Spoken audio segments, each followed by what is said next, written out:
Quick Transmigration Canon Fodder's Record of Counterattacks Chapter 950 to Chapter 1034.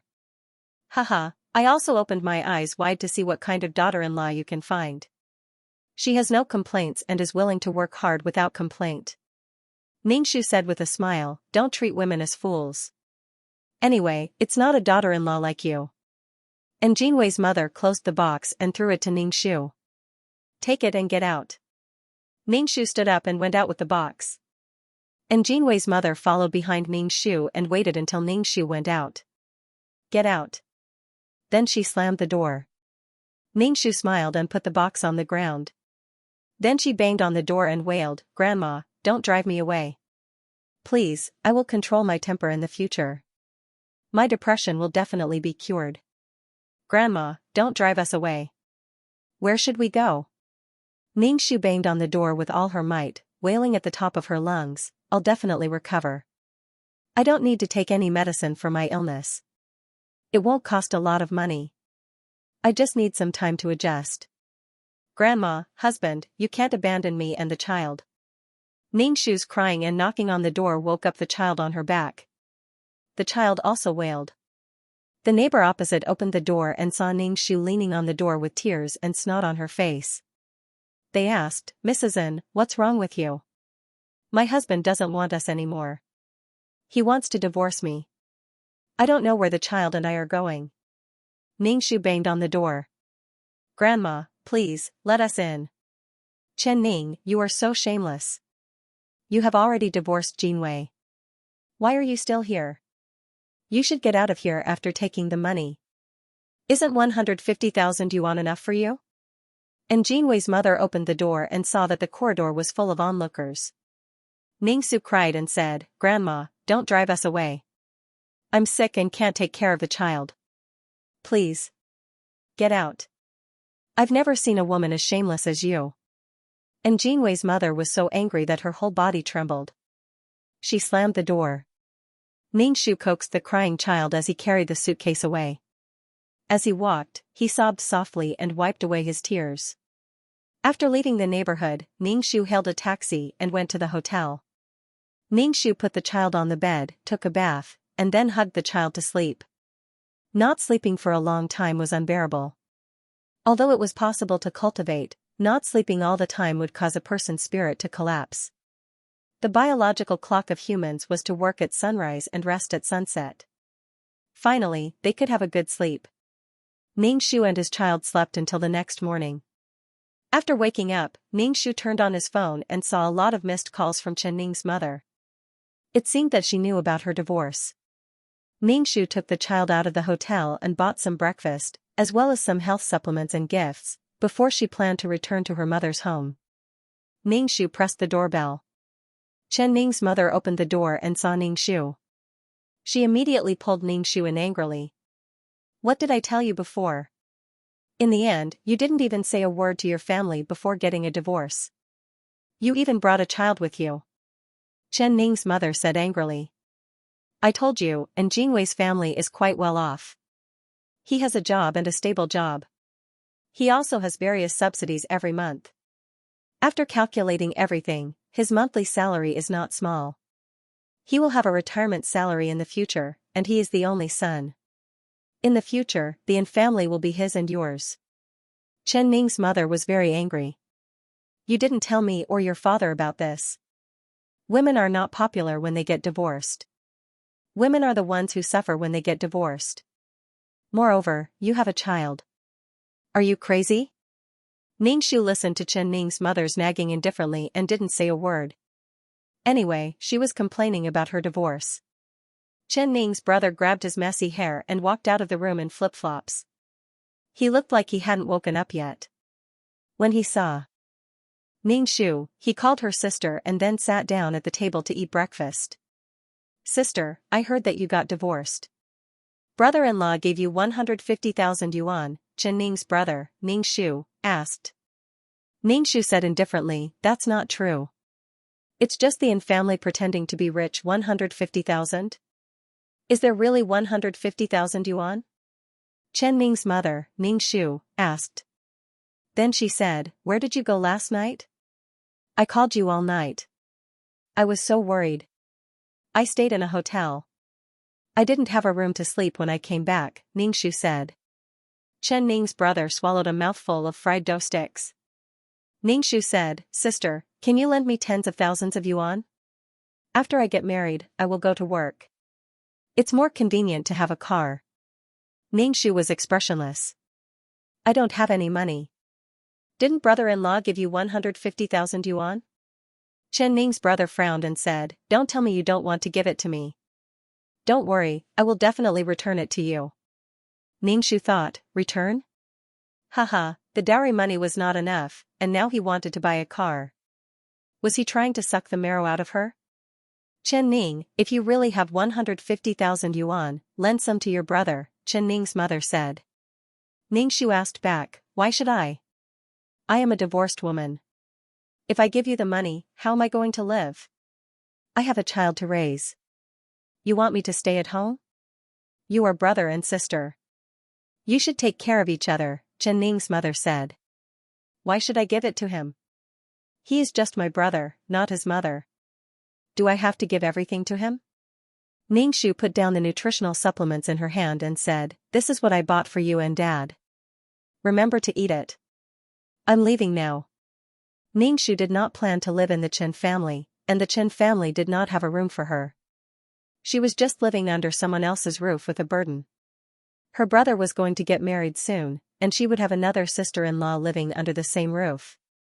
She did not know how she would be despised. She would be gossiped about every day. I just want to borrow some money from you. It's not like I won't return it to you. Why are you so stingy? Chen Ning's brother said unhappily. I am so stingy. I just won't lend it to you. Besides, I don't have any money. This society was very indifferent. This was a materialistic world. Emotions, love, and so on were no match for money. Ningxu turned around and was about to leave. She already had a plan in mind. She was ready to leave this city and go somewhere else to develop. Otherwise, these two people would stare at the little money in her hand and think of all kinds of ways to take the money from her. Today, they would buy a car. Tomorrow, they might buy this or that. They would say that they were borrowing from her, but in the end, they would not return it at all. They did not consider how she, a child of a divorced woman, should live. When she returned to the Chen family, she was just a person with no status.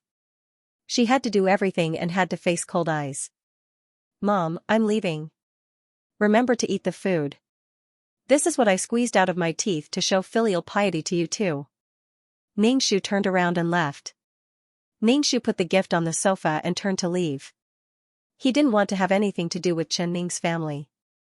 In just one night, the Chen family knew that he was divorced and that he still had 150,000 yuan. Ningxu sometimes felt that fate was a strange circle. Chen Ning was born into such a family, and the magnetic field of fate attracted people like the Yin family. Fate was a circle. You felt that you had turned a corner, but in fact, you didn't jump out of the circle at all. No matter how many corners you turned, it was still the same.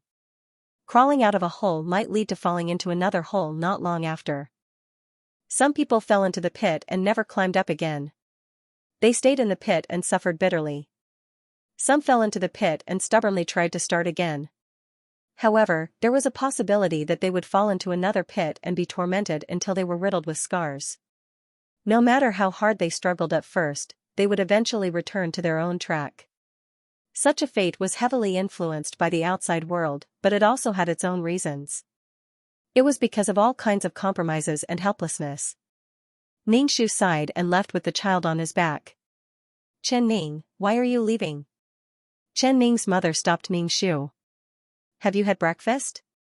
Your father went for a walk and will be back soon. Wait for him. Where are you going to stay if you leave? Chen Ning's mother pulled Ningxu's arm. Come back and stay. Ningxu said, There's no room for me at home. Didn't the house get through? I won't wait for Dad to come back. Say hello to Dad for me. Ningxu said and pulled Chen Ning's mother's hand away. Mom. Chen Ning's brother said impatiently. She doesn't want to stay at home. Why do you have to make her stay? Are you afraid that we will rob her of her money? If she wants to leave, let her go. Chen Ning's brother rolled his eyes and said. Ningxu nodded expressionlessly. I think my brother is right. To be honest, I really want to beat you up. Ningxu sneered. I'm just afraid that a vampire like you will suck my money away. You're such a useless old man. Who are you calling a good-for-nothing? What are you so proud of? She's just a woman who was abandoned and divorced. Chen Ning's brother slammed the bowl down and said with a livid face. Chen Ning's mother immediately scolded her son, what are you talking about? Your sister just got divorced and you're poking at her sore spot. What kind of brother are you? After Chen Ning's mother finished scolding her son, she turned to Ningxu and said, you are brother and sister. You have to support each other in the future. Even if you want to get married in the future, you still have to rely on your brother's support. When Ningxu heard this, she almost spat. She was wronged in the Yin family, but her younger brother came over and didn't even say a word of concern. Last time, when she jumped off a building, only Chen Ning's mother came to visit her and told her not to get a divorce. If she counted on such a person to support her, in her next life, and the life after that, it was better to rely on herself than on anyone else. Ningxu turned and left. When she went downstairs, she met Chen Ning's father in the stairwell. Chen Ning's father saw Ningxu and was stunned for a moment. He then asked, where are you going? Come back with me. I'm going out to do something. Ningxu left. Back at the hotel, Ningxu took out her suitcase, bought tickets online, and prepared to leave. Ningxu turned to the child who was sleeping soundly on her back. Baby, we're leaving now. Ningxu dragged her suitcase and left the room. She pulled the suitcase out of the hotel door and looked at the cars coming and going. She was alone and seemed very lonely. However, it was very carefree. She finally didn't have to face those people. She couldn't feel the warmth of being with them. It was better to be alone. Ningxu took a car to the airport. While waiting for the plane, Ningxu uploaded her recording to the community's forum. Although she gave the video to Jinwei, she also recorded it. What she recorded was Jinwei saying that she had a reason for cheating.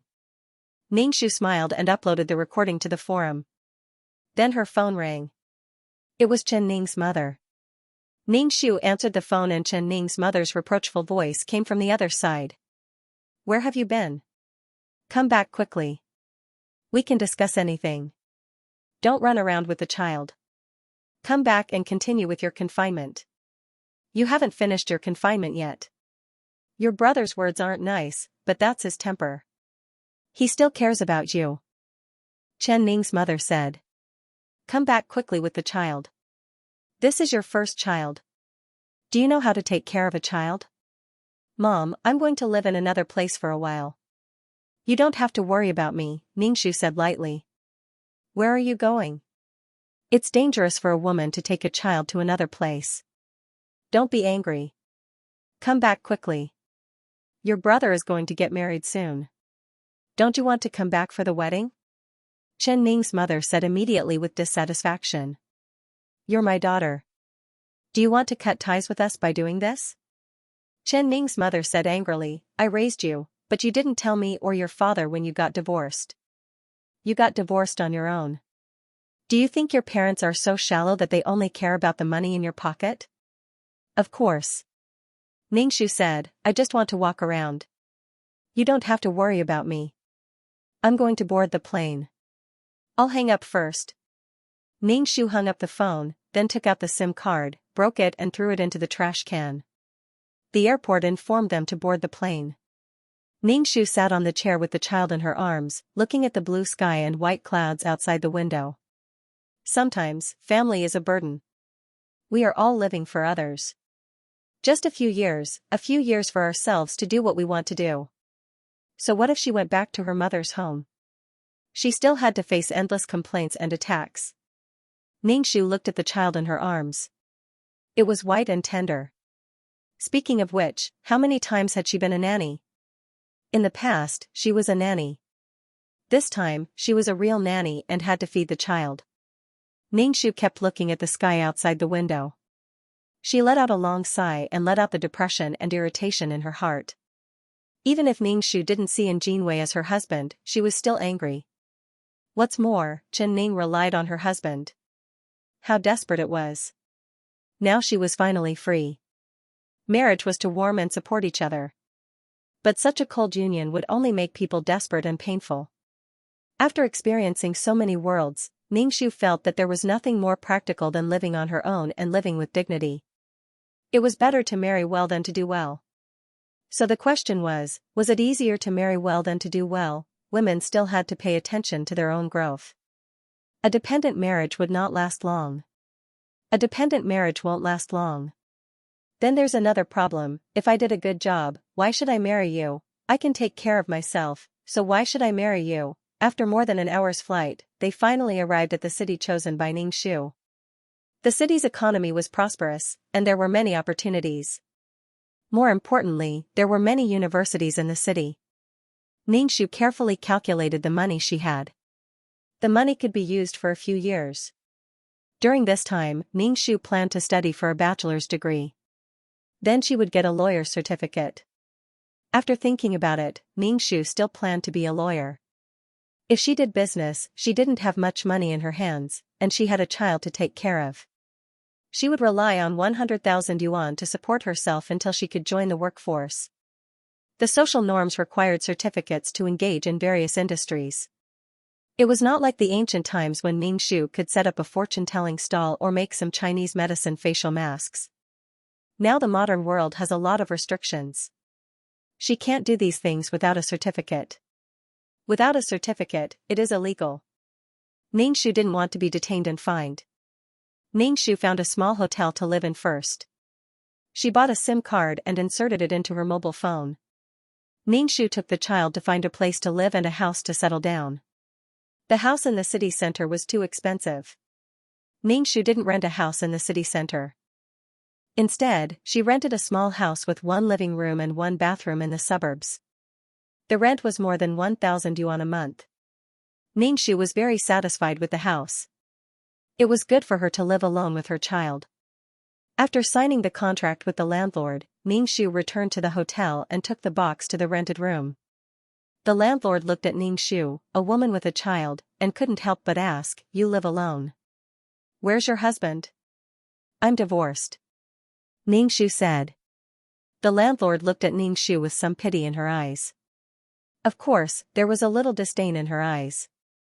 In this society, as long as there was a divorce, people basically thought that the woman was not good enough and the husband's family didn't want her. Ningxu directly ignored the landlord's eyes. This kind of eyes was better than dying in the house. There was no perfect thing in the world. Ningxu went to the supermarket to buy all kinds of daily necessities, including blankets and other things. After that, he cleaned every nook and cranny of the house, and the room immediately looked brand new. Then, they started a new life. Ningxu couldn't hide the excitement in his heart. He didn't have to wake up every morning to see a worrisome family. She clearly existed, yet he still ignored her. After settling down, Ningxu began to choose a law school. Chen Ning had only graduated from junior high school. For girls, once they graduated from junior high school, they could work to earn money. Then, they could get married and have children. After that, they could serve their family like cattle or horses. Many women did not have doubts about their own lives, because everyone had been like this. When they reached the age, the elders would hurriedly marry them off. If you do not live according to the rules of the world, you will be condemned and talked about. This kind of self-study university usually had classes at night. During the day, Ningxu bought a lot of law books to read. Ningxu had the skills to be a lawyer. He went to class to obtain a certificate. Moreover, lawyers had to take the test one level at a time. However, Ningxu was a little embarrassed now. She had to take the child to class. She always had to face the strange looks of others. Sometimes, the child would cry. Ningxu could only apologize to the teacher. What was more embarrassing was that after a class, Ningxu's chest would be wet because her breasts were swollen. After class, she had to go to the toilet to feed the child. Ningxu would only sit at the back of the classroom. Sigh, this was only temporary. It would get better slowly. The suffering now was for a better future. During the day, he memorized the law at home and went to class at night. If there was a judicial exam, Ningxu would leave the child in the nursery for a few hours. After the exam was over, Ningxu would bring the child back. Nan Nan had never left Ningxu's side since she was young. The first time he sent her to the nursery, she cried her heart out. Nan Nan now had less time to sleep. Most of the time, she would walk around with her eyes open and dance. Her mouth would make ah sounds. When Ningxu was reading, he would either touch her little hands or feet. Nan Nan was very healthy. In just over 2 months, she would be able to prop her neck up and look around. Ningxu only had one feeling. Damn, being a nanny was so tough. Because Ningxu had the skills of a lawyer, the judicial exam was very easy. As for Ningxu throwing the bomb and running away, it made Jinwei suffer. The things that Ningxu threw on the forum were thrown on the community forum. This kind of forum was set up by the property management. There were all kinds of complaining posts or all kinds of gossip and entertainment posts. The things that Ningxu threw on the forum caused a heated discussion. The people below said that Jinwei was a scumbag and a straight man cancer. He was an ungrateful person who forced his sick wife to divorce and not have children. Previously, the Yin family forced their daughter-in-law to jump off a building. Now, they were having an affair, and they were so shameless. Every time Jinwei went out, he always felt that the people in the community looked at him strangely. 3 to 5 people gathered together and whispered in his ear. They even pointed at him. Even when he went to the company, there were people looking at him strangely. It was Jinwei's father who was playing with the old man in the neighborhood. The old man then asked Jinwei's father if he was forcing his daughter-in-law to get a divorce and not want a child, blah, blah, blah, blah, blah. Jinwei's father was a person who cared a lot about his reputation. When he heard these words, he was so angry that he went home and told Jinwei. Jinwei opened the community forum and saw Ningxu's post. This post was very popular. There were all kinds of thoughts in it. Many women said that Ningxu was right to get a divorce. Marrying such a scumbag was better than dying. He was so arrogant even though he had an affair. Jinwei looked at the post and his face became uglier. Most of the posts were scolding him.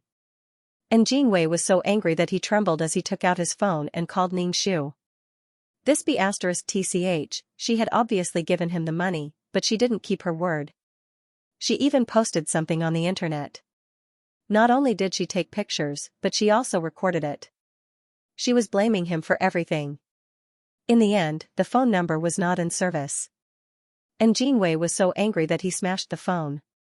Jinwei's father felt embarrassed and rarely went out to play chess or cards. Jinwei was so angry that he ran to the Chen family to find Ningxu. He insisted that Ningxu give him an explanation. He took the money and didn't keep his word. He actually exposed the matter. Jinwei went to the Chen family and was told that Ningxu wasn't at home. Jinwei didn't believe it at all. He barged into the house and looked everywhere, but he couldn't find Ningxu. Jinwei didn't believe that Ningxu wasn't at home. Although he didn't like Chen Ning, he knew a little about her. People like her had nowhere to go after a divorce. Jinwei couldn't think of anywhere else Chen Ning could go. Jinwei thought that Chen Ning must have gone somewhere to hide from him, so he secretly waited for Chen Ning to come back. However, after waiting for a few days, he didn't see her.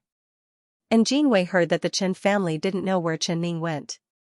Jinwei thought that the crazy woman must have taken the money he gave her and ran away with another man. Jinwei's face was cold, and he looked like he was going to kill someone at any time. Because he wasn't the one who posted the post, he couldn't delete it at all. He could only ask the forum administrator to delete the post. He found that the post wasn't only on this forum. Some people also reposted the post to other places, and its influence was getting bigger and bigger. Jinwei hated Ningxu so much that if Ningxu was standing in front of him, he would eat Ningxu. Jinwei's mother was even more annoyed. Previously, when she was playing mahjong with the auntie in the community, she said that she wanted to introduce a daughter-in-law to her and let them meet. Now, she was directly rejected and said that she already had a new girlfriend. Jinwei was originally married for the second time. In fact, a second marriage wasn't a big deal. Although he had a child, the child was given to the woman. Jinwei's family and job were stable. However, it was exposed by Ningxu that Jinwei had forced his wife to jump off a building. Now, he had an affair and abandoned his sick wife like that. This kind of man couldn't be relied on for life. Who could guarantee that they wouldn't be sick or suffering for life? Once something happened, he abandoned you. He was so cold and heartless. Previously, when Jinwei's mother found a daughter-in-law for her son, it was like an emperor choosing a concubine. She had to choose carefully. She couldn't marry another daughter-in-law like Chen Ning. A rebellious and irritable daughter-in-law who would hit people at the slightest provocation. And Jinwei's mother also had a secret idea, which was to let her son have a child with a girl first. If the child was a boy, they would get married. Moreover, they had to see if the child would have postpartum depression. And Jinwei's mother's heart skipped a beat when she heard about depression. She had been beaten up by her previous daughter-in-law and had lost 150,000 yuan. Adding the 100,000 yuan from the previous betrothal gift, she had lost 250,000 yuan after marrying a new daughter-in-law. And Jinwei's mother couldn't sleep at night whenever she thought of the money. But now, there was no one to introduce her to girls. They were either introducing divorced women with children. And Jinwei's mother was so angry that she almost couldn't control herself and turned the table over. And family still wanted to raise other people's children. She thought so beautifully. Was her son only worthy of marrying a woman who had married twice? And Jinwei's mother felt insulted. Moreover, these women would gather together to speak ill of her son. As long as Jinwei's mother heard the topic of her son, she would explode like a firecracker and scold them. Everyone said that Jinwei's mother was an evil mother-in-law who forced her son and daughter-in-law to divorce. Her reputation was getting worse and worse. And Jinwei's mother was so angry that she wanted to die. It was clearly that woman who was strutting around at home and did nothing all day long. How did she become an evil mother-in-law? In the face of these rumors, Jinwei's mother didn't like to go out much. The old couple stayed at home every day and looked at each other. They thought that without Chen Ning, their daughter-in-law, life in the Yin family would be better. In the end, the atmosphere was still the same as before. And Jinwei's father was a person who cared a lot about his face. He could starve and freeze, but he couldn't lose his face. He didn't expect that he would have to bear such a thing when he was old. And Jinwei's father felt uncomfortable, so he got angry at his wife. You didn't even take care of your daughter-in-law when she was in confinement. She was fine and she got sick. You even need me to take care of her after giving birth to a girl. Didn't you tell me to take good care of her? You don't like that girl either. And Jinwei's mother retorted, feeling wronged. I said a few words to you, but you still refuted. If you had treated her a little better, she wouldn't have done such a thing. And Jinwei's father widened his eyes and said, that woman isn't a good person either. She did such a thing. She's vicious. That's right, a black-hearted person. And Jinwei's mother began to nag at Ningxu. She kept cursing Ningxu. Although his reputation wasn't good now, and Jinwei didn't lower his standards for a spouse at all. He had to be a good woman with a gentle and considerate personality who could treat him well. He couldn't be a B***tch like Chen Ning. And Jinwei wasn't in a hurry to remarry. When he lacked women, he would find a woman online to have sex and find a woman to play with. Ningxu didn't know about the Yin family's matters. She had passed the judicial exam and now needed to find a law firm to be an intern and get a lawyer's license. If she wanted to be an intern, her child would be a problem. She couldn't bring her child to work, right? Therefore, once a woman got married and had children, she had to sacrifice too many things. For the sake of her family and her child, she had to sacrifice a lot. The child was still young and couldn't leave her side. However, if she didn't intern at a law firm, how could she get a lawyer's license in the future? Ningxu sighed and began to browse the law firm's situation online. Who would hire a person who brought a child to work? Sigh. However, Ningxu saw that the boss of a law firm was actually a woman. Ningxu felt that she could give it a try. After all, she was a woman and could empathize with some things. Ningxu could accept a lower salary. The main reason was that she could only get a lawyer's license after becoming an intern. Ningxu was prepared to apply for a job at this law firm. Her professional knowledge was not a problem. It was this child. Ning Shu went to the law firm to apply for an intern, but when they heard that she was going to work with a child, they rejected her without thinking. This wasn't a kindergarten. This was a place filled with professional and elite lawyers. A woman with a child turned a good law firm into a wet market. Ning Shu wasn't disappointed. Which place would accept a woman working with a child? She would only care about taking care of the child. How could she work? Ning Shu waited at the entrance of the law firm. She wanted to wait for the female boss of the law firm to talk to her. The female boss of the law firm drove a red sports car. She was dressed in beautiful clothes, had curly hair, and wore toed sunglasses. She was a flamboyant and beautiful woman. She was like a ball of fire. The female boss got out of the sports car. Ning Shu quickly ran to her and handed her his business card. Although he wasn't a lawyer yet, Ning Shu still pretended to print some business cards. The female boss pushed her sunglasses down the bridge of her nose. She glanced at the business card in Ning Shu's hand and read in a clear voice, "Intern lawyer, Chen Ning?" The lady boss glanced at the business card and glanced at Ning Shu. Her gaze paused on the child on Ning Shu's back. "I don't know you. If you're looking for something, I'm sorry. I have a case to go to court later." The lady boss took her bag and left. She had a slim figure and looked very beautiful. Beauty was secondary. This woman had unparalleled confidence. This confidence beauty surpassed the beauty of her face. The lady boss said that she wanted to go to court, so Ning Shu planned to go to court to listen.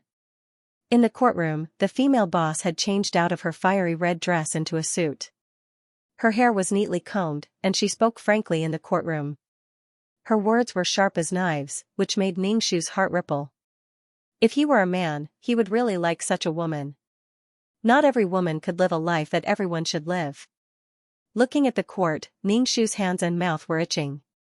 He hadn't been to court for a long time. It felt so good to have a battle of words. The confrontation between the two sides was not about scolding each other. Instead, it was about finding each other's weaknesses and suppressing each other. The lady boss took over a business case.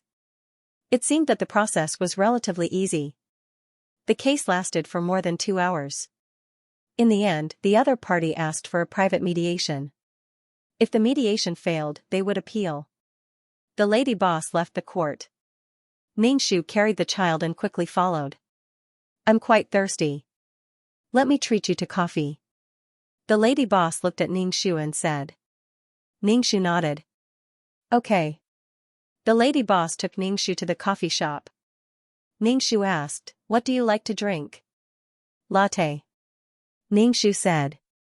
The lady boss glanced at Ning Shu. "So casual. You must like to grind iron." "Actually, I don't drink coffee." Ning Shu said, "I still have to feed the child. Waiter, give me a latte and a glass of juice." "Tell me, why are you looking for me?" Ning Shu asked. Ning Shu said, "I want to apply for an internship at a law firm. I want to bring my child to work." When the coffee was served, the lady boss stirred the coffee and took a sip before saying, "Why should I hire you? You have a child. We'll talk about it when your child grows up. I'm divorced. Just take it that I'm playing the pity card. The child is mine. My hometown is in the neighboring city. I'm alone in this city," Ning Shu said with a smile. "What value do you have for me to accept you bringing your child to work?" The female boss stirred her coffee and said faintly. Ning Shu said, "As long as I can be an intern at your law firm, I'll be able to go to court immediately after I pass and get a lawyer's license." "So confident?" The female boss raised her eyebrows. "What if I can't?" "You won't lose anything by trying. If I don't pass, you can just fire me," Ning Shu said directly. "Well, I'll test you on some legal provisions and cases. Tell me how to fight a lawsuit." The female boss gave Ning Shu a question. Ning Shu listened carefully and gave the answer and a specific plan. Ning Shu and the female boss stayed in the coffee shop for a long time. The female boss showed Ning Shu all the cases on her laptop. There were commercial cases, criminal cases, divorce cases, inheritance disputes, and all kinds of cases. She randomly picked a case and asked Ning Shu how to make a plan. Ning Shu could give the solution according to the legal provisions. The female boss and Ning Shu argued in court like opponents. They stayed in the coffee shop for a long time. Ning Shu appreciated the female boss very much. This woman's life was envied by many women. Both of them were thirsty and drank 2 glasses of water. The female boss said to Ning Shu, "You'll work at the law firm tomorrow. You can go to court with your level. After the internship, hurry up and get your lawyer's license." "Thank you, boss," Ning Shu said gratefully. "My name is Li. They all call me Sisterly." "You can call me that too," Sisterly said. Ning Shu said with some surprise, "Sisterly, I might be older than you." "I'm almost 30. "I'm 32. Sisterly said.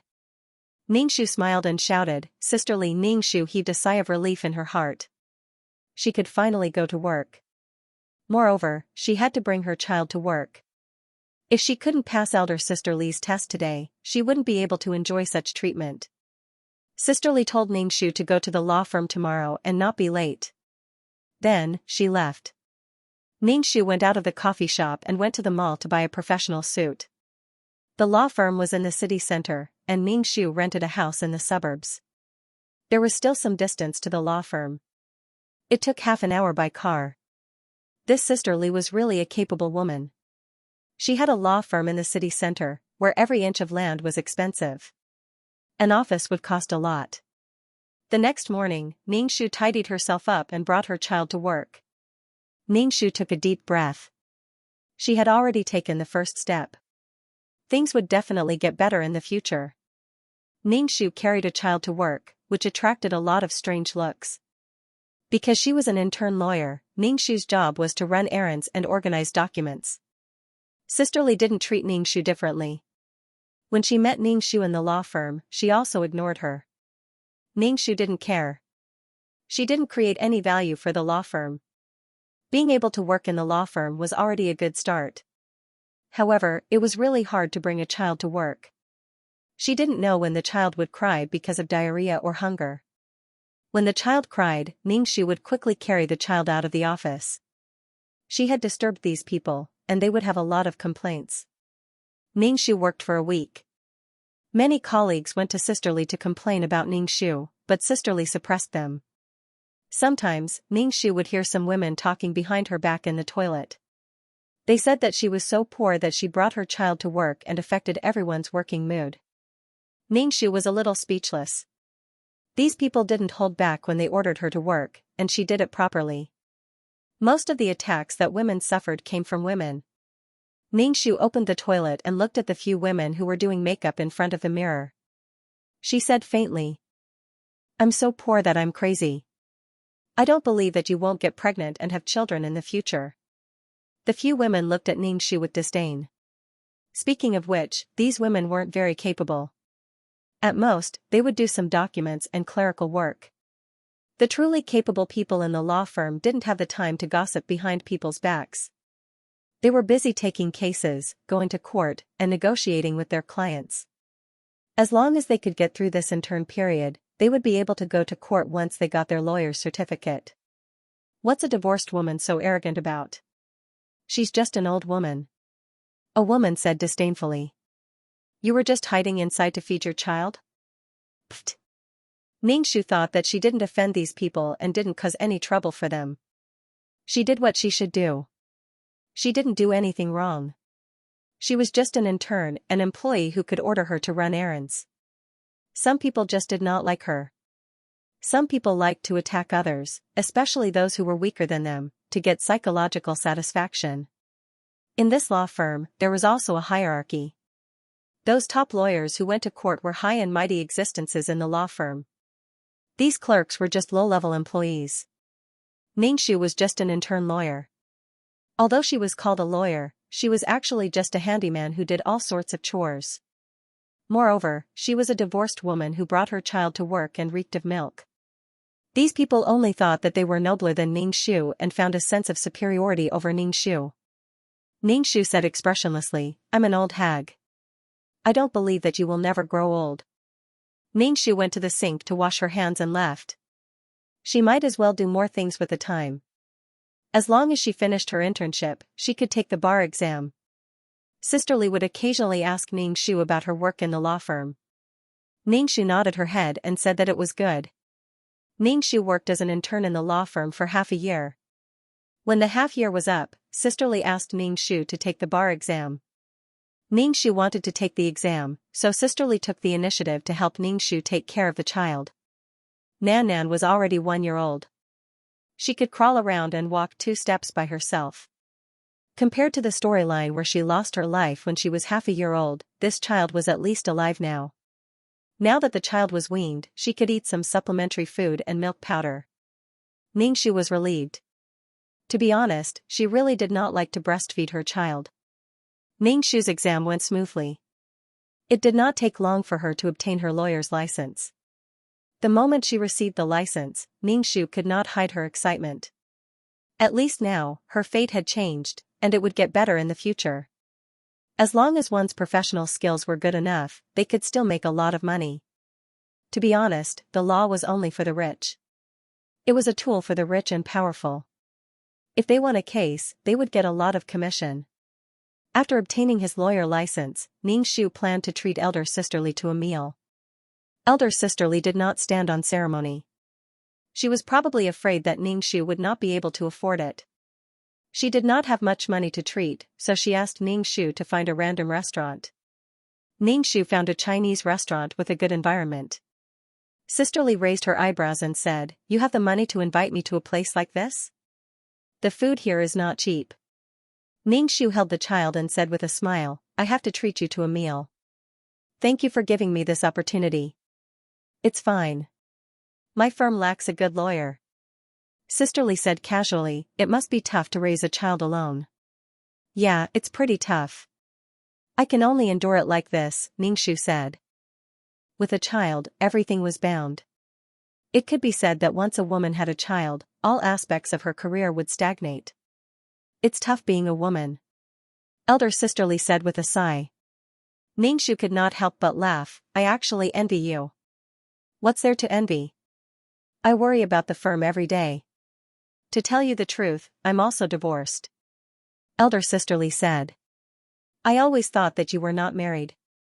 Ning Shu said with a little surprise. Elder Sister Li shook her head. "Women can't escape the fate of marriage. Before I married my ex-husband, he was the one who chased me. He said that I was a legal beauty and he liked how I looked in court. Too many women threw themselves at him. I was annoyed, and he was also tired of me.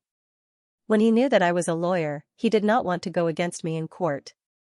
He gave me a sum of money as compensation. I used the money to open a law firm. My father is a law professor in the school, so he has some connections. That's how the firm slowly grew." "Yeah, it's not easy for anyone." Ning Shu sighed. Ning Shu asked, "Have you ever thought of remarrying?" "Pfft." Elder Sister Li's expression was quite disdainful. "My mother asked me to go on blind dates every day.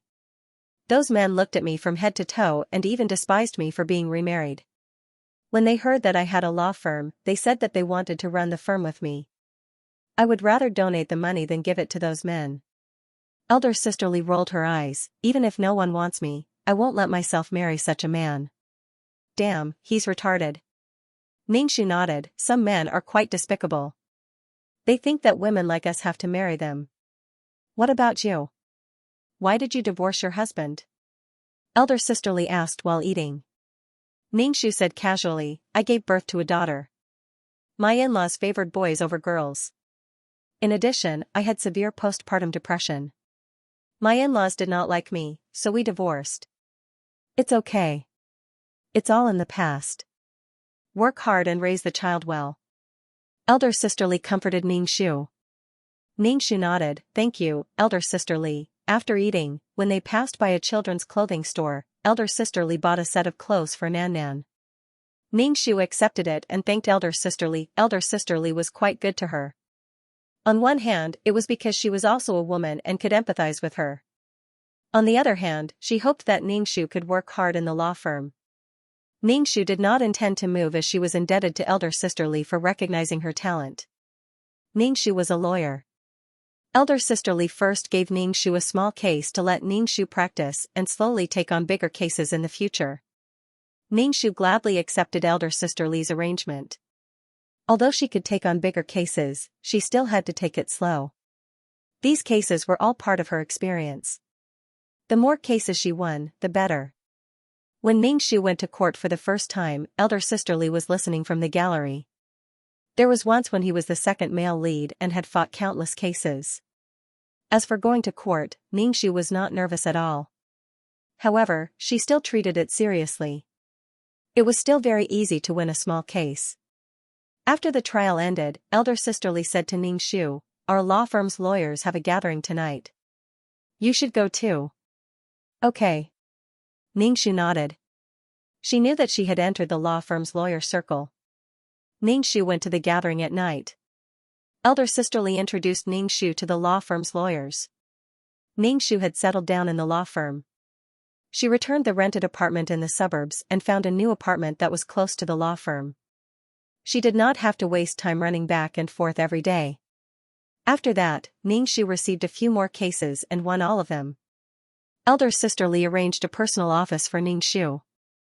Ning-Shu could be considered to have her own territory. In this office, once the door was closed, she could do whatever she wanted. The female employees who said bad things about Ning-Shu were now just clerks. When it was their turn to carry documents for Ning-Shu, they would look at Ning-Shu strangely every time they saw her. After fighting a few lawsuits, Ning-Shu's money gradually increased. His life also became richer. When he had nothing to do, he would go to lawyer websites to be a free legal consultant to increase his reputation. It was the age of the internet. When people encountered problems, they would go online to find answers. There would be lawyers to answer for them. Ning-Shu would only go to the law firm's gatherings once in a while. It was inconvenient to have a child by his side. Sister Li did not force Ning-Shu as she knew that Ning-Shu had to take care of the child. However, Sister Li still wanted Ning-Shu to go to some important gatherings. Ning-Shu would leave Nan-Nan in the nursery for a few hours. When the banquet ended, Ning-Shu would bring the child back. Ning-Shu's previous lawsuit was given by Sister Li. However, in the future, he would have to find clients himself. Therefore, Ning-Shu would bring a stack of business cards whenever he attended a banquet. If someone wanted to consult him about the law, Ning-Shu would generously tell them the solution and calculate the outcome of the lawsuit. Sometimes, people would just consult him and might not give him the order. Ning-Shu did not mind. Perhaps they would look for him the next time. No matter which industry one lived in, life was not easy. The difference between being born and living was whether it was comfortable or not. A job that did not provide enough material goods would also make one feel happy. If one could not feel both, then there was no need to continue working. During the rest of the working hours, Ning-Shu would accompany Nan-Nan. Now, Nan-Nan could call for her mother. She was white and tender and looked very cute. Sister Li seemed to like Nan-Nan. Every time she came to visit Nan-Nan, she would bring some small things for Nan-Nan. During the weekends, when there was nothing to do, Sister Li and Ning-Shu would go shopping. They would rush into the mall to buy things and try on clothes one after another. If not, they would buy clothes for Nan-Nan. This kind of little girl was very cute when she dressed up. Sister Li was very willing to spend money. Every time, she would buy a lot of branded items. In her words, she earned so much money to spend. Ning-Shu smiled. She had also spent money on 2 sets of rather expensive clothes and bags. She now had the ability to do so. Secondly, in the legal profession, she came into contact with rich and powerful people. It was basic etiquette to dress neatly and comfortably. After shopping, the two of them went for a beauty treatment. They spent their own money and lived a comfortable life. Elder Sister Li said that instead of hoping to marry a good man, it was better to be realistic and earn more money to live comfortably. Ning-Shu agreed. It was said that it was better to marry well than to do well. The problem was whether she could meet a good man. Many women would meet scumbags again and get hurt over and over again. Sometimes, one could not help but cruelly say that birds of a feather flock together. How could there be so much loneliness and coldness? It was just that they could not stand the loneliness. Ning-Shu was not the lawyer who received the most orders in the company, but his winning rate was the highest. He basically won all the cases he received.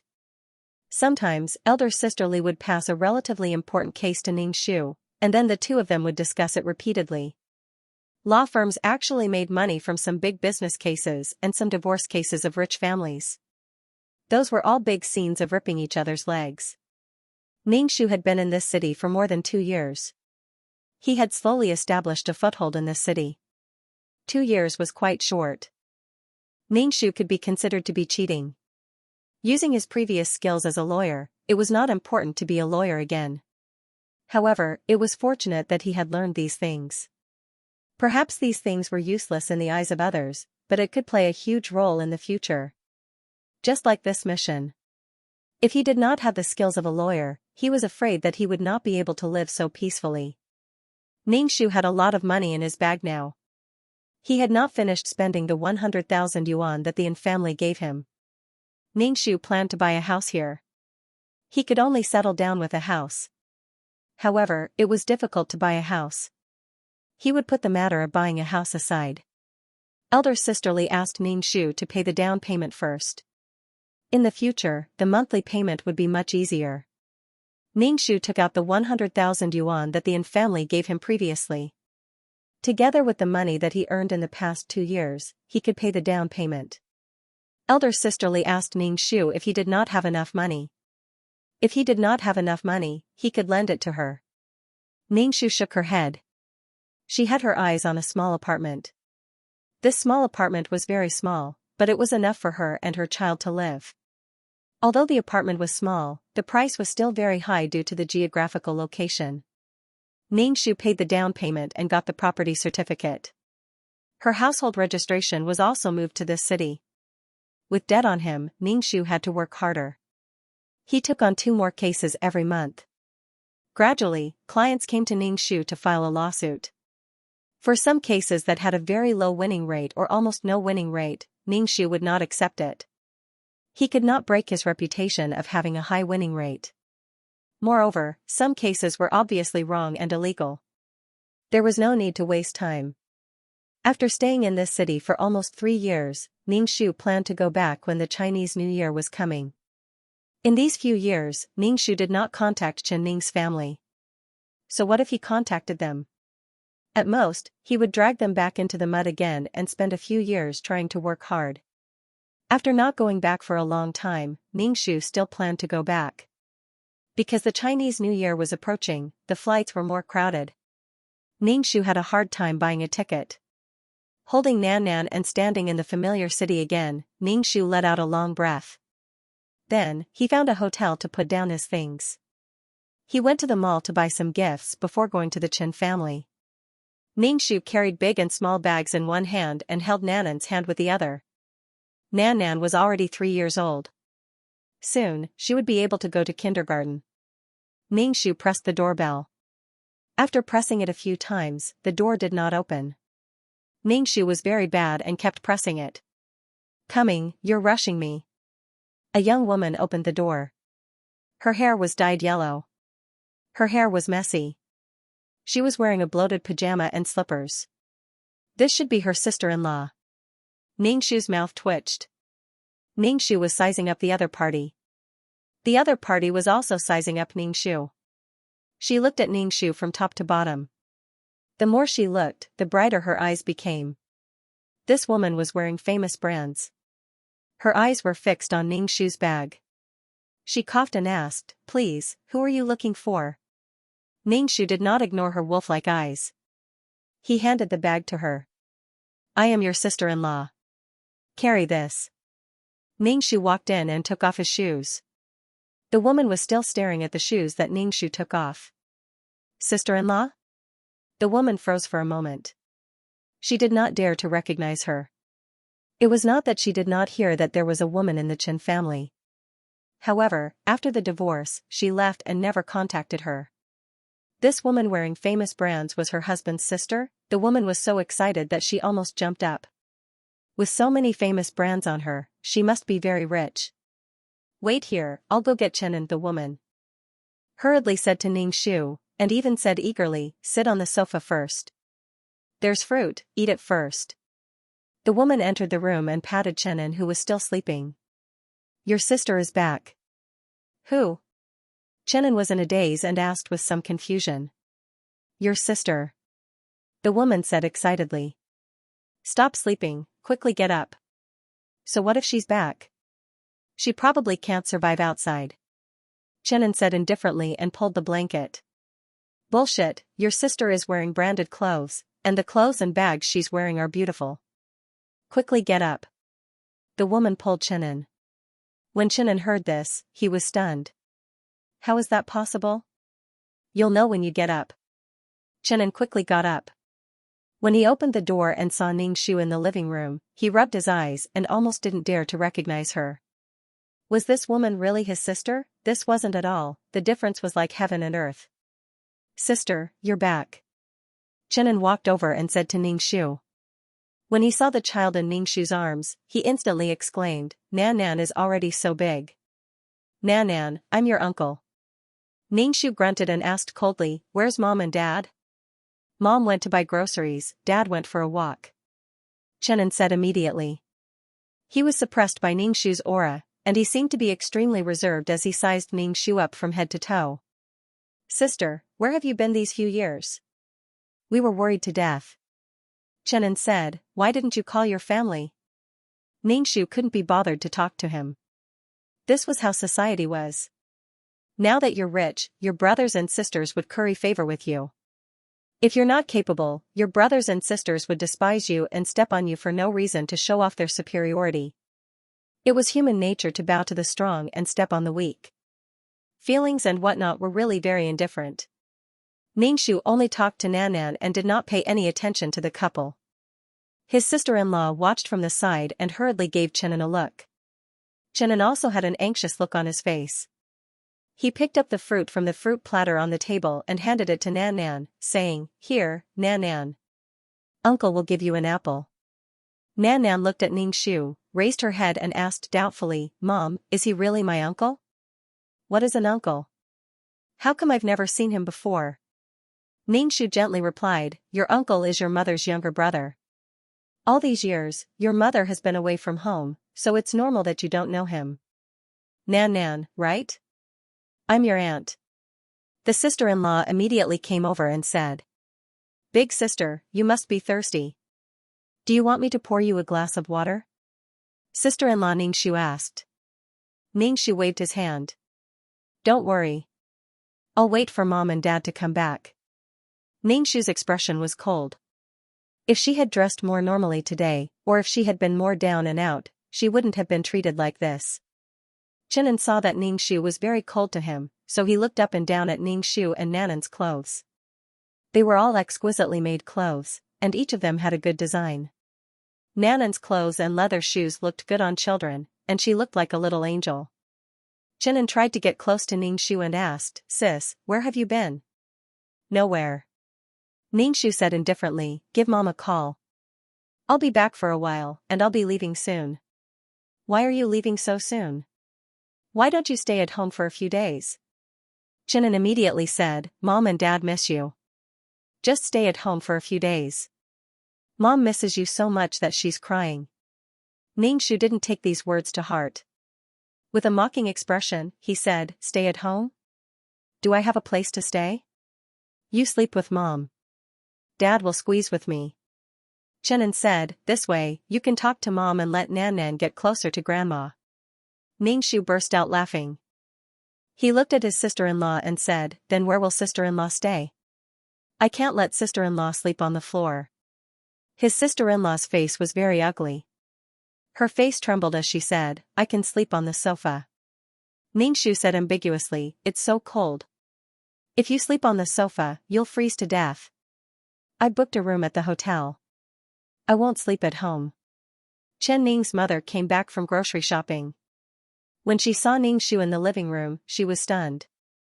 Ningxu called out to her mother. Chen Ning's mother called out uncertainly, Chen Ning. It's me, Ningxu said. Chen Ning's mother said unhappily, Why did you come back? Why didn't you contact your family? Mom. Qianan quickly stopped Chen Ning's mother from talking. He was afraid that Ningxu would be unhappy.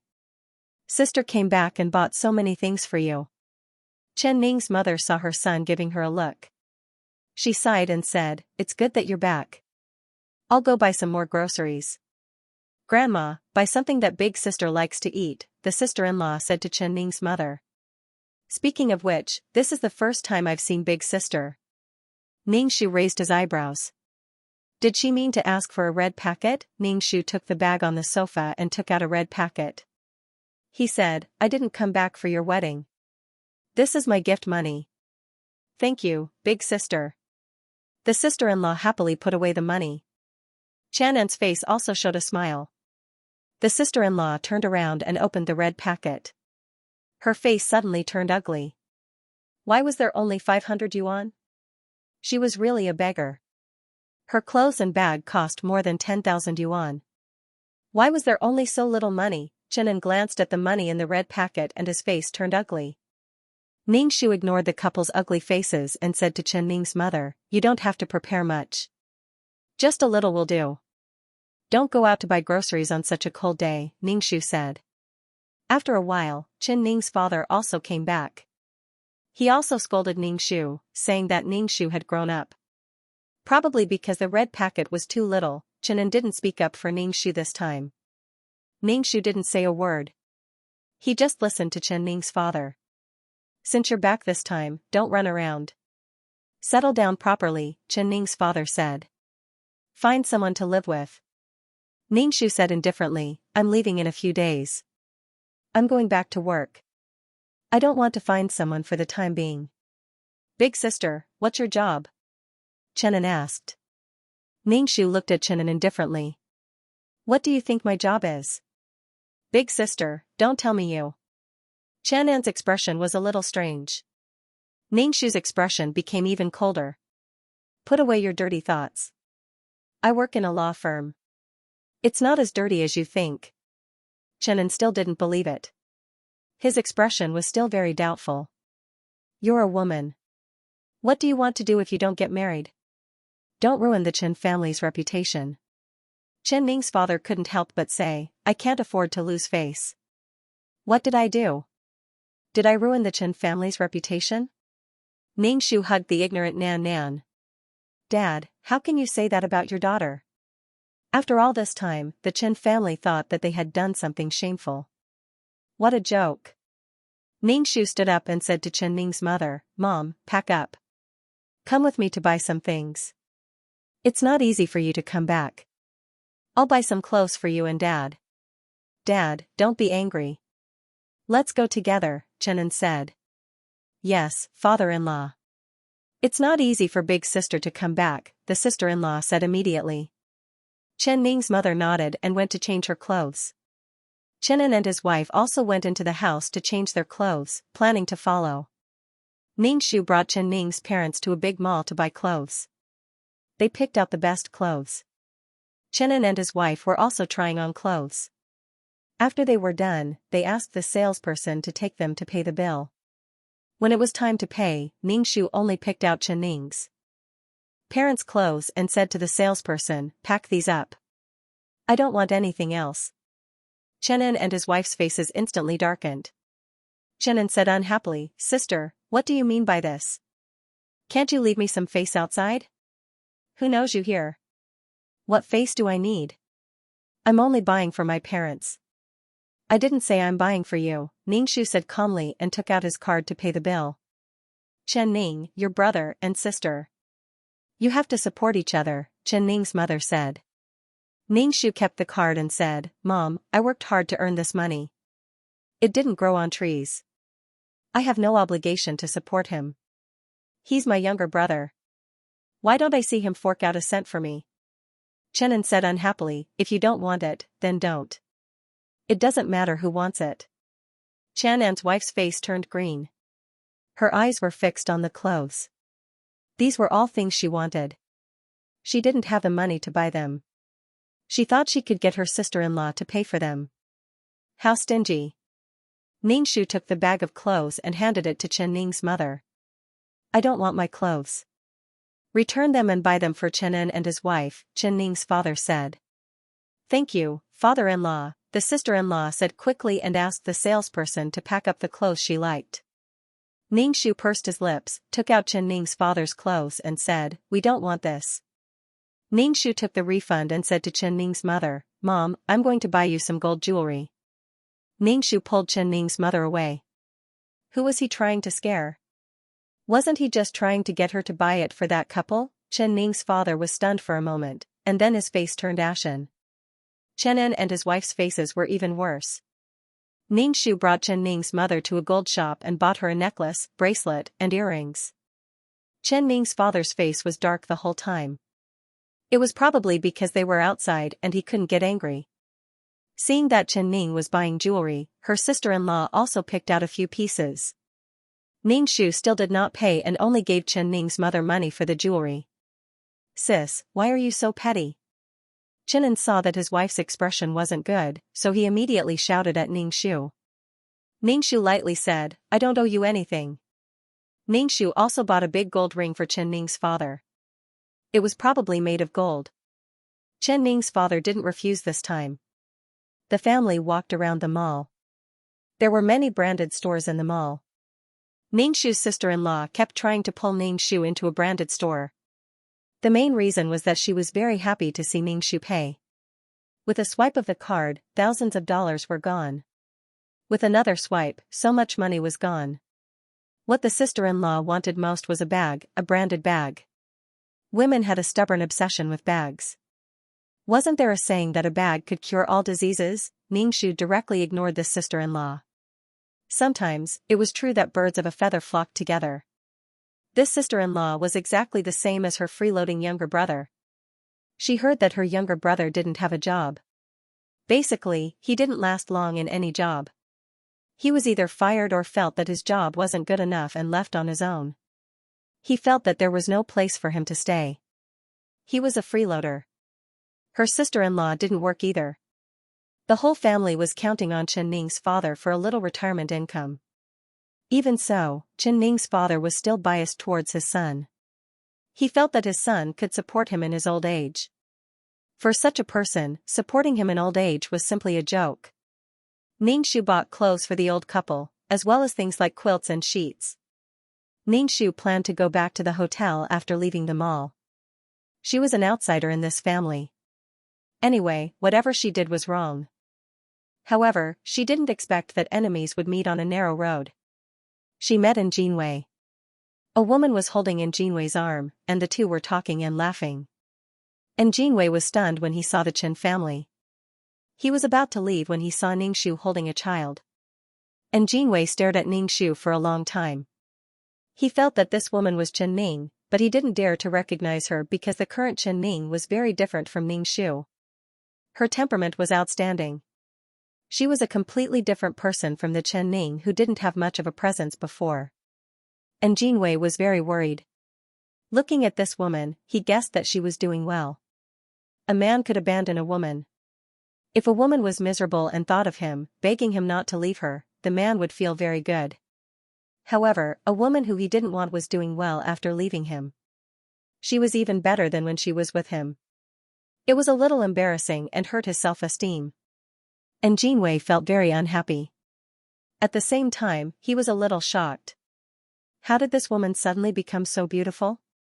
The clothes she wore were quite elegant. And Jinwei's heart skipped a beat. However, he immediately remembered what this crazy woman had done. She had made him a scumbag. Until now, he couldn't call her his wife. And Jinwei was furious. He strode over to Ningxu. With a black face, he shouted at Ningxu, "Chen Ning, look at what you've done.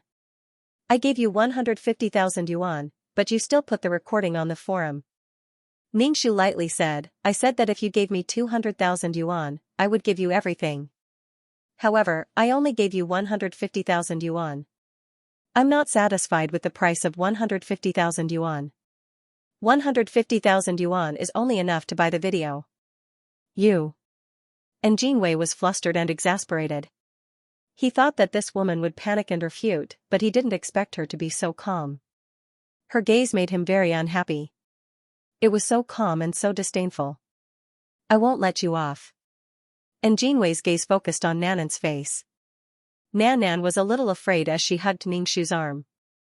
This girl is my and family's blood. I want the child back. And Jinwei threatened. He felt that using the child would definitely make Ningxu compromise. Ningxu couldn't be bothered to look at Jinwei anymore. And Jinwei was now a little chubby. He wasn't as skinny and tall as he used to be. He looked uglier than before. Is your brain made of tofu? I am Nanan's guardian. Please study a little. Ningxu shook his head and said to the Chen family, let's go. You're so famous now. You must be a mistress for a rich person. Or you must be a prostitute. What are you pretending to be? And Jinwei tried his best to break the calmness on Ningxu's face. He even slandered Ningxu as a mistress. And Jinwei said from behind Ningxu, do you know why I didn't want you back then? You're a woman who doesn't know how to behave. This was a shopping mall, and there were people coming and going all around. When Jinwei saw that so many people were looking at him, he immediately shouted, saying that Ningxu was a mistress who went to bed for money. Ningxu was recording with his phone with a cold expression. And Jinwei's words made the Chen family's face turn ugly. Chen An's wife pulled Chen to the side to avoid being implicated. Chen Ning's father was livid and stood to the side. This daughter of his really embarrassed him.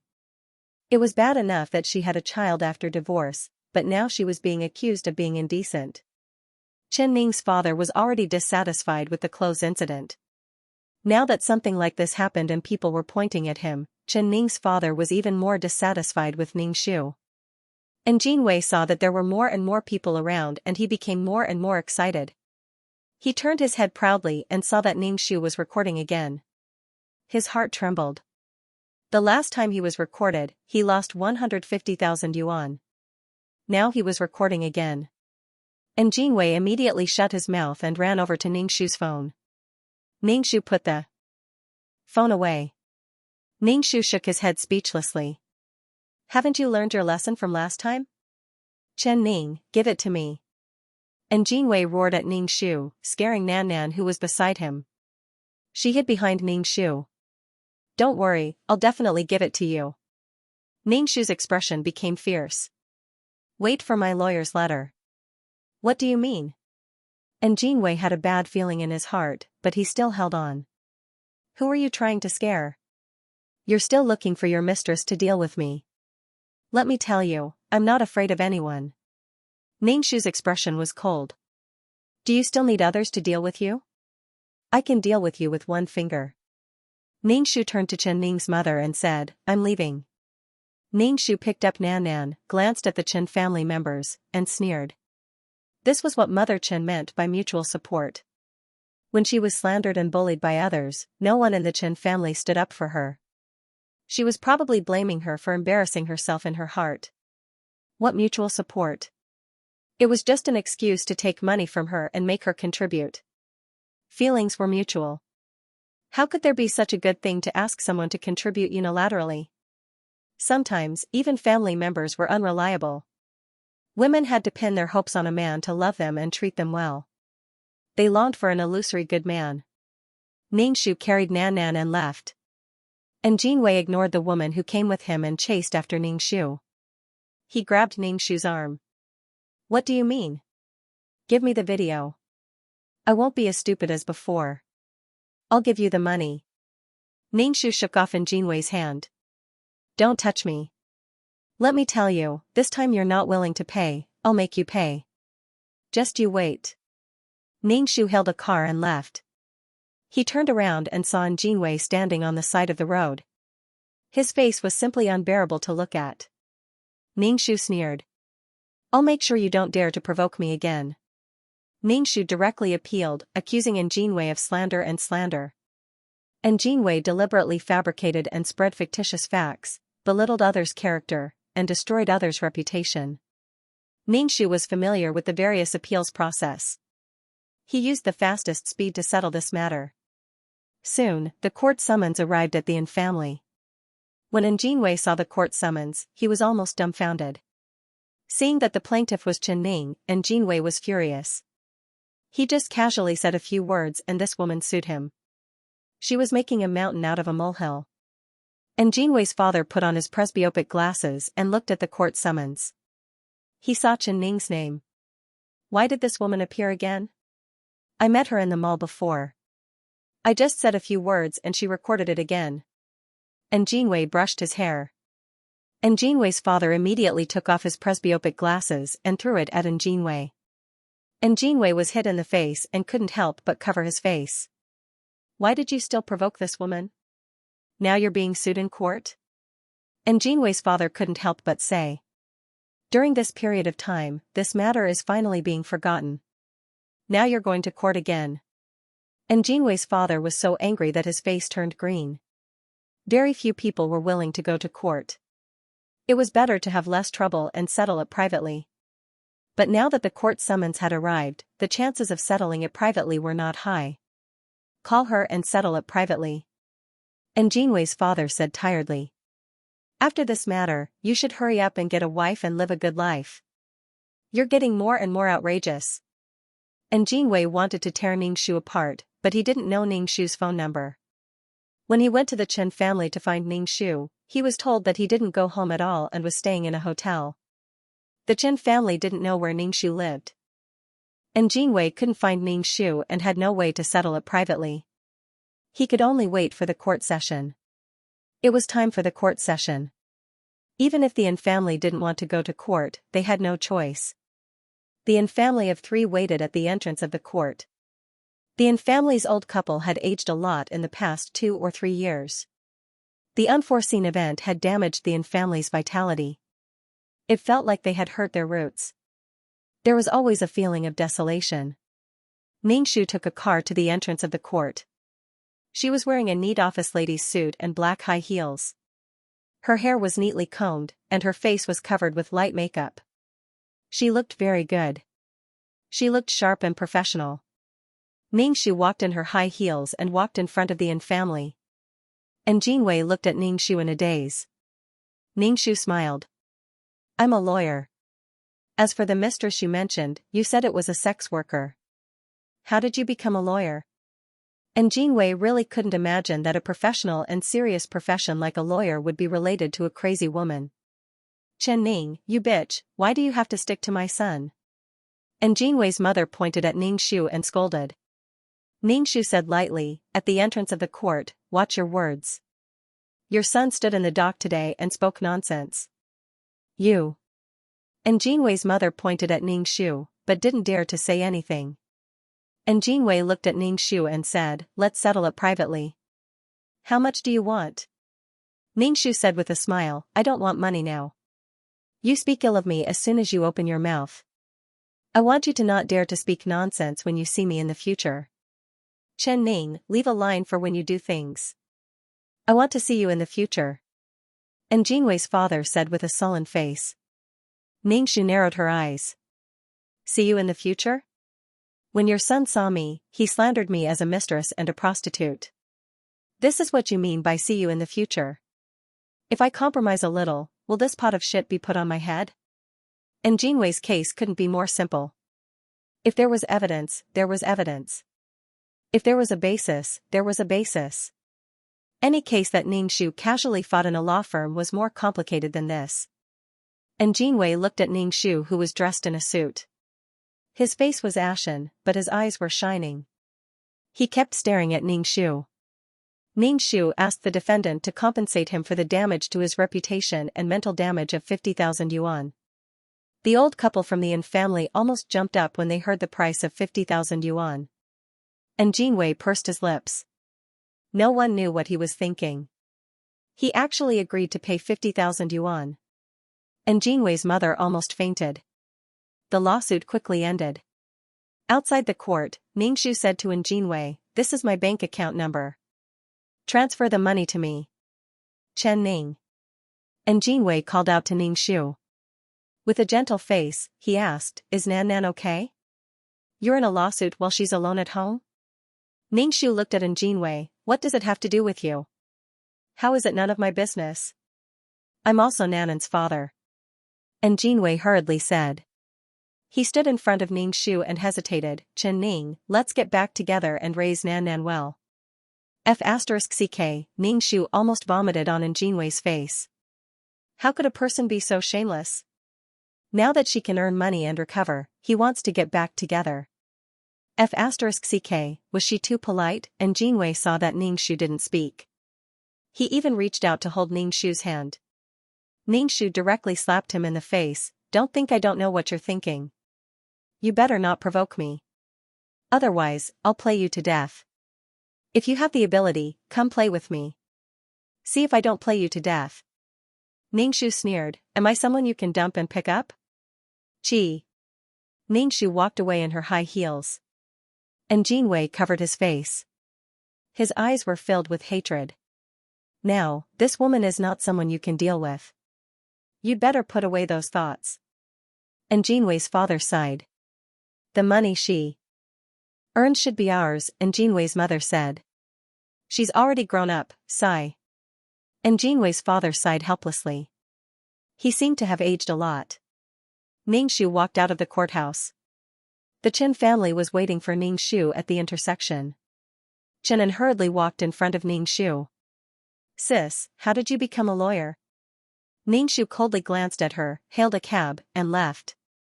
He did not say a single word to the Chen family as he went to the nursery to pick up Nan Nan. The Chen family was the original owner's family, not hers.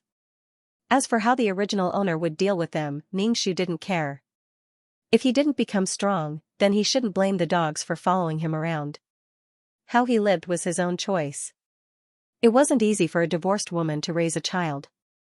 She felt that she didn't have enough time. She had to work every day, take care of the child, be a mother and a father, and be responsible for teaching the child. Her energy was limited. Ningxu's mission was to be a lawyer. As for merit, Ningxu didn't think about it anymore. A career was already too busy. He only hoped that Chen Ning could come back and live a good life with the child. Ningxu was ready to go back after picking up Nan Nan. When he returned to the hotel, Ningxu received a text from the bank. She had transferred 50,000 yuan to her bank account. It was quite fast. The Yin family didn't dare to go back on their word. Commoners were most afraid of dealing with officials. Going to court was quite troublesome and embarrassing. Ningxu bought a plane ticket and left. The Chen family wanted to get closer to Ningxu, but the other party didn't say a word. Moreover, they didn't even know how to contact the other party. This made Chenin and Nan Nan furious. They thought that with a capable sister, it would be much easier to borrow money in the future. However, the other party was like snot, completely ignoring them. Stingy. She didn't know how to support her family after earning money. Ungrateful thing. Chenin couldn't help but get angry at his parents. Look at the good daughter you raised. She's so cold and heartless. She's afraid that poor relatives like us will fall for her. She's hiding far away. Chen Ning's mother pursed her lips. You're also a capable person. When you encounter problems, you don't know how to care about your sister. People's hearts are made of flesh. Your sister is so bitterly disappointed that she doesn't want to care about you at all. No matter what, I'm still her brother. Chenin said with a look of disdain. Who would be as heartless as her? Alright, it's her business that she's rich. Just pretend that you never gave birth to this daughter. I told you not to come, but you insisted. Now you're sticking your warm face to her cold ass. Chen Ning's father said angrily. He turned and left. He was very disgusted with this daughter of his who didn't give him any face. Ningxu didn't care about the resentment, annoyance, and blame in the Chen family's hearts. She took the box and left. She returned to the small apartment and cooked a table of delicious food for the spring festival. So what if there were many people? They were not united. If Ningxu had to choose, she would rather live such a life. After the spring festival, Ningxu started to work. Sometimes, family was really not as good as colleagues or strangers. Some family members used kinship to kidnap you. Because you're their daughter, because you're their sister, therefore, it was only right to make you contribute. You contributed endlessly, and you didn't know how to be grateful. If you were living well, you should support your other siblings. If you were living a poor life, then you deserved it. Sometimes, human nature was so despairing, sometimes, we were willing to believe what life should be like. However, indulging in our own ideal world couldn't solve any problems. Seeing reality and making plans early was the only way to be responsible for one's life. After the spring festival, the Yin family planned to find a wife for Jinwei. Ever since Jinwei saw the radiant Ning, who was also a powerful lawyer and made a lot of money, he wanted to start over with Ning. However, the Yin family's old couple didn't agree at all. The current Ning was not someone the Yin family could control. Even if she married into the Yin family again, she would definitely be an arrogant and domineering existence. Everyone in the Yin family was a slave. Previously, when Ning had nothing, she had already made the Yin family like this. If she came back, would the Yin family have to live under her whims? Marrying a wife was not marrying an ancestor. Whether Jinwei was willing or not, through blind dates, Jinwei got married again. It was a woman who was about the same age as him. This woman was also divorced and had a child, but the child was given to the man. Jinwei was unwilling. A divorced woman who had given birth to a child was completely different from the good woman he had imagined. He felt that he had picked up someone else's abandoned shoe. His ex-wife, Ning, was like a different person now. She was completely different from before. Jinwei didn't like this woman when he went on the blind date, but he was pressured by his parents and could only get married. To a certain extent, Jinwei was actually a giant baby who hadn't been weaned. He listened to his parents' arrangements. His marriage with Ning was arranged by his parents, and now his marriage was arranged by his parents. If Jinwei saw his ex-wife living a miserable and embarrassing life, he would be happy to start a new life. But now, Ning was living like a superior person. She was many times better than him. She was capable, bold, and now charming. So in comparison, his new wife was not good. Even if he wanted to marry, he had to marry a better wife than Ning. The two of them were not comparable at all. Because of his unwillingness, Jinwei didn't take this wife to heart. He ignored this wife just like how he ignored Ning in the past. Anyway, marrying a wife was to take care of the family and then serve the family. However, Jinwei's wife was not easy to deal with. Because she was divorced, she was selfish and knew how to plan for herself. She made a fuss to get Jinwei's salary card. In the Yin family, a daughter-in-law wanting to control the economy was simply rebellious. The Yin family's old couple would not agree, and Jinwei would not agree. In the future, he would have to reach out to a woman to buy things. How could a man like him stand this? It was not easy for the Yin family to divorce a woman. Divorce was tearing a family apart. No one could stand the back and forth. There was no other way. Jinwei's father asked his son to give his salary card to his daughter-in-law. Only then did his daughter-in-law stop making a fuss. The Yin family felt very tired, so if they could use compromise in exchange for a short period of peace, they would compromise. Now, Jinwei was already in his 30s, but he didn't even have a child. He had a nan, but he wasn't with the Yin family. So, Jinwei's mother urged her new daughter-in-law to have a child all day long. She was urged to have a child all day long.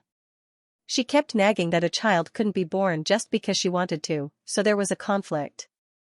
Everyone was unhappy to be forced to have a child. Anyway, the conflict between mother-in-law and daughter-in-law was very big. You didn't like me, I didn't like you. Any trivial matter could cause chaos in the family. A little thing, a look could cause a family war. His family life was not pleasant. Jinwei's condition was not good. He had to work every day, but when he returned home, he still had to face the foul atmosphere of his home. At this time, Jinwei missed Ning, who had just gotten married. She had tidied up the house and didn't have to worry about anything at home. With his parents forcing him to have a child, Jinwei was a little scared at night. He felt like a breeding pig being dragged by his wife to mate. When it came to pregnancy, the more anxious one was, the worse one's condition would be. Jinwei was perfunctory every time. He couldn't enjoy the feeling of intimacy between a man and a woman. Since she couldn't get pregnant, the woman could only blame it on Jinwei. After all, the woman had given birth to a child before. Jinwei also felt that he was not responsible. He even gave birth to a daughter. In short, a marriage without feelings would not compromise because of love. Whenever there was a small matter, they would resent each other. Although they were husband and wife, they were more like enemies. life was a form of torture. As Ningxu took on more and more cases, he gradually made a name for himself in the legal profession and was respectfully called a gold medal lawyer. When Ningxu had nothing to do, he would accompany the child or memorize the law. Anyway, there was nothing wrong with memorizing more. Who knows, it might be useful in the future. When Nan Nan was almost 4 years old, 2333's voice sounded, "Mission completed. Do you want to leave the mission world?" Ningxu nodded, "Leave." Ningxu kissed the sleeping Nan Nan. His mind was in a daze for a moment before he returned to the system space. Phew. Ningxu let out a long breath. He relaxed for a moment and deeply inhaled the fragrance of the flowers in the pot. His mood calmed down. He deeply felt that the most complicated and unbearable things in the world were these trivial matters. It couldn't be considered a deep hatred, but it was the most torturous. A person who endured this year after year was almost like a saint. Number, 2333 Name, Ningxu, Intermediate Mission Taker, Age, 27 points, 18. 15 million/4 million Soul, 320 Life, 91 Wisdom, 284 Charm, 10 Luck, 129 Spiritual Power, 190 Faith, 5515300 Martial Strength, 202 Aptitude, 89 Merit, 12955 Skills, 5th Ring Shooting Technique, Trash Fighting Technique, Basic Peerless Martial Arts, Basic Poison Technique, Basic Business Management Knowledge, Basic Code Programming, Basic Lawyer Skills, Basic Ghost Catching Skills. Honorary Titles, Goddess of War, Selfless Ancestor Tools, Calm Aura, Faith Aura, Amulet 5, Upgraded Amulet 2 Aura, Mother of the World, Queen's Blessing, Model Worker, Qinshi's Blessing, Leader Aura, Grass Blessing, Best Friend for a Lifetime, Miao Miao Miao's Blessing, Lifesaver, Zhu Xunyang's Blessing, Founding Female General, Chen Ermiai's Blessing, Lady Justice, Chen Ning's Blessing, Completed Chen Ning's Wish. Mission completion rate is 100%. Obtained 4 million points, 60 attribute points, 3,000 faith, received Chen Ning's instructions, received the Aura Lady Justice. The harvest was not bad. Ningxu was very satisfied. With Chen Ning's instructions, he could obtain more faith. And this time, he actually obtained 3,000 faith. It was the contribution of these auras. In addition, there were people who practiced their own peerless martial arts. The faith was increasing. Ningxu smiled and distributed the 60 attribute points. Number, 2333 Name, Ningxu, Intermediate Mission Taker, Age, 27 points, 21. 15 million Soul, 320 HP, 9110 Wisdom, 28410 Charm, 1010 Luck, 12910 MP, 19010 Faith, 8515 Martial Strength, 20210 Aptitude, 89 Merit, 12955 Skills, 5th Ring Shooting Technique, Trash Fighting Technique, Beginner Peerless Martial Arts, Beginner Poison Technique, Beginner Business Management Knowledge, Beginner Code Programming, Beginner Lawyer Skill, Ghost Catching Skill. Honorary Titles, Goddess of War, Selfless Ancestor Tools, Calm Aura, Faith Aura, Amulet 5, Upgraded Amulet 2 Aura, Mother of the World, Queen's Blessing, Model Worker, Qinshi's Blessing, Leader Aura, Grass Blessing, Best Friend for a Lifetime, Miao Miao Miao's Blessing, Lifesaver, Zhu Xunyang's Blessing, Founding Female General, Chen Ermiai's Blessing, Lady Justice, Chen Ning's Blessing. With 2,000 points, he could be promoted to a high-level mission enforcer. Ningxu looked at his 20 million points and was quite excited. He said to 2333, "Can I be promoted to a high-level mission enforcer?" "Yes, you can be promoted to a high-level mission enforcer. However, there is a special mission every time.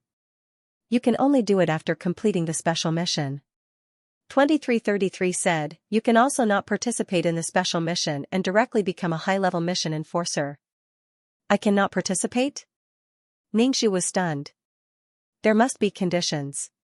You can spend 3,000 merit points or 5,000 faith points."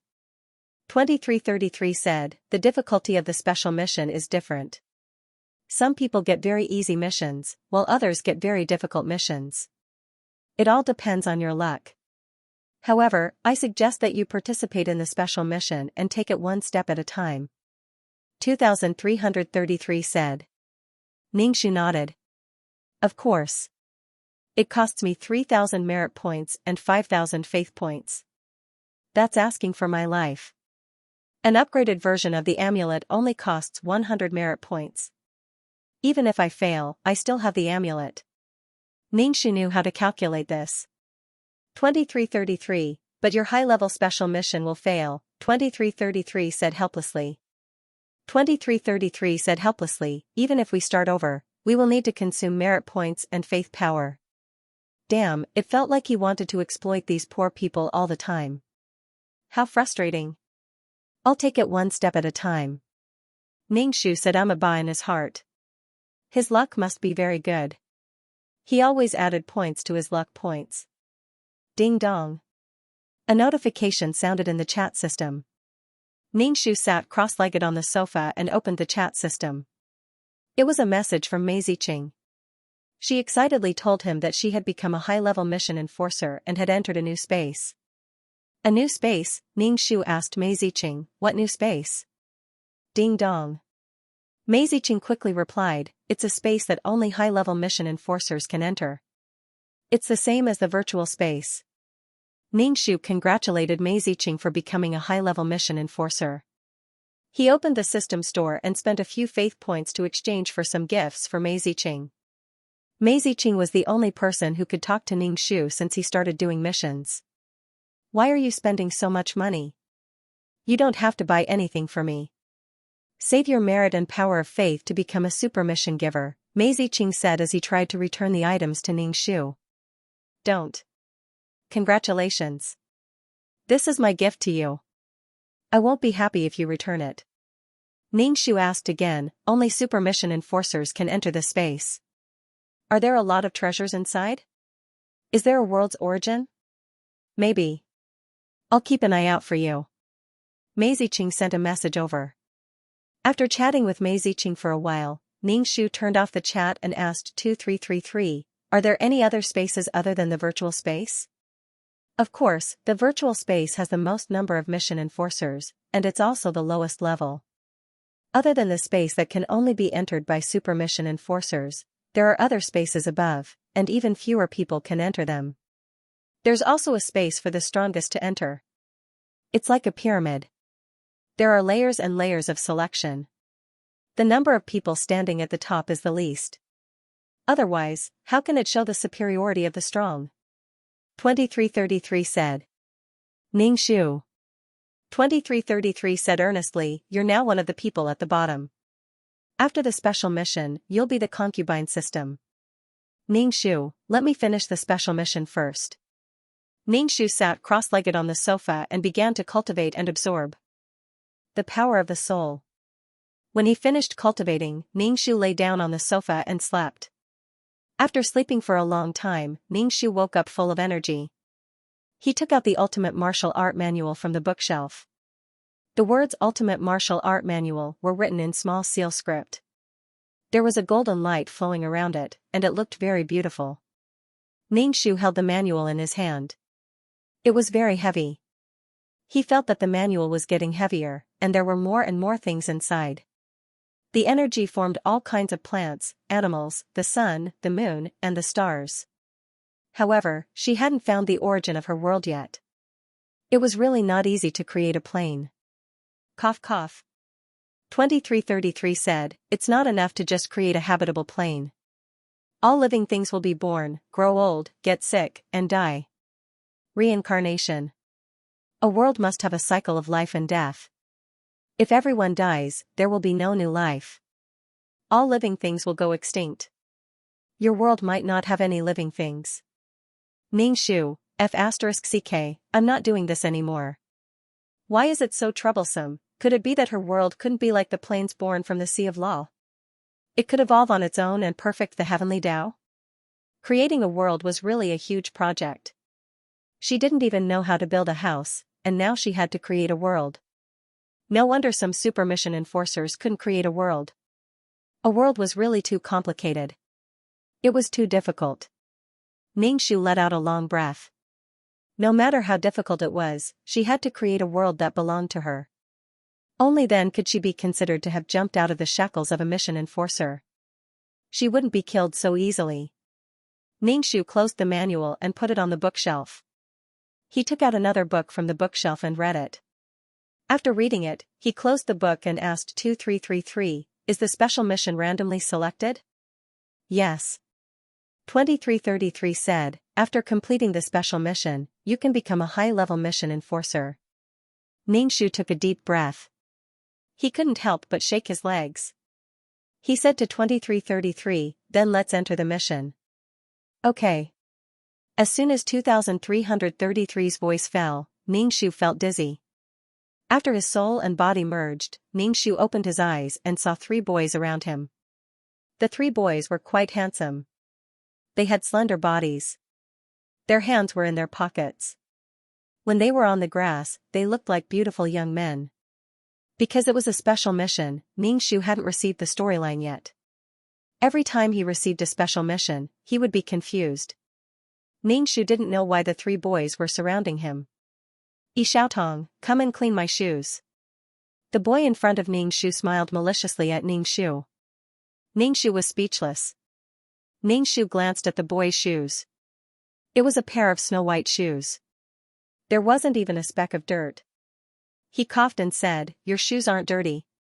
"Xiaotong, you've learned how to talk back now?" The boy tilted his head. He had an ear diamond in his ear. As he moved, the diamond reflected a destructive light. It made him look very mischievous and evil. He looked at Ningxu with eyes full of malice. He kicked the lawn with his feet, causing his shoes to be stained with some mud. Ningxu was surrounded by 3 boys, and all of them were handsome boys. She was surrounded by a large lawn and a pond not far away. However, there was no one around. Looking at the surrounding buildings, she should be in a school. Ningxu couldn't help but touch her face. Was this body so beautiful that they wanted to rape her? "Xiaotong, come over and clean my shoes." Oh Haoshuan tilted his head and looked at Ningxu. "Take the initiative and clean my shoes." Ningxu looked down and saw that the boy's shoes were stained with mud and grass. He deliberately made them dirty so that she could clean them. "What's wrong? Now you know how to resist?" Oh Haoshuan's face became very cold. He took a few steps and walked in front of Ningxu. As Oh Haoshuan approached, Ningxu's body began to tremble uncontrollably. This body was afraid of this person. Ningxu couldn't help but take a step back and stare at this handsome boy. He had a noble aura. The clothes on his body were very expensive. He was either rich or noble. As soon as she arrived, she was surrounded by 3 boys. Ningxu felt that she was at odds with the school world. The first time she was surrounded in the toilet, this time she was surrounded by boys. They all had bad intentions. Ningxu hadn't accepted the storyline. The most important thing for the trial mission was to stay alive and wait for 2333 to tell her to leave this world. "Haoshuan, why are you talking nonsense with her? If she doesn't listen to you, beat her until she does," the boy on Ningxu's left said rudely. He crossed his arms and looked at Ningxu. Damn, these naughty kids, Ningxu turned and ran. As if they had expected Ningxu to do this, Ningxu was stopped by 2 boys. Ningxu used a strong palm and pushed the 2 boys over. When the 2 boys were pushed to the ground by Ningxu, they were stunned. Obviously, they didn't expect Ningxu to have the guts to do such a thing. His handsome face was contorted as if he had been offended. Ningxu ran off without looking back. He needed to find a place to receive the plot. "Xiaotong, get your ass back here. Otherwise, you won't be able to bear the consequences." Ningxu shouted from behind. Ningxu ran even faster. Wang Haoshuan and the other 2 boys' expressions were unusually cold as they stretched their necks. Little pets are disobedient now. Looks like they need to be trained. Ningxu found a remote place and began to accept the plot. The original owner was called Xiaotong. She was 16 years old and was an orphan. She had a twin brother who was mentally retarded. The brother's IQ was only 5 or 6 years old. Because there was no source of income, Xiaotong could only pick up garbage to support herself and her brother. Xiaotong was an orphan, but she studied in an elite school. The principal of the school saw that Xiaotong and her brother were living a hard life, so he let Xiaotong study in the school. He didn't let Xiaotong pay the school fees, so that she could change her fate by studying. It wasn't that the principal was kind, but Yi Xiaodong's father was the principal's chauffeur. He died in a car accident while saving the principal. The father died, leaving behind a son and a daughter. The son was still mentally retarded. Yi Xiaodong's mother abandoned the siblings and left. There had been no news of her. She probably started a new life. The principal was kind, but this was an elite school. The people who came here were all favored by the heavens. They were the descendants of rich and noble families. They were either officials or rich. In a place like this, it was normal for someone like Yi Xiaotong to be ostracized because she was not acclimatized. The three people who surrounded Ning Shu before were Wang Haoxuan, Mu Yayao, and Min Haoqiu. These three people were the most influential people in this elite school. Ning Shu was a little speechless. Why did these schools always have the existence of F4? Their families were so rich that they could stomp their feet and the Asian economy would be in turmoil. Wherever he went, there would be girls screaming. So handsome, so handsome. Ha ha ha, a rich school hunk and a girl who was like a weed. There would definitely be a touching campus love story. Yi Xiaotong was like a Chinese cabbage. As if people at that level saw things differently. In their eyes, a girl who picked up trash was a reptile, a lowly reptile. They did not treat her as a human at all. They never treated Yi Xiaotong as a girl. Even if they tortured her, they would never touch Yi Xiaotong. They would not let their bodies enter such a dirty woman's body. It was like seeing a mouse in a ditch. So they took a branch and pressed it on the mouse's body, pressing it into the ditch. They watched the mouse struggle, and when the mouse was about to die, they picked it up and stopped it from dying. Then, they used the branch to press the mouse into the water.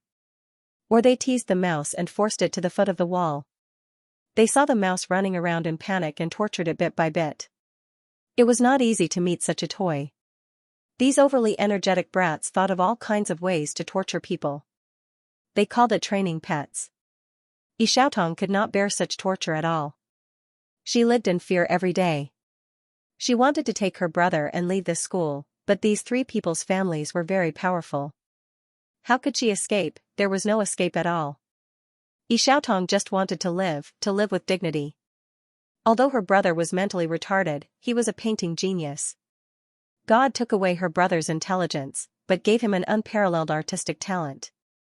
Yi Xiaotong felt that in this aristocratic school, no one could compare to her brother's artistic talent. Yi Xiaotong hoped that one day she could help her brother organize an art exhibition.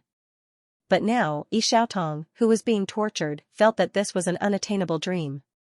Ning Shu directly sat cross-legged on the ground and began to cultivate. The peerless martial arts were his, and the system could not take it away. No matter what, the most important thing was to have the power to protect himself. He also had to protect his stupid brother. If she could not enter this school, perhaps Yi Xiaotong would not have encountered this. She was wronged here, and there was no one to help her. The principal was only a person who managed the school. He had no power at all. He had to be polite when facing these princes. Although they were students here, they had to consider the power behind the students. As for shouting with dignity like stubborn weeds, they were just the dregs of society. They had nothing but money. Maybe they would not see the sun tomorrow. There were people with power and influence here. It was too easy to make a brother and sister, who were alone and picking up trash, disappear. It was like a drop of water in the sea, without any ripples. Ning Shu was cultivating when he heard the school broadcast. Yi Xiaotong, you have 1 minute to come to the field immediately. Otherwise, you will have to bear the consequences. The one who spoke was De Haoxuan.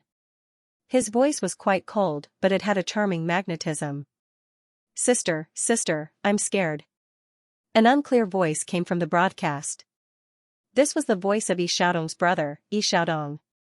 It had only been a while, but Wang Haoxuan and the others had actually found Yi Xiaodong. Yi Xiaodong should have been in the studio. These people, Yi Xiaodong's fearful whimpers were transmitted to every corner of the school through the broadcast. The helpless whimpers made Ning Shu's heart twitch. Yi Xiaodong's IQ was only 5 or 6 years old. He would definitely be frightened in such a situation. Yi Xiaodong, you still have 40 seconds. What if you're late? Wang Haoxuan's voice was gloomy, and then Yi Xiaodong's screams came from the broadcast. Ningxu quickly stood up and looked around. He wanted to find a suitable weapon, so he could only break a thumb-sized branch. There were some sharp thorns where the branch was broken. Ningxu put the branch in his pocket and hurried to the sports field. This aristocratic school was not ordinary. Ningxu still took a shortcut. When he reached the sports field, it was already more than 40 seconds. There were many people gathered on the sports field. Wang Haoxuan, Mu Yeyao, and Min Haochu looked at Ningxu with playful expressions. Ningxu noticed Yi Xiaodong. Yi Xiaodong was held by someone. His face was covered in wounds, and the corners of his mouth were broken. When he saw Ningxu, he helplessly called out for his sister. Yi Xiaodong's face was delicate, but there was a sense of confusion and cowardice between his eyebrows. When he didn't speak, he looked like a normal person, but when he opened his mouth, his low IQ was exposed. He was wearing very old clothes with footprints all over them. It was obvious that he had been kicked. Ningxu pursed his lips tightly. He reached into his pocket and held the branch tightly. "You're late." Mu Yeyao moved his neck and raised his wrist to look at his watch. "You're almost a minute late." Mu Yeyao had a murderous aura. When he moved his neck, it made cracking sounds. Ningxu's pupils shrank. This person was not weak. As punishment for your lateness. Mu Yeyao raised his foot and kicked Yi Xiaodong in the stomach. Yi Xiaodong immediately cried out in pain. His body curled up and he spat out everything in his stomach. The surrounding people covered their noses and retreated. The student who was carrying Yi Xiaodong directly threw Yi Xiaodong to the ground. Yi Xiaodong fell to the ground and held in pain. He looked at Ningxu pitifully and whimpered, calling for his sister. Ningxu's scalp was about to explode. All kinds of chaotic emotions attacked her heart, and she couldn't help but move 2 steps. "Mu Yeyao, are you trying to disgust me?" Fan Haoxuan pinched his nose and said with dissatisfaction. His face was full of disgust. Mu Yeyao shrugged his shoulders and said without any sincerity, "Sorry, I'll be more careful next time." Fu Haoxuan turned his head and moved his feet. "Come here and wipe my shoes clean. Otherwise, your brother will be the unlucky one." "You're not willing?" Fu Haoxuan looked at Ningxu indifferently. "Beat this idiot to death and then feed him a bucket of shit." After Fu Haoxuan finished speaking, a school staff member came over with a bucket of feces. The surrounding people immediately hid far away. It was too smelly. "Feed him." Fu Haoxuan waved his hand. "As punishment for your hesitation, after your brother finishes eating, you can continue to eat. Since we're siblings, we should share weal and woe. I won't favor one and discriminate against the other."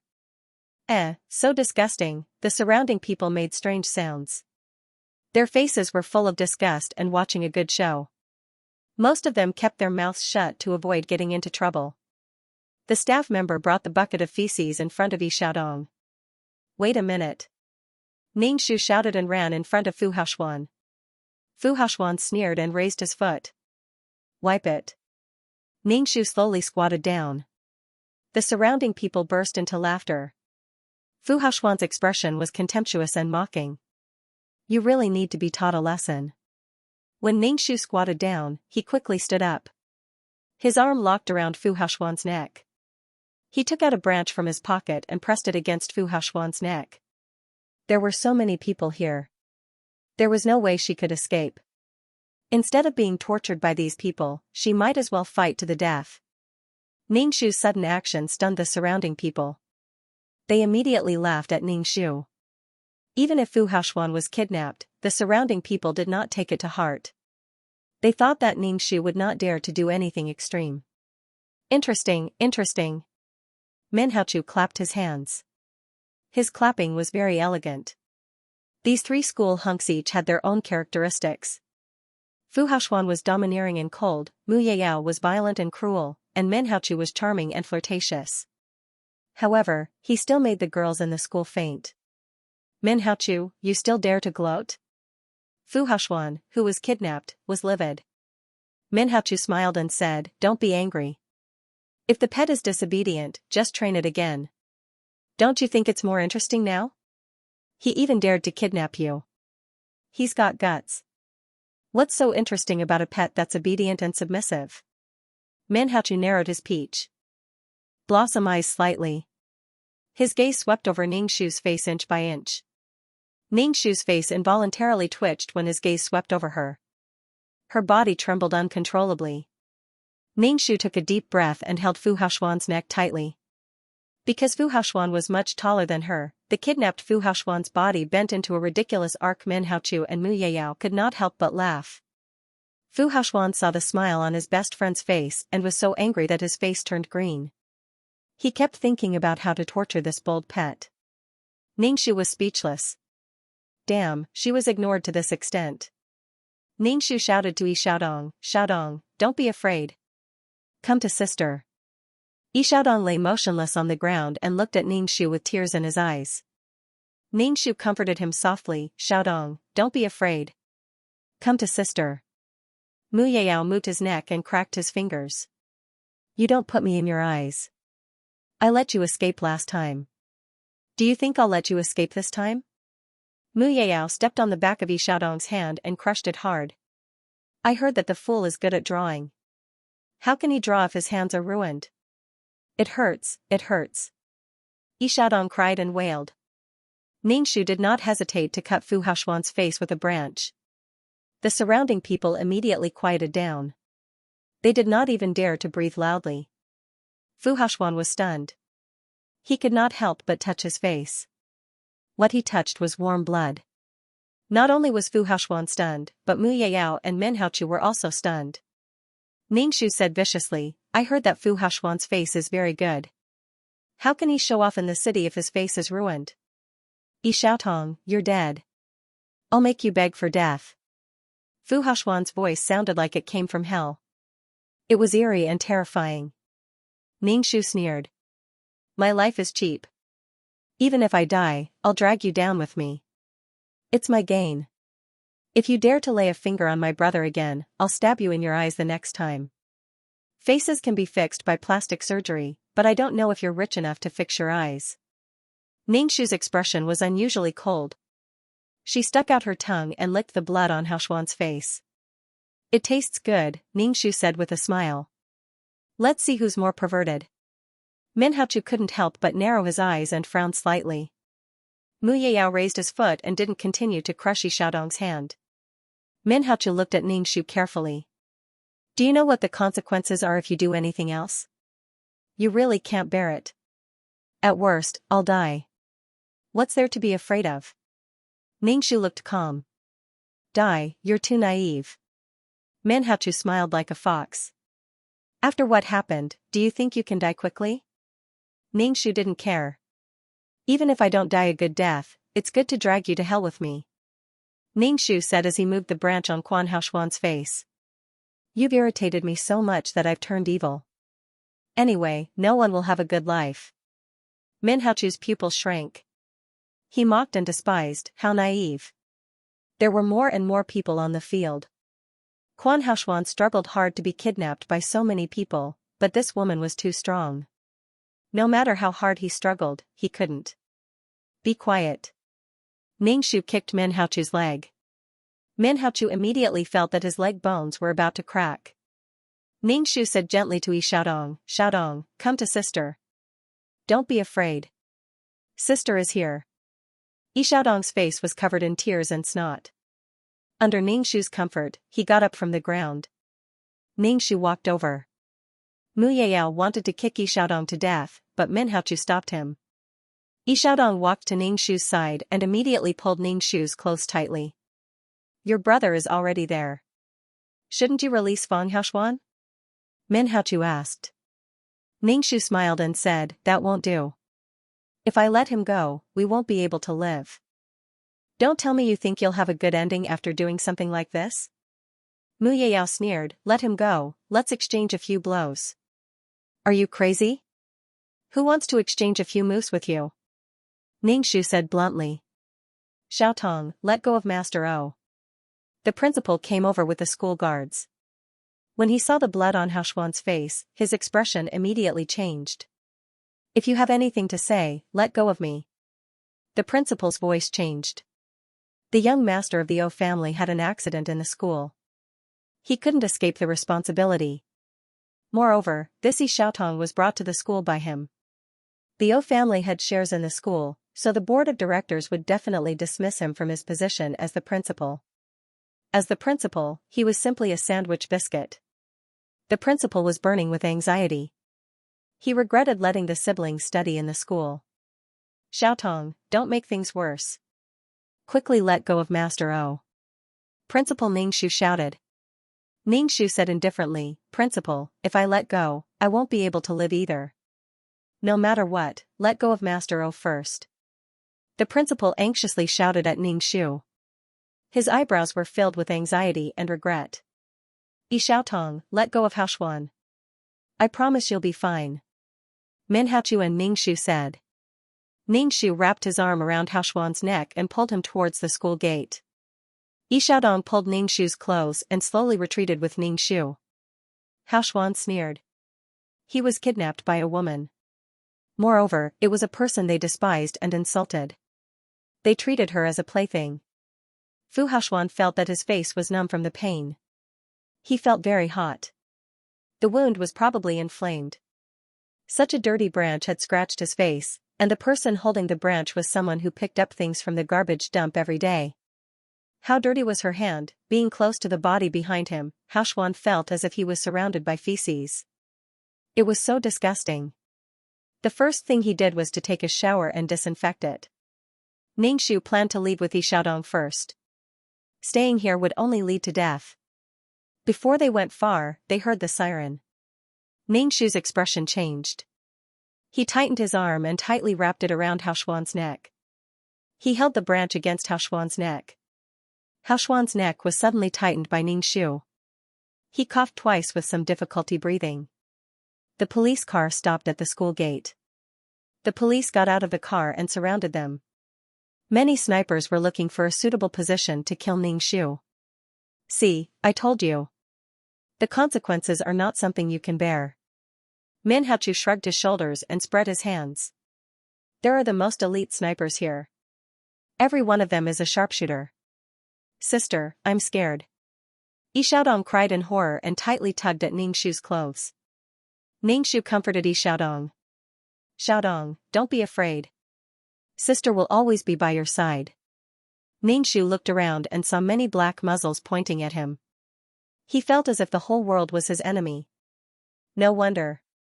No wonder Xiaotong could only be bullied and did not dare to resist. The people who studied in this school gathered almost all the resources of the whole country and society. If a rich man lost a dog, it would be a big deal. No matter how many ordinary people died, it was nothing. That was the reality. Damn it. Ningxu stared at the guns pointed at him. This mission was probably going to fail. Before he was killed, he had to drag someone down with him. He had to drag Haoxuan down with him. He was going to die anyway. Ningxu held the branch tightly and poked Haoxuan's neck. Haoxuan groaned in pain. How dare you? Haoxuan was furious. Minhaochu stared at Ningxu. He felt that there was something wrong with this woman.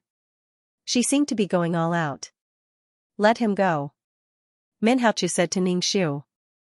Otherwise, you won't be able to bear the consequences. Are you F** king retarded? Do you think I'll let you go just because you say so? If you let me go, I'll die.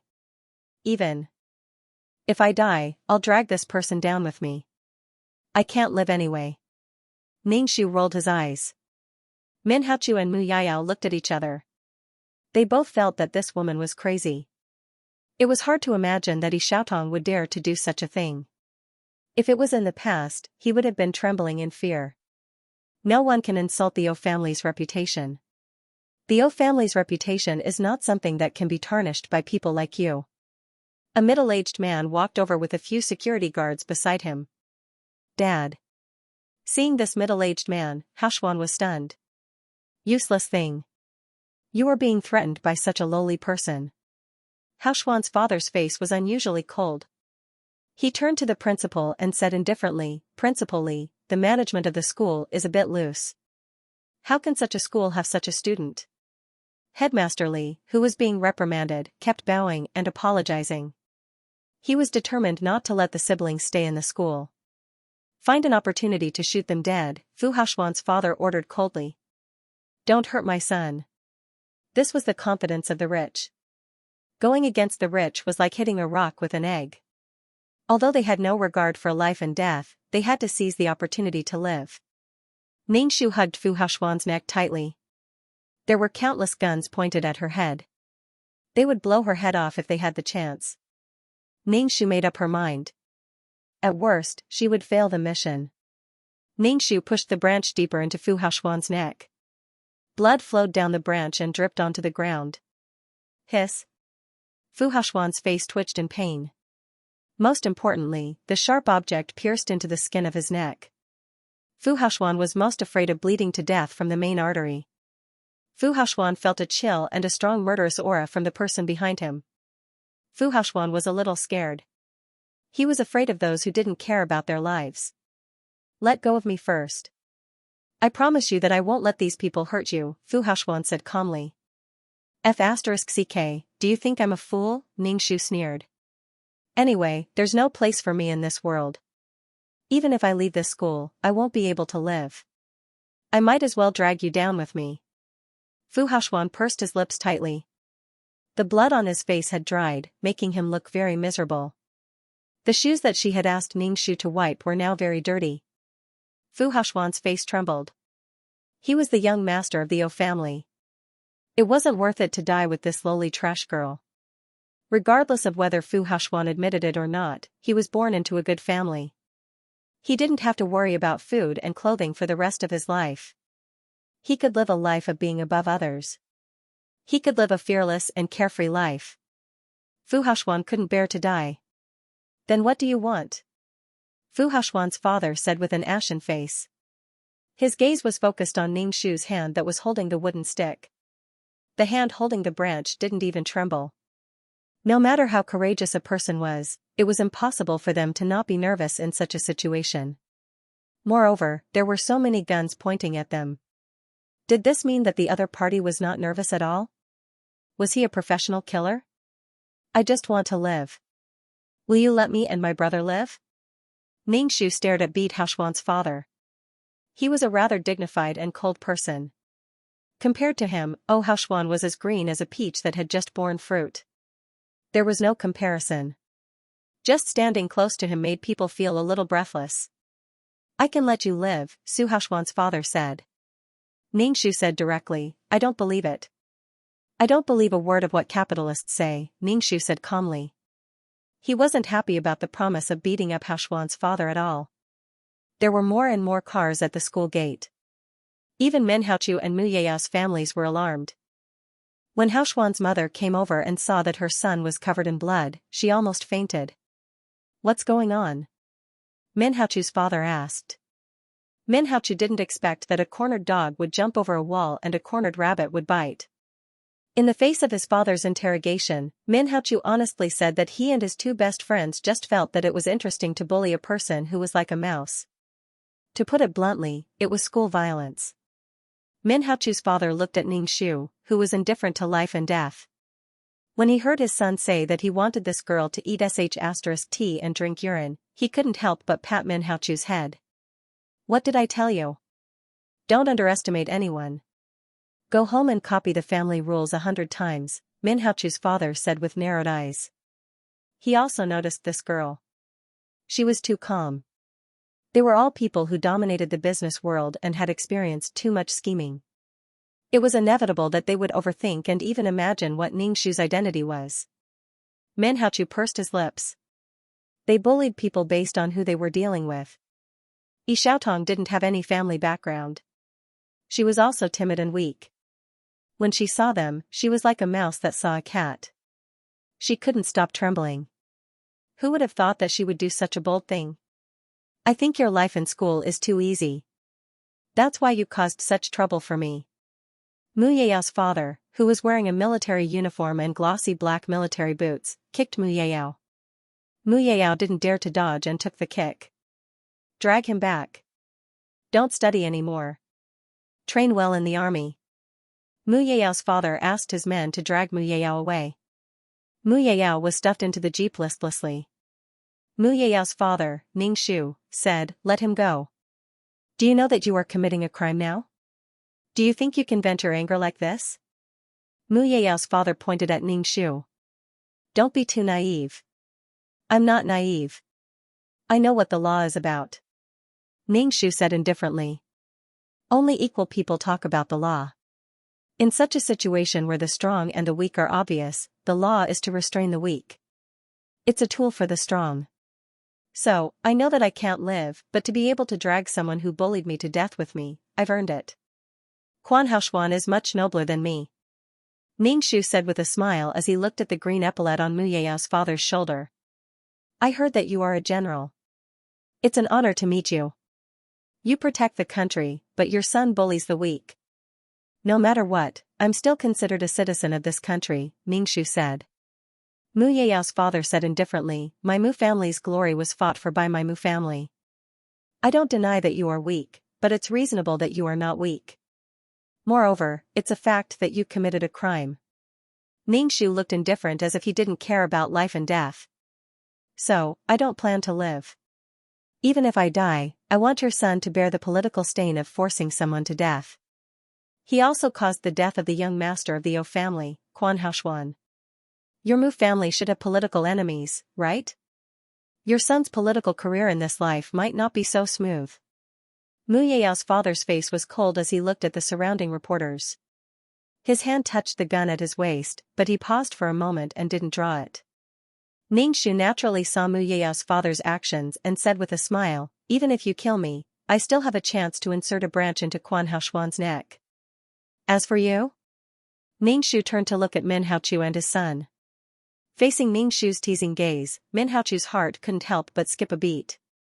He narrowed his peach blossom eyes slightly and his eyelids trembled. He felt that they were like lambs waiting to be slaughtered. This woman really didn't want to live anymore. Ning Shu said with a smile, "Actually, the food produced by the Min group, such as instant noodles and potato chips, are actually," Ning Shu smiled even more brilliantly at Min Haochu's acts, making Min Haochu's heart feel even more uneasy. It was undeniable that he felt a trace of fear towards this madwoman. It was a joke that they would be afraid of a trashy girl like Yi Xiaotong.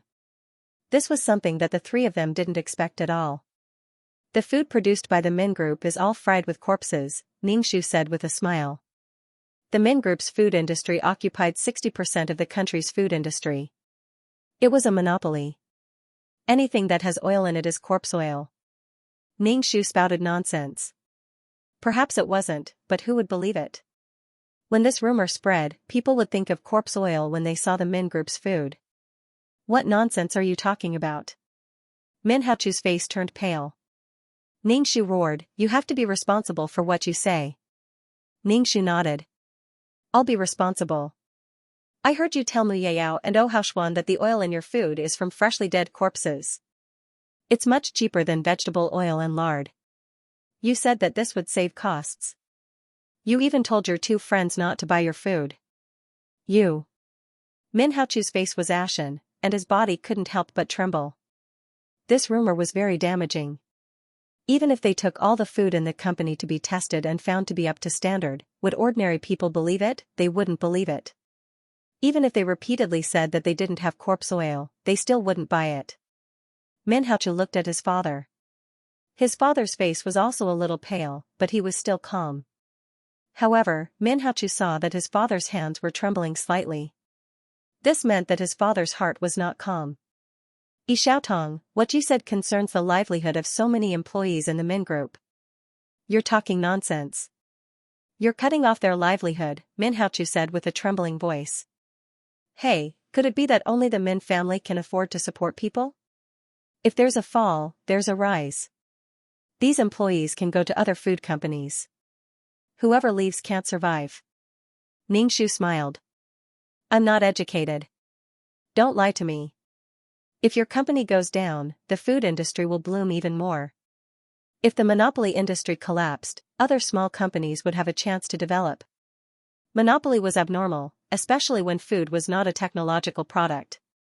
Min Haochu's father took a deep look at Ning Shu before pulling Min Haochu's collar and dragging him away. "I've said it before. Don't underestimate anyone. No matter how small a nail is, it can still make someone bleed. Once they got into the car, Min Haochu's father roared at Min Haochu and slapped him across the face. Min Haochu's head was dizzy from the beating, and he almost fainted. His face was swollen at a speed visible to the naked eye. "You're just a person who likes to play tricks," Min Haochu's father said coldly. "The Min family will fall in your hands sooner or later. Have you thought about how many people will want to take advantage of us if this rumor spreads?"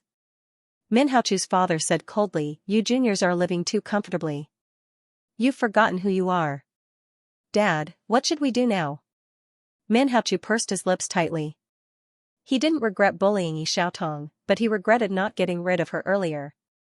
With their family backgrounds, they could completely suppress the news of the two deaths. Who knew that Yi Xiaotong would have the courage to resist now? "What should we do?"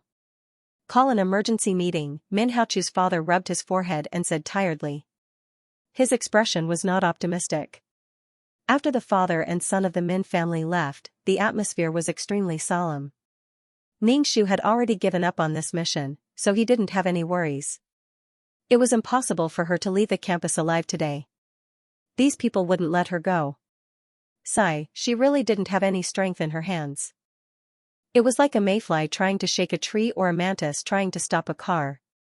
However, she had implicated Yi Xiaotong. If she didn't counterattack for Yi Xiaotong, someone else might counterattack for Yi Xiaotong. "Let go of my son. I can give you whatever you want," Fu Haoxuan's mother cried and shouted at Ningxu. She cried uncontrollably and looked extremely pitiful. Ningxu's expression was cold. He directly ignored Fu Haoxuan's mother's words. Fu Haoxuan's face was pale. He seemed to have realized something. He felt as if he was stuck to a corpse and was extremely cold. Fu Haoxuan felt dizzy and his vision turned black. He didn't know if it was because of excessive blood loss or because of fear. His heart felt like it was about to jump out of his chest. In short, Fu Haoxuan felt very bad. There were so many people around, but at this moment, it was quiet. Everyone held their breaths. There was an aura of death slowly surging. Mu Yao's father narrowed his eyes. Rescuing the hostage is more important. As soon as Mu Yao finished speaking, a gunshot rang out. With a bang, hot blood splashed onto Ningxu's face. With a plop, Yi Xiaodong, who was beside her, fell to the ground. Ningxu didn't hesitate. He used all his strength and directly pierced the branch through Fu Haoxuan's neck. Then, with another bang, Ningxu felt a bullet explode in his head. It was as if it had exploded in his soul. His soul felt as if it was being torn apart. It was as if his soul was going to be completely destroyed. The power of obliteration. Just as Ningxu thought that he was going to be obliterated, a force protected Ningxu's soul. Ningxu returned to the system space. Ningxu sat on the ground and covered his head. He felt as if his soul was being torn apart inch by inch. It made Ningxu extremely painful. After 2 gunshots, the 3 men fell to the ground. Everyone was stunned. The sniper who fired the shot wanted to kill Yi Xiaotong so that Yi Xiaotong would be distracted and kill her. However, he didn't expect to kill Fu Haoxuan before he died. "Haoxuan, Haoxuan." Fu Haoxuan's mother saw her son's eyes widen. His neck was pierced by a branch and blood splattered. His body twitched twice and stopped moving. Fu Haoxuan's mother screamed twice and fainted. Mu Yao's father was stunned. He had never seen such a person. He really wanted to drag someone down with him even after he died. Other than the dead Fu Haoxuan, the living Mu Yao and Min Haochu were surrounded by public opinion. "Colonel Mu, my son is still in the hands of the criminals. Why did you give the order to shoot?" Fu Haoxuan's father questioned Mu Yao's father with a livid face. "I didn't expect this to happen," Mu Yao's father said helplessly. "What we need to do now is to erase the impact of this matter. This matter is a blow to all 3 of our families. But my son is dead. The children of the Mu family and the Min family are still alive," Fu Haoxuan's father said in a deep voice. His eyes were watery. "I must have an explanation for this matter. My son is dead. He was killed by the criminals. I will give you an explanation for this matter. I didn't give the order to shoot. I said that I would try my best to save the hostages. I don't know which sniper accidentally fired his pistol, so he had no choice but to shoot again. I will find that sniper and give you an explanation, Mu Yao's father said. Beat Haoshuan's father heard that Colonel Mu had only found a sniper to brush him off. He was simply shirking responsibility. His face darkened as he watched his son being carried onto a stretcher and covered with a white cloth. Beat Haoshuan's father wiped his face deeply. The murderer was already dead. Now, Beat Haoshuan's father had no way to vent his anger. Was he going to whip the corpse? Colonel Mu got into the off-road vehicle and rubbed his forehead. Bring Mu Yao back to the old house. Colonel Mu went back and beat his son half to death. He immediately sent Mu Yao to the army to prevent him from being attacked by public opinion. However, this matter was too big. The heir of the O family was dead. This kind of news could not be suppressed. It was the age of the internet. The slightest news would cause an uproar on the internet. Min Haochu was punished 100 times. His father walked into the room with a computer and placed it in front of Min Haochu. Look. Min Haochu's heart trembled. When he saw the scene of a stretcher being carried on the computer, Min Haochu had a bad feeling in his heart. He asked in a trembling voice, "Who is dead?" "The O family's kid is dead." "You should know who killed him, right?" Min Haochu's father said. "Now, the internet is going crazy. Our company's products contain corpse oil. It can't be suppressed. The immediate effect is that the number of sellers who receive goods from the company has decreased by 10%, Min Haochu's father said. If you cause trouble, you have to have the ability to deal with it. The most terrifying thing is not a vicious person. The most terrifying thing is a person who is not afraid of death. Perhaps someone who is not afraid of death will tie a bomb to the company and we will be finished. Min Haochu's father sneered. It seems that your life has been too comfortable. You people have no scruples. This time, the company will definitely be hit hard. Dad. Min Haochu's face was pale. His best friend was right in front of him. This impact was very big. If he was the one who was kidnapped, he would be dead. The aristocratic incident fermented. Many videos were circulating on the internet. The rich controlled 80% of the wealth and resources of society, while ordinary people were the bottom of the entire society. There was no lack of people who hated the rich. This matter was like a tsunami on the internet. Especially when people sympathized with the weak. They were a pair of orphans, and the younger brother was a fool. This made people sympathize with them even more. Everyone joined forces to suppress the high and mighty people. That was very refreshing. Not only was it to fight for justice, but it was also to vent the anger in their hearts. Because of this, Colonel Mu was reprimanded by his superiors. They said that Mu Yao lacked the integrity and sense of responsibility of a soldier. With such a casual sentence, Mu Yao's political path would not be so easy. There might be a gap in the Mu family from Mu Yao's generation. The Mu clan could only give up on Mu Yao and turn to nurture others. They could not hang themselves on Mu Yao. The Mu family had lost a child with a bright future, and the O family had lost a child. The Min family's food sales had dropped by 40%. 40% was a lot of money. Even if the Min family went to an authoritative organization to test their food, even if the food was qualified and the certificate was placed in front of the public would not believe it. Sometimes, people believed in what they thought, and 3 people would make a tiger out of it. Ningxu returned to the system space for a long time before he recovered. The feeling of his soul being torn apart was too painful. It was really unbearable. Sigh, failed. 2333 sighed. Ningxu shrugged. Failed. Sigh, your attitude was too strong. If you showed weakness, there might be a way. 2333 said. Ningxu rolled his eyes. What's the use of showing weakness? I will definitely be pushed into a bucket of feces and eat a stomach full of shit. Why don't you do the mission? Those people don't have any compassion for the fairer sex at all.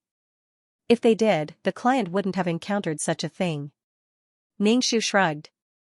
They did not treat me as an equal. If a rat kept squawking at you, would you just let it go? Ningxu said helplessly. Moreover, there were so many people. She could not win at all.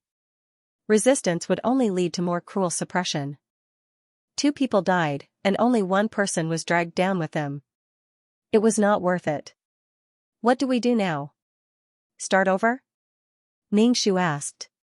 Let's look at your overall data first.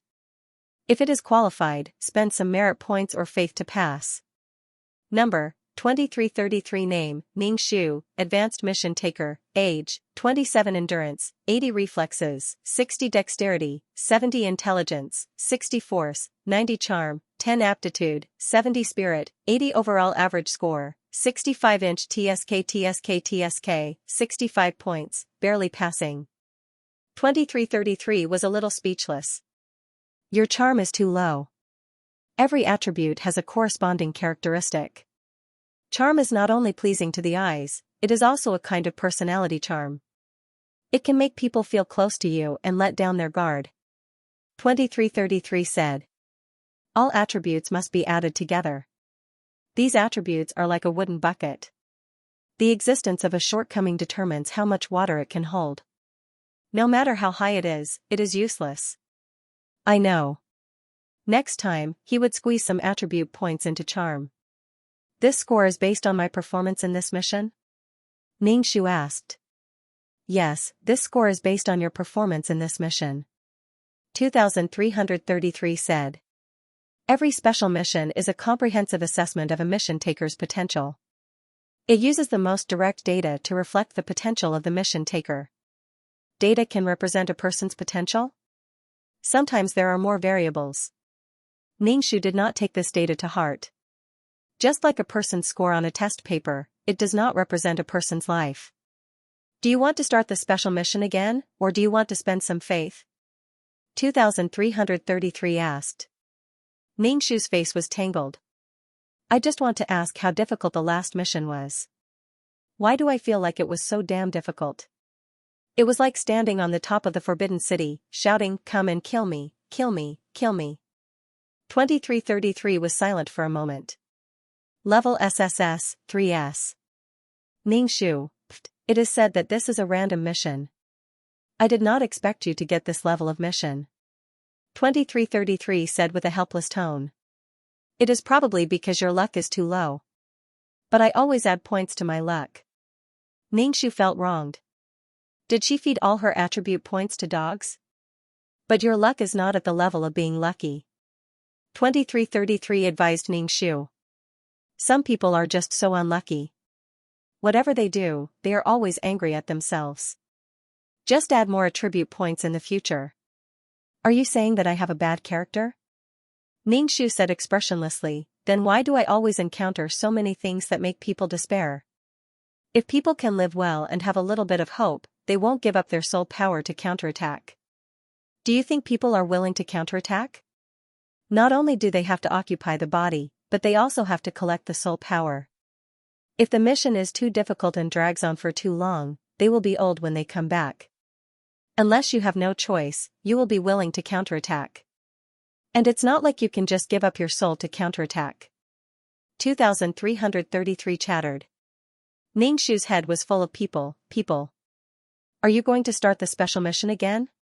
2333 didn't want to discuss with Ningxu about his character, so he changed the topic. Ningxu was in a dilemma. What if he got a harder mission again? It would be a bit embarrassing if he didn't pass the second test. However, if he had to use faith power, Ningxu's heart would ache. Not only that, but his whole body was aching.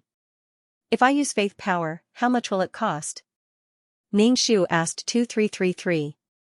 5,000 faith power. 2333 said, it shouldn't be so little, but your overall score is good. It shouldn't be so little. Was 5,000 too little? Ningxu took a deep breath and thought that maybe he would get a simpler mission this time. Then, he wouldn't have to waste 5,000 faith power. She had done so many missions and only had a few thousand faith power. Once she used up the 5,000 faith power, she would basically lose it. After working so hard for so long, she had to go back to square one. She couldn't accept it. If it was 5 million points, Ningxu would definitely be willing to give it up. There were points in every world as long as the mission was completed. However, points and merits were too hard to come by. Ningxu couldn't help but scratch his head and asked 2333, what do you think I should choose? Don't ask me. I don't know. 2333 refused to answer directly. He was afraid that he would be blamed for everything in the future. Then what's the use of you? Ningxu squinted. Yes, I am trash. 2333 admitted that he was trash. Ningxu clicked his tongue twice. Use faith power. She now had a steady income of faith power, but no merit. You sure? 2333 asked. I'm sure. Are you sure you want to use 5,000 faith to cancel out the special trial quest? 2333 asked. I am sure, Ningxu said weakly. Then I'll deduct 5,000 faith power. F*CK, can you stop talking? If you keep talking, I want to go back on my word. Ningxu wanted to cry, but no tears came out. I'm sure. Just do it. Don't remind me to do it. 2333, what a violent temper. From now on, you are a high-level quest taker. Congratulations. 2333 Ningxu said. Ningxu smiled. Same to you, then I'll ask what the requirements are to become a high-level quest taker. From now on, I'm going to be a high-level quest taker. Ningxu said with a smile. To become a high-level quest taker, you need 100 million points, 50,000 faith power, and 60,000 merit points. Once you meet the requirements, you can level up. When Ningxu heard this, he was completely dumbfounded. He plopped down on the carpet and dug his ears. How much power of faith did you say? How many merit points? How many points? Cough, listen carefully. 100 million points, 50,000 faith power, and 40,000 merit points, 2333 said. Ningxu smiled. I don't think it makes sense. Is it because I failed the special mission that the numbers doubled? Otherwise, why would there be 50,000 faith power and 40,000 merit points? Ningxu roared. Ningxu's heart was filled with hee-hee, followed by countless grass mud horses. Everyone has the same numbers, 2333 said. Do you think it's so easy to become a high-level quest taker? Many quest takers have to do missions for countless years to become a high-level quest taker. Besides, it doesn't mean that you can become a high-level quest taker just because you meet the requirements. There's still 100 million points. Ningxu lowered his head and counted with his fingers. 1, 10, 100,000, 10,000, 100,000, 100,000, 100,000, 100,000, 100,000, 100,000, 100,000, 100 million, 100 million, 100 million points, 100 million points, 20 million points, and 80 million points divided by 3 million points. Just for points alone, I'll have to do nearly 30 missions. The time for one mission is about 3 to 5 years. So, just for points alone, I'll have to do missions for hundreds of years. Other than points, there's also faith power and merit points. Not every world can get merit points. 40,000 merit points. What the F*CK Ningxu said that he didn't know how to calculate anymore. The numbers he calculated made him feel depressed. Moreover, not every mission would be successful. There was a chance of failure. If he failed, he would lose the amulet. Buying the amulet would cost him merit points. Ningxu squatted in the corner. He couldn't face such a cruel reality. Don't worry about the numbers. The most important thing for us now is to build the world. As long as there's a world, you won't be easily erased.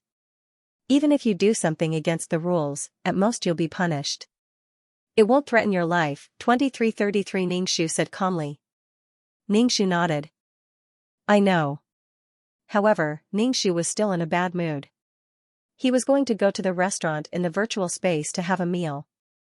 Then, he would go to the trading hall to see if there was any news about the world's origin. Ningxu had not encountered the world's origin in so many worlds. He didn't know when he would encounter the world's origin. However, if he knew about the world's origin, he probably wouldn't have anything precious to exchange for it. Ningxu first went to the restaurant and ordered a table of dishes to eat slowly. After eating, he went to the trading hall. However, there were also many good things in the trading hall.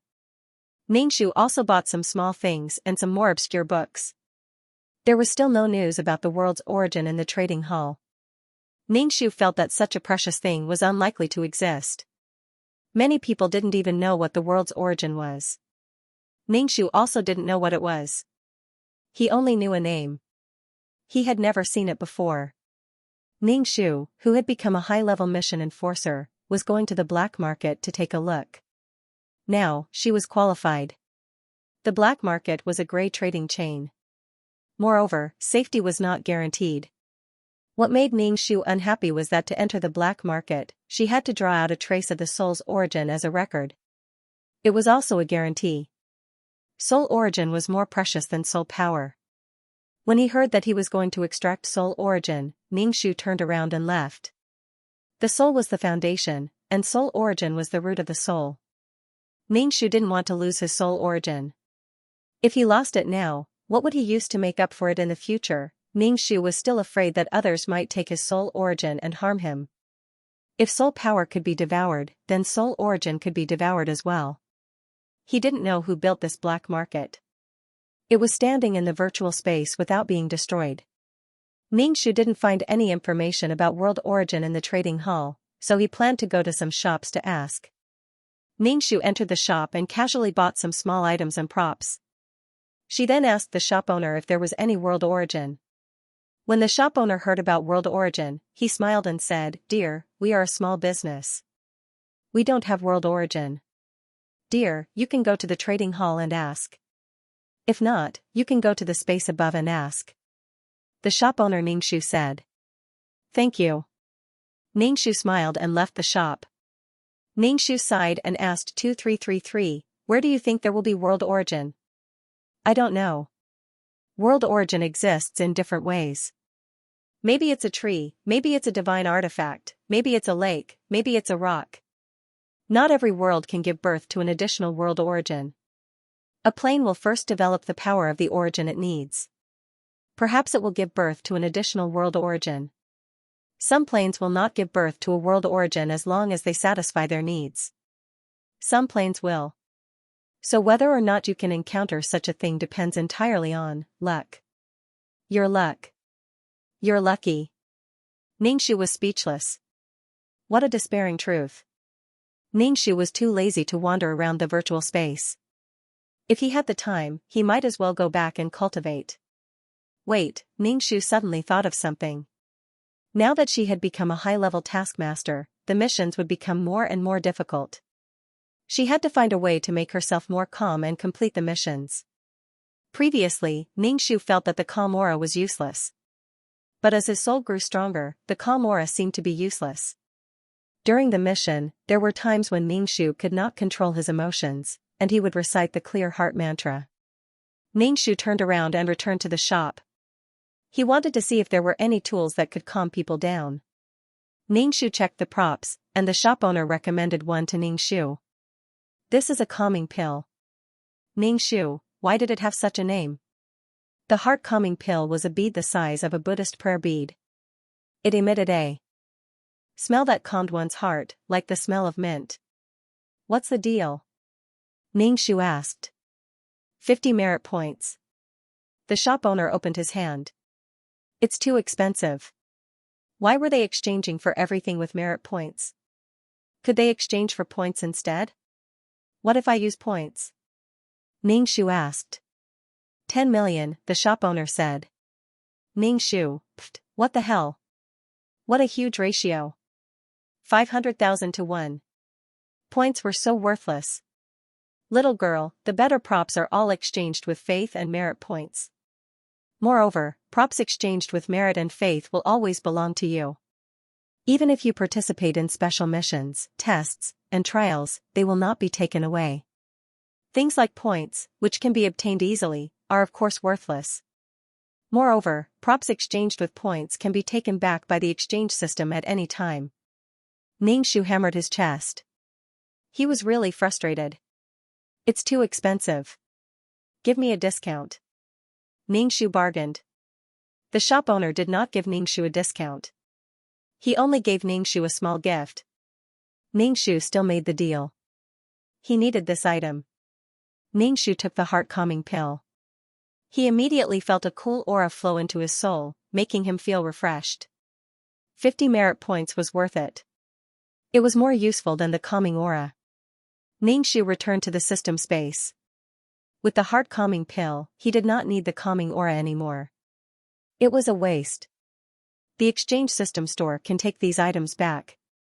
2333 said. Ningshu raised an eyebrow. She felt that 2333 was really considerate. It was so considerate that she felt a little creeped out. He answered every question. This was not 2333. One who is unaccountably solicitous is hiding evil intentions. Ningshu opened the exchange system store and sold the calming aura. Of course, the price was not high. Don't even mention how much it was cheated. Let's start the mission. Let's see who the client is. Ningshu said.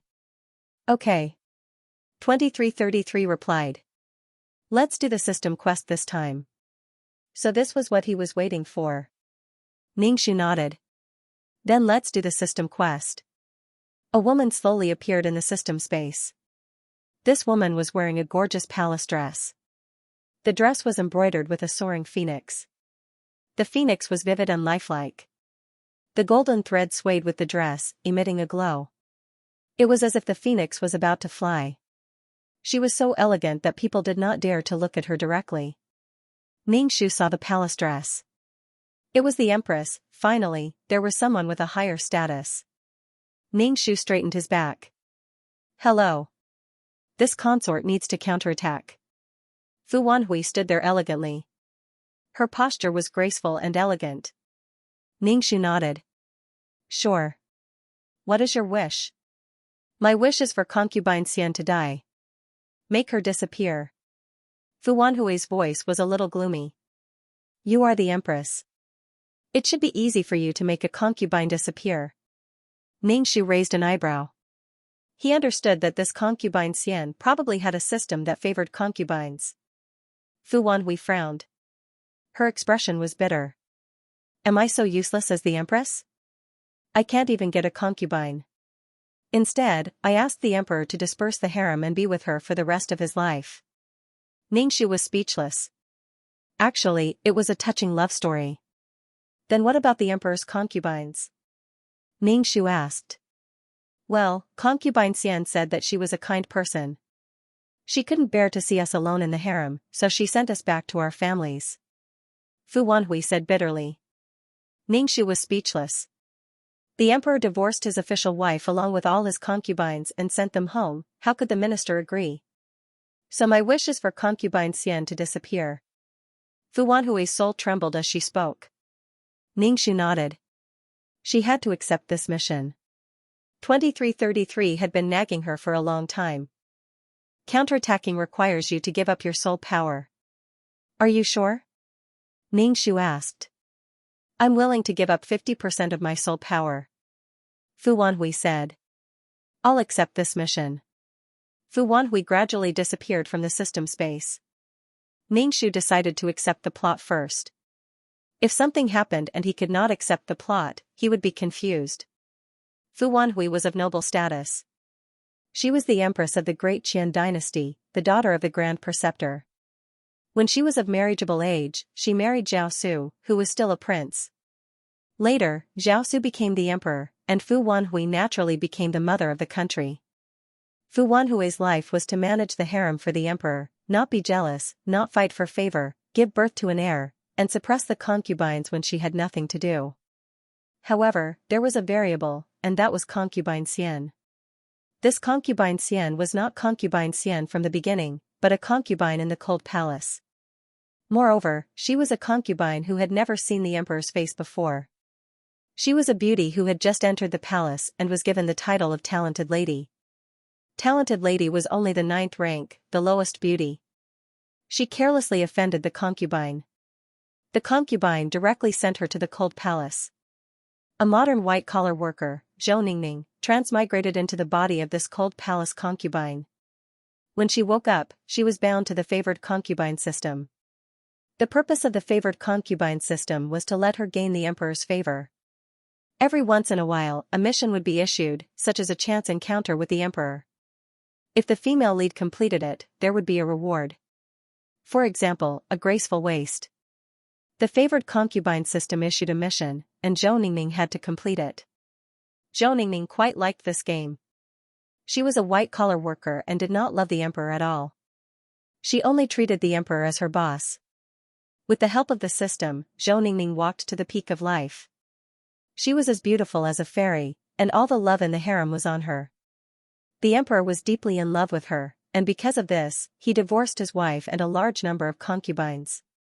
Some of the women who were sent home directly hanged themselves, losing their reputation and dragging down their families. The most awkward one was Fu Wanhui, the wife. It could be said that she was the first mother of the country to be divorced in the Deqian dynasty. The history books did not know how to write about her. Ning Shu, who had accepted the plot, said that lust blinded one's mind. People who met love were all brainless, and their brains were like decorations. Didn't the ministers object? They were probably all suppressed by Zhao Su. Ning Shu said, "This is the favored concubine system you mentioned, right? Or is it like the star system, and wait until the system leaves the host to seize it?" "Yes, Ning Shu, do your best." 2333 cheered Ning Shu on. Ning Shu rolled his eyes. 2333 was so attentive because it concerned his own interests.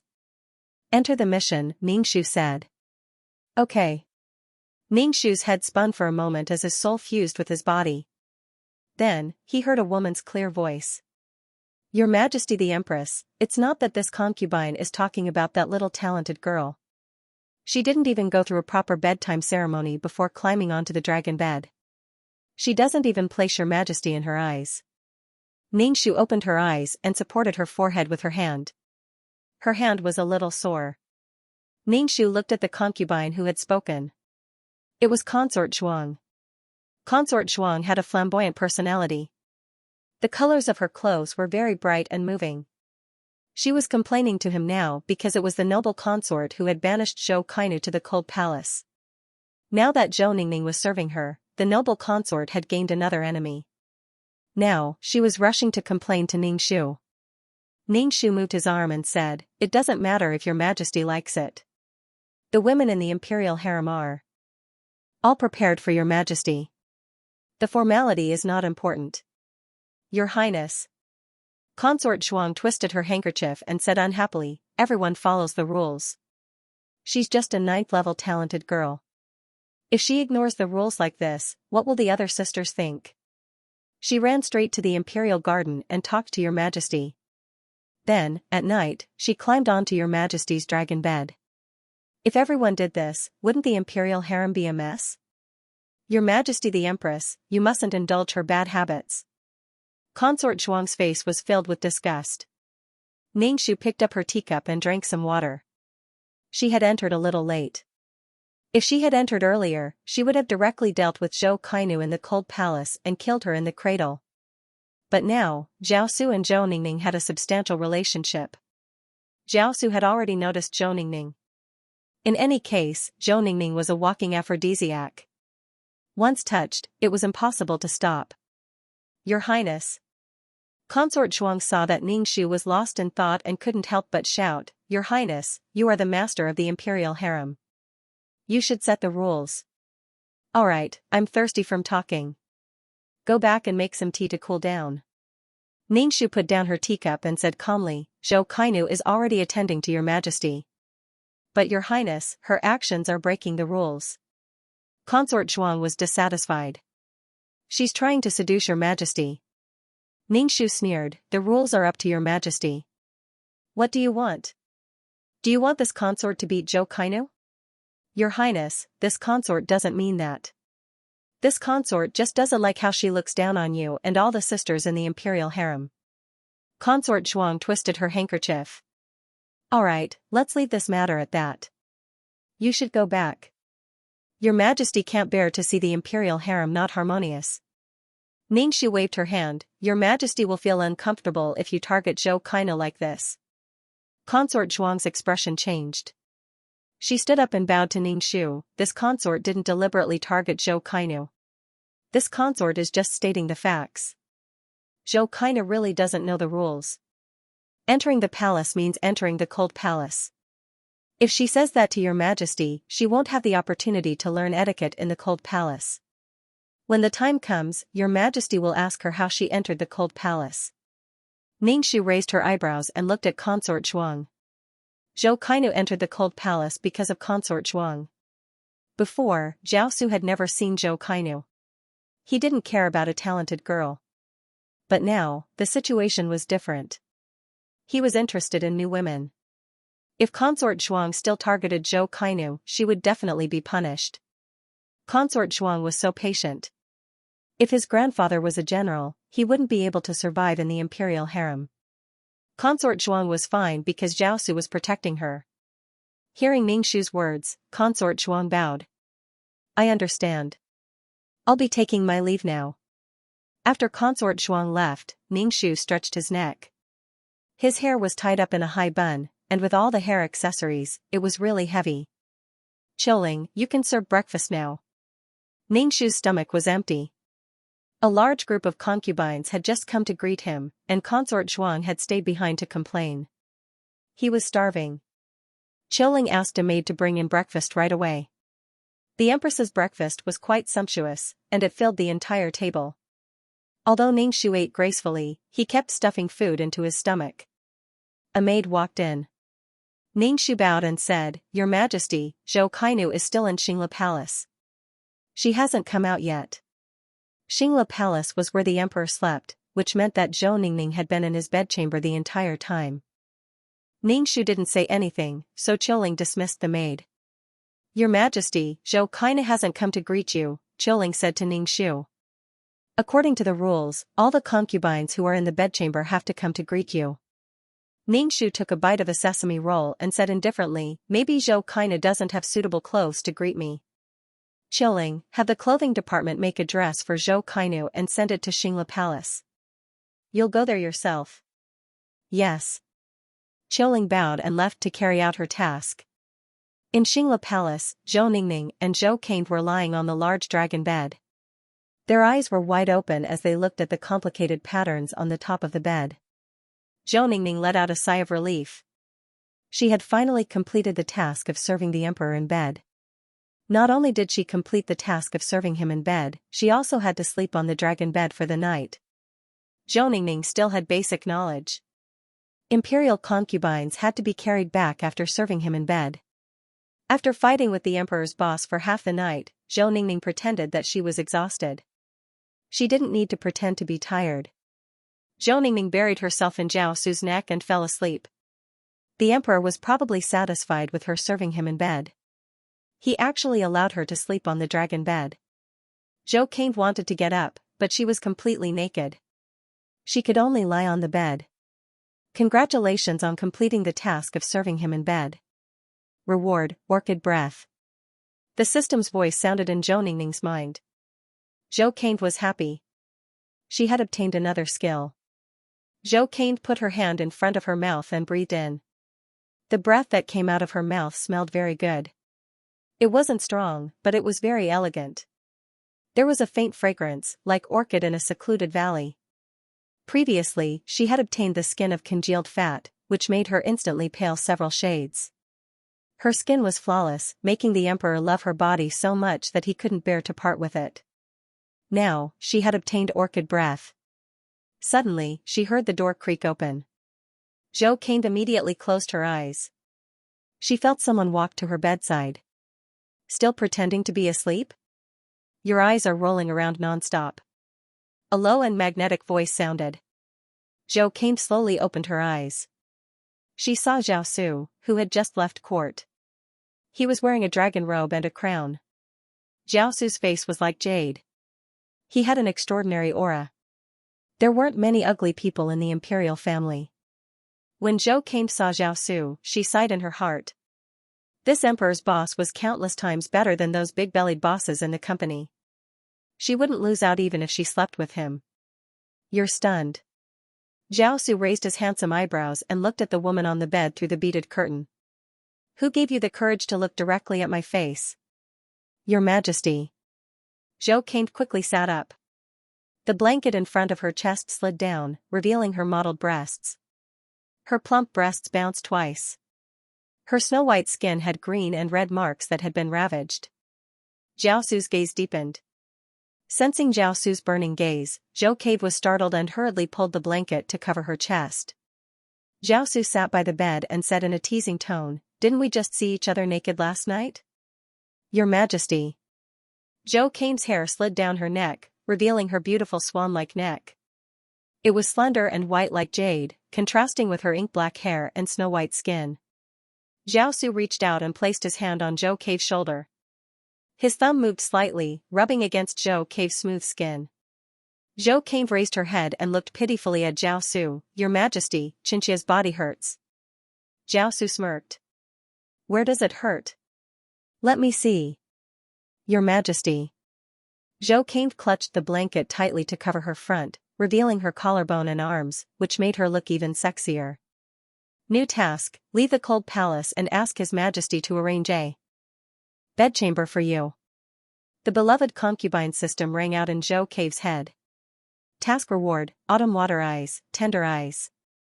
Zhou Cave chuckled inwardly. She was the Emperor's woman now, and of course she wouldn't go back to the cold palace.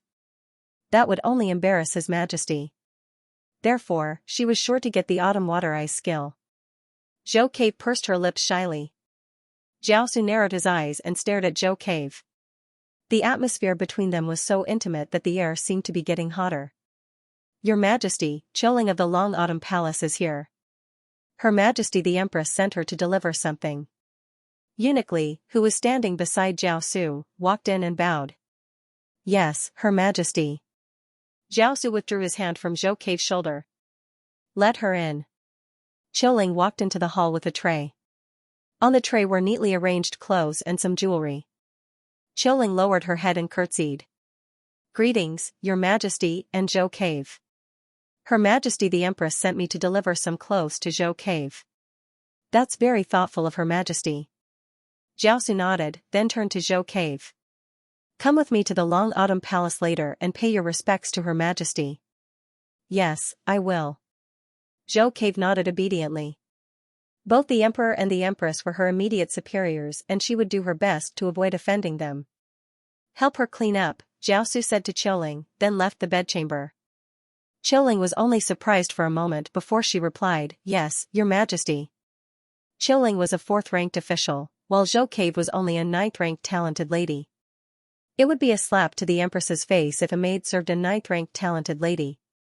However, it was the Emperor's order and Qiuling couldn't refuse. Qiuling carried the tray to the bed and put it on the head of the bed. Talented lady, please get out of bed. Only then did Zhou Cave lift the duvet and rise to her feet, revealing her mottled clothes. Qiuling glanced at her, then began to dress Zhou Cave. Task, get close to Her Majesty's official Qiuling and ask her about Her Majesty. Task reward, sounds of nature. The system issued another task. Sounds of nature? Did she have a beautiful voice when she sang or talked? Zhou Cave glanced at official Qiuling, who was bending over to tie her belt, and said, Sorry to trouble you, official Qiuling. You're welcome, official Qiuling. Since His Majesty has given me the order, I'll do my best, said official Qiuling politely.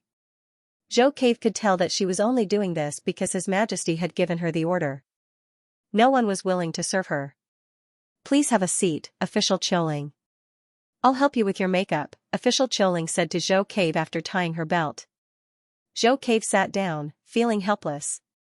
She was in such a low position that no one would pay her any attention even if she tried to get close to Her Majesty.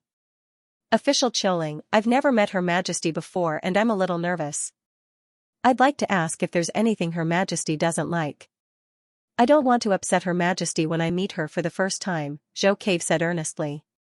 There's no need to be nervous, official Qiuling. Her Majesty is a very easygoing person. As long as you follow the rules, said official Qiuling. The look on Zhou Cave's face didn't change, but she was grumbling inwardly. This Her Majesty wasn't the type to let herself be taken advantage of. She was using this as an excuse to remind His Majesty that the imperial harem was a big workplace, But it was even more dangerous than a workplace. The loser would lose everything, including their lives. You failed the task of getting information about Her Majesty. You have 3 chances to fail. If you exceed 3 chances, you'll be punished if you fail to complete the task seriously. The system's mechanical voice rang out. It was the first time Zhou Kane had heard of a punishment and she couldn't help but frown. What the hell was a punishment for failure? It seemed that she would have to work harder from now on.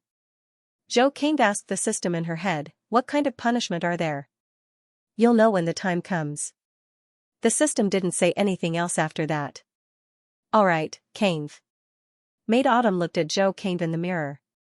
She was so beautiful even when she was frowning. Her skin was flawless and she didn't need any makeup at all. Her eyebrows were as green as jade and her lips were as red as cinnabar. She was as beautiful as the morning sun even without any makeup.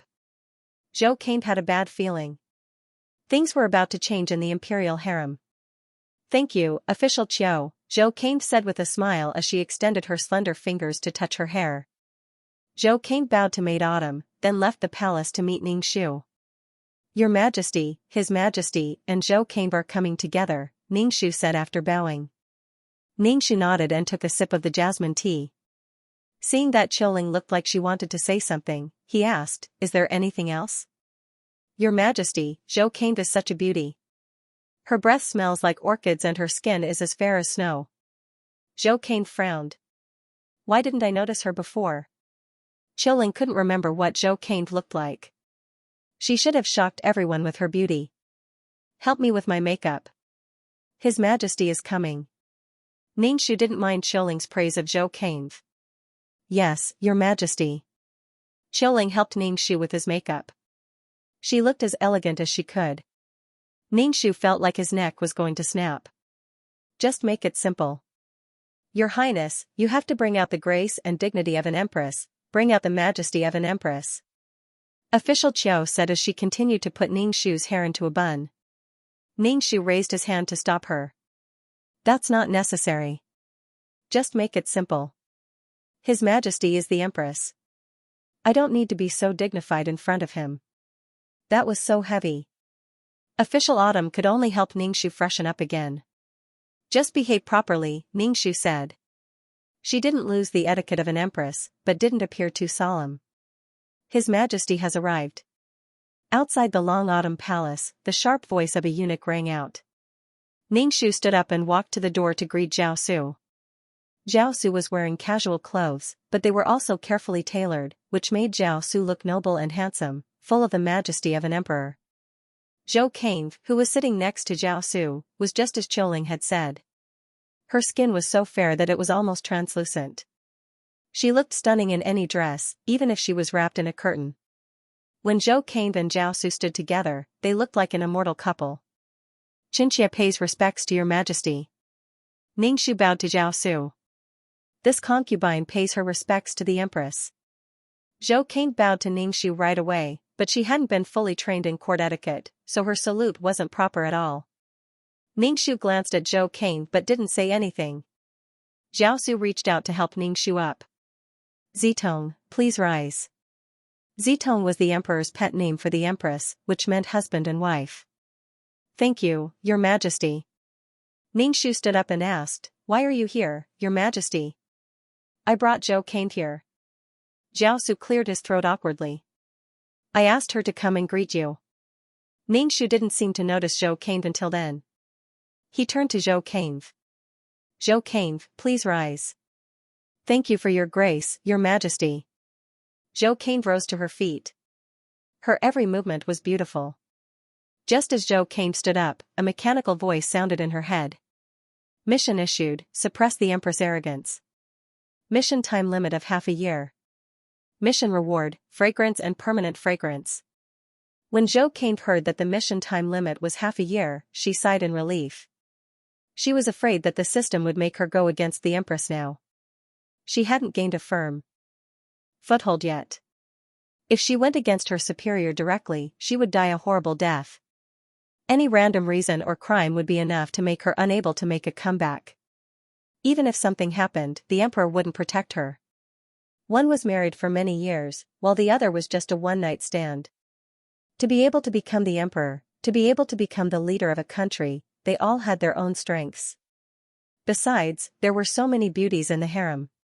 One less wouldn't be a big deal. Many thoughts flashed through Zhou Kane's mind. This was the result of her many years of experience in the modern workplace. Zitong. Zhao Su sat on the chair and called out to Ning Shu. Ning Shu asked, "Your Majesty, what's the matter?" Now that Zhou Kane is a legitimate imperial concubine, she can't go to the cold palace anymore. Arrange a place for her to live. Zhao Su turned the thumb ring on his thumb. Kane's status is too low. Ning Shu nodded. Letting Zhou Kane live in the cold palace is indeed a grievance. The environment of Yingyue Palace's Yuqiong court is very good. The environment is quiet and elegant. The noble consort is the master of Yingyue Palace. The noble consort has a lively personality and will definitely get along well with Zhou Kane. When Zhou Kane heard that Yingyue Palace was the noble consort's territory, she immediately had a bad feeling. She couldn't help but glance at Ning Shu. She felt that the empress was deliberately sending her into the hands of the noble consort. After all, it was the noble consort who banished this body to the cold palace. Zhou Kane wanted to refuse, but seeing the satisfaction on Zhao Su's face, it was obvious that he was satisfied with this arrangement. Zhou Kane could only keep her mouth shut. When she didn't have any power, she could only accept it and slowly figure it out in the future. So what if it was the noble consort? When the time came, they could slowly deal with each other. Zhou Kane has already served the empress. It is time for her to be promoted. She is now a 9th-level talented lady. How about she be promoted to an 8th-level consort? Ning Shu kept a smile on his face as he spoke to Zhao Su. Zhao Su glanced at the picturesque and elegant Zhou Kane standing there. He pursed his lips and said, "The consort selection is a bit low. What position does the emperor think she should be promoted?" The smile on Ning Shu's face faded a bit. This old lady is in a bad mood right now. Zhao Su naturally saw Ning Shu's expression and said, "How about this? Xiaoyi of the 7th-level consort. Xianxia will listen to the emperor." Ning Shu turned his head to look at Zhou Kane. "No, she should be called Zhou Xiaoyi now."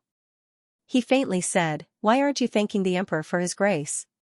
Everyone else was promoted 1 rank at a time, but you were promoted by 2 ranks. In the future, you must properly serve the emperor." Zhou Xiaoyi immediately bowed. Xianxia thanks the emperor for his grace.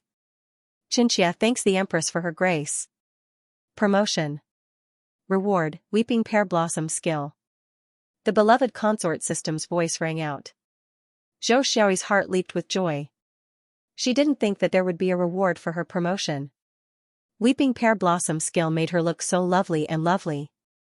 Issued a quest. If you are promoted within 2 months, you will be rewarded with the supreme grade masterpiece, Dragon Ball. Dragon Ball, Zhou Xiaoyi asked the system in her head, "What's a Dragon Ball?" "It's a narrow jade door, a long chamber, and a low position," the system explained. "Man will be infatuated with it." Zhou Xiaoyi blushed a little at those words and made up her mind to get it. Sex was everything between a man and a woman. "Zitong, I'll be here for lunch." Zhao Su patted Ning Shu's hands on his lap. "I'm going to take care of business now." "See you off, Your Majesty." Ning Shu rose to his feet and curtsied, snickering inwardly. He had insulted her just then and now she was going to make up for it with a meal. Ning Shu wanted to say, get lost, don't come. Come over and pick up your chopsticks to eat, but she would be busy for a while. After Zhao Su left, Ning Shu and Zhou Xiaoyi were the only ones left in the hall. Ning Shu looked Zhou Xiaoyi up and down and found her to be more and more beautiful. Her skin was so perfect that it was flawless.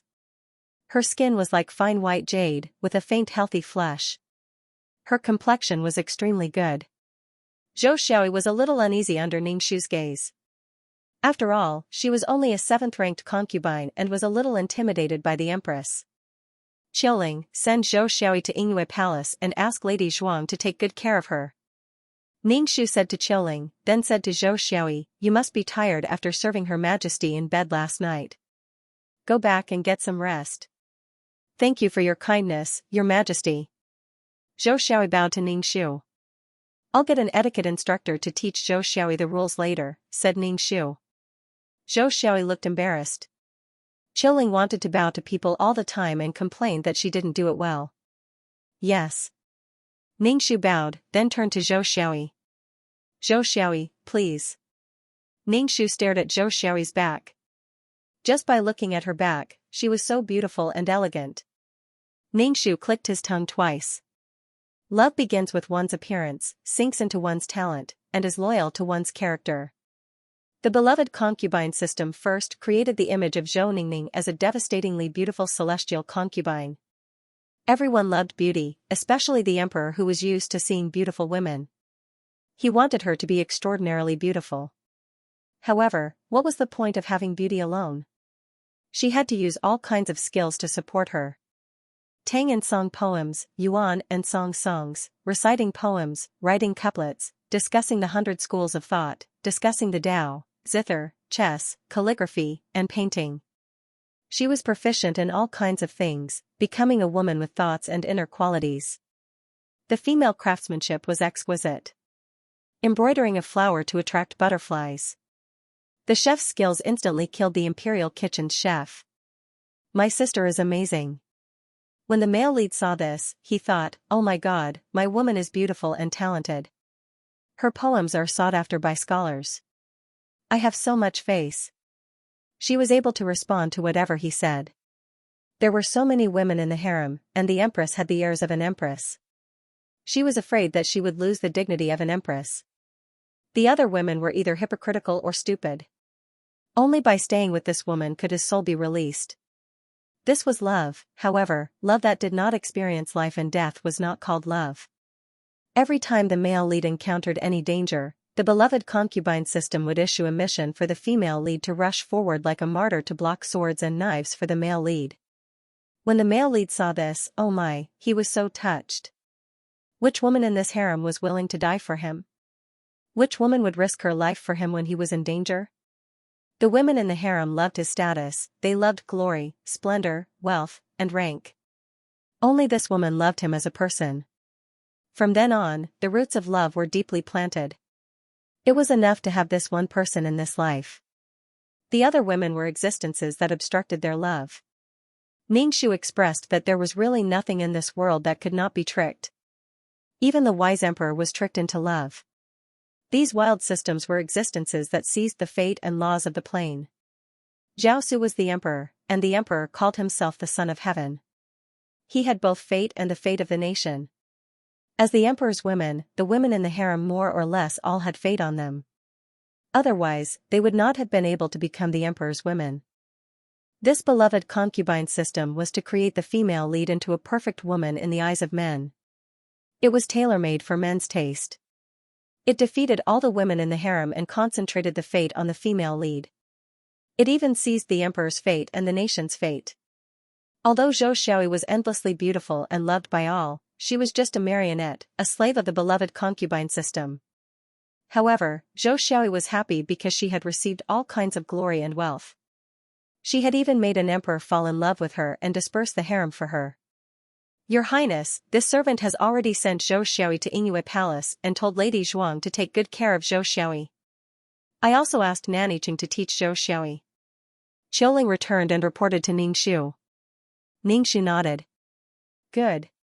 With Lady Zhuang's bad temper, she would definitely make things difficult for Zhou Xiaoyi. This Naniqing was an old maid from the time of the late emperor. She was rigid and strict, and as she got older, her temper became even more eccentric. She would definitely make Zhou Xiaoyi suffer. This beloved concubine system kept giving the female lead tasks. Once they were completed, the female lead would be given skills. As a result, the female lead became an all-round and perfect woman. What he needed to do now was to reduce Jiaosu's contact with Zhou Xiaoyi. Once he did, many tasks would be triggered.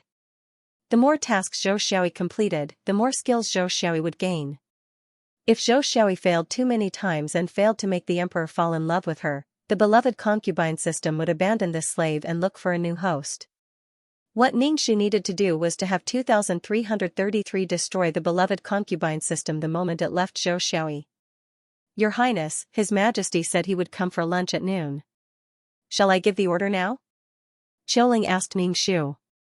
Ningxu nodded, then said to Qiuling, give mother a message. Yes, your highness. Qiuling bowed and left the palace. Fu Wanhui's father was the grand tutor and Fu Wanhui was the only daughter in the family. Her parents had her when they were old and doted on her very much. Fu Wanhui had been married to Xiaosu for several years, but she didn't have any children. Ningxu felt the pulse of this body and found that she was healthy. At noon, Xiaosu came over for lunch and set a table full of dishes. Seeing that Ningxu was eating with his head down, Xiaosu put some food in Ningxu's bowl. Zitong, you've worked hard in the imperial harem. It's not hard at all. It's just that I've never had a child for His Majesty. I'm ashamed, said Ningxu. It's fate. There's no hurry. Zitong and I are still young, said Xiaosu casually. Ningxu didn't know if Xiaosu really didn't care or if he was just pretending. Was he really not worried at all? There were very few children in the imperial harem and concubine De was the only one who had a princess. Ningxu didn't care. It wasn't like she was the one who gave birth to the princess. After lunch, Xiaosu chatted with Ningxu for a while, then left after saying that he had some work to do. After Xiaosu left, Ningxu went to rest on the bed in the side hall. He did not allow any palace maids to enter. He sat cross-legged on the bed and began to cultivate. No matter what, he had to have the ability to protect himself. In ancient times, there was abundant spiritual energy. After Ningxu cultivated for a while, a trace of energy appeared in his dantian. Then, he let the energy slowly strengthen his body. To be honest, Xiaosu was very satisfied with Zhou Sherry's body. However, he had just pampered her last night and could not continue. Since he could not pamper Zhou Sherry, Xiaosu still went to Yingyue Palace. However, he did not go to find Zhou Sherry. Instead, he went to see Zhuang Fei. However, when he passed by Yuqiong Court, he saw Zhou Sherry sitting on the railing in the corridor. Zhou Sherry had a simple hairstyle. Her fine black hair fell down. She was wearing plain clothes. Her slender jade hand held a fan of beauty. She lazily fanned herself and slightly raised her head to look at the sky. Her temperament was as beautiful as an orchid. She was like a fairy that had descended to the mortal world. Xiaosu narrowed his eyes and waved his hand to Uniquely. Uniquely understood. He glanced at Zhou Xiaoyi and went to tell Zhuang Fei that the emperor would not come. Xiaosu slowly walked towards Zhou Xiaoyi. He reached out and lifted Zhou Xiaoyi's hair to sniff it. Zhou Xiaoyi did not seem to notice Xiaosu's arrival. She lazily said, "Lianer, I'm thirsty. Pour me a cup of water." Xiaosu took the teacup from the palace maid and handed it to Zhou Xiaoyi. Zhou Xiaoyi was about to take it when Xiaosu pretended to be angry and said, "How dare you ask Shen to pour tea for you? Emperor." Zhou Xiaoyi was startled and quickly bowed. "Drink. Weren't you thirsty?" Xiaosu gave the teacup to Zhou Xiaoyi. Zhou Xiaoyi took a sip. Xiaosu took the teacup from her hand and drank the rest of the tea. Beauty's breath is like orchids. The fragrance of the teacup is enchanting. Xiaosu said teasingly. He even put the teacup to his nose and sniffed it. When a man was interested in a woman, he had the patience to tease and flirt with her. When he was impatient, he did not even want to look at her. Zhou Xiaoyi's face was flushed red, and she looked especially charming. Xiaosu couldn't help but reach out to touch her face. It was tender and warm. Zhou Xiaoyi rubbed her head against Xiaosu's palm, causing Xiaosu's lower abdomen to tighten. He carried Zhou Xiaoyi, and Zhou Xiaoyi wrapped her arms around Xiaosu's neck. The closer they got, the more Xiaosu could smell the fragrance coming out of Zhou Xiaoyi's mouth. It was elegant and enchanting. Next, it was naturally time to make waves. On the other side, Uniquely told noble consort Zhuang that the emperor had stayed behind in Jade Garden. He was so angry that he almost smashed his cup and stirred his handkerchief with all his might. He couldn't stop himself from cursing the wretch again and again. He was so angry that he cried. The next morning, when she went to the Long Autumn Palace to pay her respects, the noble consort looked at Zhou Xiaoyi, who had been nourished to the point of being incomparably beautiful. Her face was so ferocious that it could bore a hole through Zhou Xiaoyi with her stare. Zhou Xiaoyi just waved the fan of beauty elegantly, ignoring the noble consort's gaze. Ningxu walked from the side chamber to the main hall and glanced at the noble consort and Zhou Xiaoyi. He hadn't seen Zhou Xiaoyi for one night, and she had become even more beautiful. Damn, the more time passed, the more beautiful she became. She really was different when she was using cheats. She made all the women in the room look like ordinary women. When the noble consort looked at Ningxu, her eyes were watery and incomparably pitiful. Ningxu ignored the noble consort's gaze and looked at Zhou Xiaoyi. I heard that the emperor went to your jade garden yesterday? As soon as Ningxu said this, the room of orioles and swallows immediately looked at Zhou Xiaoyi. Zhou Xiaoyi hurriedly stood up and bowed. Empress, Xianxia is just a small Xiaoyi. I can't decide or interfere with the emperor. The emperor wanted to go to her place. Should she kick him out? The empress was deliberately making hatred for her. There was no reason for her not to fight back. Besides, there was still a mission to suppress the empress' arrogance. If she completed it, she would be able to obtain the permanent body fragrance. Ningxu's eyebrows jumped. Why didn't you stay in the room and model outside? Why would Jiaosu go to your jade garden? How could a man not know that a woman was seducing him? Of course, he knew. He was just going with the flow. Besides, if a woman was so painstakingly trying to keep him, it meant that he was charming. Ningxu said indifferently, why are you so agitated?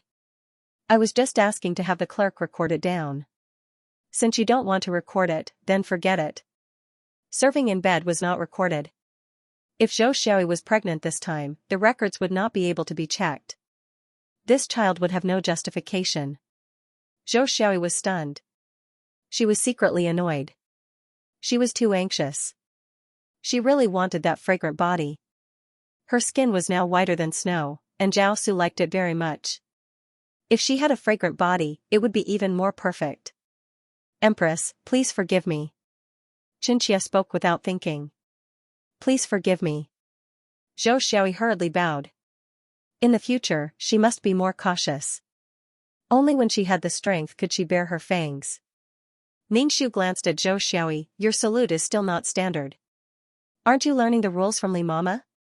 The emperor doesn't care, but in the future, when you have to face the imperial family, relatives, civil and military officials, your actions will represent the imperial family and the emperor. Learn more from Li Mama. Li Mama used to be a clerk by Shandi's side. It's not wrong to learn more from her. Ningxu looked at Zhou Xiaoyi who had been curtsying, is it good? Yes, Xianxia will remember. Zhou Xiaoyi's voice was trembling. She had been curtsying, and her body was swaying. Zhou Xiaoyi's salute was not bad, but when Ningxu found fault with it, no one stood out to speak for her. They all looked like they were watching a good show. This kind of behavior was the most disgusting. There was only one man in the palace, and he had finally come. In the end, he was pulled away halfway. He would definitely vomit blood. Deep hatred was nothing more than this. Ningxu did not tell Zhou Xiaoyi to get up. He picked up the teacup and took a sip. Then he said, in the next few days, you don't have to come to greet me. Learn the rules and etiquette from Li Mama. Zhou Xiaoyi bit her lip. Was this a disguised ban on her feet, but what about her task? There was a task called Pamper the Harem. She had to have Jiaosu dote on her for 7 days. Then she would be rewarded with ice skin and jade bones. This ice skin and jade bones reward could adjust the body to the most perfect state.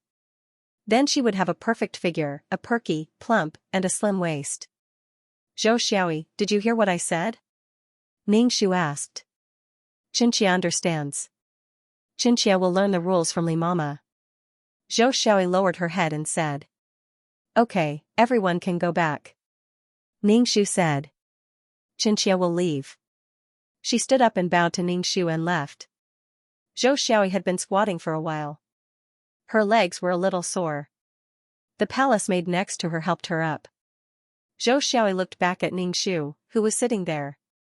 At this moment, he was staring at her. When their eyes met, Zhou Xiaoyi quickly lowered her head. The other concubines all left. Consort Zhuang stayed. She looked at Ningxu with a round face and said, Nyang Nyang, look at that vixen. Xianxia feels wronged. Ningxu was speechless when he saw the noble consort looking at him pitifully. He had already sent her to her territory, but she was still intercepted. Who could she blame? Nyang, look at that Zhou Xiaoyi. She's just a commoner 7th rank, yet she dares to embarrass you in front of so many sisters. The noble consort twisted the handkerchief in her hand, and Ningxu said indignantly. Ningxu took a sip of tea and smacked his lips. The things in the imperial palace were good. Nyang, Xianxia is not trying to sow discord, but that Zhou Xiaoyi is too much. The noble consort saw that Ningxu was in a daze again and spoke up. Oh. Ningxu put down the teacup. This Zhou Xiaoyi is someone from your palace. You can't even control the people in your palace, yet you still have the face to complain in front of me. Go back and teach the people in your palace. Ningxu felt that she would not have the face to complain if a 4th-rank concubine, the head of a palace, could not control a 7th-rank concubine. Nyang, you didn't see her foxy appearance. How should Xianxia control her? Xianxia also feels embarrassed, but Xianxia has no choice. The noble consort looked depressed. Xianxia is stupid and doesn't know how to teach her. She is now favored by the emperor, so Xianxia has no choice. You always have no choice. Can't you think of a way yourself? Ningxu really admired the noble consort. Sure enough, she was able to get people out. But then again, shouldn't a general be familiar with all kinds of tactics? People who fought wars had the fastest brains. They desperately wanted to protect their own lives and could stimulate any kind of potential. Was it because the noble consort was a girl? You want to deal with Zhou Xiaoyi that much? Ningxu asked. This consort is the mother of a country. What I want most is to see the harem in harmony. It is the blessing of the great Qian dynasty that you can give birth to an heir for the emperor. When Ningxu said this, he almost bit his tongue. The noble consort looked helpless and stood up. Ningxu bowed. Xianxia understands. Xianxia will take her leave. Ahem. Ningxu coughed. You caught a cold last night. Are you feeling better? What? Zhuangfei was a little confused. Didn't you say that you're not feeling well? Get an imperial physician to take a look. Ningxu said again. Zhuangfei shook her head. I'm not feeling unwell. Are you feeling unwell? I didn't. Ningxu was speechless. Ningxu waved his hand. You may leave. Yang, what do you mean when you say that Xianxia is sick? The noble consort Ningxu took 2 steps forward. Ningxu said, Zhou Xiaoyi needs to learn etiquette and rules seriously. Consort Zhuang thought for a long time. Her eyes lit up, but then she frowned. Yang, Xianxia is sick. What if the emperor summons Xianxia to bed? Ningxu almost couldn't control himself from rolling his eyes. If he said that the emperor was sick, he definitely wouldn't go to Yingyue Palace. How important was the emperor's body? There were so many women in the imperial harem, so there were too many choices. Zhuangfei obviously had scruples. The imperial harem's favor was greater than the sky, and if she was sick and closed the palace, it would be a lose-lose situation. Ningxu took another sip of tea. The tea flowed down his throat to his stomach. Oh, it was really delicious. The emperor is still very interested in Zhou Xiaoyi. Ningxu almost directly said that even if Zhao Su went to Yingyue Palace, it had nothing to do with her. Zhuangfei looked conflicted and finally stamped her feet. Nyang, Xianxia is not feeling well. Ningxu was speechless. Was she feeling well or not? Get an imperial physician to take a look, Ningxu said helplessly. Don't come to pay respects to me for the next few days. Xianxia thanks the empress for her grace. Zhuangfei took her leave.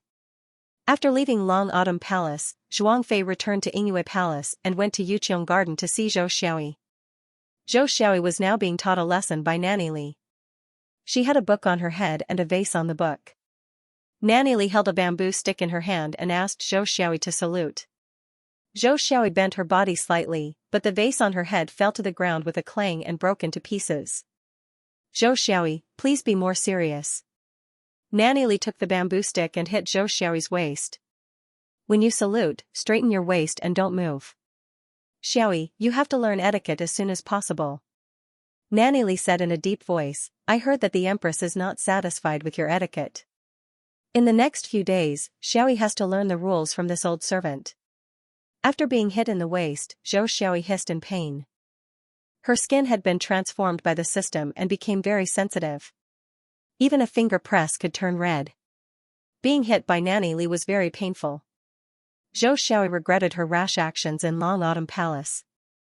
The harem had a strict hierarchy. She shouldn't have confronted the empress so early.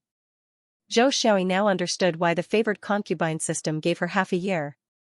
When the noble consort saw the embarrassed Xiaoyi, she sneered and said to the maid beside her, "I'm not feeling well. Ask the imperial physician to go to Yingwei Palace." "Yes, your highness." The noble consort looked at Xiaoyi, who had a graceful figure. Even though she was embarrassed by Nanny Li, she still looked lovely and charming. There were tears in her eyes. If a man saw this, his heart would soften. But Xiaoyi was facing the hard-hearted Nanny Li. A woman's way of dealing with a man didn't work in front of a woman. Xiaoyi was just sick and had to stay in the palace for a while.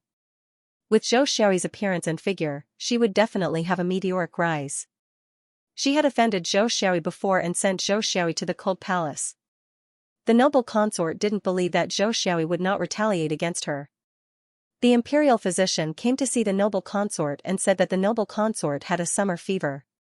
He asked her to rest well and wait for the weather to cool down.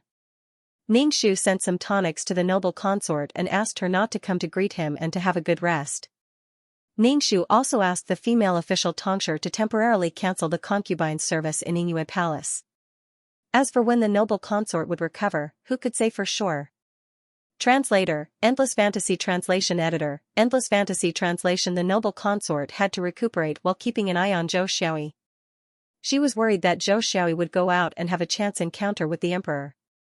It was not only the noble consort who kept an eye on Xiaoyi, but also Nanny Li. The empress had reprimanded Xiaoyi in front of so many concubines. She felt quite embarrassed. No one could doubt her professionalism. Xiaoyi's favorite thing was to wear her hair loose and elegant clothes, which made her look like an otherworldly fairy. It was casual and mischievous. But Nanny Li felt that this was not proper. She asked the maid to comb her hair properly. At night, she looked like a female ghost with her hair loose. Xiaoyi was really anxious. Her task of being the most favored in the harem had failed. She hadn't seen Jiaosu for 2 days. Men liked the new and got tired of the old. He had forgotten her so quickly. The second failure. You have one more chance to fail. If you fail again, you will be punished, the system said. Xiaoyi sighed inwardly. Logically speaking, she had the absolute advantage. Why was it so difficult? Xiaoyi thought for a while and felt that she had exposed her ambition too early. No boss in the workplace liked their subordinates staring at their positions every day. She had slept with the empress too early and had dragged the emperor to her courtyard. But if she didn't drag Jiaosu to her courtyard, her task would still fail. Anyway, it had come to this, so she had to take it slow. Task: serve the empress tonight. The system's mechanical voice rang out. Xiaoyi couldn't help but scratch her hair in distress. How could she serve the empress when such a ferocious tigress was watching her? Besides, the Empress Dowager was ill and none of the concubines in the Yingwei Palace could serve her. This mission was simply forcing him to do something he couldn't do. Xiaoyi, please don't do such indecent things. Seeing Xiaoyi scratching her ears and cheeks, Granny Li couldn't help but say. Xiaoyi looked at the tigress' wrinkled face and triangular eyes. Why did she still keep such a person in the palace? It was time for her to retire. She could just give her some money and kick her out of the palace. Why did she still stay in the palace? This kind of stubborn old woman was the most annoying. If she had power in the future, she would definitely get rid of this old woman. It was so annoying to have her in front of her. Was she going to fail the task again? Xiaoyi, please continue to learn the rules. When you bow, don't move your waist or upper body and just bend your knees slightly. Granny Li said. So annoying. Xiaoyi was so annoyed that all she could think of was how to serve the empress tonight. Your Majesty, Madam is here. Qiuling walked into the hall and said to Ningxu. Ningxu put down the teacup. Let mother in. Madame Fu walked into the hall in a noble dress followed by a maid in a maid's uniform. Greetings to your majesty. Madame Fu bowed to Ningxu. Mother, please get up. Ningxu helped Madame Fu to her feet and glanced at the maid next to her. Mother, please sit down. Ningxu asked Qiuling to prepare some pastries and tea for Madame Fu. Your Highness, have you really thought it through? Madame Ningxu asked. Ningxu nodded. Is it this woman? Raise your head and let me have a look. The maid behind Madame Fu walked to the middle and Ningxu bowed. Liani greets your majesty. Liani raised her head, revealing a bright and seductive face. This woman only had one characteristic: seductive, seductive, seductive. Her long and narrow eyes were really like those of a fox. Vixen. Ningxu's first impression of this woman was that she was a vixen.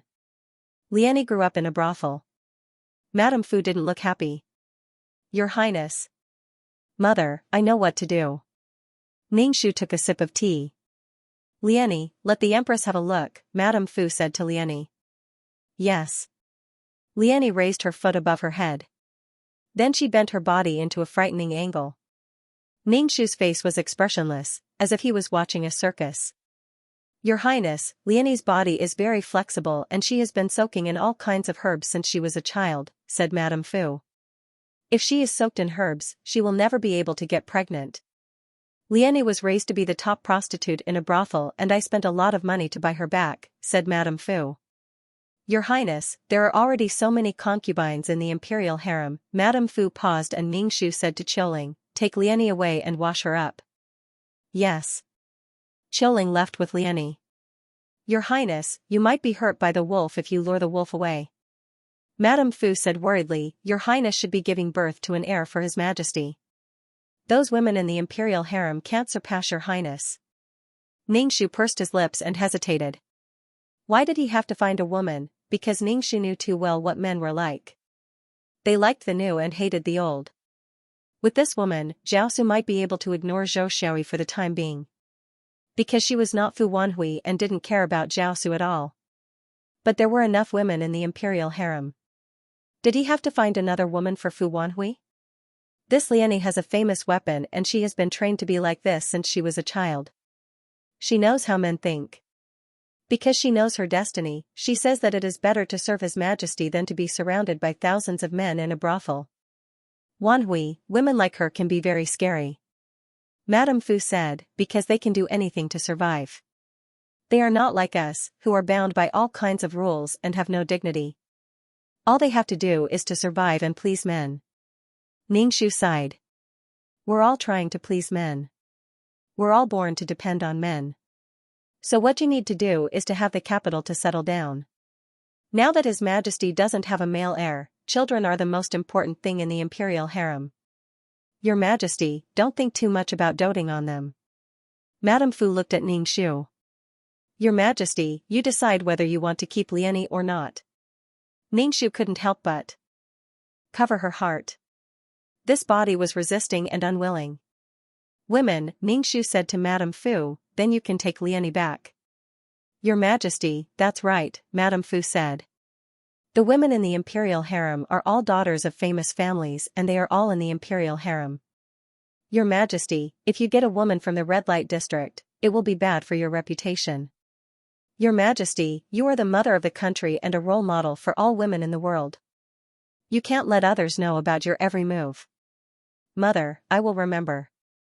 She was responsible for the century-old reputation of the Fu family and everyone in the imperial harem had their eyes on her. In such a position, there was no way she could have an affair. Fu Wanhui was a qualified mother of the country. She chose the lesser of two evils. She chose to share her husband with so many women in the imperial harem or be abandoned. Fu Wanhui chose to keep her reputation. Ningxu wanted to pull Jiaosu down from the throne, but then Ningxu found a problem.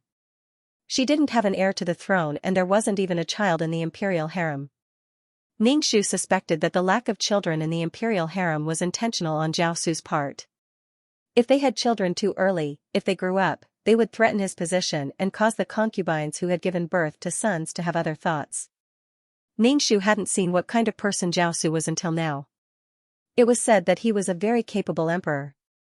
Other than Zhou Xiaoyi, he hadn't opened his heart to anyone else. Most of the women in the imperial harem were just for fun. The imperial harem belonged to the emperor, but the imperial harem couldn't control the emperor's thoughts. It was true that the emperor's heart was like the sea and accompanying the emperor was like accompanying a tiger. It was impossible for her to be the empress. In this society where men were superior to women, how could a woman be the empress? Without any ability, she would be torn apart by the men around her. In 5 or 6 years, she wouldn't be able to ascend the throne, let alone leave. When Fu Wanhui came back, she didn't know if she had the ability. Besides, Fu Wanhui didn't have any children. She was a woman facing a hopeless future. Ningxu shook her head and threw the idea of being the empress out of her head. It was too unrealistic. She had to be realistic. Her mission was to make Zhou Xiaoyi disappear. She had to make the system disappear. Why did she care so much? If she had the time, she might as well take care of her body and wait for Fu Wanhui to come back and have a child. Women in this era all lived like this. They followed the 3 rules and 4 virtues. They lived with their husband as the world. If a mantis tried to stop a car, it would be crushed by the wheels. Empress, Madame Fu called out to Ningxu. F***ck, what's with my habit of being absent-minded? In the past, I was always ready to go, but this mission was surprisingly relaxing. At least she didn't have to face violent attacks at any time. Mother, I've thought it through. You can take Liani back, Ningxu said calmly. Empress, please let me stay in the palace. Liani is willing to work hard for you. Liani walked into the palace. Hearing Ningxu's words, she immediately knelt on the ground and kowtowed. Empress, please take me in. Ningxu raised her eyebrows and said calmly, no need. Nyang Yang, please accept this servant. This servant is willing to be Nyang Yang's dog and follow Nyang Yang's orders. Liani cried. I don't want to go back to the brothel. I'd rather be your servant who washes your feet. Washes her feet, Ningxu rolled her eyes. She remembered that Qianlong's concubine, Ling Fei, used to wash Empress Fucha's feet. After Empress Fucha died, she fainted from crying at the funeral and attracted Qianlong's attention. She became a winner in life and had many children with Qianlong. She was the birth mother of the Jiaqing Emperor. Ningxu looked at Ripples who was sobbing. No need, you can go back with mother. Ningxu took a sip of water from her teacup and lightly said. It was dangerous to keep such a person by his side. Both Liani and Zhou Xiaoyi were women made for men. One of them walked the low-end route, while the other walked the high-end route. No matter what, men would fall for this trick. Ningxu didn't believe that Liani would be willing to be a maid. She had suffered so much since she was a child. She had been soaked in herbs every day just to make her body more flexible so that she could pose in all kinds of difficult positions and let men feel the supreme pleasure of sex. What he had learned had to be put to good use. That's enough. You're not fit to stay in the royal palace. You can leave now. Ningxu asked Qiuling to take Liani out. Then your highness, I will take my leave first. Please take good care of yourself. Madame Fu stood up and bowed to Ningxu. Ningxu nodded and said, Mother, don't keep this woman at home. She will make the house restless. On the other hand, she had taken it for granted. She shouldn't have taken it for granted. As the empress, she couldn't deal with a concubine and had to drag another woman in. How useless. Ningxu wanted to slap his own face. I understand. I will deal with this person and she will go back to where she came from, Madame Fu said. No matter how unwilling Liani was to leave the palace, she was taken away by Madame Fu. As soon as Madame Fu left, Ningxu said to Qiuling, the noble consort has been ill for a few days. Go and see her. Yes. Ningxu went to Yingyue Palace to see the noble consort. The noble consort was eating sunflower seeds and she looked well. Your Highness. The noble consort bowed to Ningxu immediately. Ningxu lied through his teeth. I am here to see how you are doing. I still feel stuffy in my chest, the noble consort said with a hand over her chest. I brought you some medicine. Remember to take it, Ningxu pursed his lips and said. Yes, I will remember to take the medicine on time, the noble consort said with a nod. Ningxu picked up the sunflower seeds on the table and started eating. He asked, has Zhou Xiaoyi come to pay her respects to you? Empress, it's not that I'm trying to sow discord, but ever since Zhou Xiaoyi came to Yingyu Palace, she hasn't come to pay her respects to me. She hasn't properly paid her respects to me, the master of the palace, noble consort Zhuang said very emotionally. Sit down and drink some water. Ningxu pointed at the stool. It's just a formality. Don't worry about it. The noble consort sat down. How can this be? Rank determines a person's noble status. If that concubine were to be impudent when she saw the empress in the future, the harem would be in chaos. Ningxu nodded. You are right. Your Highness, noble consort, Zhou Xiaoyi of Yuqiang Garden has come to pay her respects. A palace maid came in and told Ningxu and the noble consort. Let her in. Ningxu put the sunflower seeds in his hand on the fruit plate. Hurry up and clean this up, the noble consort said to the palace maid. When Zhou Xiaoyi came in, Ningxu almost didn't recognize her. She was dressed neatly and her hair was combed neatly. The style of cloth, hair, and jewelry in the palace were strictly regulated. Depending on your rank, you could only wear what kind of clothes, wear what kind of hairstyle, and use what kind of headdress. According to the rules, Xiaoyi, who was of the 7th rank of the Shu family, looked very shabby compared to the other concubines. Zhou Xiaoyi was followed by Mammy Li. Mammy Li was dressed in dark clothes and had a serious and slightly wrinkled face. It was daunting. At first glance, one could tell that she was a tigress. Ningxu didn't know if it was an illusion, but Ningxu felt that Zhou Xiaoyi walked very strangely. Her steps were very small, like a woman in a kimono. It felt strange. Only this kind of old palace maid knew how to teach people. Looking at Zhou Xiaoyi's face, it used to be white and rosy, but now it was only white. Zhou Xiaoyi's face was very pale, and her chin was sharp. What was going on? Zhou Xiaoyi's body was a little stiff as she saluted Ningxu and the noble consort. Xianxia greets the empress and the noble consort. Zhou Xiaoyi's salute was like a machine. It was very standard, but very stiff. When she saluted, Zhou Xiaoyi looked at Mammy Li from the corner of her eyes. Seeing Mammy Li's satisfied expression, she was relieved. She now hoped to see the emperor soon. This Mammy Li was simply a pervert. She used the excuse of teaching her the rules to torture her. She was now in pain and sore all over. Every day, she was forced to salute countless times by this perverted woman. Zhou Xiaoyi suspected that this old woman had become a pervert because she had never married in her life. After being grounded for a few days, Zhou Xiaoyi finally understood that men were all cheap playthings. After being dumped, they never came looking for her again. What Zhou Xiaoyi wanted now was to get out of her current predicament as soon as possible. Now she couldn't even see the emperor's face. Even a servant could bully her. This was the result of having no power and influence. Zhou Xiaoyi was an office spirit, not the kind of little girl who longed for love. Especially after experiencing this, she really felt that what was in the palm of her hand was the most important. When the emperor visited a prostitute, she would be given a position and a courtyard to live in. She had failed 3 missions. Yesterday, she attracted the punishment of the beloved concubine system, needle pricking. Zhou Xiaoyi originally thought that it was just a needle pricking, but in the end, every corner of her body was pricked in an instant. The pain almost made her urinate. Zhou Xiaoyi was in so much pain that her eyes rolled back. This pain lasted for 10 minutes. Moreover, the system also said that if she failed the next mission, the pain would last for half an hour and there would be lightning strikes. As long as she thought of this, Zhou Xiaoyi was terrified. She didn't want to bear such pain anymore. Now, no matter what, she had to walk out of Yingyu Palace and see Zhao Su. Zhou Xiaoyi looked at the melon seed shells on the ground and then looked at the Zhuang Fei's good complexion. She didn't look sick at all.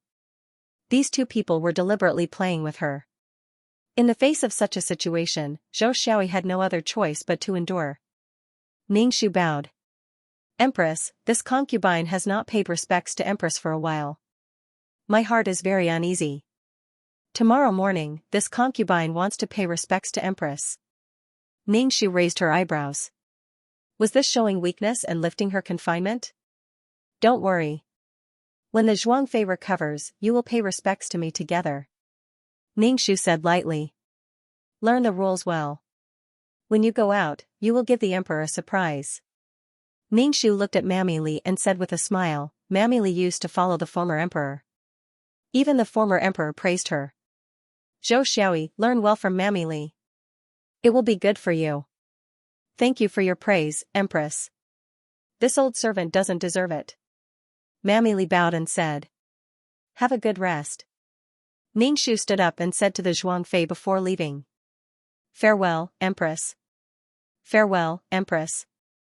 Zhou Xiaoyi watched Ningxu walk away and said to Mammy Li, Mammy, I have something to say to Consort Zhuang. Please go out first. Mammy Li glanced at Zhou Xiaoyi, bowed and went out.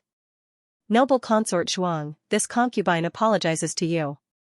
Zhou Xiaoyi bowed towards the noble consort. The noble consort rolled her eyes and reached out to stroke her temples. What are you apologizing for? You didn't do anything wrong. There is no right or wrong in this harem. I admit that what I did before was not very proper, but we are under the same roof. Sometimes we need to help each other. We can cooperate. Zhou Xiaoyi said frankly. Since the emperor has come to Yingyu Palace, the ones who benefit will be us, right? Zhou Xiaoyi said. I will return the favor. This?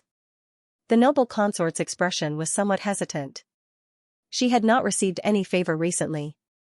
This method of pretending to be sick would still be a loss to her own interests. In this harem, in the end, what they fought for was favor. Without favor, they would live worse than a servant. Noble consort Zhuang, don't worry. I will absolutely not fight for what is yours. I will repay you. Our previous small conflicts can be completely forgotten with a smile, Zhou Xiaoyi said sincerely. You are an imperial concubine, but I am Xiaoyi. I am in Yingyu Palace and cannot escape from your hands. The noble consort pursed her lips and pondered for a long time without answering Zhou Xiaoyi. The noble consort was struggling in her heart.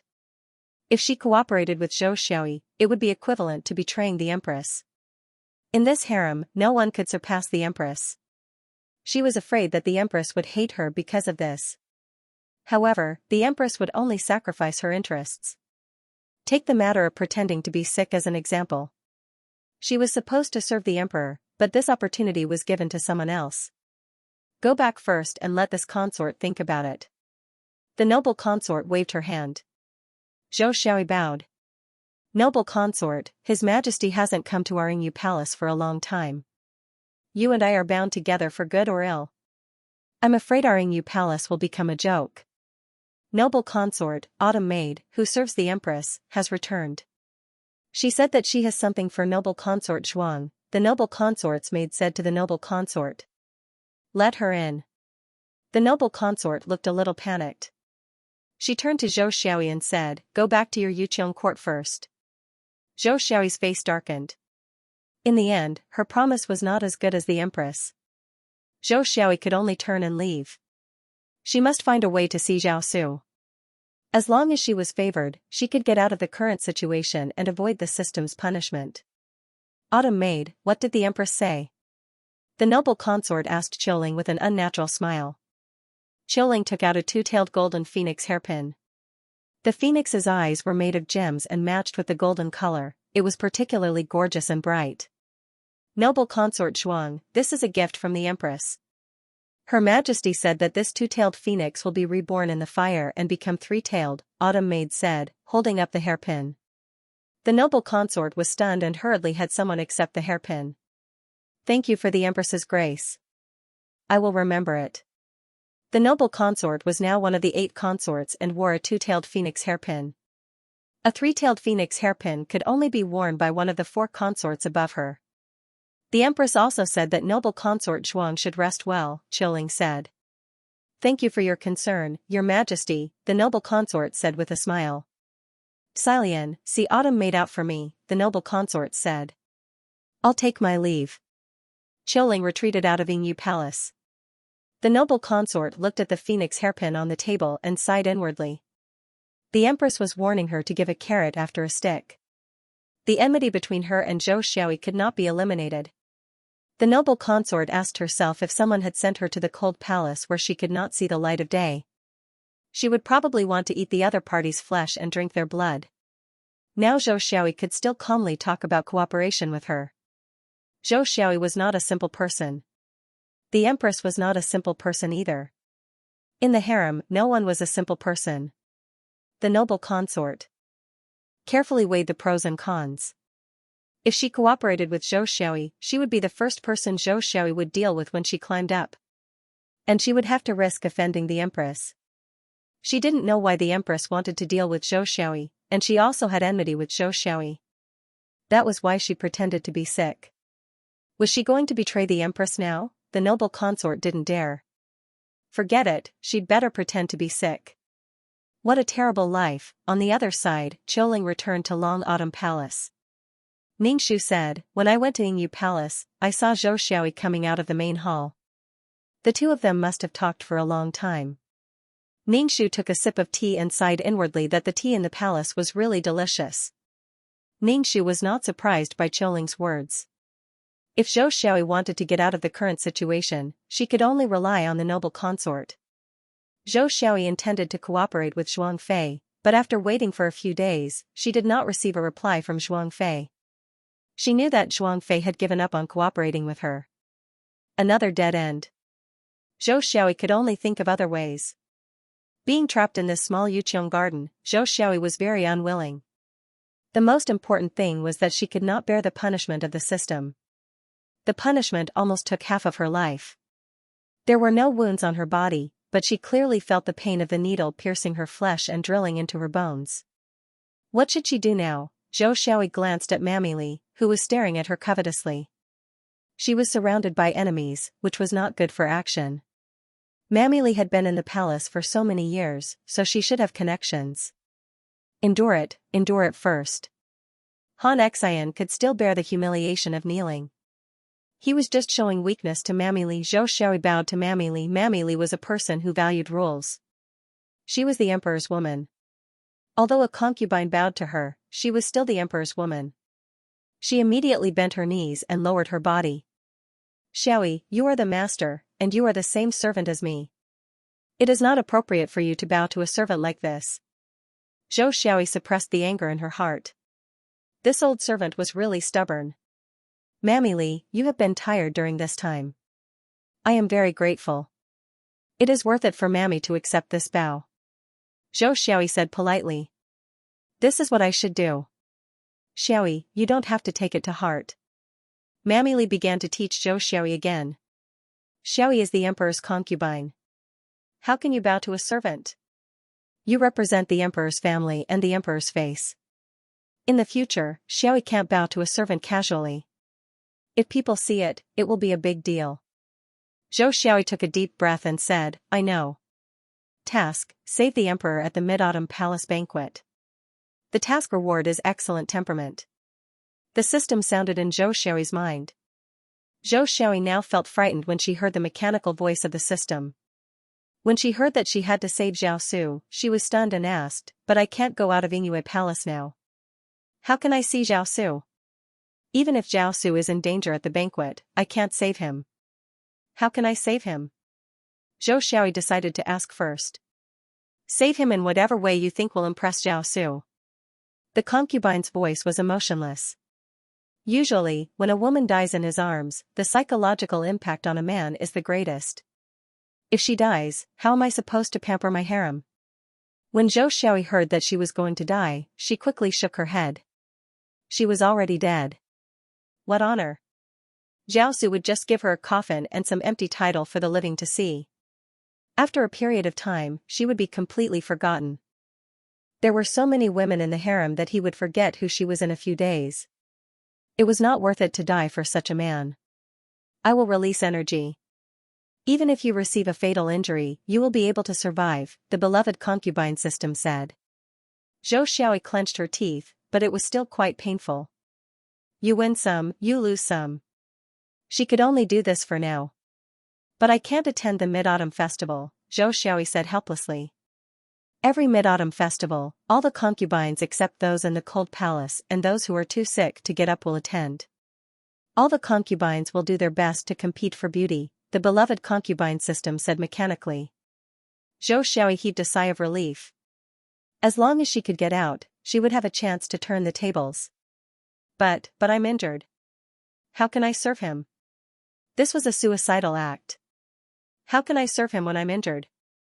In order to save him, the emperor will definitely give you a title. You have a masterpiece as a reward, which will make men even more infatuated with you, the beloved concubine system said mechanically. As for your injury, you will recover very quickly. Zhou Xiaoyi felt that this was not right.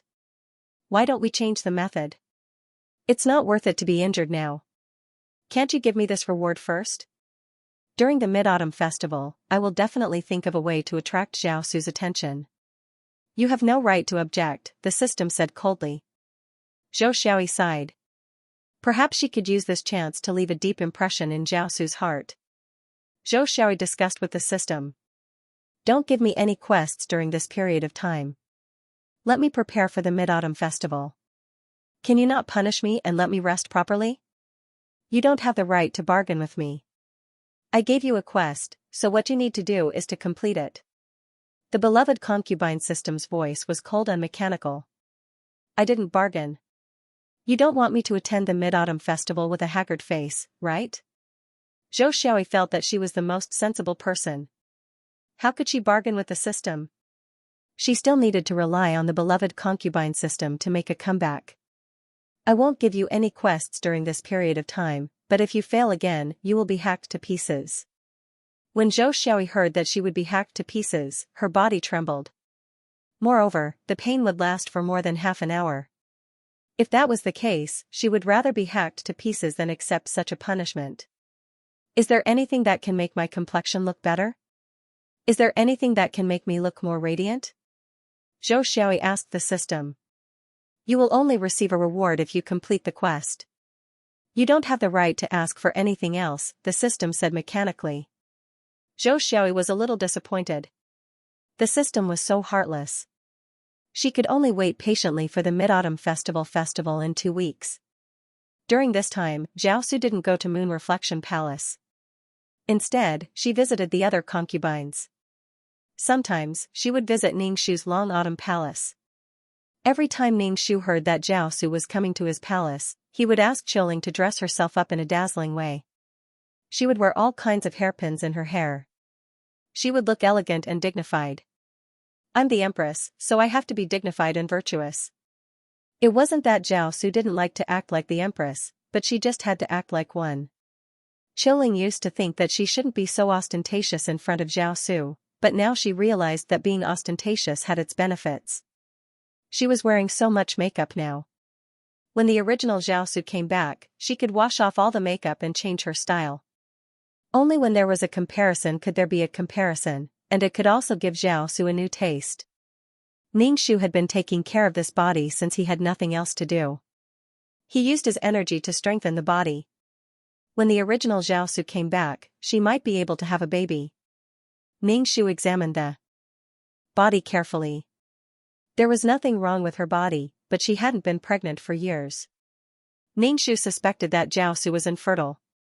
Otherwise, why would there be so few children in the harem? Zhao Su wasn't good at suppressing her desires, but she just couldn't have children. It was just too tiring to dress up like she was in a jewelry store every day. It was tiring for her and disgusting for others. Qiling was very conflicted every time she helped Ningxu with his makeup. It wasn't always better to have more jewelry. It was very unsightly to have so much jewelry on one's head. Even a woman like Qiling despised Ningxu's outfit, not to mention Zhao Su.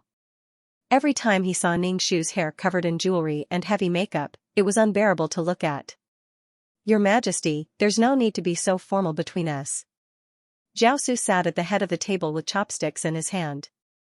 Looking at the table full of dishes, he didn't even have the desire to eat. The sight of the glittering empress sitting next to him was a little unbearable, let alone having sex with her. There were so many women in the imperial harem and she wasn't the only one. With so many choices, if he wasn't satisfied, he wouldn't let himself suffer. He remembered that the empress's taste wasn't like this before. I understand. Ningxu nodded and the headdress on his head jingled. Zhao Su was speechless. Well, the Mid-Autumn Festival is in half a month. Zhao Su put down his chopsticks. I heard that the noble consort is suffering from heat exhaustion. It's getting colder now. It's good for her to come out and get some fresh air. Gather all the concubines together and have a meal together. Ningxu nodded and there was another round of jingling. I understand. I'll make arrangements for the Mid-Autumn Festival right away. Ningxu glanced at Zhao Su. He had specifically chosen Yingyue Palace because he wanted Zhou Xiaoyi to appear. Although he missed her, he didn't go to Zhou Xiaoyi. Perhaps he was afraid that the noble consort's illness would spread to him, or for some other reason. Ningxu found Zhao Su a little hard to guess. He didn't have any particular hobbies and was indifferent to the women in the imperial harem. He would either leave after visiting them or reward them with something if they served him well. Ningxu suppressed all the guesses in her heart and said to Zhao Su, Emperor, if you have time, please go and see Consort Zhuang. Xianxia has gone to see Consort Zhuang. Consort Zhuang misses Emperor. The weather is cooler now. Consort Zhuang's illness should be almost healed. Zhao Su narrowed his eyes and thought of Zhou Xiaoyi's fair and flawless skin. His eyes flickered and he turned to see the Empress staring at him. He said indifferently, You'll see her at the Mid-Autumn Festival. Let the noble consort rest well. Zhao Su still couldn't do it. One of the concubines was sick and fighting with another concubine in the next room. Consort Zhuang came from a family of generals, so the Zhuang family had to be responsible for guarding the borders. Zhao Su sipped his tea. Ningxu asked, Your Majesty, aren't you going to eat? Xianxia doesn't see you eat much. Zhen is full. Empress, you can continue eating. Zhen will watch you eat. Zhao Su said with a smile. Ningxu shyly lowered her head. As soon as she lowered her head, the hairpin and dangling hairpin on her head clanked against each other. Puff. Cough, cough, cough. Zhao Su, who was drinking tea, choked. Ningxu quickly took out a handkerchief to wipe Zhao Su's mouth.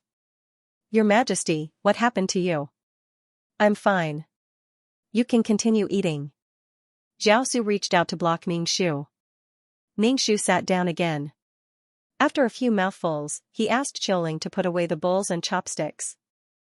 Zhao Su gave her eunuch a look, and the eunuch stepped out and said, Your Majesty, Xiao Dazi just came to say that the Ministry of War sent an urgent report from the border. The Minister of War has submitted a memorial to the throne. Zhao Su rose to her feet and scolded with a frown, Why didn't you tell me? Your Majesty, please forgive me. I saw Your Majesty and Her Majesty eating. The eunuch dropped to his knees. Ningxu was speechless. Damn it, did Zhao Su think she was an idiot? She was bullying the imperial harem for not getting involved in politics, wasn't she? Ningxu looked anxious. Your Majesty, government affairs are more important. You should go deal with them now. But. Zhao Su looked a little embarrassed. But today is the first day of the lunar month. I should be sleeping in the imperial harem. Ningxu was speechless. Damn it, why did you have to make me beg you to leave? What the hell was wrong with you? Your Majesty, you should go deal with your affairs now. It might be something important. There's always the 15th day of the lunar month, Ningxu said shyly to Zhao Su. If two people love each other for a long time, they don't have to be together all the time. Ahem, Her Majesty is such a virtuous empress, Zhao Su said, then left. Ningxu stared at Zhao Su's back and rolled her eyes. Your Majesty. Qiuling looked at Ningxu in resignation. Ningxu cracked his neck. It's time to prepare for the Mid-Autumn Festival banquet. Make sure everything is in order. He didn't expect Zhou Xiaoyi to be released again this Mid-Autumn Festival banquet. After all, Zhao Su was the one who missed her. He could put her back in the cage when she was released, and he would put her back in the cage when she was out. Before the Mid-Autumn Festival, all the concubines were very busy. When they had nothing to do, they would hang around in front of Ningxu and complain that their clothes were old and their jewelry was missing. Ningxu asked the Uniform Bureau to make some clothes for the concubines in the palace. Only then did these concubines shift their attention and busy themselves with new clothes, new jewelry, or diligently rehearse their dance, striving to show their faces in front of Zhao Su and gain his favor. The entire imperial harem was busy anyway. On the 15th day of the lunar month, the banquet was splendid. It was ablaze with lights, toasts, wine, and beautiful women. Ningxiu and Zhao Su sat at the head of the table. Below them were rows of seats for the concubines, and in the middle were dancers. Ningxiu glanced at Zhou Xiaoyi. Zhou Xiaoyi was very pretty. Because of her status, Zhou Xiaoyi's seat was toward the back. Right now, she was sitting there in her own world, which was very elegant. She would take a sip of fruit wine every now and then, and her cheeks would blush a little. She looked like a drunk beauty. Ningxiu noticed that Zhao Su would look at Zhou Xiaoyi from time to time. Although she was sitting at the back, Zhou Xiaoyi's beauty and drunken stupidity made her stand out. When the noble consort saw Zhou Xiaoyi acting like this, she couldn't help but roll her eyes. No matter what, the noble consort couldn't stand Zhou Xiaoyi. She was glad that she didn't cooperate with this person. What cooperation? With Zhou Xiaoyi like this, she wouldn't even be able to drink the soup. The noble consort was from a family of generals, so she couldn't act like Zhou Xiaoyi. At this time, a group of dancers slowly walked in. The sound of bamboo instruments rang out in the hall. The dancers swayed their long sleeves gracefully. Zhou Xiaoyi, this fruit wine is really so delicious. We saw that you drank several cups. Zhao Su asked Zhou Xiaoyi. Zhou Xiaoyi turned to look at Zhao Su in a daze. Her face was flushed, and her charming eyes were like silk. She quickly stood up.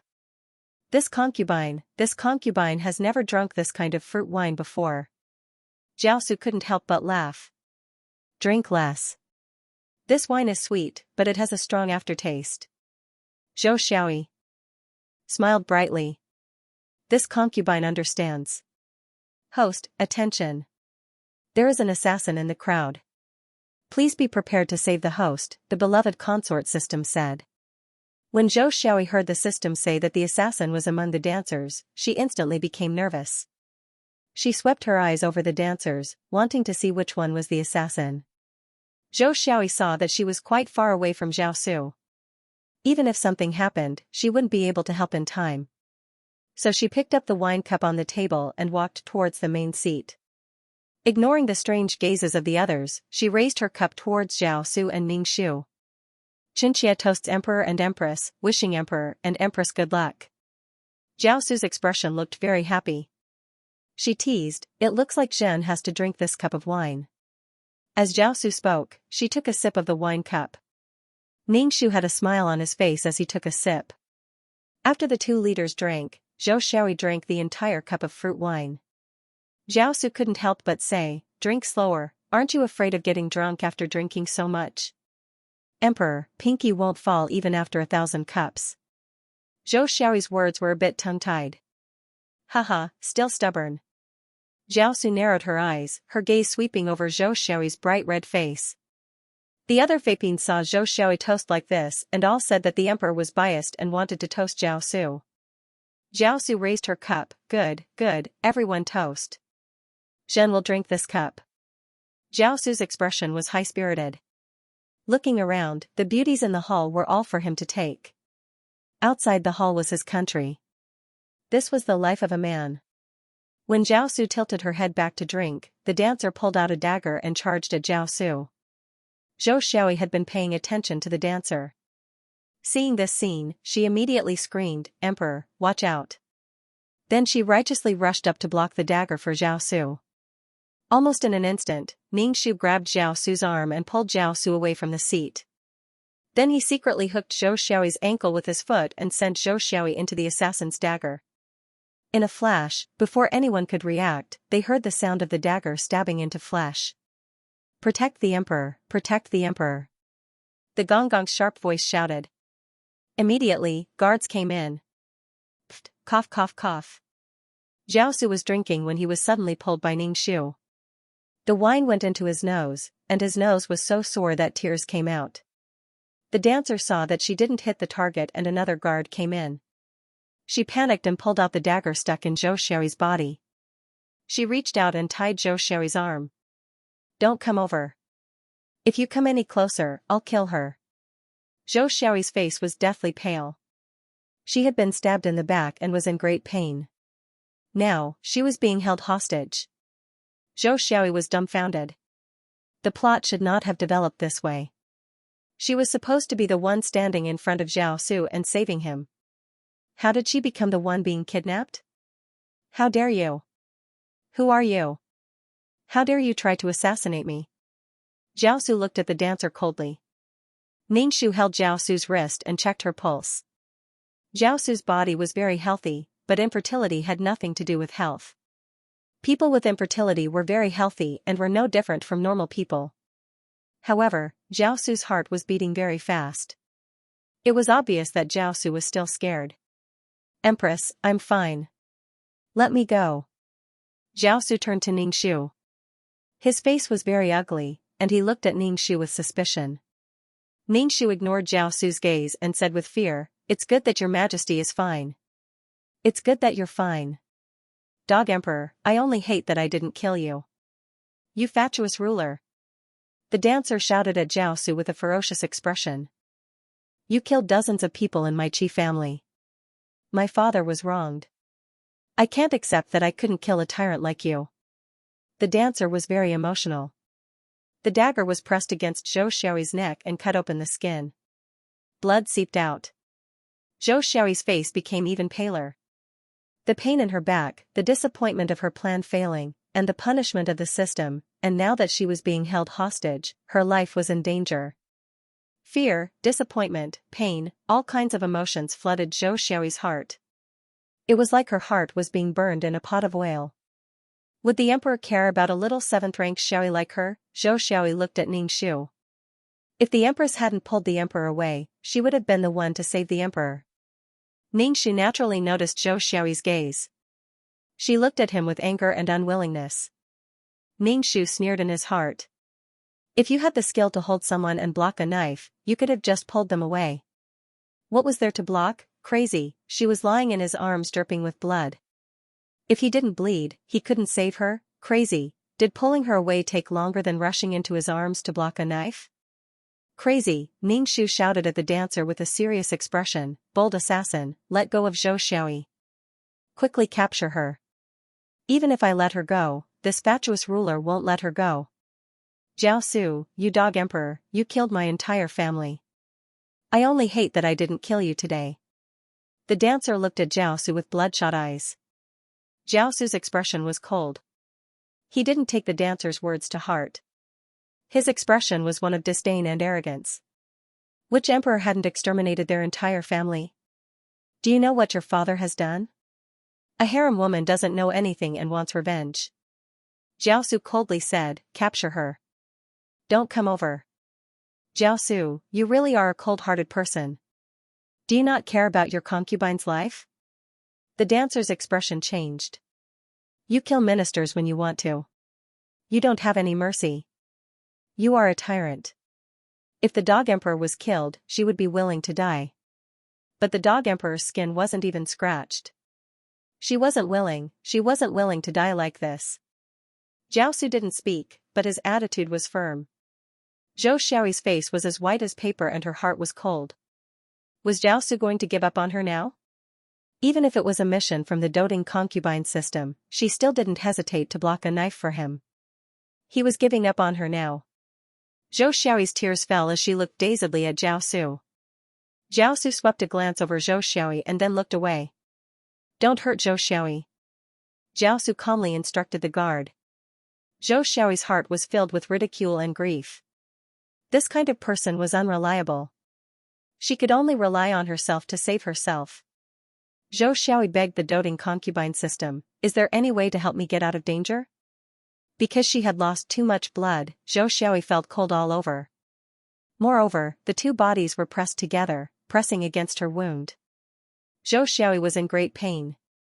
Lightning strike. When the two of you are close together, you can transfer energy to her body. She will also feel the lightning strike. The doting concubine system said coldly. Zhou Xiaoyi, at this moment, Zhou Xiaoyi didn't know what she was feeling. That feeling of wanting to cry but having no tears was indescribable. She was injured and was struck by lightning. Zhou Xiaoyi felt that the heavens were playing with her. Zhou Xiaoyi looked at the cold Zhao Su. She felt the blade cut through her skin and the pain in her back. All kinds of emotions surged into Zhou Xiaoyi's heart. All right. Zhou Xiaoyi closed her eyes and welcomed the lightning. Even though Zhou Xiaoyi was prepared, the lightning passed from the top of her head to her entire body. The taste of iron came out of her mouth and she couldn't stop her saliva from flowing out. All the cells in her body felt like they were being torn apart. Zhou Xiaoyi closed her eyes and fainted. Ah! The dancer behind Zhou Xiaoyi was scared by the sudden electric shock and screamed. The dagger fell to the ground and one of her legs suddenly lost feeling. She fell to the ground and was pressed down by Zhou Xiaoyi. Her entire body twitched and white foam came out of her mouth. The dancer groaned in pain and her eyes rolled back. She was immediately restrained by the guards. This sudden change caused the concubines and palace maids in the hall to be dumbfounded. Their expressions were blank and they couldn't understand what had happened. Ningxu reached out and grabbed Zhao Su's arm. He tightly squeezed Zhao Su's arm. Zhao Su was in pain and almost couldn't maintain his expression. "Your Majesty, could it be that someone used some kind of witchcraft? How did he fall down?" Ningxu said with some fear. Hearing Ningxu say this, Zhao Su felt the hairs on his back stand up. Zhao Su's cold face swept over the concubines and palace maids in the hall who were at a loss. He then looked at the unconscious Zhou Xiaoyi on the ground and the twitching dancer who was being dragged away by the guards. Ningxu trembled and stuck close to Zhao Su. "Emperor, is there a ghost? Don't talk about strange things." Zhao Su said coldly. "Yes, Xianxia is not afraid," Ningxu said with a trembling voice. Zhao Su narrowed his eyes and looked at Zhou Xiaoyi on the ground with an indescribable expression. "Hurry and help Zhou Xiaoyi back to Yingyu Palace. Zhou Xiaoyi is still injured." Ningxu turned to Zhuang Fei and said, "Hurry and take Zhou Xiaoyi back." "Yes, yes," Zhuang Fei said in a panic. She had her maid and Zhou Xiaoyi's maid take Zhou Xiaoyi back to Yingyu Palace. Ningxu stabilized the chaotic situation and said to Zhao Su, "Emperor, do you want to go to Yingyu Palace to see Zhou Xiaoyi?" Zhou Xiaoyi was injured to save Emperor. "Fortunately, the assassin convulsed on his own," Ningxu said. Zhao Su's expression was deep. After a while, he said, "Let's go take a look at Yingyu Palace." "I'll go with you," Ningxu said in a hurry. He then turned to Qiuling and said, "Go get me my precious ginseng. It might be useful." "Yes." Qiuling hurried back to Chengqiu Palace to get her things. Ningxu followed Zhao Su to Yingyu Palace. There were several imperial physicians in Yuqiong Garden, and basin after basin of blood was brought out to wipe the wounds. "Emperor, Zhou Xiaoyi will be fine," Ningxu comforted Zhao Su. "Ningxu, why did it sound like Zhou Xiaoyi was giving birth in there?" Zhao Su didn't look happy. He turned to Ningxu and said, "Your Majesty, I asked you to make arrangements for the Mid-Autumn Festival banquet. Why did the assassin appear among the dancers?" Ningxu's expression changed and she hurriedly bowed, "Your Majesty, please forgive me. It was this concubine's negligence that startled Your Majesty. However, this dancer has always been a member of the palace. This concubine didn't know how the dancer became an assassin. The dancers' names are on the register. Your Majesty, now that the assassin has been caught, we can interrogate him to see if he has any accomplices." "I'm relieved that Your Majesty is safe," Ningxu said in a frightened voice. Zhao Su rubbed his forehead and reached out to hold Ningxu's hand. Ningxu fought back the urge to shake off Zhao Su's hand. How can the Empress take care of so many people in the inner palace by herself? It's hard to avoid carelessness. "I don't blame you," Zhao Su said, "these people are very well hidden." Ningxu was very grateful. "Thank you, Your Majesty. I failed Your Majesty's trust." F***ck, he was clearly suspecting her. The Tai came out of the room. Zhao Su asked, "How is Zhou Xiaoyi?" "The bleeding has stopped. The nurse said that although the wound is deep, it's not fatal. Zhou Xiaoyi's life is not in danger." The Tai cupped his hands and said. Hearing that Zhou Xiaoyi's life wasn't in danger, Zhao Su's face didn't show any joy. Ningxu let out a breath and said, "Although the wound will leave a scar, at least she's alive. Will Your Majesty come with me to see Zhou Xiaoyi?" Ningxu turned to ask Zhao Su. Zhao Su said lightly, "I'm going to see the dancers and interrogate them to see if they have any accomplices. The Empress can just take a look at Zhou Xiaoyi for me." Zhao Su left after saying this. Ningxu glanced at Zhao Su. He was just a cold and emotionless man. How could a man in this position not have true feelings? He could have any woman he wanted. So Zhou Xiaoyi was very proud that Jiao Su had scattered the inner palace for her and obtained the love of an emperor. They would be together for the rest of their lives. Ningxu twisted his lips and walked into the room.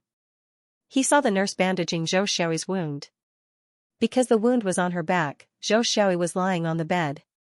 Zhou Xiaoyi's eyes were tightly closed. Her face was ashen, but her features were delicate and beautiful.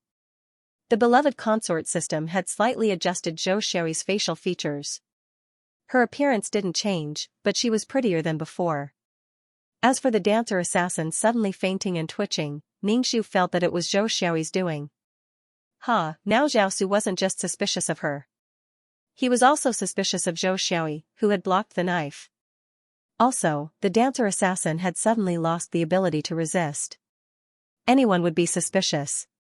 Now, although Zhou Xiaoyi had escaped a disaster, a seed of suspicion had been planted in Jiao Su's heart. She hadn't been able to save the emperor and had injured herself. This injury wasn't worth it at all. Most importantly, if she was injured, she wouldn't be able to sleep. From Ningxu's point of view, Zhou Xiaoyi's actions this time weren't worth the loss. Now, Zhou Xiaoyi wasn't infinitely favored.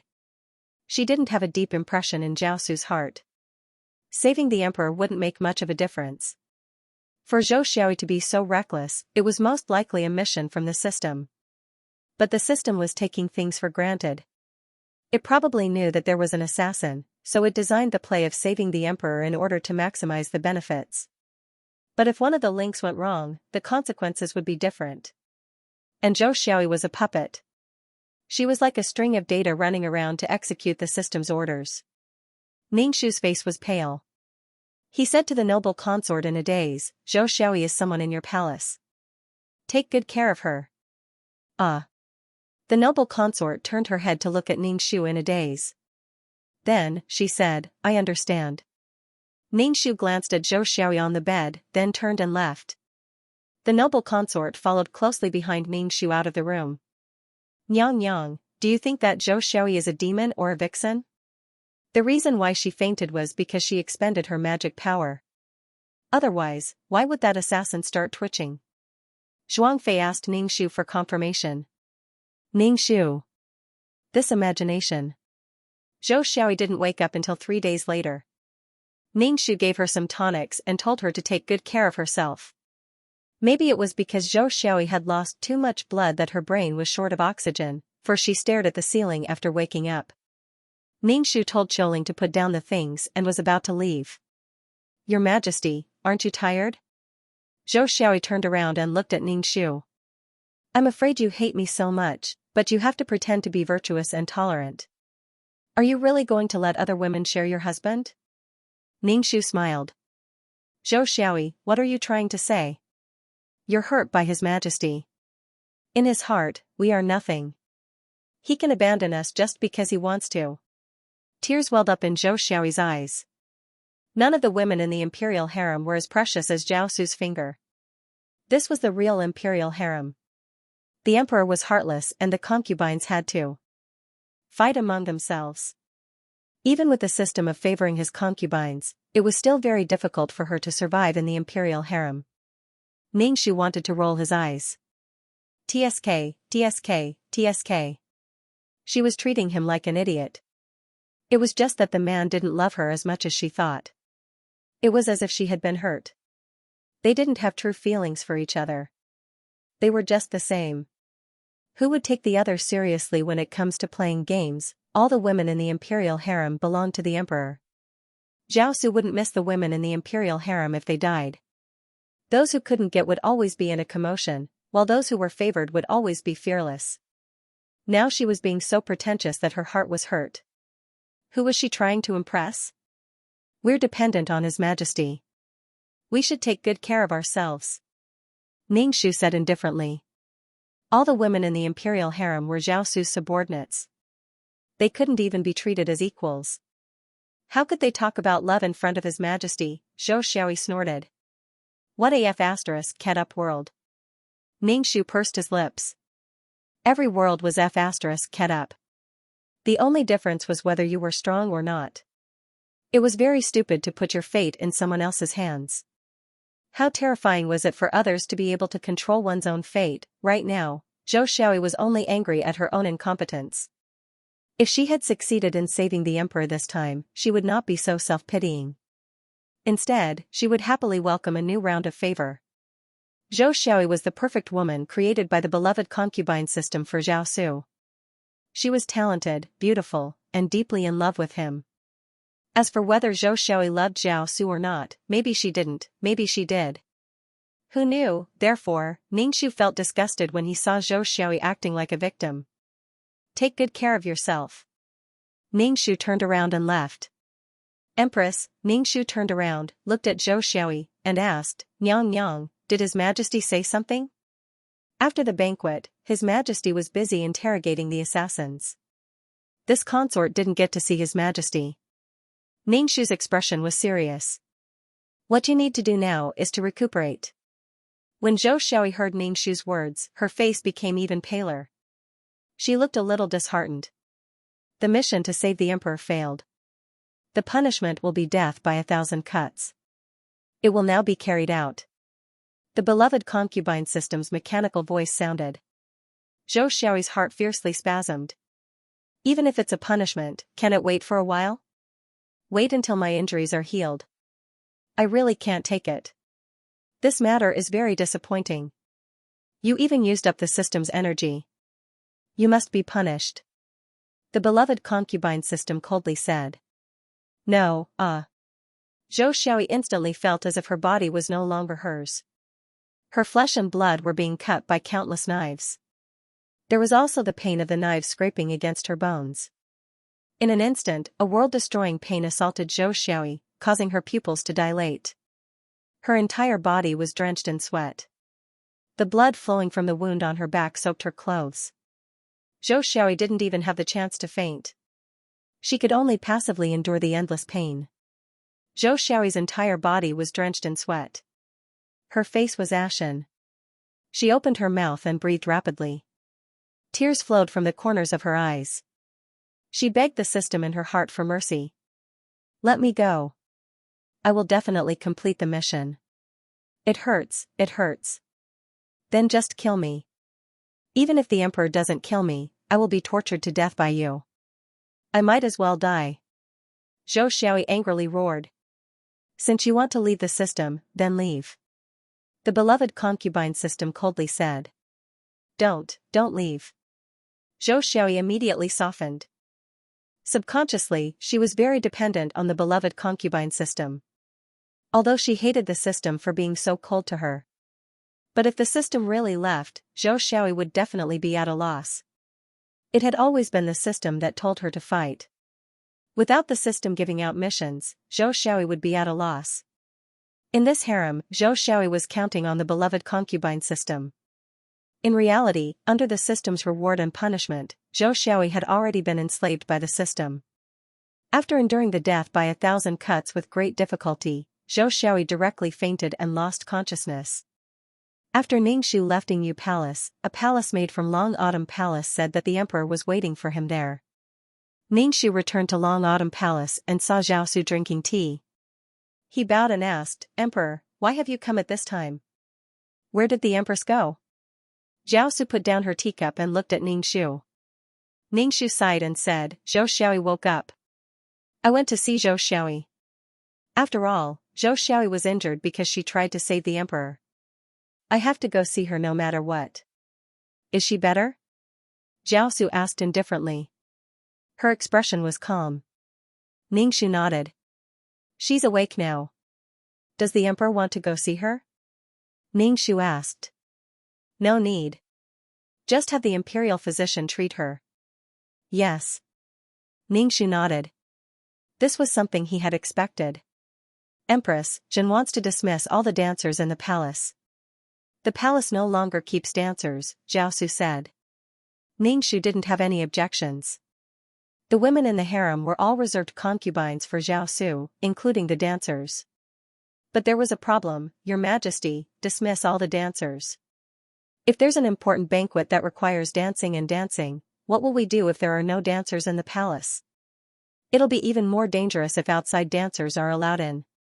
I think we should investigate the dancers' identities again.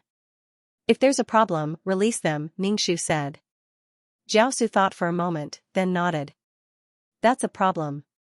As the monarch of a country, if I can't even bring out a dancer when a foreign country comes to congratulate me, it'll be embarrassing. Zhen will have someone do that, Jiaosu said Ningxu. You were also frightened at the banquet. Rest well, Empress. This was supposed to be a matter for the harem, but Jiaosu found someone to do it. He just didn't trust her. Ningxu nodded. I thank your majesty for your concern. Your majesty should also take good care of your body. Jiaosu stood up and walked 2 steps. She turned her head and said to Ningxu, give Zhou Xiaoyi something. Ningxu heard that Jiaosu wanted her to give Zhou Xiaoyi something. What was that supposed to mean? She had to give Zhou Xiaoyi something out of her own pocket. What a miser, Ningxu asked Jiaosu. Your majesty, why don't you give Zhou Xiaoyi something in person? Zhou Xiaoyi will be very happy. She hopes that your majesty will visit her. I'm not an imperial physician. What's the point of visiting her? I'm the ruler of the country and I have endless government affairs to deal with, Jiaosu said unhappily. It's the same whether you give her something or I give it to her. Damn, that was heartless. At the end of the day, it was because Jiaosu was suspicious of Zhou Xiaoyi. Ningxu rose to her feet and bowed, looking terrified. I'm sorry. I'll send something to Zhou Xiaoyi later. Don't worry, your majesty. Your majesty, I've been a little annoyed lately. Jiaosu rubbed her forehead. Your majesty, I'm fine. Please take care of yourself. Ningxu couldn't control her urge to roll her eyes. You're so impatient and you're so angry, but I can only endure it and can't fight back. Jiaosu left with a flick of her sleeves. Ningxu stretched his neck and said to Qiuling, tell them to make 2 sets of jewelry for Zhou Xiaoyi. Your majesty, are you all right? Qiuling looked at Ningxu worriedly. I'm fine. Get back to work, Ningxu said indifferently. Ningxu originally thought that Zhou Xiaoyi would have to rest for at least 2 months before she recovered. Unexpectedly, she had struggled to get up and come to Long Autumn Palace to thank her in half a month. Ningxu told her to rest, but Zhou Xiaoyi insisted on coming to thank the Empress. Ningxu? What an amazing recovery ability. The noble consort was the first to run to the Long Autumn Palace early in the morning. The noble consort moved closer to Ningxu's ear and said with a panicked expression, Nyang Yang, Xianxia said that Zhou Xiaoyi is a vixen. She was able to get out of bed after 10 days in the Yingyue Palace. How can a normal person recover so quickly? Xianxia's hand was cut by the hairpin. It will take 10 days to half a month. She was stabbed so big, but she recovered so quickly. If she's not a monster, what is she? Zhuangfei had a mysterious look on her face. Ningxu was speechless. Don't talk nonsense. If the emperor hears you, he will scold you again. The noble consort curled her lips and said, Your Highness, that vixen will be here soon. You'll know when you see her. Her face is ruddy. She doesn't look like an injured person at all. All right, sit down. Ningxu said snappily. When it was time to pay their respects, the concubines filed in and lined up neatly to pay their respects to Ningxu. Sit down. Ningxu looked at Zhou Xiaoyi, who was at the end of the line. Although her complexion wasn't as ruddy as the noble consort said, Zhou Xiaoyi's complexion was still pretty good compared to someone who was injured and lost blood. Why don't you rest more? After all, you're so seriously injured. Ningxu asked Zhou Xiaoyi. Zhou Xiaoyi stood up. Although my body isn't well, this concubine still wants to pay respects to your highness and thank your highness for your kindness. This concubine is endlessly grateful for your highness' care for this concubine. This concubine will remember this in her heart. Ningxu, was she saying sarcastic words? You were injured while saving the emperor. You should be rewarded. Your body should rest a bit more. If you need any medicine, go to the imperial hospital and the imperial physicians to prescribe it. Ningxu said with a smile, carrying the elegant and virtuous appearance of the empress. This concubine thanks your highness for your grace. Zhou Xiaoyi bowed to Ningxu. Sit down. Don't bow so easily when you're injured. Ningxu said generously. Zhou Xiaoi sat down. These concubines chatted and said a few amusing words or flattered her, the empress. Ningxu drank tea and listened to these people talk. Some of the concubines didn't get along with each other, so their words were like needles hidden in silk. Ningxu watched as if he was watching a drama. Alright, you can all go back. Ningxu's concubines said. They hadn't eaten breakfast yet, so they were starving to death. Yes. The concubines bowed to Ningxu and left. The group of people left Long Autumn Palace and met Zhao Su at the entrance. When they saw Zhao Su, the concubines' eyes instantly lit up, like wolves seeing meat. Ever since the assassination, Zhao Su rarely entered the harem. The other concubines were about to bow to Zhao Su in an enchanting manner, but Zhou Xiaoi's eyes rolled back and she fainted, falling to the ground with a thump. Xiaoi, what's wrong? The maid beside Zhou Xiaoi shouted. Zhao Su raised her eyebrows and walked in front of Zhou Xiaoi. She bent down slightly and stared at Zhou Xiaoi's face. Her eyes scanned Zhou Xiaoi's face inch by inch. Then she said to the eunuch beside her, send Zhou Xiaoi back to Yingyue Palace. Then Zhao Su walked around Zhou Xiaoi and left. The other concubines were unhappy that Zhou Xiaoi had used this method to attract Zhao Su's attention, but Zhao Su didn't pay any attention to them and left. The concubines covered their mouths with handkerchiefs and laughed. Then they left in twos and threes, looking back at the unconscious Zhou Xiaoi from time to time. Zhou Xiaoi felt wronged. She really had fainted. In order to prevent Zhao Su from seeing any clues, Zhou Xiaoi had directly used the beloved concubine system to knock herself out. Zhao Su walked into the room. Ningxu asked, why did you have Zhou Xiaoi come to pay respects and faint at the door? Faint? Ningxu was dumbfounded. I told her to rest well and she said she was fine. Why did she faint? Don't worry about her. Zhao Su sat down and Ningxu said, I asked the Imperial Academy of Medicine to prescribe some nourishing medicine for the concubines. I'm not young anymore and I still don't have an heir. Those ministers are starting to have complaints. You'll have to work harder. It's my duty. Damn it, she felt like an old maid. The harem was so trivial that she had to care about everything. What a terrible life. Zhao Su reached out and took Ningxu's hand. I'm so lucky to have an empress like Zitong. Ningxu really wanted to pull out her hand and slap Zhao Su's face. Every time she asked someone to do something, he would say something disgusting and emotional. Could she not say that? Ningxu just couldn't stand it. Ningxu lowered his head. It's my duty. Zhao Su left after telling Ningxu to prepare some nourishing medicine for the concubines. Then she went to Yuqiong Garden in Yingyue Palace that night. Ningxu was baffled when Qiuling told him that Zhao Su went to see Zhou Xiaoi. Could Zhou Xiaoi sleep with her now? He had no idea what Zhao Su was thinking. Ningxu was surprised, but Zhou Xiaoi was pleasantly surprised. She thought that the way she fainted had caught Zhao Su's attention. She hadn't seen Zhao Su for almost 2 months since the last time she slept with her. Finally, she saw her again. They sat around the table and Zhou Xiaoi kept putting food on Zhao Su's plate. After being punished by the system several times, Zhou Xiaoi was very afraid of punishment mode.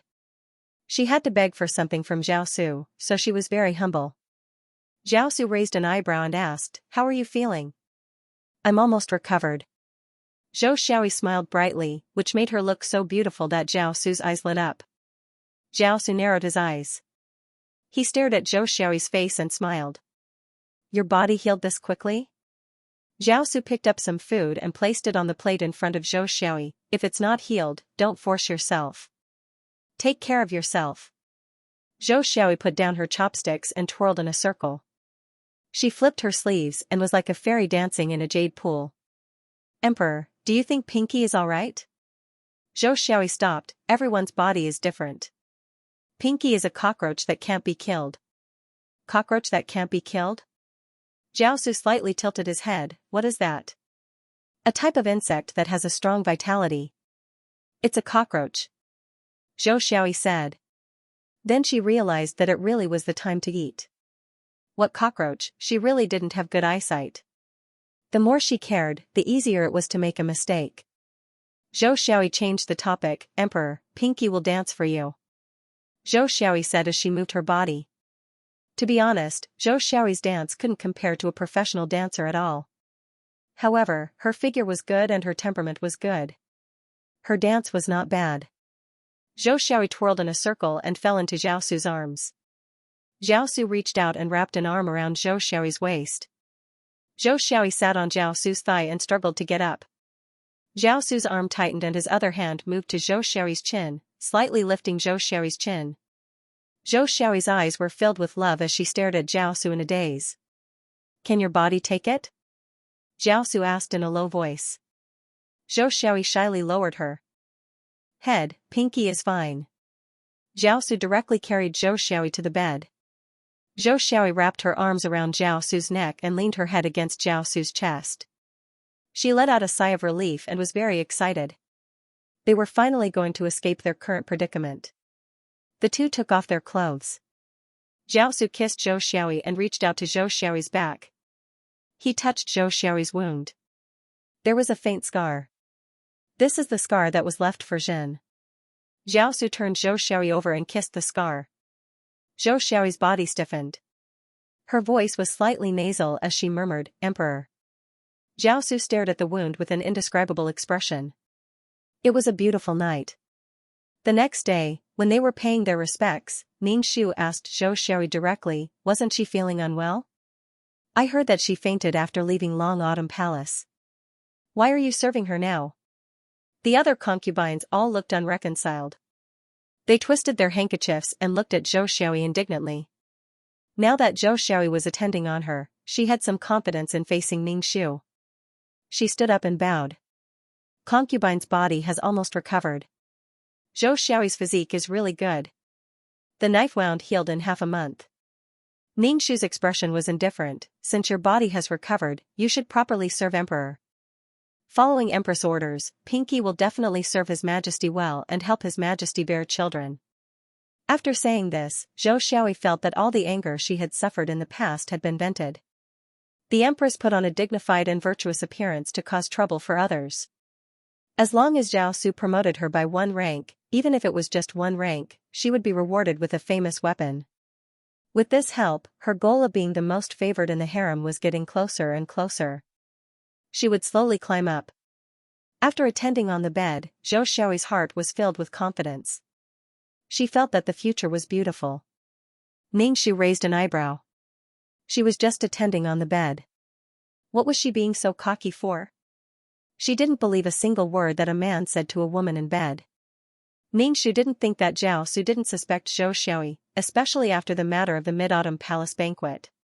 Speaking of bearing children, His Majesty said that he has prepared nourishing soups for the concubines in each palace.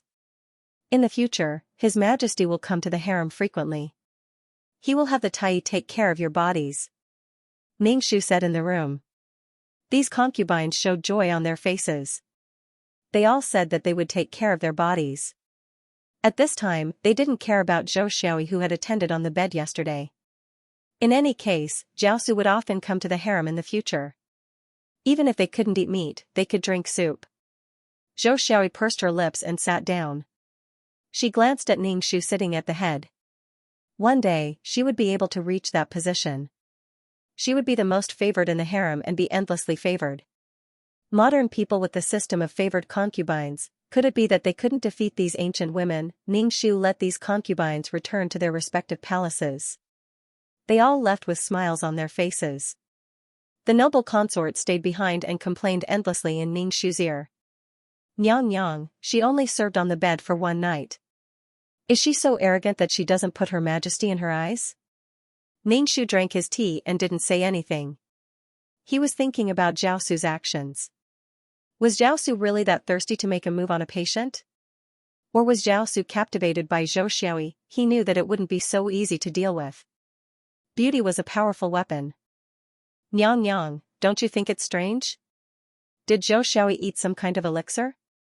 How could she recover so quickly? She was stabbed with a knife and can serve on the bed so quickly. If it's not an evil spirit, then she has an elixir." The noble consort's eyes turned back and forth. "What elixir?" Xiaosu walked in and asked with a raised eyebrow. The noble consort's expression changed and she quickly stood up to bow.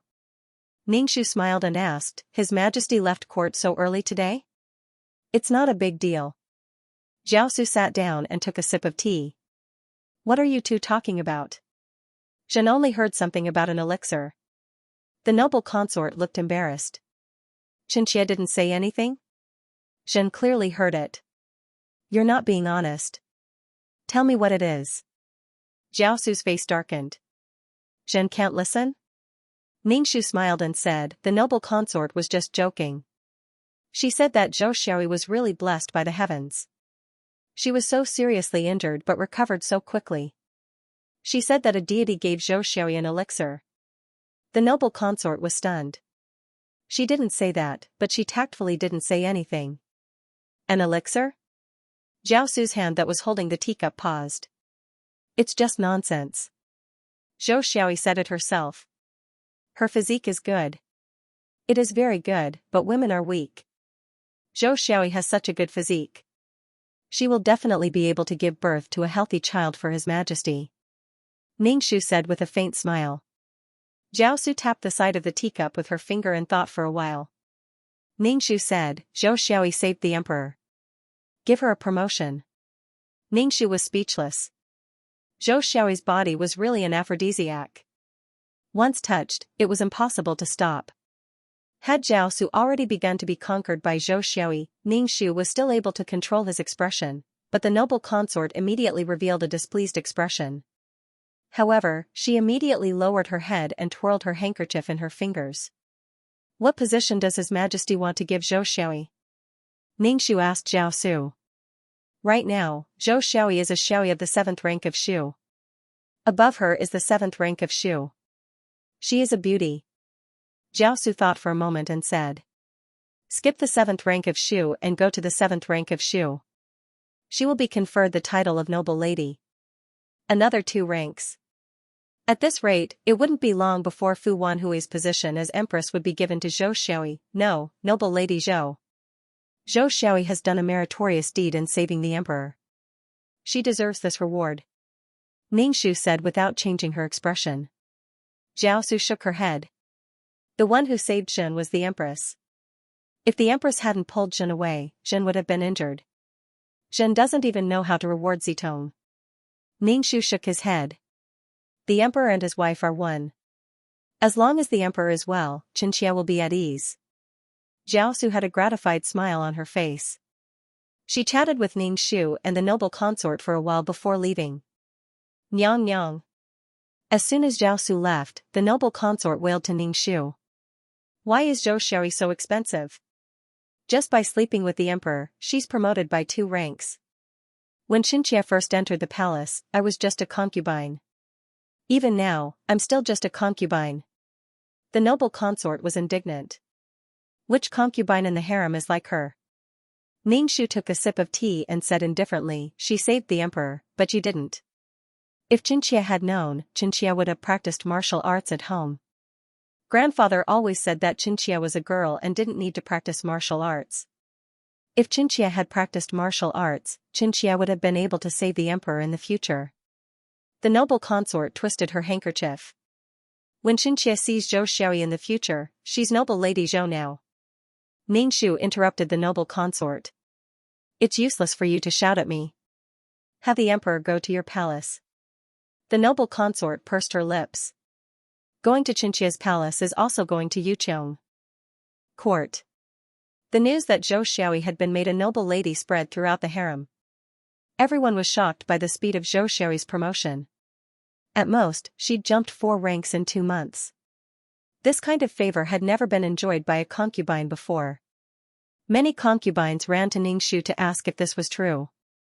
Ningxu only said that it was an edict from the emperor. Many people's eyes were red with jealousy, but there was nothing they could do.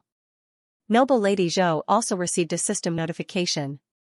Completed 2 months of promotion points. Reward, a masterpiece. Now transforming the body. Zhou Guiran immediately felt a warmth in his body, especially in his abdomen. Something was moving slightly and wriggling for a while before stopping. Remodeling complete. Host, please continue to work hard. Crown the imperial harem. Issue a mission to have the emperor favor you for 3 consecutive days, the favored concubine system said mechanically. 3 days. Fortunately, it wasn't 7 days. Last night had already been 1 day, so there were still 2 days left. If Xiaosu came again tonight, he would let him experience the famous artifact. He heard that it could make men particularly infatuated, so he wouldn't be afraid that he wouldn't come again in the future. Imperial concubine Zhou waited for Xiaosu to arrive. After dark, a eunuch came to inform Imperial concubine Zhou to prepare to receive Xiaosu. Noble Lady Zhou was delighted. She felt that her luck had improved recently. Everything was going smoothly. Noble Lady Zhou washed herself up, and after everything was done, Xiaosu came over in the carriage. Xiaosu looked at her flushed face and smelled like she had just come out of the bath. He always felt that this woman was more charming. Just looking at her made him feel restless. Xiaosu narrowed her eyes as she looked at Noble Lady Zhou, who was bowing towards her. She said teasingly, "My beloved concubine smells very good." Noble Lady Zhou's face was hot. "Has the emperor eaten yet?" "I'm here to eat." Xiaosu pulled Noble Lady Zhou into his arms and took a deep breath. Noble Lady Zhou smiled sweetly as she held Xiaosu's fingers and pulled him to the side of the bed. Xiaosu smiled as he pressed down on Noble Lady Zhou. After a round of foreplay, Xiaosu entered and felt that he was entangled. A fatal itch of excitement caused Xiaosu to surrender. Xiaosu was stunned. Her face darkened. She propped herself up on her arms and looked at the indescribably beautiful woman. What was wrong with this woman? He had never felt this way before. Xiaosu tried again, but this time it took a bit longer. It was very, very refreshing. After it was over, Xiaosu planned to leave. She didn't want to stay in Jade Court. Before she left, she looked at the scar on Noble Lady Zhou's back. The scar was already very shallow. If one didn't look closely, they wouldn't be able to see it. Xiaosu narrowed her eyes. Her face was dark. This wound healed very quickly. When Xiaosu got off the bed, her legs went soft. She felt like she had been squeezed dry. Unknowingly, she had done it a few more times. It was a bit over her body's limit. Xiaosu glanced at Noble Lady Zhou, who was sleeping soundly on the bed and had fainted from exhaustion. Her face was so dark that it could drip water. The next morning, Noble Lady Zhou's legs were extremely sore and her body was about to fall apart. She had her maid go to the Empress to ask for leave. She didn't want to go pay respects. When the maid arrived at Long Autumn Palace, the hall was already filled with concubines. Facing so many people's gazes, the maid nervously said that Noble Lady Zhou wasn't feeling well and couldn't come pay respects. Ningxu heard the maid's words and lightly said, "Let your noble lady have a good rest." "Nyang, it's only the first day of becoming a noble lady and she's already like this. In the future, she will be incredible." Nyang, Xianxia is puzzled. Why doesn't a noble lady like her come pay respects after serving in bed? That's right, these concubines spoke directly in front of the Jade Court's maid, causing the maid's face to turn red. Ningxu waved his hand and dismissed the maid. The noble consort's face was particularly dark. Last night, there were 2 seductresses fighting in the middle of the night. Sleeping in bed, she could still hear the sounds of groaning in the Jade Court next door. The noble consort hadn't been favored for almost 2 months. This caused her little heart to feel like it was about to explode. She hated that vixen Noble Lady Zhou to the bone. She even said that she wanted to cooperate. Cooperate my ass. As expected, she couldn't even drink the soup. The noble consort said with a look of disdain, "I think that Noble Lady Zhou is a vixen." After being kidnapped by an assassin, the assassin started foaming at the mouth like a fool. She was injured, but in less than 10 days, she was able to get out of bed and jump around. What is a vixen? A vixen that specializes in absorbing men's essence. Now that you mention it, it really does seem like it. Noble Lady Zhou is a vixen. I think that Noble Lady Zhou must have been possessed by a vixen. In the past, Noble Lady Zhou wasn't so beautiful, Consort Xian said. Could it be that the environment in the cold palace nourishes her? After staying in the cold palace for a while, she became beautiful? The other concubines joined in the conversation. One after another, they all said that Zhou Xiaoyi was a vixen. They brought up all kinds of evidence to prove that noble Lady Zhou was a vixen. Ningxu drank his tea and didn't stop these people from talking. When it was about time, he said, "The more you talk, the more outrageous it is.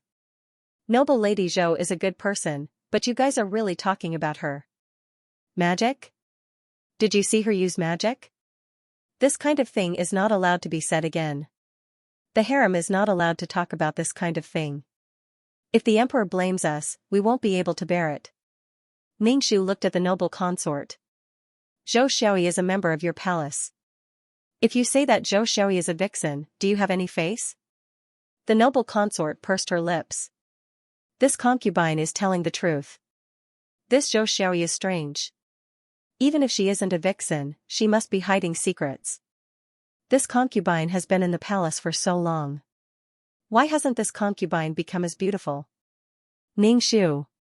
Noble consort Shuang really spared no effort to hurt noble Lady Zhou. In the end, she was afraid that noble Lady Zhou would seek revenge on her when she became rich.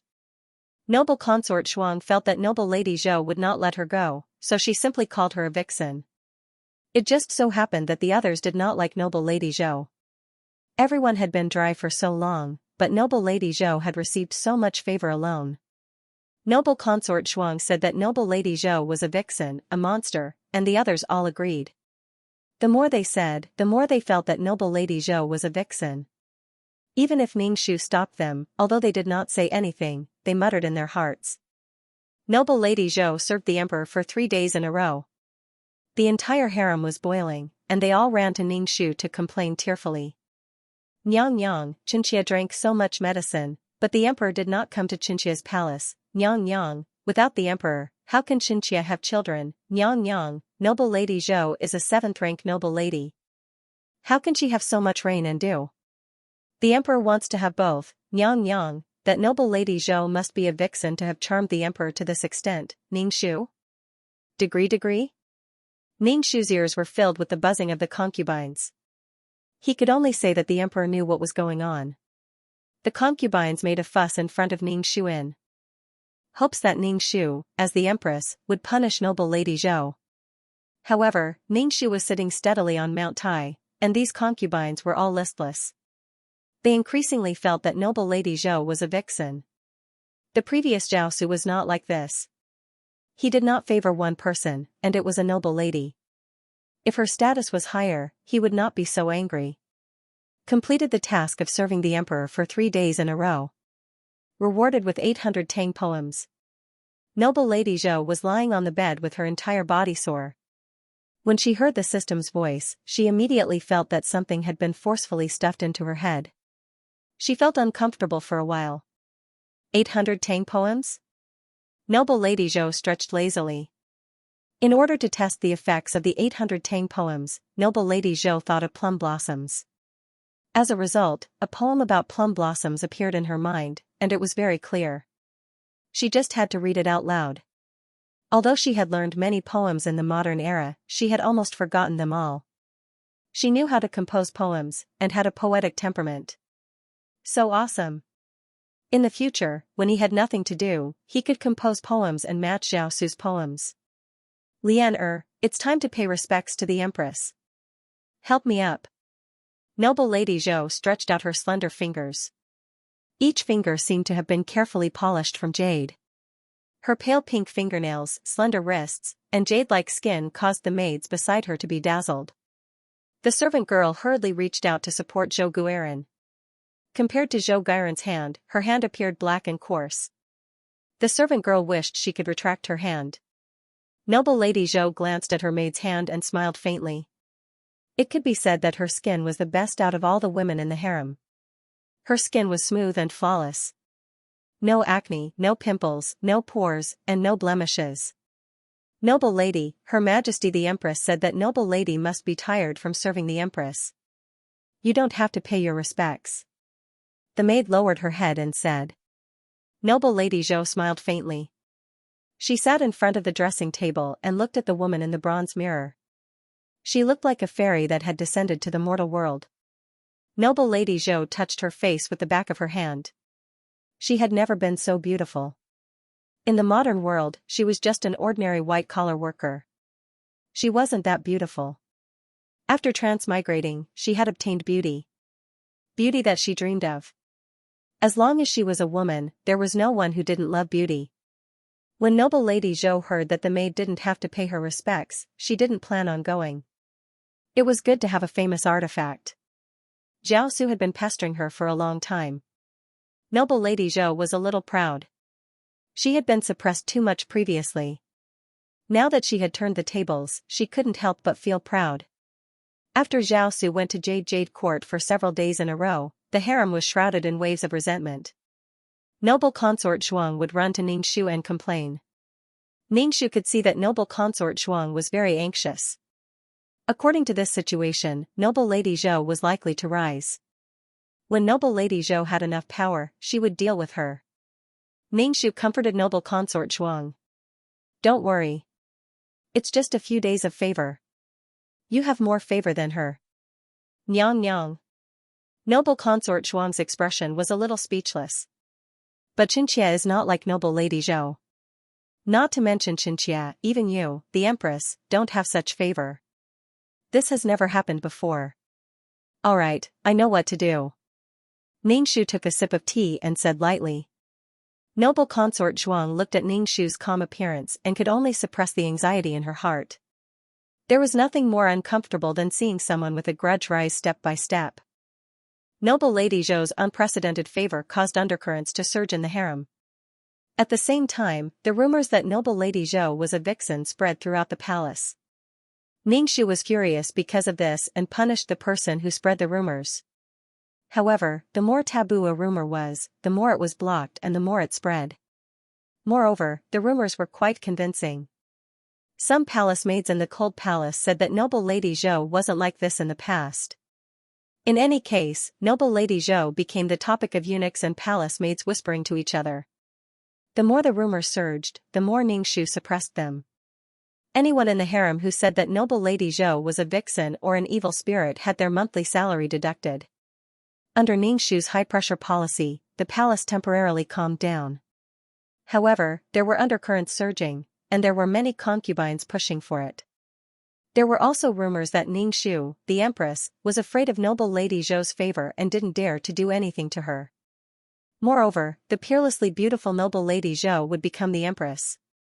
Ningxu just turned a blind eye and pretended not to know anything. Although Ningxu suppressed this matter, it still spread. Rumors were like a virus. No one could stop it once it spread. Preventing the people from talking was more important than preventing the river from flowing. It was better to spread it out rather than block it. Later, even Zhao Su heard the news. In the main hall, the imperial censor even reported that he favored a noble lady too much. Favoritism could easily lead to problems. After court, Zhao Su went to Long Autumn Palace without even taking off his dragon robes. Ningxu didn't even have time to bow before Zhao Su said coldly, "What's the matter with the rumors in the palace?" Zhao Su picked up his teacup and drank the entire cup of tea. He slammed the teacup on the table with a cold expression. Ningxu bowed with a slightly fearful expression.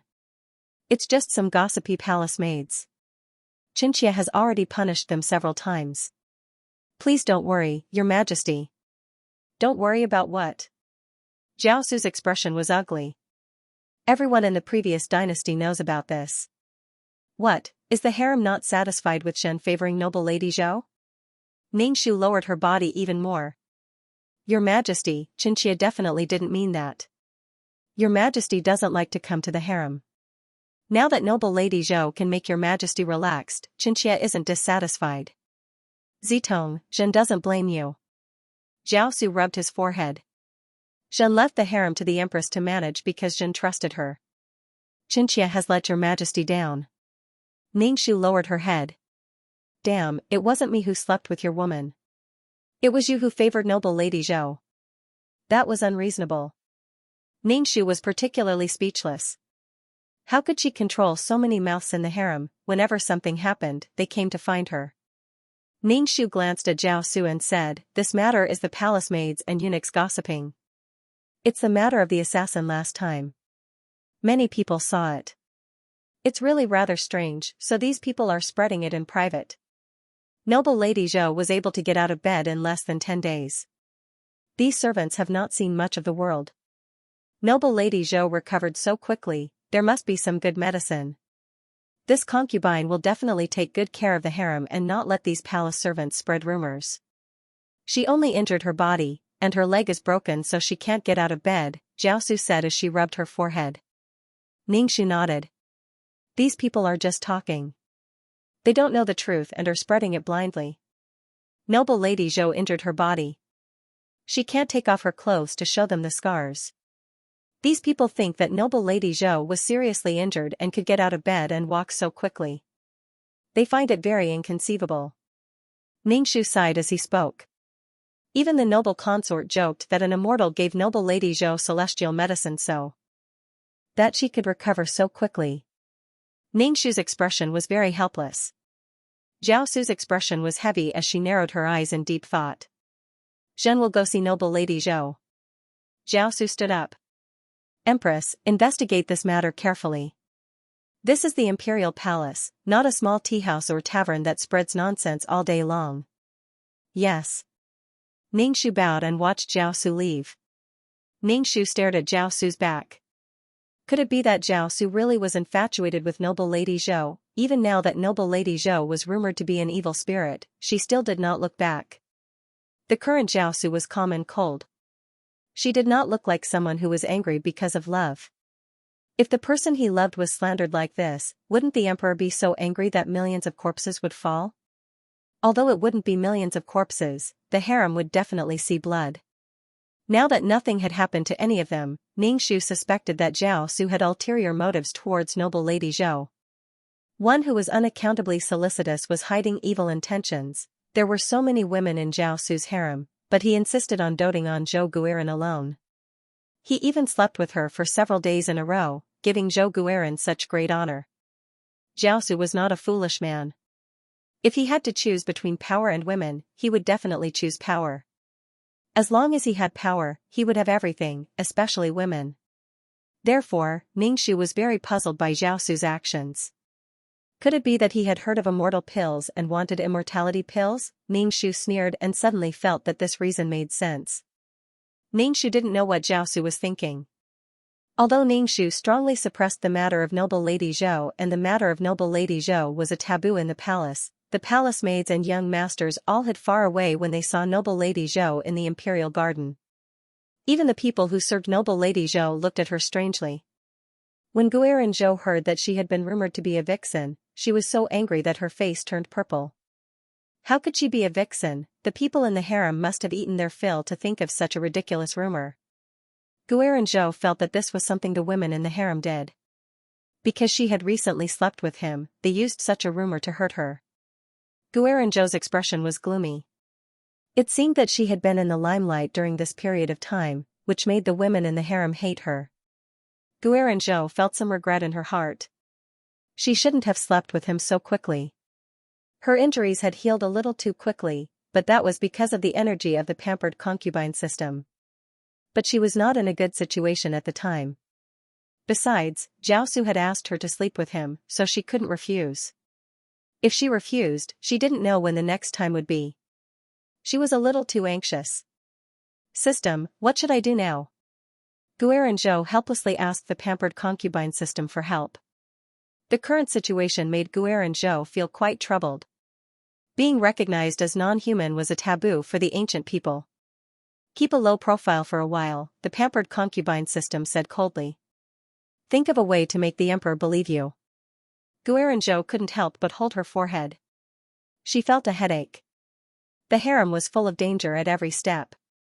In order to fight for favor, these women could do anything. They even slandered her as a vixen. The emperor has arrived. A eunuch's sharp voice sounded from outside Yuqiong court. Guiran Zhou immediately stood up and went to the door to greet Jiaosu. Jiaosu's face was dark as he walked into the room and sat in a chair. Emperor, what is it? Guiran Zhou carefully asked. Jiaosu glanced at the devastatingly beautiful Guiran Zhou. At this moment, she was talking to him. Her breath was like orchids and musk, with a light and elegant fragrance. Jiaosu felt that the person in front of him was someone who ate dew. She didn't need to eat at all. She didn't have any body odor. It was normal that there was no odor in her mouth, but there was still a fragrance. Although her breath was like orchids, was her belly full of flowers and fragrances? Have you heard the rumors in the palace? Jiaosu asked Guerin-zhou. He swept his eyes over the furnishings in Guerin-zhou's room. It was abnormally elegant and made people feel very comfortable. Speaking of this matter, Pinky really feels wronged. Guerin-zhou's face was filled with helplessness. Pinky isn't a vixen at all. Zhen believes that, but there are also rumors of immortals giving you immortal pills. What is that? Jiaosu stared at Guerin-zhou. Zhen doesn't really believe such nonsense. But what medicine did you use for the wound on your back? The wound is healing very well. Jiaosu carelessly asked. Guerin-zhou's expression changed as she wailed inside. What medicine could she use? That was the power of the system. That was why her wound healed so quickly. This time, Pinky's family medicine has been passed down in the family.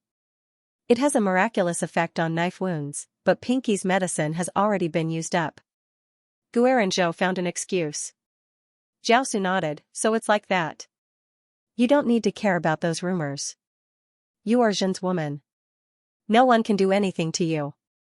Jiaosu firmly said. Emperor. Guerin-zhou's eyes filled with tears. Pinky thanks Emperor for his care. Zhen will eat breakfast here. Jiaosu said. Does Emperor really want to stay here to eat breakfast? Guerin-zhou's sparkling eyes looked at Jiaosu. Jiaosu's lips curled. What, am I not welcome? Of course Pinky is happy. Guerin-zhou had a brilliant smile on her face as she ordered the servant girls to quickly prepare breakfast. Although Guerin-zhou had a brilliant smile on her face, her heart was filled with dark clouds. In the past, when she wanted to be pampered, there wasn't any. Now that the system told her to be more low-key, Jiaosu came. Guerin-zhou felt that the heavens were playing with her. Nothing she did was going to go smoothly. Although it was breakfast, because Jiaosu was present, it was very sumptuous. The two sat around the table and ate breakfast. Guerin-zhou looked at the dignified Jiaosu. What was there to be low-key about? There was no point in being low-key. It was better to be a pampered concubine. As long as Emperor Jiaosu protected her, there was nothing she couldn't overcome. She didn't need to follow these women. She only needed to please the emperor. Everything was left to Jiaosu. After thinking it through, noble Lady Zhou felt much better. The system was just a system made of data. Sometimes, there was no way to deal with sudden events. In this harem, being low-key wasn't enough to avoid trouble. Rather than being low-key and living an ignoble existence, it was better to be ostentatious and not worry about other women. This country and the harem were all Jiaosu's. Jiaosu had the final say in everything. Noble Lady Zhou looked at Jiaosu with eyes full of affection. Her eyes were full of tenderness that made people's hearts move. Emperor, Xianxia has embroidered a sachet for you. Inside the sachet are flowers and plants that can calm the mind. Noble Lady Zhou stood up and took out a pouch from a box on the dressing table. Oh. Jiaosu took the pouch. It was embroidered with lifelike bamboo that was fresh and elegant. There were also 2 lines of poetry embroidered on the side. Deep in the forest, people don't know. The bright moon shines upon us. Jiaosu saw the 2 lines of poetry and raised an eyebrow. The bright moon shines upon us. Beloved concubine, do you think Xin is neglecting you? Jiaosu asked. Concubine has no such intention. Concubine just wants Emperor to know that concubine's heart is always thinking of Emperor and thinking of Emperor. Noble Lady Zhou looked at Jiao Su affectionately. Zhen will accept it. Jiaosu hung the pouch at her waist, making Noble Lady Zhou's smile even brighter. Zhen will leave first. I'll come back tonight. Jiaosu reached out to pinch Noble Lady Zhou's face and left with a bright smile. Once Jiaosu left, Noble Lady Zhou let out a long breath and said to the maid beside her, "Take away everything on the table." The maid said with some surprise, "Noble lady, you haven't eaten much?" "I don't have any appetite." "Take it away." Noble Lady Zhou waved her hand. The maid's expression was strange. As she packed up, she secretly looked at Noble Lady Zhou. Was this person really an evil spirit? Why didn't she eat? She ate very little. Then there was the rumor that Noble Lady Zhou was an evil spirit. She didn't eat much and ate very little. Evil spirits could cultivate and didn't need to eat. Ningxu couldn't help but laugh. It seemed like noble Lady Zhou had quite a few spies in her palace. Jiaosu would only go to her palace. The others would not be able to drink a single mouthful of soup. The women in the harem reached a tacit understanding. They would first deal with noble Lady Zhou, and then rely on their own abilities. The rumor of Zhou Guiran being an inhuman was the result of many people working together. Ningxu, the empress, felt very gratified when she saw so many concubines working together to deal with one person in harmony.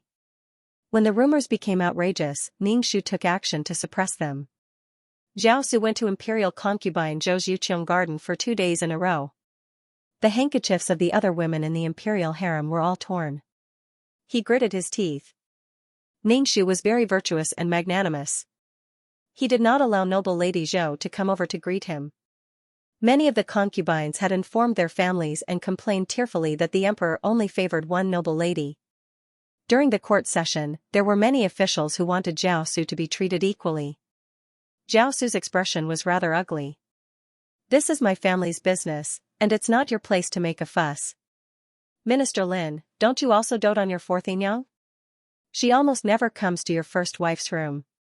Assistant Minister Song, you have a concubine in charge of your harem. Are you doting on the concubine and neglecting the wife? Capital Governor, I heard that you are currently infatuated with a courtesan and do not return home at night. You even brought your official robes to the brothel and left the brothel early in the morning." Jiaosu opened her mouth and talked about many of the officials' private affairs. "You can't even take care of yourself, and you still care about us?" The officials all lowered their heads. "Your Majesty's family matters are state matters. Your Majesty should be treated equally and give birth to a dragon child as soon as possible." Empress Fu Wanhui's father, Grand Tutor Fu, cupped his hands as he spoke. Jiaosu snorted coldly. Her expression was very ugly. After the court session, she went to Long Autumn Palace. Ningxu scolded, "The harem is not allowed to interfere in politics." "What kind of harem is the empress in charge of?"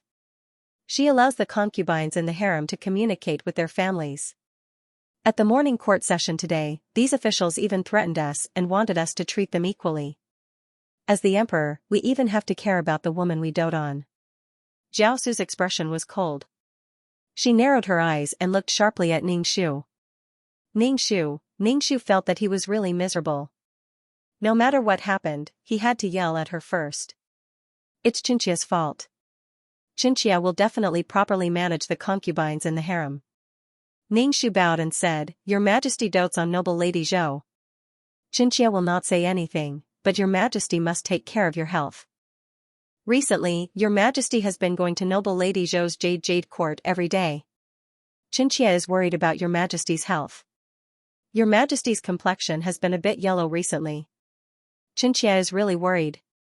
F***ck, it's best if it's this suspicious and two-faced Jiaosu every time." Ningxu really hoped that he would die soon. "My complexion is not good?" Jiaosu couldn't help but touch her own face. "My complexion is really not good? Your Majesty, it really is not good. Your complexion is turning blue." Ningxu nodded as he said. Jiaosu's pupils contracted. She really did feel like she wanted to die from noble Lady Zhou's body. It was very refreshing. She felt that she didn't have this kind of feeling from other women. Xianxia doesn't think that noble Lady Zhou is some kind of demon or vixen that sucks people's vitality, but your Majesty must take care of your health," Ningxu said to Jiaosu. Jiaosu thought for a while before nodding. "Zitong is right. She said that you were right, but who knew what she was thinking in her heart? Jiaosu would never bare her heart to the women in the harem. See, she just said in the morning that he had to take care of his health, and Jiaosu went to Jade Court at night." Ningxu silently prayed that Jiaosu would not be Jiaosu. The women in the harem would become rootless duckweeds, including her, the empress. If the big tree fell, how could the daughter that clung to the big tree survive? How tragic. It looked like she had to speed up the process. Ningxu didn't want to get her hands dirty. At least she wanted to be an empress without a stain. Ningxu didn't understand. So many people could see that there was something wrong with noble Lady Zhou. Who in the harem was stupid? Why did Jiao Su act like an idiot and refuse to listen? Everyone in the harem knew that noble Lady Zhou was a vixen, but Jiao Su still went to sleep with her. Ningxu admired Jiao Su's courage. If it were anyone else, they wouldn't go to noble Lady Zhou at all. But Ningxu felt that Jiao Su was a tiger cub without entering the tiger's lair. She tolerated noble Lady Zhou so much because she wanted something from noble Lady Zhou. She wanted the concubine system, whatever, he had to do something. He was just afraid that Jiao Su would be blinded by lust. Your Majesty. Qiuling called out to Ningxu, who was sleeping in bed. Ningxu opened her eyes. What is it? Something happened at Jade Court, said Qiuling. What time is it? Ningxu lifted the duvet and got out of bed. Midnight.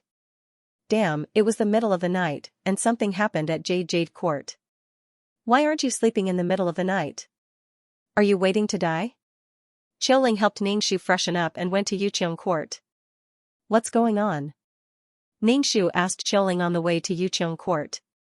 I don't know the details. The maid who came to report said that noble Lady Zhou offended your Majesty, Qiuling said as she followed Ningxu. Ningxu rolled her eyes. According to the schedule of the ancient times, they should have already slept.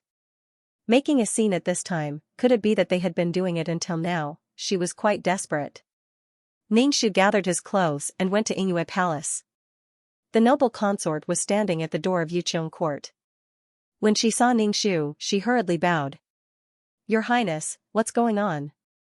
Ningxu asked. The noble consort shook her head and said blankly, I don't know what happened. Then there was a commotion here. The noble consort was next door. She heard the commotion and came over. Jiao Su's roar came from the room. Noble Lady Zhou, you dare to plot against me? No, Your Majesty, I was wronged. I never had any intention of hurting Your Majesty, noble Lady Zhou cried. Ningxu narrowed his eyes and walked into Yuqiong Court. The noble consort hurriedly followed behind Ningxu. Ningxu stepped into the room and saw Jiao Su sitting by the bed in her underclothes. Noble Lady Zhou knelt on the ground with her hair down. She was wearing a thin undergarment. It was after the Mid-Autumn Festival. Although the autumn air was cool, it was a bit cold at night. Now noble Lady Zhou was kneeling on the ground, her body trembling slightly. I pay my respects to Your Majesty, Ningxu bowed to Jiao Su, then glanced at noble Lady Zhou and asked, what's going on? Jiao Su sneered and pointed to a pouch on the ground. The pouch was broken, revealing some flowers and plants inside. The flowers and plants inside were soaked in the juice of poisonous paint vines. Jiao Su stared sharply at noble Lady Zhou. Noble Lady Zhou desperately shook her head and hastily explained, this concubine really didn't poison it. This concubine doesn't know what poison paint vine is. Your Majesty, you have to believe this concubine. This concubine was wrongly accused and framed by someone. Ningxu glanced at the pouch on the ground. Ningxu knew about the poison paint vine. It was a type of plant with 3 leaves. Once a person came into direct or indirect contact with its juice, he or she would have an itchy allergic reaction. Your Majesty, are you all right? Ningxu asked Jiao Su. Jiao Su sneered. I was wondering why I wasn't feeling well today. So it's because of the sachet you gave me. Ningxu was rather suspicious. How did she discover that there was a problem with the sachet and pouch in the middle of the night? Why didn't she sleep and play with the pouch in the middle of the night? Ningxu stood quietly to the side, silently observing the development of the situation. He felt that there was something strange about this matter. Your Majesty, do you want Tai to come take a look? Ningxu asked. How does Your Majesty know that the flowers and plants in the sachet have been soaked in poisonous plant juice? When Jin was young, Jin came into contact with this kind of thing. Because of this, Jin's skin festered for a long time. The taste of the juice left a deep impression. Jiao Su sharply stared at noble Lady Zhou. Noble Lady Zhou said that the sachet was filled with calming herbs. Jin put the sachet on the bed and felt that my face was itchy. Jiao Su said. Ningxu, only discovered in the middle of the night? Could it be that they had been doing it the entire time? Noble Lady Zhou's face was deathly white. She was confused and helpless. Your Majesty, you have to believe this concubine. This really wasn't done by this concubine. Noble Lady Zhou knelt as she walked towards Zhao Su. Zhao Su immediately said, "Don't come near Zhen." Noble Lady Zhou froze and her tears fell onto the obsidian floor. She begged, "Your Majesty, please believe this concubine. This concubine loves you too much. Why would she hurt you? What good is there in harming you? That doesn't make sense, Your Majesty." Noble Lady Zhou's entire body was ice cold as she kowtowed towards Zhao Su. That doesn't make sense. Zhen still wants to know why you want to harm Zhen and why you came to Zhen's side. Or are you in cahoots with those dancers?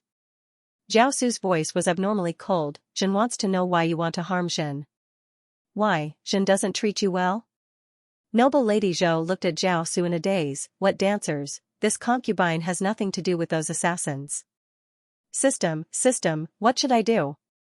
What is going on? Zhou Guiran begged the beloved concubine system in his heart. She had been accused of regicide without knowing anything. If this accusation was confirmed, how could she continue to pamper the harem? Who was it that wanted to harm her? She had personally made the sachet and there was no poisonous plant juice inside. She had personally stuffed the flowers and plants inside, so how could she be fine after touching the flowers? The Emperor's sachet must have been swapped out by someone. It had to be like this. Your Majesty, if this concubine touched the flowers and plants, this concubine's hands would definitely itch and fester, but this concubine is completely fine right now. Noble Lady Zhou quickly raised her hands, a pair of hands that were as smooth as jade and as tender as spring onions. This pouch wasn't made by you? Zhao Su spoke, you said you didn't poison Zhen. Show me the evidence. Then Your Majesty, show me the evidence that this concubine poisoned Your Majesty. Noble Lady Zhou bit her lip tightly. Impudent. Zhao Su's voice exploded like thunder as he pointed at the sachet on the ground. This is the evidence. Zhen is only wearing the sachet you gave Zhen. Zhen trusted you in vain. Noble Lady Zhou's body trembled and her face became even paler. Under the candlelight, she was so pale she was almost transparent. Ningxu narrowed his eyes and looked at Zhao Su and then at Noble Lady Zhou. It really was strange. As a spectator, what she saw was that Zhao Su didn't even give Noble Lady Zhou a chance to defend herself and put the blame on Noble Lady Zhou. Was this King's self-directed performance? Your Majesty, this concubine is really innocent. This concubine was framed by someone, Noble Lady Zhou shouted in panic and grief. Someone must have framed this concubine, it must be. Noble Lady Zhou turned her head and saw Ningxu and Shuangfei. She pointed at Ningxu and Shuangfei, you must have framed me. You saw that I was endlessly favored and wanted to get rid of me. Your Majesty, please investigate the truth of the matter. This concubine is really innocent. Noble Lady Zhou kowtowed to Zhao Su as she cried out pitifully. Her tears were like pear blossoms, poignant and moving. System, say something. Noble Lady Zhou's heart was burning with anxiety. Previously, she had been calling for the favored concubine system, but the system didn't even give her a hint. Leaving her to fight alone. Ningxu narrowed his eyes and bowed to Zhao Su, Your Majesty, is there a misunderstanding here? Why would Noble Lady Zhou want to poison Your Majesty? What misunderstanding could there be? Zhao Su sneered and pointed at the damaged sachet, this is the evidence. Ningxu didn't speak. He faintly sensed it. The person who had been clinging to him before had immediately turned hostile. This change was too fast. Noble Lady Zhou had been the most favored concubine in the harem and had served the emperor for almost 10 days. Now, she was about to become a prisoner who killed the emperor. The change was too fast for the eyes to take in. A man's thoughts. In the matter of the sachet, Noble Lady Zhou was 100% certain that she had been wrongly accused. She hadn't thought that Zhao Su would suddenly make a move. Noble Lady Zhou knelt on the ground. The coldness of the floor passed through her knees to every corner of her body, making Noble Lady Zhou feel cold to the bone. Emperor, please believe Pinky, Pinky really is innocent. Noble Lady Zhou cried out pitifully to Zhao Su. She desperately called out to the pampered consort system in her mind, but the pampered consort system didn't respond at all. Noble Lady Zhou's appearance was like a flower petal that had been ground into mud. It was incomparably beautiful, but Zhao Su still had a cold expression. His entire body was filled with ruthlessness. He didn't react at all to noble Lady Zhou's pleas. Changing faces really was faster than flipping through a book. So shameless. Ningxu was deep in thought for a while before bowing to Zhao Su and saying, Emperor, Xianxia will definitely properly interrogate noble Lady Zhou and give Emperor an explanation. This isn't a normal harem incident. Noble Lady Zhou is connected to those dancers. She is an assassin. Zhao Su's face was cold as he stared sharply at Ningxu. Zhen will personally interrogate her. Emperor means? Ningxu asked Zhao Su with a dumbfounded expression. Zhao Su said, Zhen suspects that noble Lady Zhou is in cahoots with those dancers. She purposely saved Emperor to gain Zhen's trust. Ningxu. This imagination.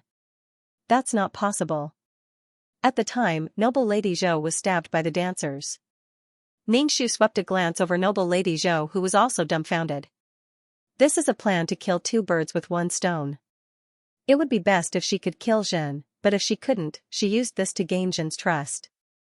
Zhao Su turned to his personal eunuch and said, have the guards take noble Lady Zhou to the prison. Zhen will personally interrogate her.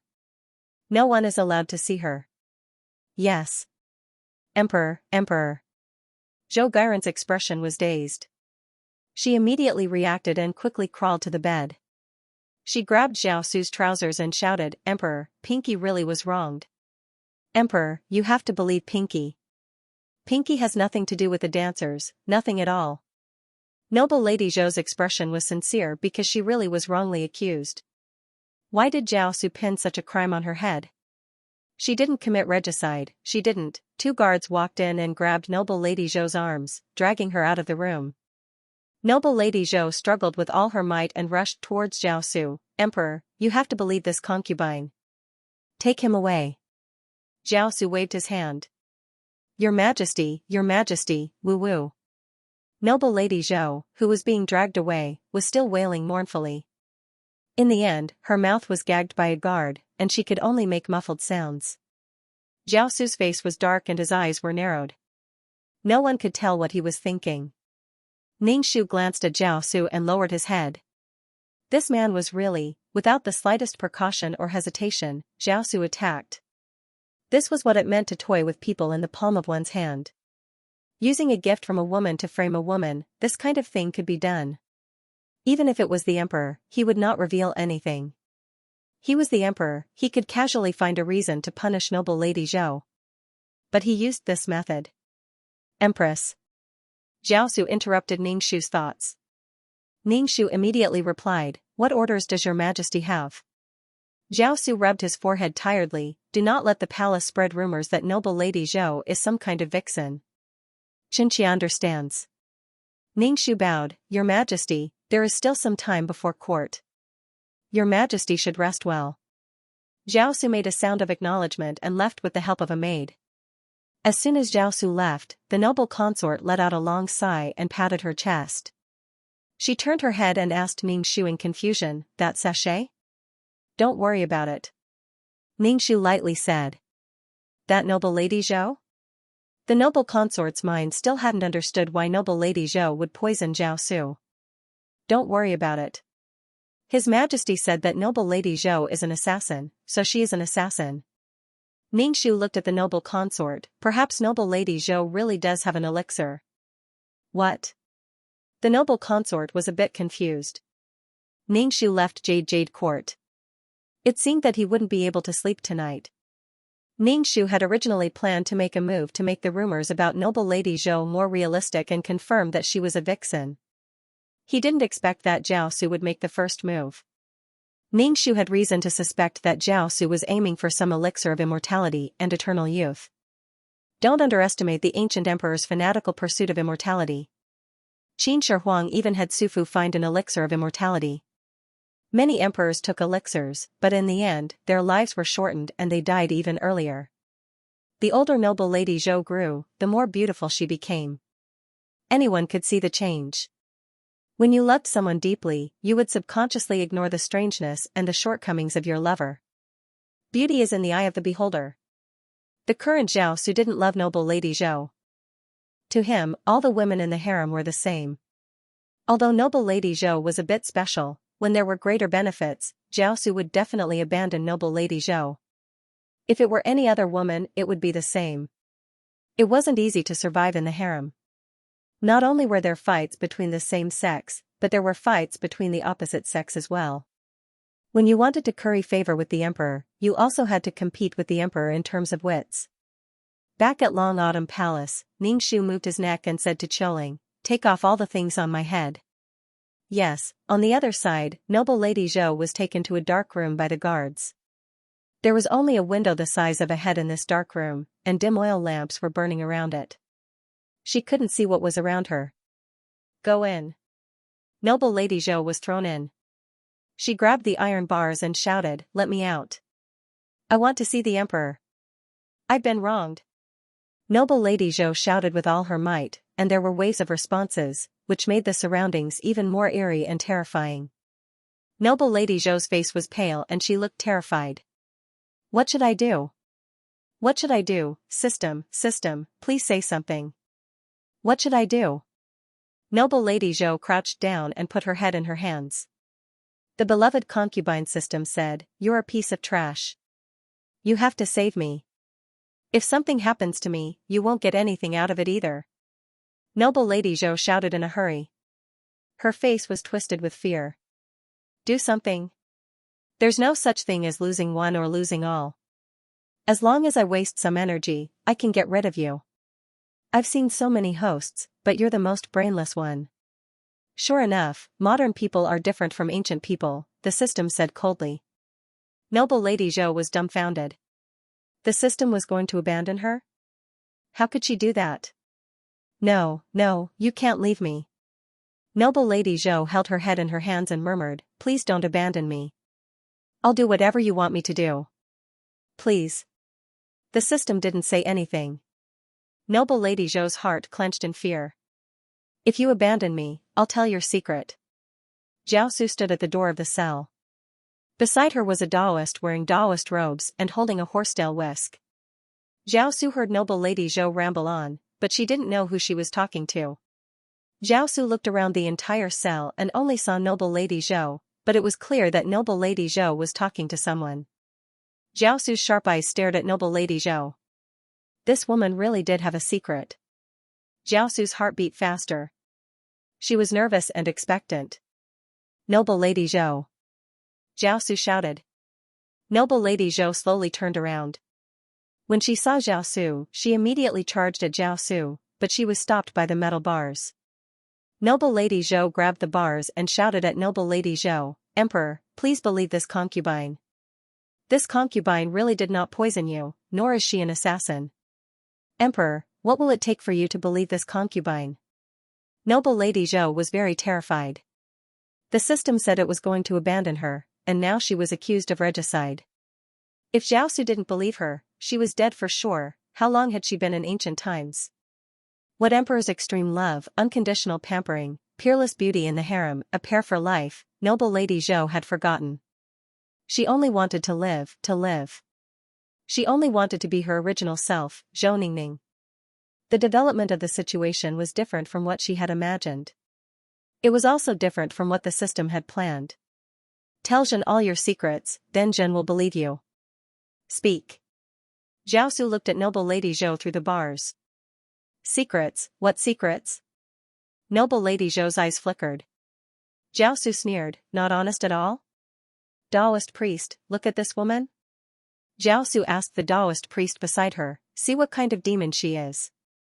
The Taoist priest with a long beard examined noble Lady Zhou and asked, "What are the birth characters of this noble lady?" Jiaosu raised her chin at the eunuch beside her. The eunuch took out a piece of paper and handed it to the Taoist priest. The Taoist priest looked at the birth characters on the slip of paper and calculated for a while. Then, he cupped his hands towards Jiaosu and said, "Your Majesty, the real noble Lady Zhou is already dead. This noble Lady Zhou is merely a reincarnated soul. Her body has been taken over by a wandering ghost." When noble Lady Zhou heard this, her body went soft and she sat on the ground. Her eyes were blank as she shouted in panic, "Emperor, this concubine isn't a ghost. This concubine is Zhou Ningning. This concubine really is Zhou Ningning." Tell me, what secrets do you have? Zhao Su asked indifferently. I asked the palace maids in the cold palace to describe Zhou Ningning's appearance and let the artist draw it. Zhou Ningning doesn't look like you at all. Although they look alike, they are not the same person. Zhao Su stared at noble Lady Zhou. How did you become like this?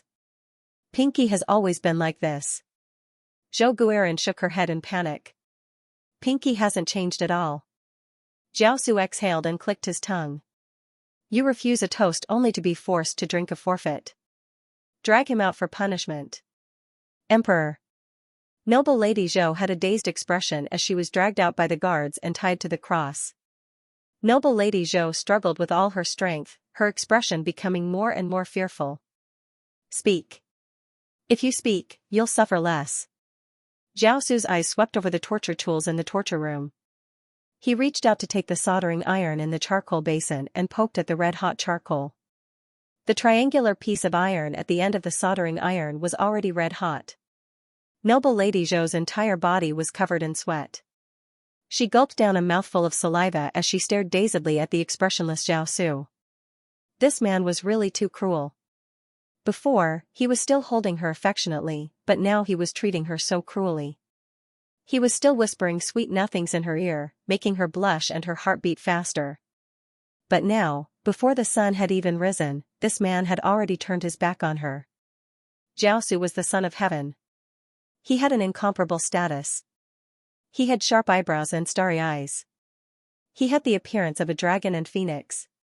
This man was full of charm. Sometimes, noble Lady Zhou would also indulge in it. He had power, influence, and was also handsome.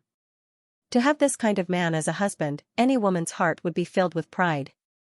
But now, he was actually going to torture her. Emperor. Noble Lady Zhou looked at Zhao Su with tears in her eyes. Her eyes were filled with hurt and sadness, as well as deep feelings for Zhao Su. Zhao Su's expression was indifferent. The wound on your back has already healed and there isn't a single scar left. Zhen wants to see if it can be healed after being burned by the soldering iron. Zhao Su walked towards noble Lady Zhou with the soldering iron. Noble Lady Zhou's face was ashen. Her eyes trembled as she looked at the red soldering iron. As Zhao Su walked closer, the heat of the soldering iron spread to her body. Zhao Su raised the soldering iron. Zhen wants to try branding my face. Zhen believes that with noble Lady Zhou's ability, your face will definitely be healed. No, don't. Noble Lady Zhou tilted her head and felt the heat of the iron. Before it touched her skin, she already felt a burning pain. Don't, I'll tell you everything, I'll tell you. Noble Lady Zhou quickly said. She couldn't imagine what kind of pain her skin would suffer if the iron was pressed against her face. Noble Lady Zhou came from modern society. When had she ever seen such a cruel punishment? She felt indifferent when she saw it on TV. Now, it was her turn to be tied to a frame. This pain, this suffering. Speak. If even one word is false, your end might be a bit miserable. Zhao Su's expression was calm, as if it wasn't a big deal at all. Noble Lady Zhou looked at Zhao Su and couldn't accept it. She bitterly said, Emperor, don't you care about the relationship between husband and wife? One night as husband and wife is 100 days of grace. Emperor, are you this heartless? You're not Zhou Ningning at all. You're just a lonely ghost. Zhao Su indifferently said. He didn't take noble Lady Zhou's hurt words to heart at all. Noble Lady Zhou couldn't help but bitterly smile. Zhou Ningning is dead. She died in the cold palace. But the person who accompanied Emperor day and night was me. I'm not a lonely ghost. I just came here by accident. Zhen doesn't want to hear this. Tell Zhen, how did the wound on your back heal? Was there really an elixir? Zhao Su's tone was a bit urgent. Who were you talking to before? Emperor. Noble Lady Zhou looked at Zhao Su desolately. Zhao Su was very impatient. He directly waved his hand at the guard. The guard held a long whip in his hand. He swung the whip and whipped noble Lady Zhou. Noble Lady Zhou suddenly screamed. The whip on her body burned with pain. Especially when it hit, it hurt so much that noble Lady Zhou's mind was in a daze. Noble Lady Zhou muttered, save me, speak. If you don't speak, it's not good to have this whip with chili water on it. Zhao Su's expression was indifferent. Don't challenge Shen's patience. Zhou Guiran, who had delicate skin and tender flesh, was whipped. His thin inner clothes were torn by the whip and blood oozed out. His body twitched slightly and his face turned ashen. The veins on his forehead bulged as he groaned. Are you going to speak or not? Zhao Su pinched Noble Lady Zhou's chin. Noble Lady Zhou's expression was dazed from the pain. Whip again. Zhao Su released Noble Lady Zhou's chin. Shen's country can't tolerate such a monster. I'll speak. Noble Lady Zhou's face was ashen and her breathing was weak. I have a system called the Beloved Concubine System. What is that? Zhao Su leaned closer to Noble Lady Zhou and asked. My wounds healed quickly because of the system's energy. Before Noble Lady Zhou finished speaking, her expression changed. You can't abandon me. You can't. Noble Lady Zhou screamed as if she was about to break down. Her skin instantly turned black and yellow. Her entire person lost its luster. Her creamy skin was gone. Her breath was gone. Her masterpiece was gone. Everything that the system gave her was gone. Noble Lady Zhou turned from a bright and fragrant flower to a yellow vegetable leaf that was about to rot. A person's sudden transformation shocked Zhao Su. A beauty suddenly turned into an ugly monster. This visual conflict was quite big. Noble Lady Zhou wasn't ugly. How could someone who could enter the palace as a concubine be ugly? But the previous Noble Lady Zhou was too beautiful, too perfect. She suddenly changed and became very ugly. Noble Lady Zhou turned to look at her hands tied to the wooden frame. Her skin was dark and rough. This was how she looked when she had just transmigrated. Noble Lady Zhou felt as if she had been stripped naked. She was too ashamed to show her face. She was ashamed and angry. You can't burn the bridge like this. You can't abandon me. You can't. Noble Lady Zhou stomped her feet and cried. If you abandon me, I will tell your secret. Noble Lady Zhou said through gritted teeth. Trash. The system's cold voice sounded in Noble Lady Zhou's mind. Then there was a huge explosion in Noble Lady Zhou's mind. She was in incomparable pain. She felt as if her soul was about to dissipate. There was a whirlpool-like thing that was absorbing her soul. Noble Lady Zhou's heart was filled with endless fear. She felt as if her consciousness was slowly dissipating and was about to disappear from this world. She was going to die. She was going to disappear? The beloved concubine system had eaten her soul? What did you say? What can't be abandoned? Zhao Su hurriedly asked. What did you say? Louder. Noble Lady Zhou's consciousness was dissipating. Her eyes rolled back and she fainted. The imperial bodyguard hurriedly came up to check his breathing, then felt his pulse. He cupped his hands towards Zhao Su and said, The emperor has stopped breathing. Dead? Zhao Su frowned. How could he be so weak that he could be killed with a single whip? At the most crucial moment, he died. He was trying to silence the witness. What was the beloved concubine system? Zhao Su looked around the torture chamber as if looking for that invisible thing. Taoist priest, help me check if there are any more demons like this in the imperial harem. It is said that when a country is about to fall, demons are bound to appear. My country is very stable, and I cannot allow these demons and monsters to run rampant. Yes. The Taoist bowed and said. Cremate the body. I don't believe that after it's turned to ashes, there will still be ghosts and monsters that can enter this body. Zhao Su flicked her sleeves and left. Zhao Su was frustrated that she didn't find anything. All she knew was this system. What the hell was this system? Zhao Su asked the Taoist priest. Do you know what this system is? The Taoist priest flicked his horsetail whisk. I think it's an otherworldly object. I won't allow these strange things in my imperial palace.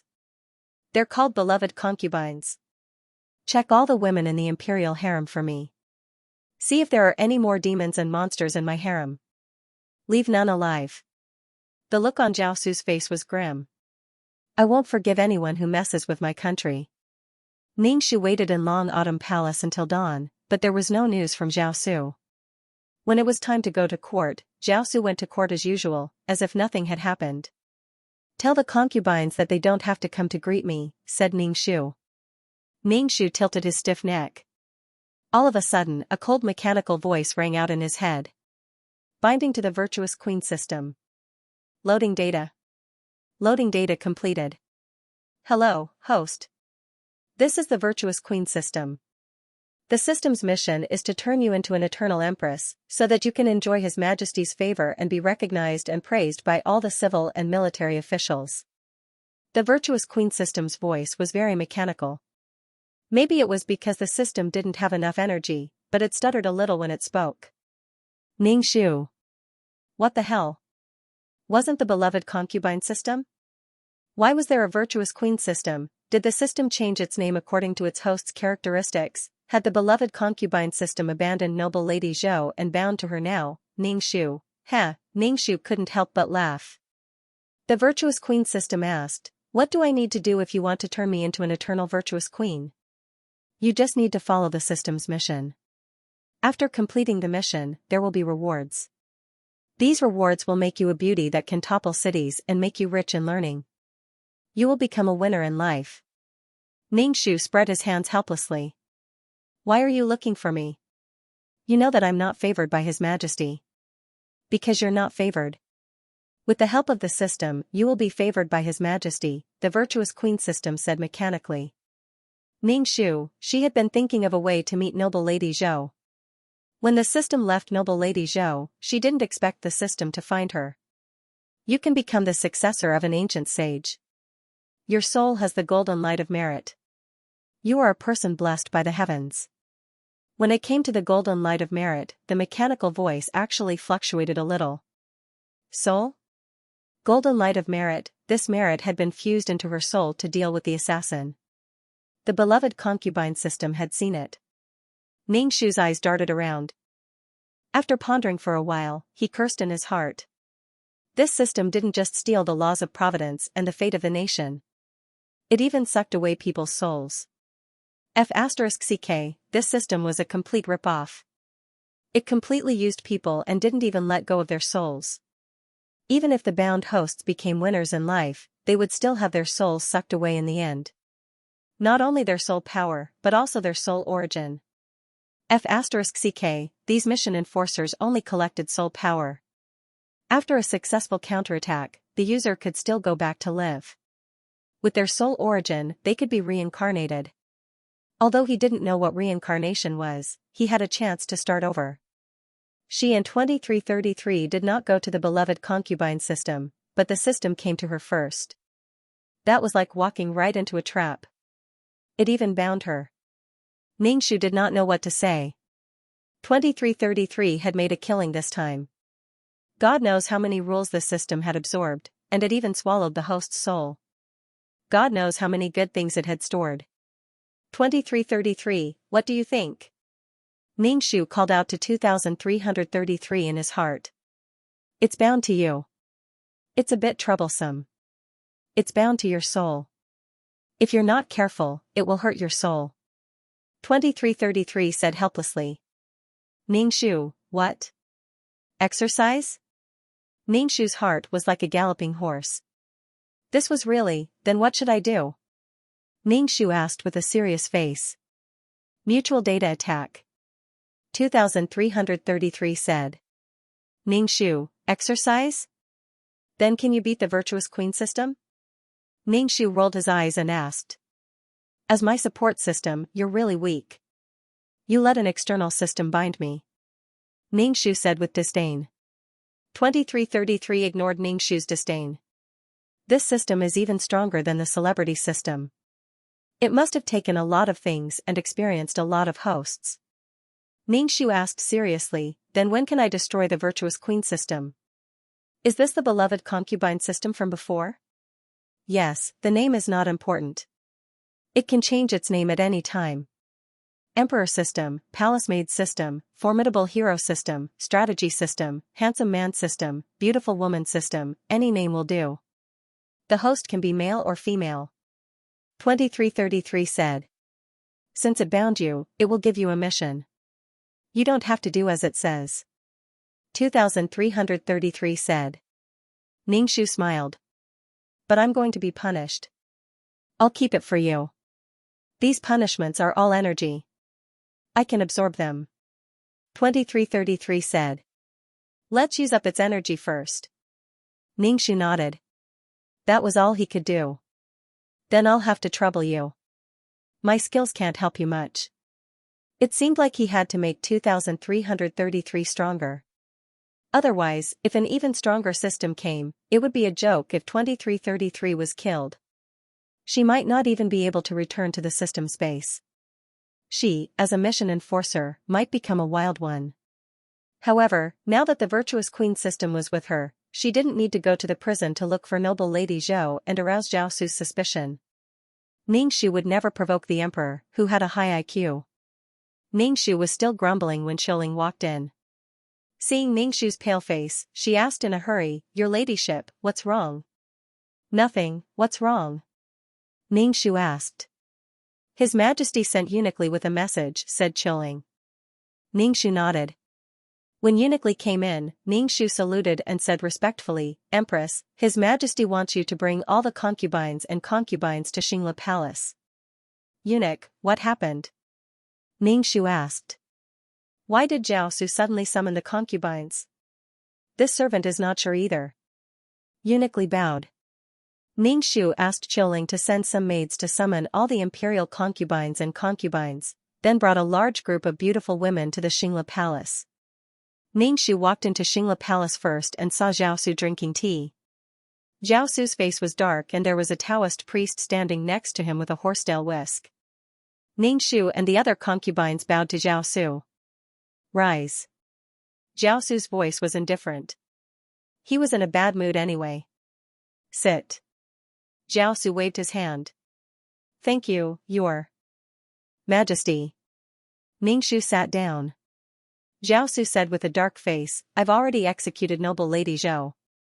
She was in cahoots with that dancer and tried to assassinate me. The concubines looked at each other in bewilderment. Noble Lady Zhou, who was so favored by the emperor, had disappeared from the harem.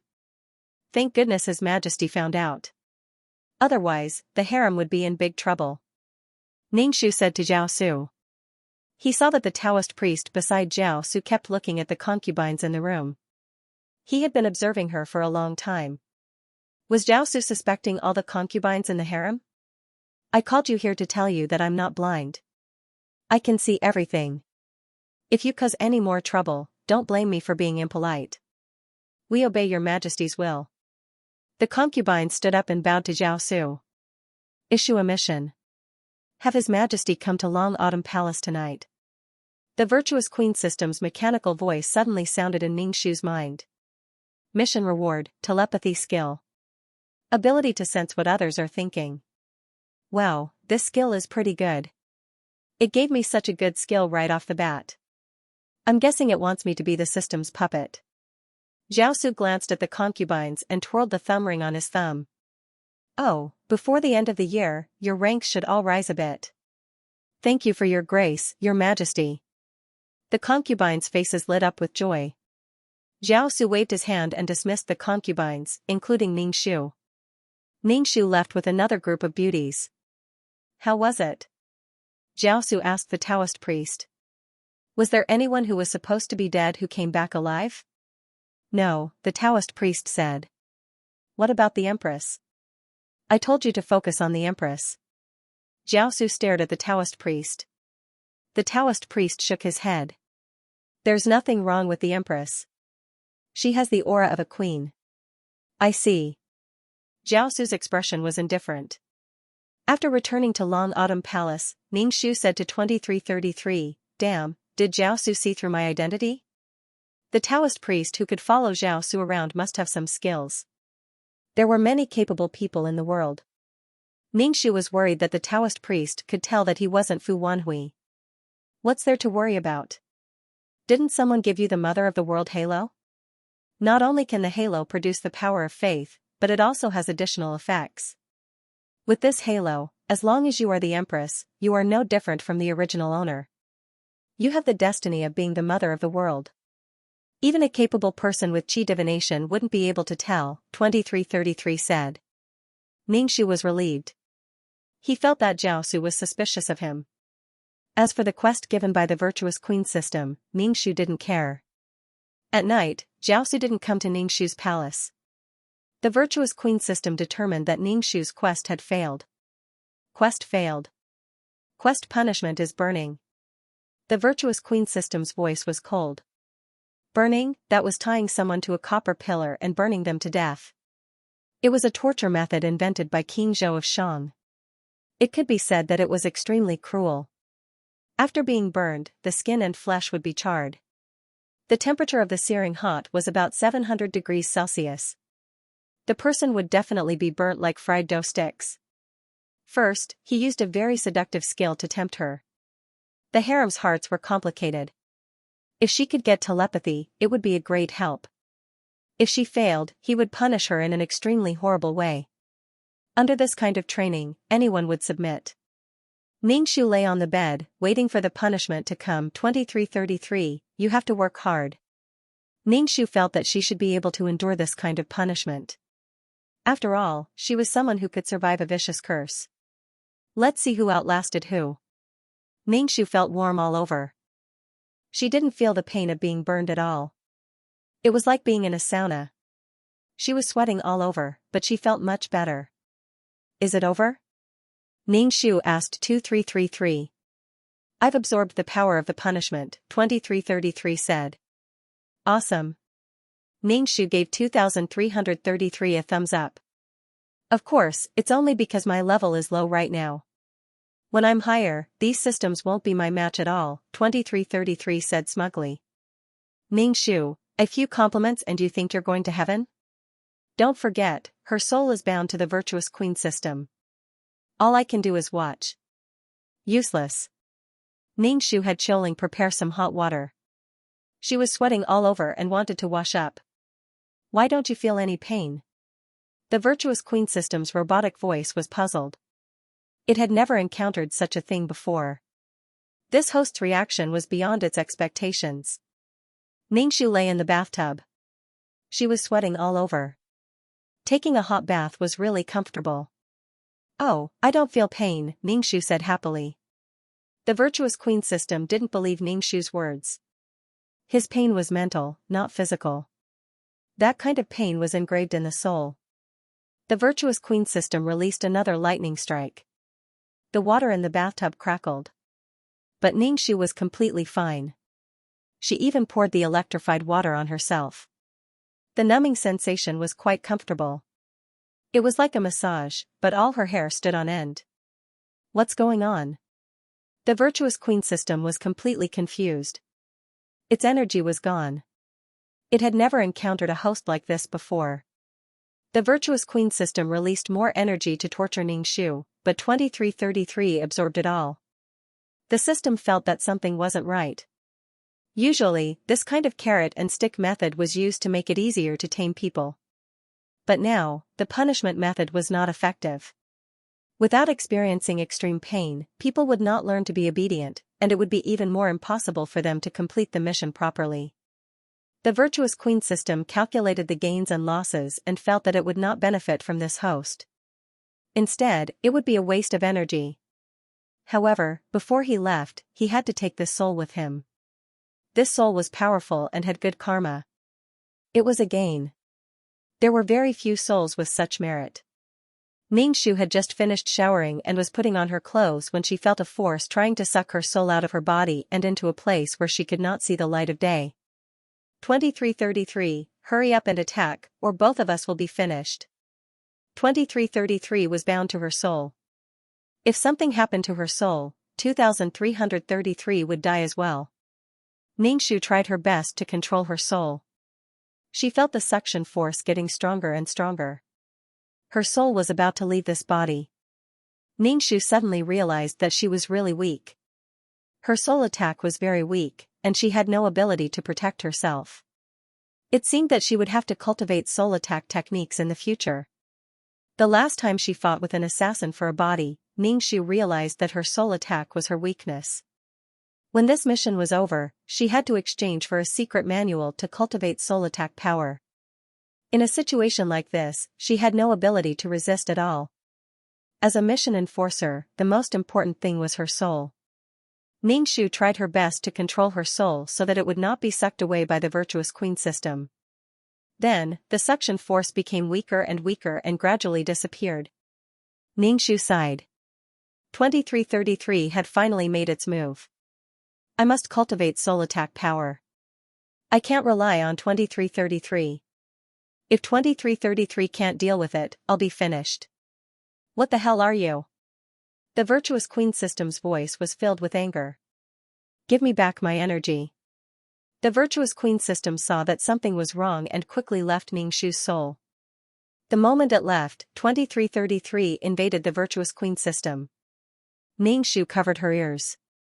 Her ears were filled with the sound of static, and the information was chaotic.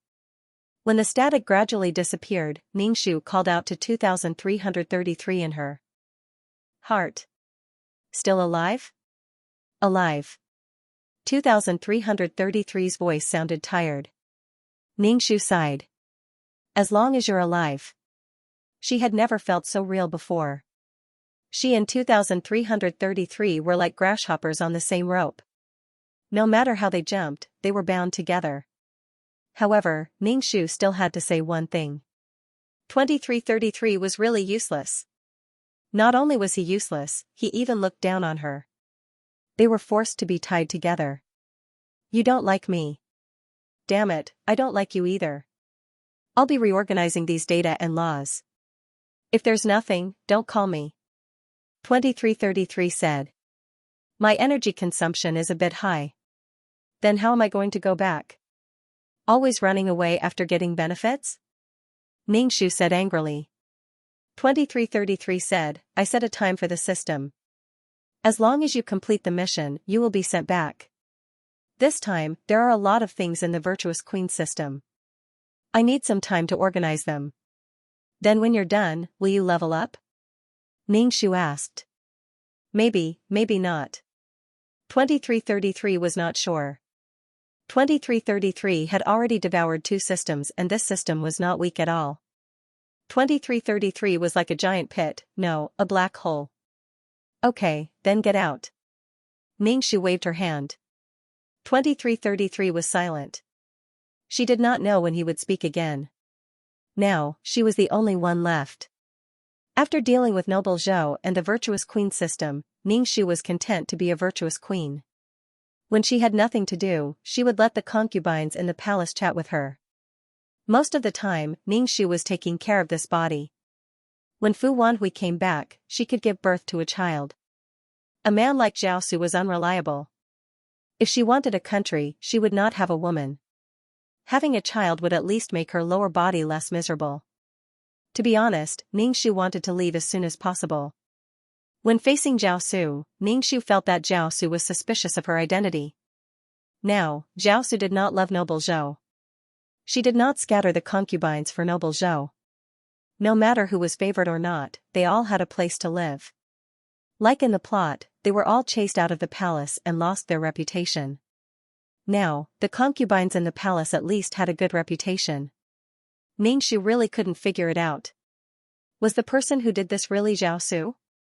Was Jiaosu possessed? Sure enough, people in love had 0 IQ. In order to please the person they loved, in order to make the person they loved smile, they would do anything. Ningxu thought there was another possibility, which was that the country's luck had been stolen.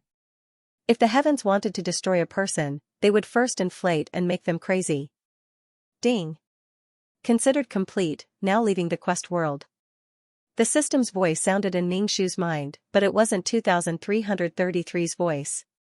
2333's voice had emotions. This voice was more like the cold mechanical voice of the beloved concubine system. Ningxu's mind shook for a moment, then returned to the system space. Taking a deep breath, he felt that it was really difficult to act like a noble and elegant empress. Wearing a head full of pearls every day, with a face full of thick makeup, it was tiring. Ningxu lay on the sofa and sighed. He still hadn't seen the world's origin. When would he encounter the world's origin? Ningxu opened the attribute window to see how many points he had. Number, 2333 Name, Ning Shu, High-Level Quest Taker, Age, 27 points, 21 155/3000000 Soul, 320 Health, 101 Wisdom, 294 Charm, 20 Luck, 139 Spirit, 200 Faith, 351540000 Martial Strength, 212 Qualifications, 89 Merit, 129055 Skills, 5th Ring Shooting Technique, Trash Fighting Technique, Absolute Martial Arts Entry, Beginner Poison Technique, Beginner Business Management Knowledge, Beginner Code Programming, Beginner Lawyer Skill, Ghost Catching Skill. Honorary titles, Goddess of War, Selfless Ancestor Tools, Calm Aura, Faith Aura, Amulet 4, Upgraded Amulet 2 Aura, Mother of the World, Queen's Blessing, Model Worker, Xianxia's Blessing, Leader Aura, Grass Blessing, Best Friend, Meow Meow Meow's Blessing, Life-Saving Hand, Zhu Xunyang's Blessing, Founding Female General, Chen Ermiai's Blessing, Lawful Beauty, Chen Ning's Blessing, Complete Empress Fu Wanhui's Wish and Make Zhou Guiran Disappear. Completion Rate, 100%. Received 3 million points, 50 Attribute Points, 4,000 Faith, 5 Merit Points. Where did the 5 merit points come from? Ning Shu was confused, but 2333 wouldn't respond to her now. She got it, it was good. Ning Shu distributed the attribute points. Number, 2333 Name, Ning Shu, High-Level Quest Taker, Age, 27 points, 24 150,000 Soul, 320 Health, 101 Wisdom, 29410 Charm, 20 Luck, 13910 Spiritual Power, 20010 Faith, 7515 Combat Power, 21210 Aptitude, 8910 Merit, 12910 Skills, 5th Ring Shooting Technique, Trash Fighting Technique, Beginner Level Peerless Martial Arts, Beginner Level Poison Technique, Beginner Level Business Management Knowledge, Beginner Level Code Programming, Beginner Level Lawyer Skills, Master Ghost Catching Skills. Honorary titles, Goddess of War, Selfless Ancestor Items, Calm Halo, Faith Halo, Amulet 4, Upgraded Amulet 2. Halo, Mother of the World, Queen's Blessing, Model Worker, Xianxia's Blessing, Leader Halo, Chao's Blessing, Best Friend for a Lifetime, Meow Meow Meow's Blessing, Lifesaver, Zhu Xunyang's Blessing, Founding Female General, Chen Ermiai's Blessing, Lawful Beauty, Chen Ning's Blessing. After distributing the attribute points, Ning Shu immediately opened the exchange shop, intending to exchange for a slightly more powerful soul attack secret manual. Peerless martial arts could be cultivated, the body could be cultivated, and the soul could be cultivated. However, the attack power would only be great if one cultivated Qi Jin. Her soul could not cultivate Qi Jin at all, so her attack power was not good. She wanted to exchange for a pure attack secret manual. Now that she was a high-level mission enforcer, the world she encountered would only become more and more bizarre. She had to have the strength to protect herself. Ning Shu browsed through the secret manuals and saw a lot of soul secret manuals. Some were expensive, some were cheap. The cheap ones could be bought for a few hundred points, while the expensive ones cost 2,000 merit points and a few thousand faith. Damn, this is daylight robbery. However, the items exchanged with merit points and faith would not be recycled by the system. Even if she wanted to exchange, Ning Shu planned to use merit points or faith to exchange. What if she encountered some special mission and the system took back her secret manuals and detained them? What would she do if she could not cultivate at all? F***ck, the system store would really do anything to earn money. Only by spending merit points to survive would the faith truly belong to you. Only then would the ownership be yours. If it was something exchanged with points, it would take it away and forcefully tear it down. It's so dark. Ning Shu browsed a few rounds and could not make up her mind. She browsed through the contents of the secret manuals word by word. Ding dong. The chatting system rang. Ning Shu opened the chatting system and saw a message from Mei Ziqing asking her to meet up in the virtual space. Ning Shu thought for a moment. Perhaps Mei Ziqing had something to say to her. Ning Shu chose a soul secret manual that could transform one's soul power into various offensive weapons. Ning Shu took a fancy to it, but it cost 3,000 faith points. Ning Shu looked at the price and her heart twitched. Based on the way she was spending, when would she be able to save up the faith points and merit points? So heartbroken. Ning Shu hammered his heart. Forget it, I'll go to the virtual space to meet Mei Ziqing first. Ningxu stood in the virtual space's passageway and felt a little dizzy. He stood on the quaint limestone street and walked towards the restaurant, waiting for Mei Ziqing at the entrance. Mei Ziqing arrived soon after. She smiled when she saw Ningxu. Ningxu was stunned when he saw Mei Ziqing. Mei Ziqing's soul had become much stronger, just like a real person. She had fair skin and he could even see her blood vessels. The two entered the restaurant. Ningxu asked Mei Ziqing, "What's the hurry? You want the world's origin to build a world?" Mei Ziqing asked Ningxu. "The world's origin is very rare. Ordinary mission enforcers have no use for it. Only super mission enforcers and above would look for it." Mei Ziqing looked at Ningxu. "Are you going to build a world now?" Ningxu suddenly didn't know how to answer Mei Ziqing. They were only acquaintances, but Mei Ziqing's direct question made Ningxu feel awkward. Maybe he shouldn't tell others about building a world. Ningxu decided to be careful. "I'm not building a world. I'm helping someone find the materials." Mei Ziqing looked at Ningxu. "Are you helping your boyfriend?" Ningxu, "What the hell is a blue friend?" Ningxu's mouth twitched. He was speechless for a while. "I'm helping someone. I can't reveal it." Ningxu took a sip of tea and said. Mei Ziqing rubbed her forehead and sighed. "I really don't know anything about building a world. It's hard to build a world." Ningxu sighed. It was like a bird looking for materials to build its nest. It was not easy to build a nest. "By the way, why are you looking for me?" Ningxu asked Mei Ziqing. Mei Ziqing took out a box and pushed it in front of Ningxu. "You have become a high-level mission enforcer. This is your gift." "Thank you."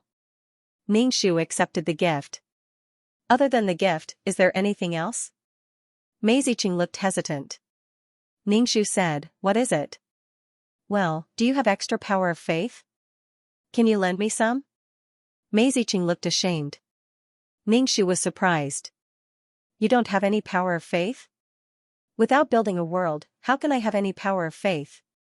"It usually comes from the world I built," Mei Ziqing said. "In missions, there should be people who can provide me with power of faith." Her power of faith came from mission worlds. Some people even gave her a halo. "It can be obtained, but it's more difficult." "I see that you have power of faith," Mei Ziqing said. Ningxu asked again, "Other than being able to buy items, what other uses does the power of faith have?" "Other than being a currency, it can also be used as a means of attack. Being attacked by the power of faith is like being attacked by pure spiritual power." "The power of faith is the purest form of spiritual power," Mei Ziqing said. "I see. What do you need power of faith for?" Ningxu asked. "How much power of faith do you need? You're lending it to me so easily. Aren't you afraid that I won't return it to you?" Mei Ziqing couldn't help but laugh. Ningxu said, "I don't have much power of faith. I don't know if I can lend it to you 100 power of faith. I need 3,000 power of faith." "I'm just short of 100, Mei Ziqing said. 3,000 power of faith. Do you want to exchange for something?" Ningxu guessed. "I want to exchange for something. I need it in the next world." Mei Ziqing shrugged helplessly. "To lend or not to lend? I just happen to have 100 points of faith power. I'll lend it to you," Ningxu said. "Thank you.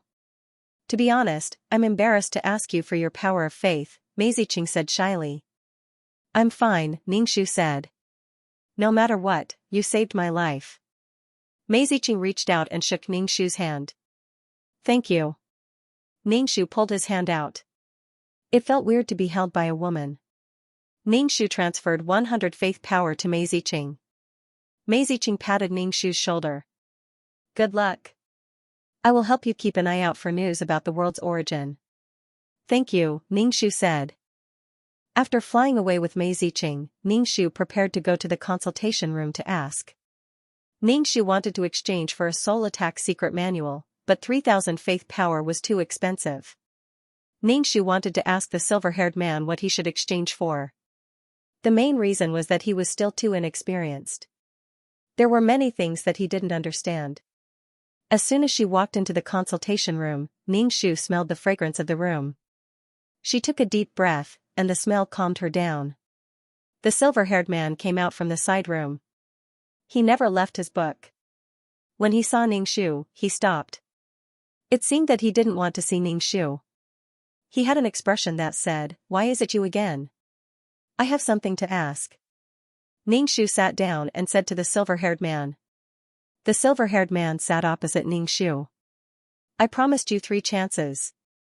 This is the last time." "No, I'll pay this time. I still have that chance." Ning-Shu waved his hand. If there was anything important in the future, he would use it. Right now, it was just a matter of choosing a secret manual. There was no need to waste an important free opportunity. "What do you want to ask?" The silver-haired man looked at Ning-Shu and placed one hand on the thick book. "I want to practice a soul attack secret manual." "What secret manual should I exchange for?" Ning-Shu asked. The silver-haired man was speechless for a while. "That's it?" "Yes." Ning-Shu nodded. "Secret manuals are too expensive. It's difficult to choose. You can use your mental power to compress your soul power into an attack." The silver-haired man raised his hand. An offensive weapon similar to a dagger formed in his hand. "I see. This kind of attack can be completed with your mental power. It doesn't need a secret manual. However, you need to practice diligently. It can train your mental power and control of your soul. That secret manual only turns your soul power into an attack. It has nothing to do with mental power," the silver-haired man said. Ning-Shu tried but failed. He tried several times but still failed. Instead, he felt quite tired. "Go back and practice well. The consultation fee is 3 million points, the silver-haired man said. Ning-Shu's eyes widened. "So expensive?" The silver-haired man glanced at Ning-Shu and said in a gentlemanly manner, "A soul cultivation secret manual requires at least 1,000 merit points. If converted into points, it should be 50 million points." "Is 3 million points expensive?" the silver-haired man asked. Ning-Shu nodded. "Yes." Ning-Shu paid 3 million points and left. In the end, it was still a good deal. Ning-Shu returned to the system space and began to practice soul attacks. He used his mental power to compress his soul into an attack power. However, Ning-Shu did not succeed. Practice makes perfect. However, Ning-Shu did not find the skill to fuse the two. He could not find the fusion point. After practicing for a while, Ning-Shu felt very tired. He had used too much mental power. Ning-Shu stopped practicing soul attack power. Instead, he sat cross-legged on the sofa and began to practice the peerless martial arts. He absorbed the pure soul power in the system space. When his mental power recovered, Ning-Shu began to practice compressing soul power. After practicing for a long time, he finally formed the shape of a wooden stick. The shape was quite irregular. Why was the silver-haired man able to compress his soul power into any shape and size at will, but she could not? She could form her soul power into a weapon. Ning-Shu suspected that the gun used by the school doctor was formed with soul power. Compared to this, she was really weak. She could only practice slowly. At first, she was like a child walking, very slow and clumsy. After practicing for a while, she was very tired. Ning-Shu could not practice anymore. She could only stop and rest for a while. She said to 2333, "Let's see the next client." Then she remembered that 2333 was silent now. "Do you want to see the client now?" A mechanical voice sounded. "Yes, let's see the client." Ning-Shu nodded. "Okay." A soul gradually appeared in the system space. She was wearing a tight suit and had a long ponytail. She looked quite comfortable. When she saw Ning-Shu, she said, "I want to counterattack." Counterattacking requires a soul. "Are you sure?" Ning-Shu asked. "Yes." The woman nodded. "I want to counterattack. I am Yu Shuangshuang." "I am a summoner," Yu Shuangshuang said. Summoner. That was something new. Ning-Shu had never encountered such a power system before. Ning-Shu asked, "Then what is your wish?" I want to be strong. I want to defeat Lian Frost Dream, but my summoned beasts are weak. Yu Shuangshuang said. Ningxu raised his eyebrows and decided to read the plot first. This was a world of summoning. Everyone yearned to become a summoner. Summoned beasts were summoned from another time and space. Summoned beasts could grow together with their masters. Some people's summoned beasts were very powerful, some were very weak. Some people's spiritual power was strong enough to summon several beasts, while some people could only summon one beast in their entire life. Yu Shuangshuang, on the other hand, was a rather pitiful existence. She had summoned an extremely weak summoned beast, and she could only summon one beast. However, he was still a summoner. Not everyone in the summoning world could become a summoner. What was different from Yu Shuangshuang was that Lian Frost Dream was a person favored by the heavens. She had transmigrated from a king-level mercenary to a young miss of the Lian family. Moreover, when she crossed over, she had also obtained a mysterious bead. This bead allowed Frost Dream to transform from someone who couldn't summon a beast into someone who could summon a powerful beast. Moreover, she could summon many powerful beasts. Logically speaking, even a powerhouse like Frost Dream shouldn't have any interactions with Yu Shuangshuang. However, the trash Lian Frost Dream had come to the Summoner Academy to study, and had even become Yu Shuangshuang's deskmate. Before Lian Frost Dream had transmigrated, she was the infamous trash of the Lian family. When she came to the academy to study, Yu Shuangshuang was the first person to extend a friendly hand to her. Although Yu Shuangshuang had summoned beasts, they were indeed very weak. They were very weak and were also called trash. The feeling of being in the same boat caused Yu Shuangshuang and Lian Frost Dream to walk together. Everyone else was laughing at her, but there was still someone who treated her as a friend. Even Frost Dream had accepted Yu Shuangshuang. Lian Frost Dream was a very proud and arrogant person. When she was bullied by others, Yu Shuangshuang would stand in front of her and speak up for her. Even Frost Dream had said that she could deal with these people. In front of everyone's eyes, she had summoned a dragon-shaped summoned beast, shocking everyone. He had summoned a dragon-shaped summoned beast, and even Frost Dream had summoned a six-tailed fox. This time, the onlookers were so shocked that their eyeballs almost fell to the ground. Even Frost Dream had gone from trash to a peerless genius. Yu Shuangshuang looked on from the side, her heart sour. She felt that the difference between her and Lian Frost Dream was as great as the heavens and earth. Many people laughed at her, saying that she had hugged onto a powerful thigh. Lian Frost Dream was so strong and yet she was so weak. Yu Shuangshuang subconsciously distanced herself from Lian Frost Dream. But, Lian Frost Dream thought that Yu Shuangshuang was her friend and requested that Yu Shuangshuang treat her the same as before. Although the two of them were together, the gap between them was getting bigger and bigger. The gap between the two of them was getting bigger and bigger. People who were not on the same level would not be harmonious if they stayed together. There would always be people who would laugh at Yu Shuangshuang for being a bootlicker. But, others would ask Lian Frost Dream why she would want to be friends with Yu Shuangshuang.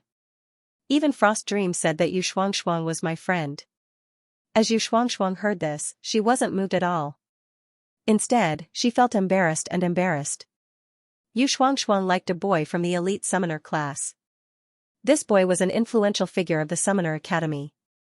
His talent was good, his family background was good, and he was also very handsome. When Frost Dream learned of this, she had Yu Shuangshuang confess. Yu Shuangshuang was a sensitive and self-abased person, so how could she confess in public? Moreover, Yu Shuangshuang knew that this boy wouldn't like her. Lian Frost Dream had suggested that Yu Shuangshuang write a love letter, and then Lian Frost Dream would deliver it for her. As for the boy that Yu Shuangshuang secretly loved, he thought that Lian Frost Dream was going to give him a love letter. He didn't even look at the love letter before agreeing. Lian Frost Dream's talent was outstanding and her appearance was noble and elegant. There were many boys in the Summoner Academy who had thoughts about her. As Yu Shuangshuang anxiously waited for the result, the boy found her and said that the one he liked was Lian Frost Dream and not her. Yu Shuangshuang was stunned. In order to prove that she cared about Yu Shuangshuang as a friend, Lian Frost Dream rejected the boy. Under the effects of the mysterious bead, Yu Shuangshuang's talent became increasingly good. Even so, Lian Frost Dream still treated Yu Shuangshuang as a friend. But, Yu Shuangshuang felt that the pressure on her became increasingly great. This was because Lian Frost's dream was the center of attention, and because of this, Yu Shuangshuang also became a public figure. More and more people despised her talent. Whenever they spoke of her, they would have a look of disapproval on their faces. She really didn't know how she had managed to climb onto Lian Frost's dream's side. More and more men gathered around Lian Frost's dream. There were princes, young masters of noble families, and all of them were extremely talented individuals. It was difficult for Yu Shuangshuang to blend in, but Lian Frost's dream would always bring her to a banquet. When Yu Shuangshuang scolded Lian Frost's dream would apologize. Then, others would berate Yu Shuangshuang, saying that Yu Shuangshuang was narrow-minded.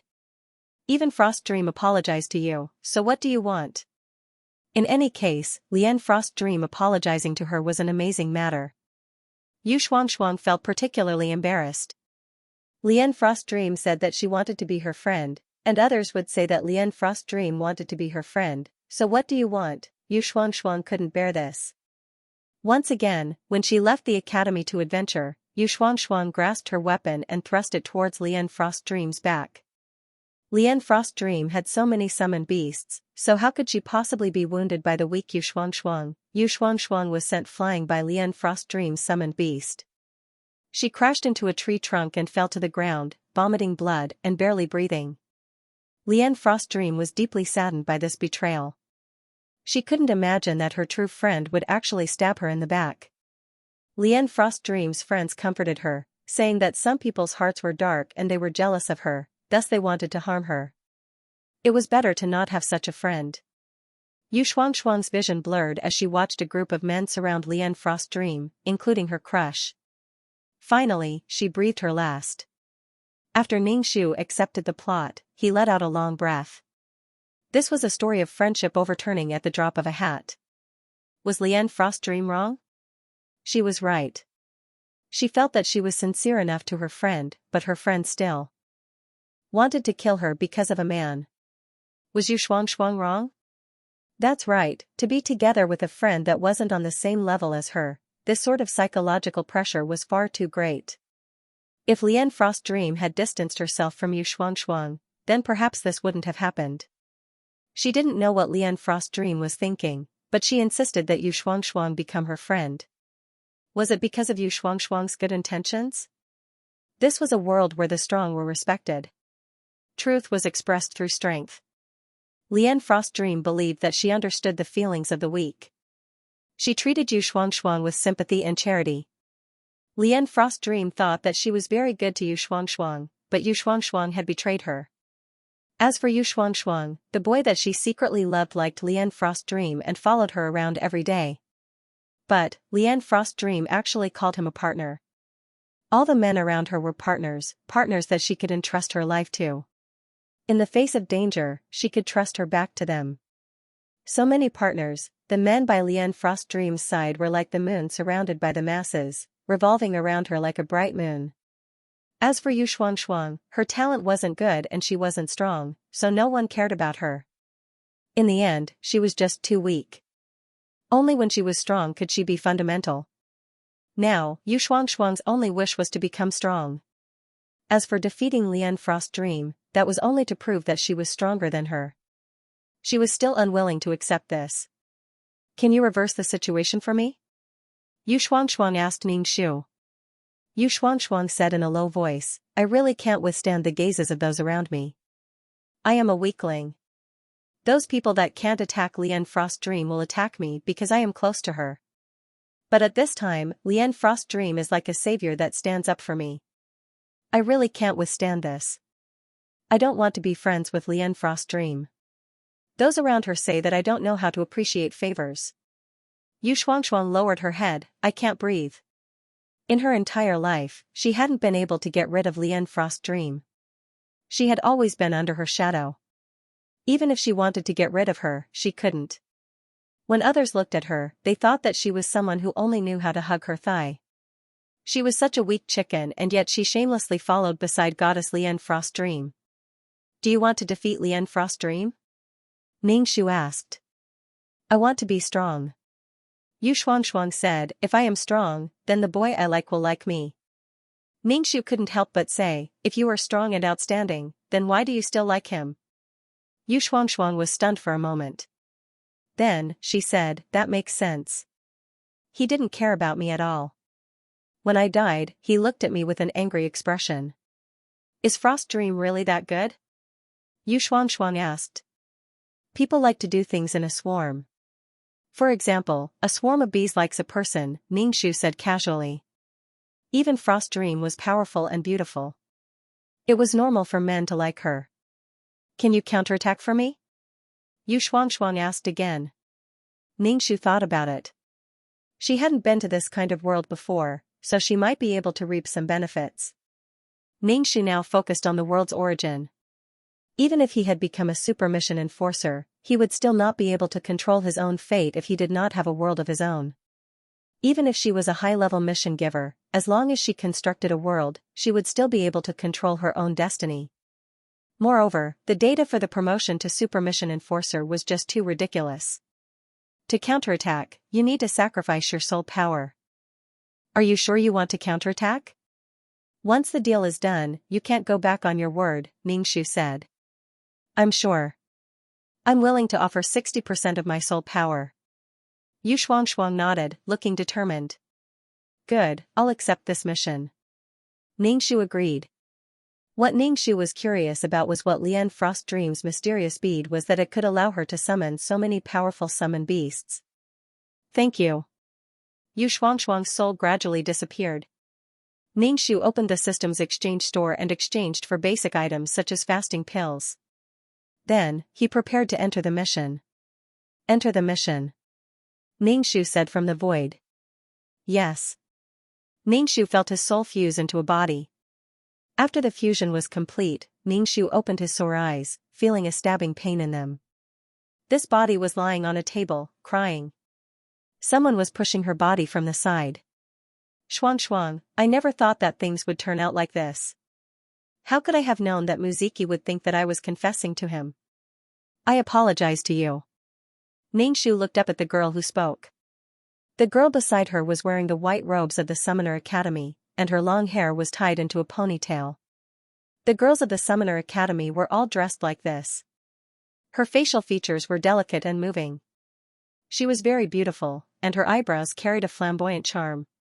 Her entire person was extremely beautiful. Shuangshuang, isn't it just a man? I'll introduce you to better men in the future. It's his loss that he didn't take a liking to you. Lien Frost Dream said, could it be that you and I are going to separate because of a man? Ningshu wiped his eyes with a tissue and sniffled. His voice was a bit hoarse as he said, can't I just cry and mourn the death of my crush? I know that you still blame me in your heart. To be honest, I don't understand why you would want to die for a man. Lien Frost Dream shrugged her shoulders and spread out her hands. In this world, Muziki isn't the only man. Don't use your ideas to look down on the weakness of others.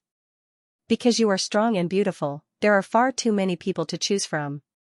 But for someone like you Shuangshuang, if the person she liked her back, that was the greatest fortune in life. This little boat of friendship was bound to capsize. The two of them had different views and experiences.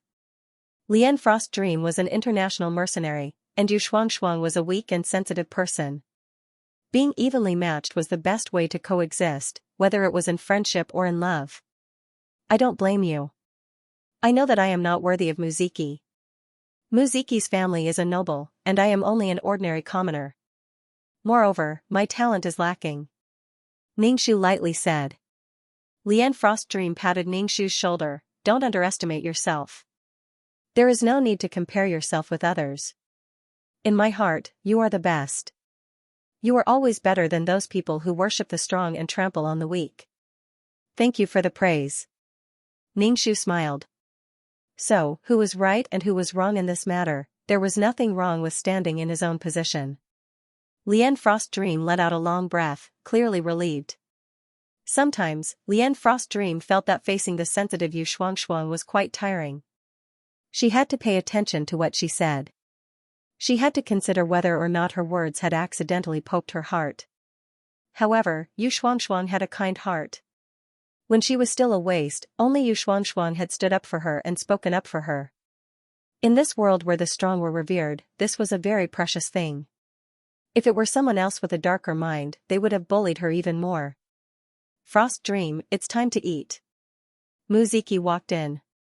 Muziki was quite handsome. He wore the uniform of a school and his entire person was full of heroic spirit. As Muziki walked in, it caused a great deal of discussion. Many girls held their faces in their hands as they stared at Muziki. Muziki's grandfather was a second-class duke and a powerful summoner. He was one of the pillars of the empire. Muziki's status was comparable to those of the princes. This summoner academy was filled with crouching tigers and hidden dragons. Summoners from several countries were gathered here. Muziki walked to Lien Frostdream's side. Let's go eat. Lien Frostdream's expression was cold. Muziki, I already said that I don't like you. I'm only helping someone deliver a love letter. Muziki glanced at the red-eyed Ningxu. I like people who deliver love letters, not people who write love letters. Hee, there was a hubbub of laughter all around. Many people joined in the fun and shouted, let's go together, let's go together. Lien Frostdream and Muziki were a perfect match. To be honest, in the face of such a situation, Ningxu's old face could no longer maintain a straight face. Please don't come looking for me in the future. Lien Frostdream held on to Ningxu's arm. I already have a date, please don't bother me. Muziki glanced at Ningxu, standing still. Muziki was talented and had a good family background. His heart was filled with pride. If he was rejected by a girl, he would definitely feel uncomfortable. You go eat first. I'm planning on going home. Ningxu said with a serious expression. I'm not someone who steals the boy my friend likes. Lien Frostdream tightly held on to Ningxu's arm. As Lien Frostdream spoke, the surrounding people looked at Ningxu with contempt, as if they were toads that wanted to eat swan meat. Ningxu's face was a bit hot. Many times, Yu Shuangshuang's embarrassment had been caused by Lien Frostdream. For Lien Frostdream to say such words now, it was no different from roasting her over a fire. Lien Frostdream had sworn to Ningxu that she wouldn't steal the man he liked. It really made one feel a bit awkward and embarrassed. Were mercenaries all so low in EQ, she could treat the man she liked as a partner that she could entrust her life to. Muziki looked at Ningxu with an inexplicable expression. I remember that I told you clearly. What's going on? Who knew what was going on? Lien Frostdream's mouth, she didn't know what she was saying. Ningxu silently cursed her in his heart. Frostdream, I have to go back. I'll be leaving first. Ningxu picked up the bag and prepared to leave. As Ningxu walked out of the classroom, she heard Lien Frostdream impatiently say to Muziki, I already said that I didn't write the love letter to you. Shuangshuang is timid, so I wrote the love letter to you. Ningxu. Ningxu almost wanted to kneel down. This kind of thing was not something to be proud of. Why did he have to repeat it over and over again? I don't care who wrote the love letter. Since you're the one who gave me the love letter, this young master will recognize you. Ningxu left the Summoner Academy and felt the money in his bag. There was only one silver coin. Yu Shuangshuang had received this silver coin from the trade union in the morning. Once one became a summoner and successfully summoned a beast, they could register at the trade union and receive a silver coin every month. This silver coin was to be handed over to Yu Shuangshuang's parents. Yu Shuangshuang's parents were ordinary people, so Yu Shuangshuang was very lucky to become a summoner. However, her talent was very weak. Generally speaking, a powerful summoner had the bloodline of a family. There were also summoners among commoners, but generally speaking, they couldn't compare to the strength of a family. Once one became a summoner, they would be revered. This world was incomparably dangerous. In the vast and boundless mountain ranges, there were powerful demon beasts. These demon beasts had thick skin and thick flesh. Only a summoner could deal with these demon beasts. A summoner could summon a powerful beast. Yu Shuangshuang's family conditions were ordinary. Her father was a craftsman and her mother took care of the household. She also had a 5 or 6-year-old brother. Ningxu pushed open the door and saw Yu Shuangshuang's mother sewing clothes. The room was a bit dark. Her head was lowered as she sewed, her eyes almost touching the clothes. Yu Shuangshuang's family conditions weren't good. Lian Bingmeng was the young miss of the Lian family. Although the Lian family was a bit down, they were still a noble family. This was the so-called poor people have short ambition. Sister. A soft child's voice sounded. A child ran over. Ningxu squatted down and picked up the little bean. He asked, "Little bean, are you obedient at home?" Little bean is very obedient. Little bean also wants to become a great summoner like sister. The little bean raised his fist and shouted. You have ambition. Ningxu said with a smile. Yu Shuangshuang was now the pride of the Yu family. She had become a summoner, was respected, and could even marry into a good family. Summoners were more willing to marry other summoners. This way, their offspring would have a greater chance of becoming a summoner. You're back. Yu Shuangshuang's mother put down the clothes and rubbed her sore eyes. I'll go prepare the food. Your father will be back soon. Okay. Ningxu put down the little bean and took out a silver coin from his pocket. Mother, this is a benefit from the union. Take it. Yu Shuangshuang's mother took the silver coin and didn't forget to say to Ningxu, practice hard. Sister, can you let little grass out? The little bean pulled on the corner of Ningxu's clothes. Little grass? Ningxu froze for a moment. Then he remembered that Yu Shuangshuang's summoned beast was a blade of grass. Ningxu searched Yu Shuangshuang's memories to see how he could summon the beast. Ningxu closed his eyes and used his mind to summon the beast out of the summoning space. A blade of grass appeared on the table, swaying in the wind. The grass was very ordinary. It only had 3 long leaves. This kind of grass could be found all over the mountain. Ningxu was speechless. Such a weak summoned beast. Ningxu wiped his face. No wonder people called him a loser. Summoned beasts were divided into animals and plants. Although there were no useless summoned beasts, only useless summoners, nowadays, animal summoned beasts were generally revered. After all, animals were highly lethal and had consciousness, so they could cooperate with their masters and move together. There were also powerful plants, such as man-eating flowers and brambles, but most of the plants were in the state of being useless. Weak plants didn't have consciousness and couldn't communicate with their masters. It was more cost-effective to cultivate plants than to cultivate animal-summoned beasts. Anyway, other than the most powerful plant-summoned beasts, other plant-summoned beasts were useless. For example, the blade of grass in front of Ningxu was really an ordinary blade of grass. Yu Shuangshuang was lucky to become a summoner and summon a summoned beast. However, she was also unlucky because the summoned beast was useless. The little bean carefully touched the blade of grass. Ningxu said, Sister will definitely become a powerful summoner. Yes. Ningxu touched the little bean's head. Sister will definitely become powerful. When the mother-in-law finished cooking, Yu Shuangshuang's father came back. There were some wood shavings on his head and body, and he looked very tired. He took out a wooden sculpture in the shape of a Pegasus from his back. The Pegasus was very lifelike, and the surface was very smooth.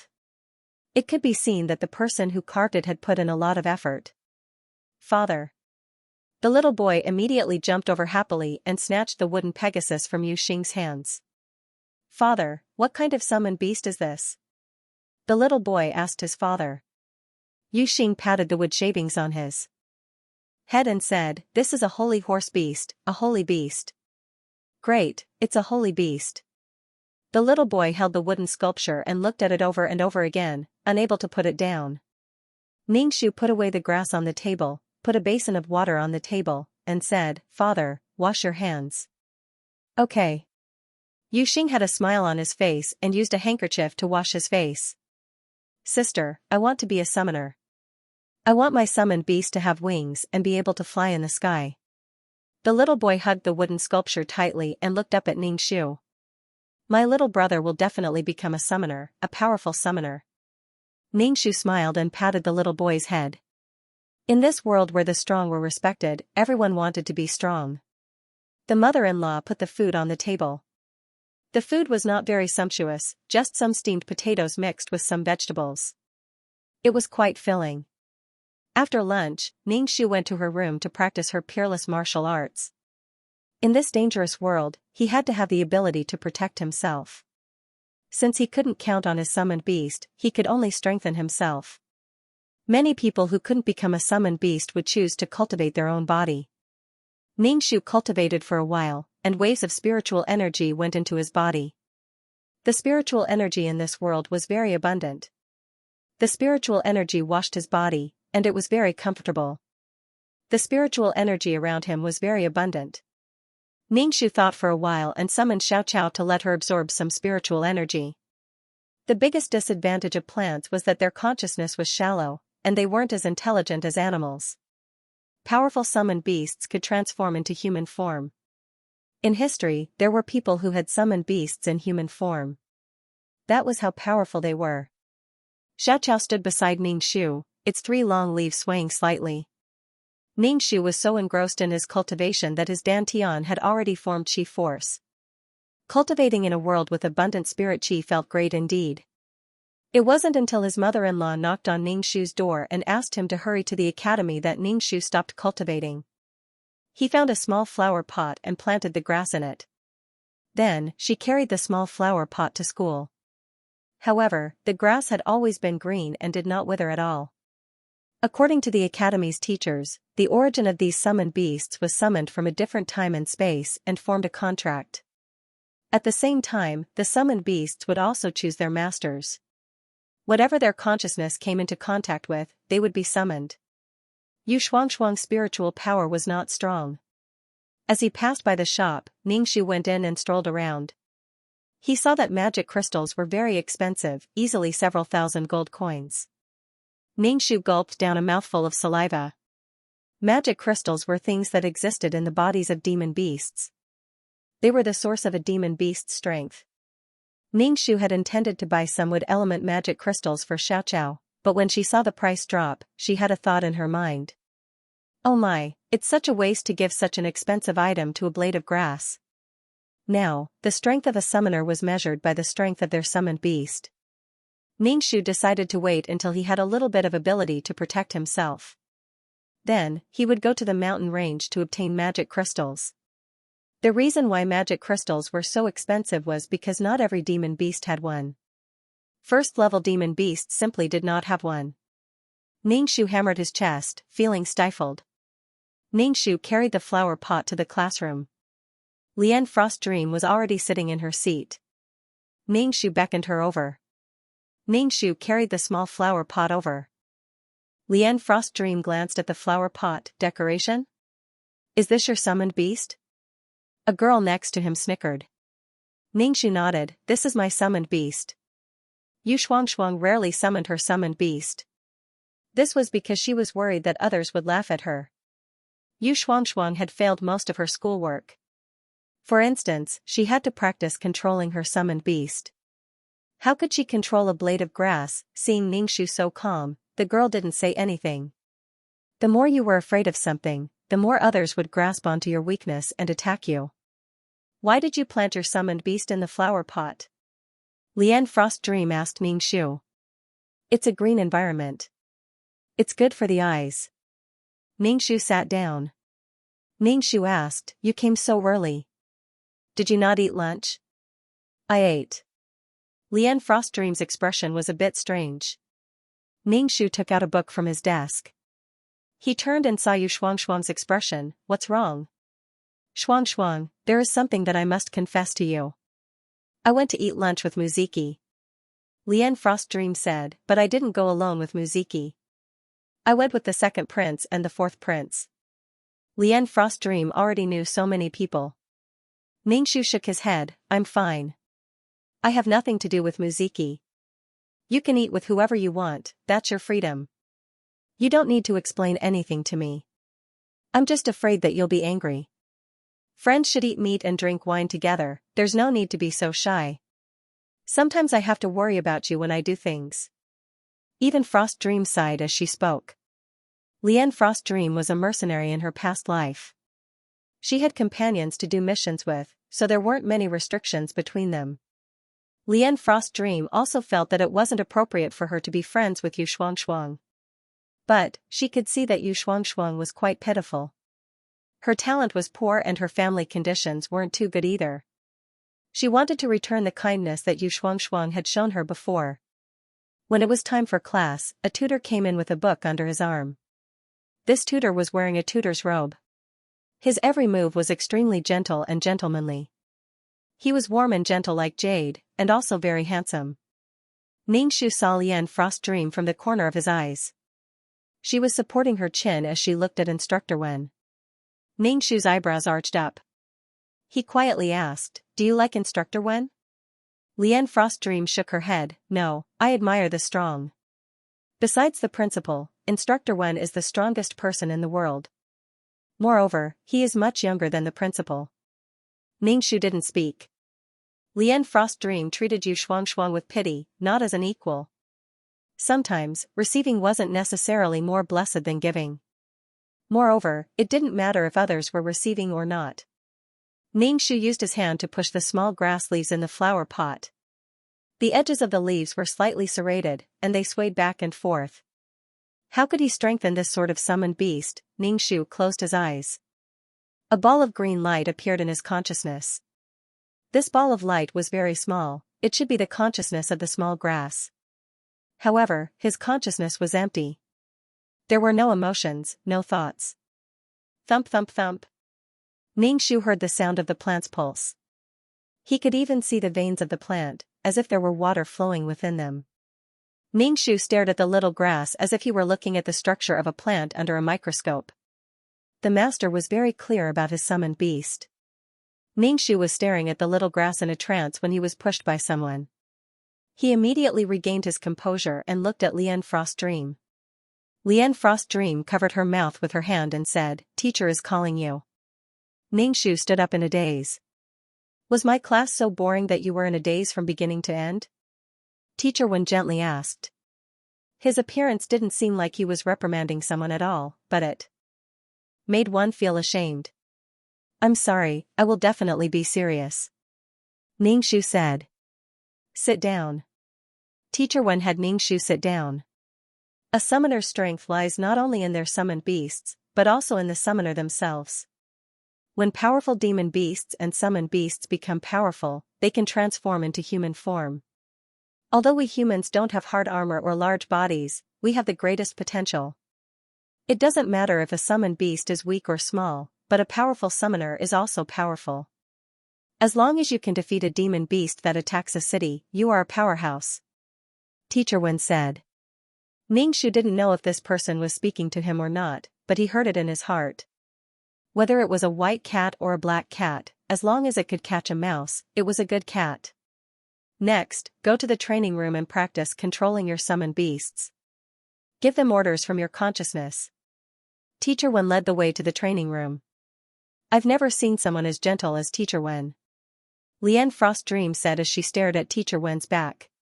She had never seen him like this in her 2 lives. Xianxia didn't think that this was gentle, but tolerant and broad-minded. A true powerhouse could face anything. A powerful mind. If it were any other teacher, Xianxia would have been scolded. His talent was poor, but he wasn't serious enough in class. Xianxia carried the small flower pot to the training room next door.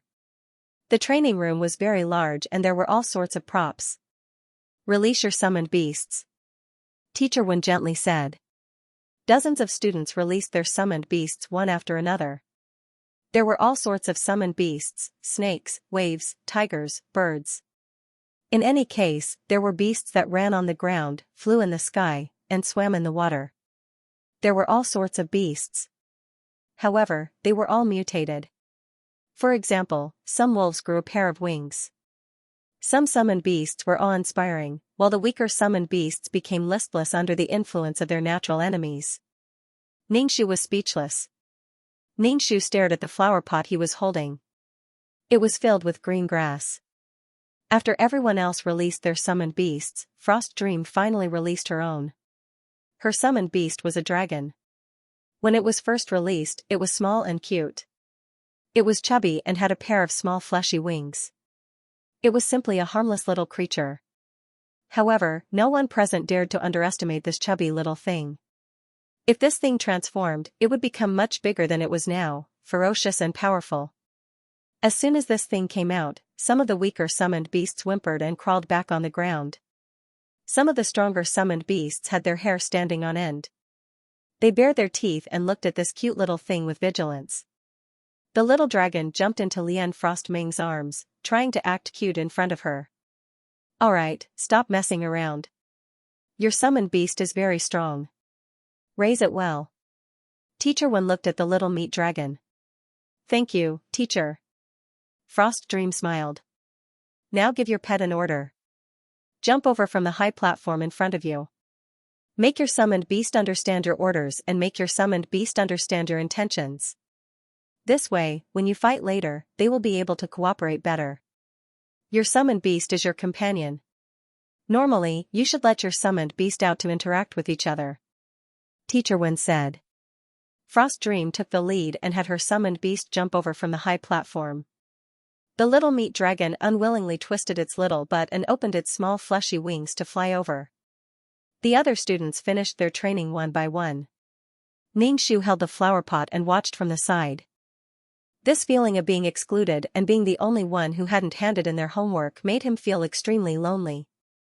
However, Ningxu simply didn't have the means to complete this sort of training. How could he let a blade of grass jump over? Teacher Wen walked in front of Ningxu. Your summoned beast is a bit weak. Try to communicate with it. If possible, you can even give it some fruit of wisdom juice to absorb. Teacher, how could you Xianxia have the money to buy a fruit of wisdom? Her family is a commoner and a fruit of wisdom costs several thousand gold coins. A student laughed. Isn't it just a fruit of wisdom? I'll give one to Xianxia. What's so funny about that? Can a person choose their own birth? Frost Dream held the meat dragon and walked over to Ningxu's side. She stuffed a bright red fruit into Ningxu's hands. Ningxu looked down. The fruit was about the size of a strawberry and had a mesmerizing fragrance. Some of the summoned beasts that smelled this scent became restless. This sort of thing could increase a summoned beast's intelligence. Ningxu couldn't help but think of the wisdom pill. She had once given Qingyu 3 wisdom pills, but she never thought that Qingyu's mother would be smarter than her. She had also eaten a wisdom pill, but her IQ hadn't increased by leaps and bounds. This is too precious, I cannot accept it. To be honest, Ningxu didn't think much of being ridiculed for being poor. But, Frost Dream had given him a fruit of wisdom in front of so many people. Moreover, her tone was as light as a feather, as if this wasn't a big deal at all. Several thousand gold coins wasn't much to Frost Dream, but to a family like Yu Xianxia, they wouldn't be able to afford a fruit of wisdom in their lifetime. His father-in-law worked as a carpenter and only earned a few silver coins a month. A summoner was a profession that burned the most money and earned the most money. It was a highly respected profession. The most awkward summoner was someone like Yu Xianxia. If you think of me as a friend, then take it. Frost Dream said. If you really thought of me as a friend, then don't act like this. You're trying to help me out, but you're actually putting me in an even more awkward situation. Ningxu returned the fruit of wisdom to Frost Dream, thank you for your kindness. Frost Dream frowned, a bit unhappy. She had given him a fruit of wisdom and yet he had refused. To be honest, anyone with a little bit of self-respect wouldn't be able to accept something from Frost Dream like this and still be grateful. No one liked to have their self-respect cut into pieces. The fruit of wisdom isn't something cheap. Frost Dream, you should take good care of it. Teacher Wen gently said. Then, he asked Ningxu, can you summon another beast? If you can't, then you can give up on this one. Teacher, my mental strength isn't enough to summon another beast. Ningxu said. A person's mental strength was determined from birth. He didn't rule out the possibility of increasing one's mental strength, but Yu Xuanxuan's mental strength simply wasn't strong enough. Otherwise, she wouldn't have summoned a blade of grass. Teacher Wen paused for a moment and then comforted Ningxu, the heavens never seal off all paths. There are no trash summoned beasts. Thank you, teacher. Ningxu bowed. Cultivation was like this. Talent, resources, and destiny were all indispensable. As for Yu Xuanxuan, she had none of these. The chances of Yu Xuanxuan becoming a powerhouse were very small. Ningxu also wanted to summon another summoned beast, but Yu Xuanxuan's mental strength wasn't strong enough. Summoning another summon might cause her mind to collapse. Some people forcefully summoned summons, and in the end ended up harming themselves. Their minds would collapse and they would turn into fools. Moreover, controlling a summoned beast required mental strength. If one's mental strength wasn't strong enough, the summoned beast might bite back at them. A summoner borrowed the strength of a summoned beast, but if they couldn't control their strength, then that would be bad. When Teacher Wen heard Ningxu say that his mental strength wasn't enough to summon and control a summoned beast, he couldn't help but shake his head.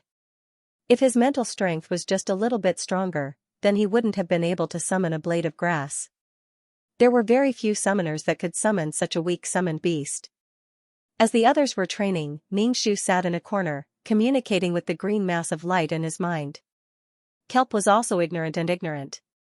He didn't know anything, but he had become a powerful existence.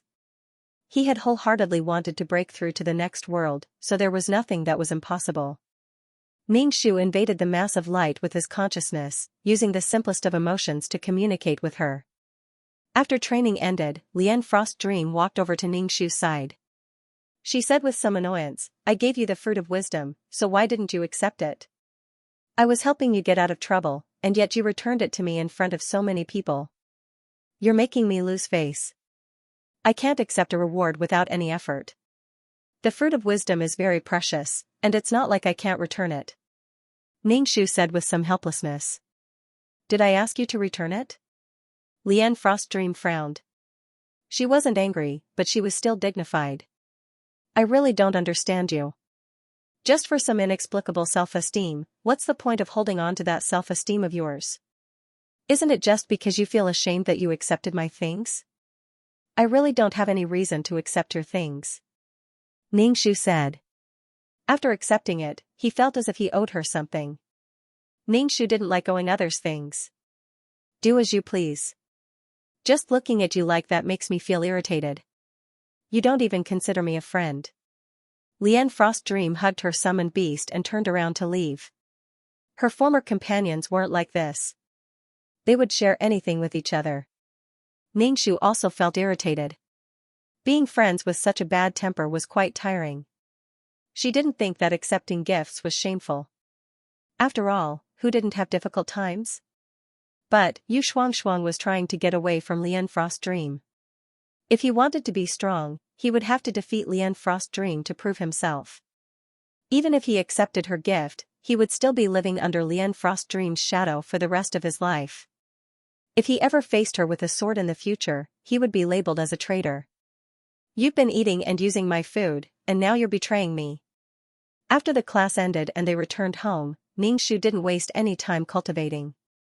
When he was cultivating, he put the small flower pot next to him and let Xiaoqiao absorb the spiritual energy. "Sister." Little Bean knocked on the door. Ningxu stopped cultivating and opened the door. "What's wrong?" Ningxu crouched down and asked. "Sister, what are you doing in the room?" The little boy tilted his head and asked. Ningxu thought about it and said, "Big sister is meditating and cultivating." "Little Bean, you can cultivate with Big sister." "Okay." Little Bean was beaming with joy. Ningxu placed his hand on Little Bean's back and sent a bit of energy into Little Bean's body. "Sister, what should I do?" Little Bean copied Ningxu and crossed his legs. He looked up at Ningxu and asked. Ningxu taught Little Bean the cultivation method of the peerless martial arts. He taught Little Bean how to cultivate. Even if he couldn't become a summoner, he would still have the ability to protect himself. Yu Shuangshuang was too naive. She had been hot-headed and wanted to kill Lian Frost Dream, but she had never thought about her family. Even if they died, her family would still be punished. Even if Lian Frost Dream didn't care, would Lian Frost Dream's companions really let the Yu family off? They wouldn't. Offending a noble was a great crime. She estimated that her entire family would die in the end. Even if they didn't die, they would still be enslaved. Ningxu didn't reveal any hostility, nor did he try to break off relations with Lian Frost Dream. So what if they broke off relations? She was just a person who didn't know what was good for her. This kind of situation where everything she did was wrong was truly uncomfortable. The final reason was that Yu Shuangshuang was too weak. Being weak was fine, but she had also become friends with a peerless genius.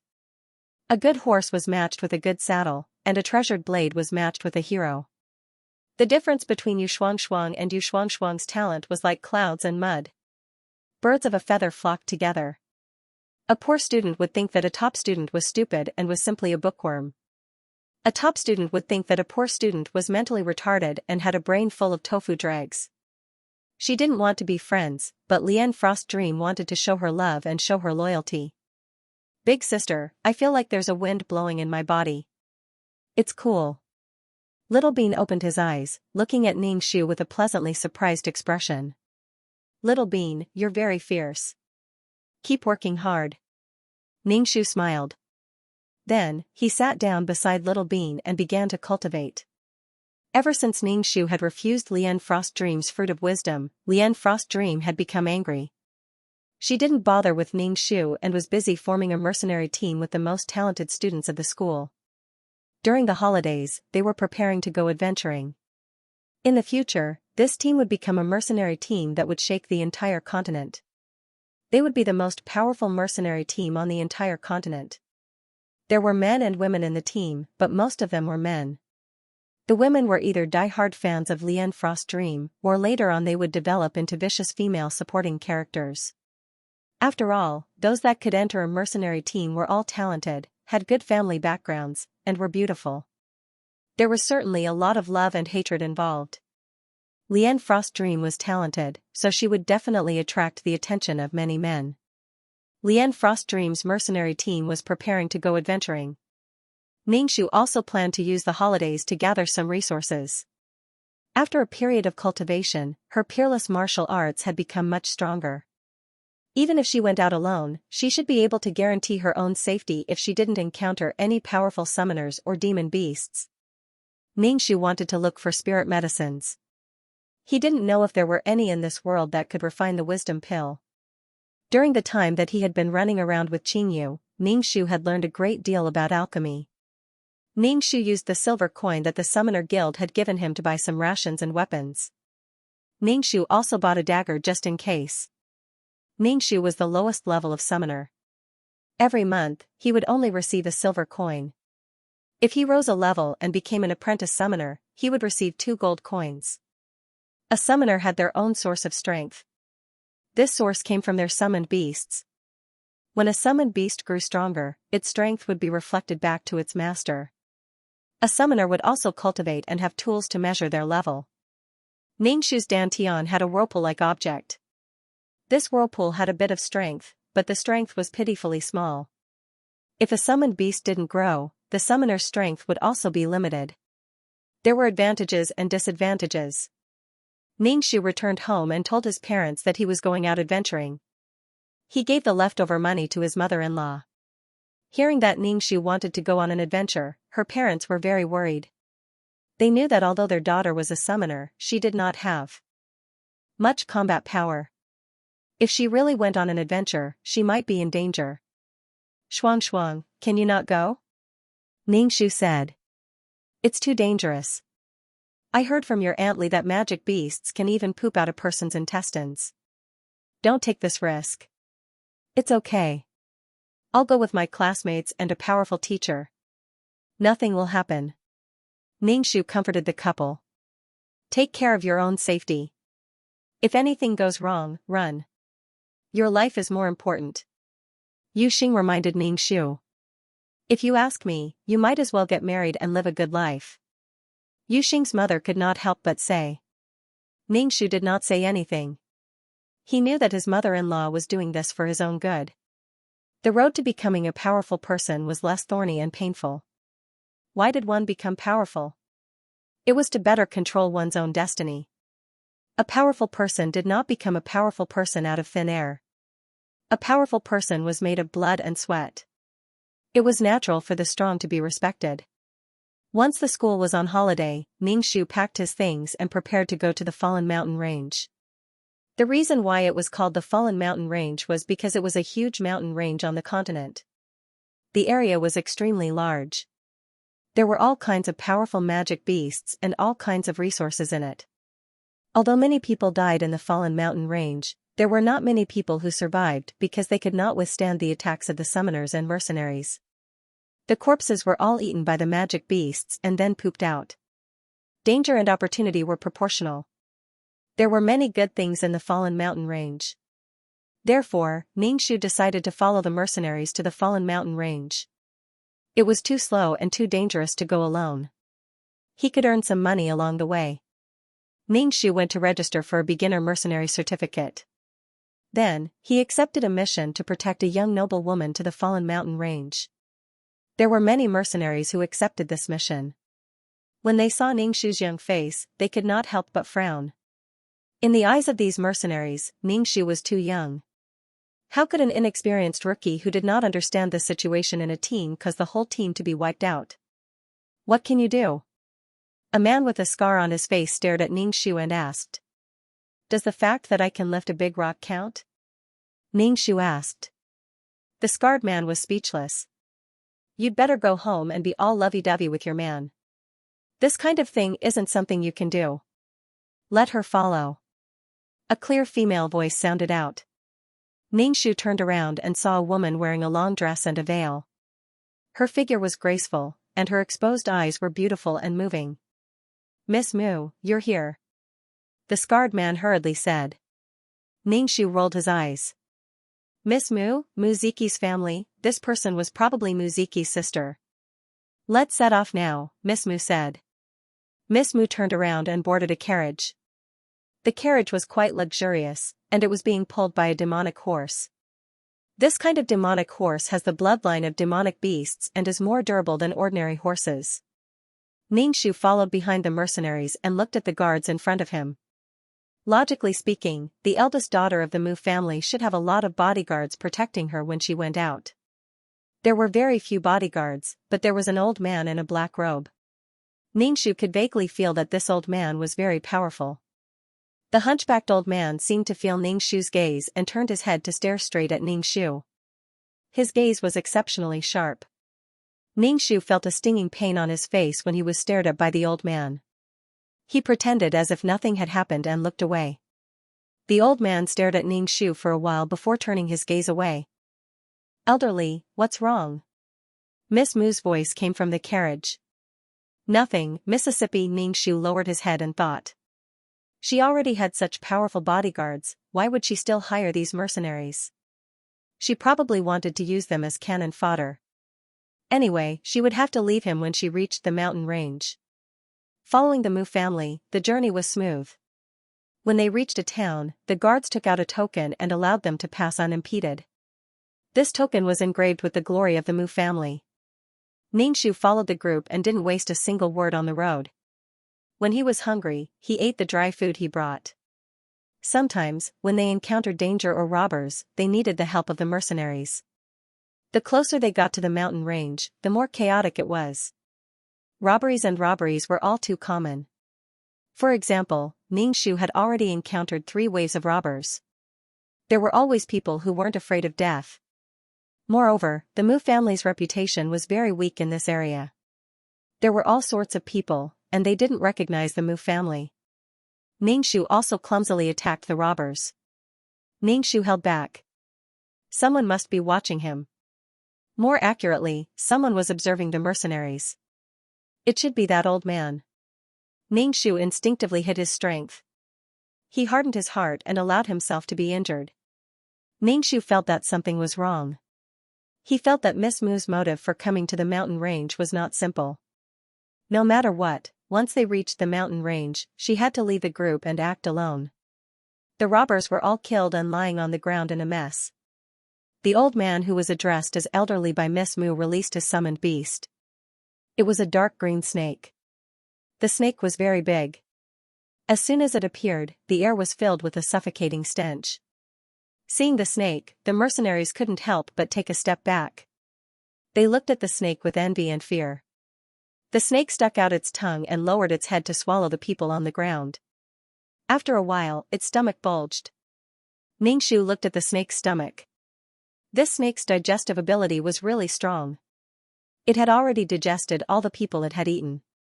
It was simply a weapon to destroy corpses. He just didn't know if this old man would deliberately kill people to feed his beast. It's dark now. Let's set up camp here tonight and enter the mountain range tomorrow, Elderly said. The mercenaries sat down.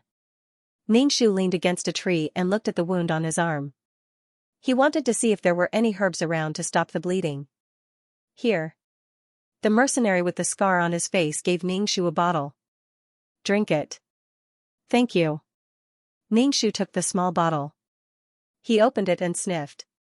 He smelled medicine. This should be a low-level medicine made by a pharmacist apprentice. It was probably made by a pharmacist who wasn't even an apprentice. Pharmacists could purify the medicinal properties of herbs and mix them together to form medicine. The medicine in Ningxu's hands was quite crude. There were many impurities and the medicinal properties were not fully dissolved. The medicine made by a real master pharmacist had no impurities at all. After drinking it, one would be able to regrow flesh and bones. It was said that there were even medicines that could bring people back to life. Ningxu drank the medicine. The taste was quite bad. His throat was burning. This medicine wasn't neutralized at all. It was very irritating. Ningxu smacked his lips. He felt as if he had drunk chilly water. Even his stomach was burning. It was a low-quality product. The medicine made by the tutors of the pharmacy school was green and had a very fresh smell. However, this kind of medicine was quite expensive. It wasn't something mercenaries could afford. Ningxu leaned against a tree and slept the whole night. He wanted to cultivate, but with so many people watching, Ningxu was wary of Elderly. He was powerful enough to protect Miss Mu. Why did he hire so many mercenaries? There must be some treasure in the Death Mountain range that attracted Miss Mu. Ningxu didn't care about the treasure. He needed to be alive to get it. When they arrived at the Death Mountain range, Ningxu decided to leave to find the materials for making the wisdom pill and get some magic crystals. He could sell the magic crystals to subsidize his family's expenses. The next morning, the team entered Fallen City, which was the nearest city to the Death Mountain range. Fallen City was very prosperous. When they arrived in the city, Ningxu planned to sneak away. As soon as he stepped out of the inn, he heard an old voice behind him. Where are you going? Ningxu turned around and saw Elderly. Maybe it was because his summoned beast was a snake, but Ningxu felt that this man was a bit creepy. Ningxu smiled and said, I'm going to buy something. What do you need? I'll ask the guards to buy it for you. You can stay in the inn, Elderly said and stood in front of Ningxu. He lifted his chin and let Ningxu in. But I've completed my task. We're already at the Death Mountain range, Ningxu couldn't help but say. Other than escorting, Miss Mu has other things to ask of you, so you can't leave yet. Although it's a bit troublesome, the pay is quite good.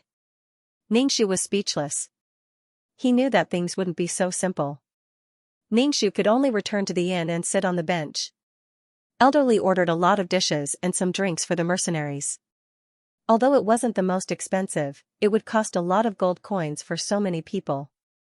Moreover, the prices in Fallen City were higher than in other places. Ningxu tore a leg that looked like a chicken leg, but was much bigger than a chicken leg. The meat was quite chewy. It was probably the meat of a magic beast. No matter what he faced next, Ningxu decided to fill his stomach first. Yu Shuangshuang's family conditions were not good, so she had never eaten magical beast meat.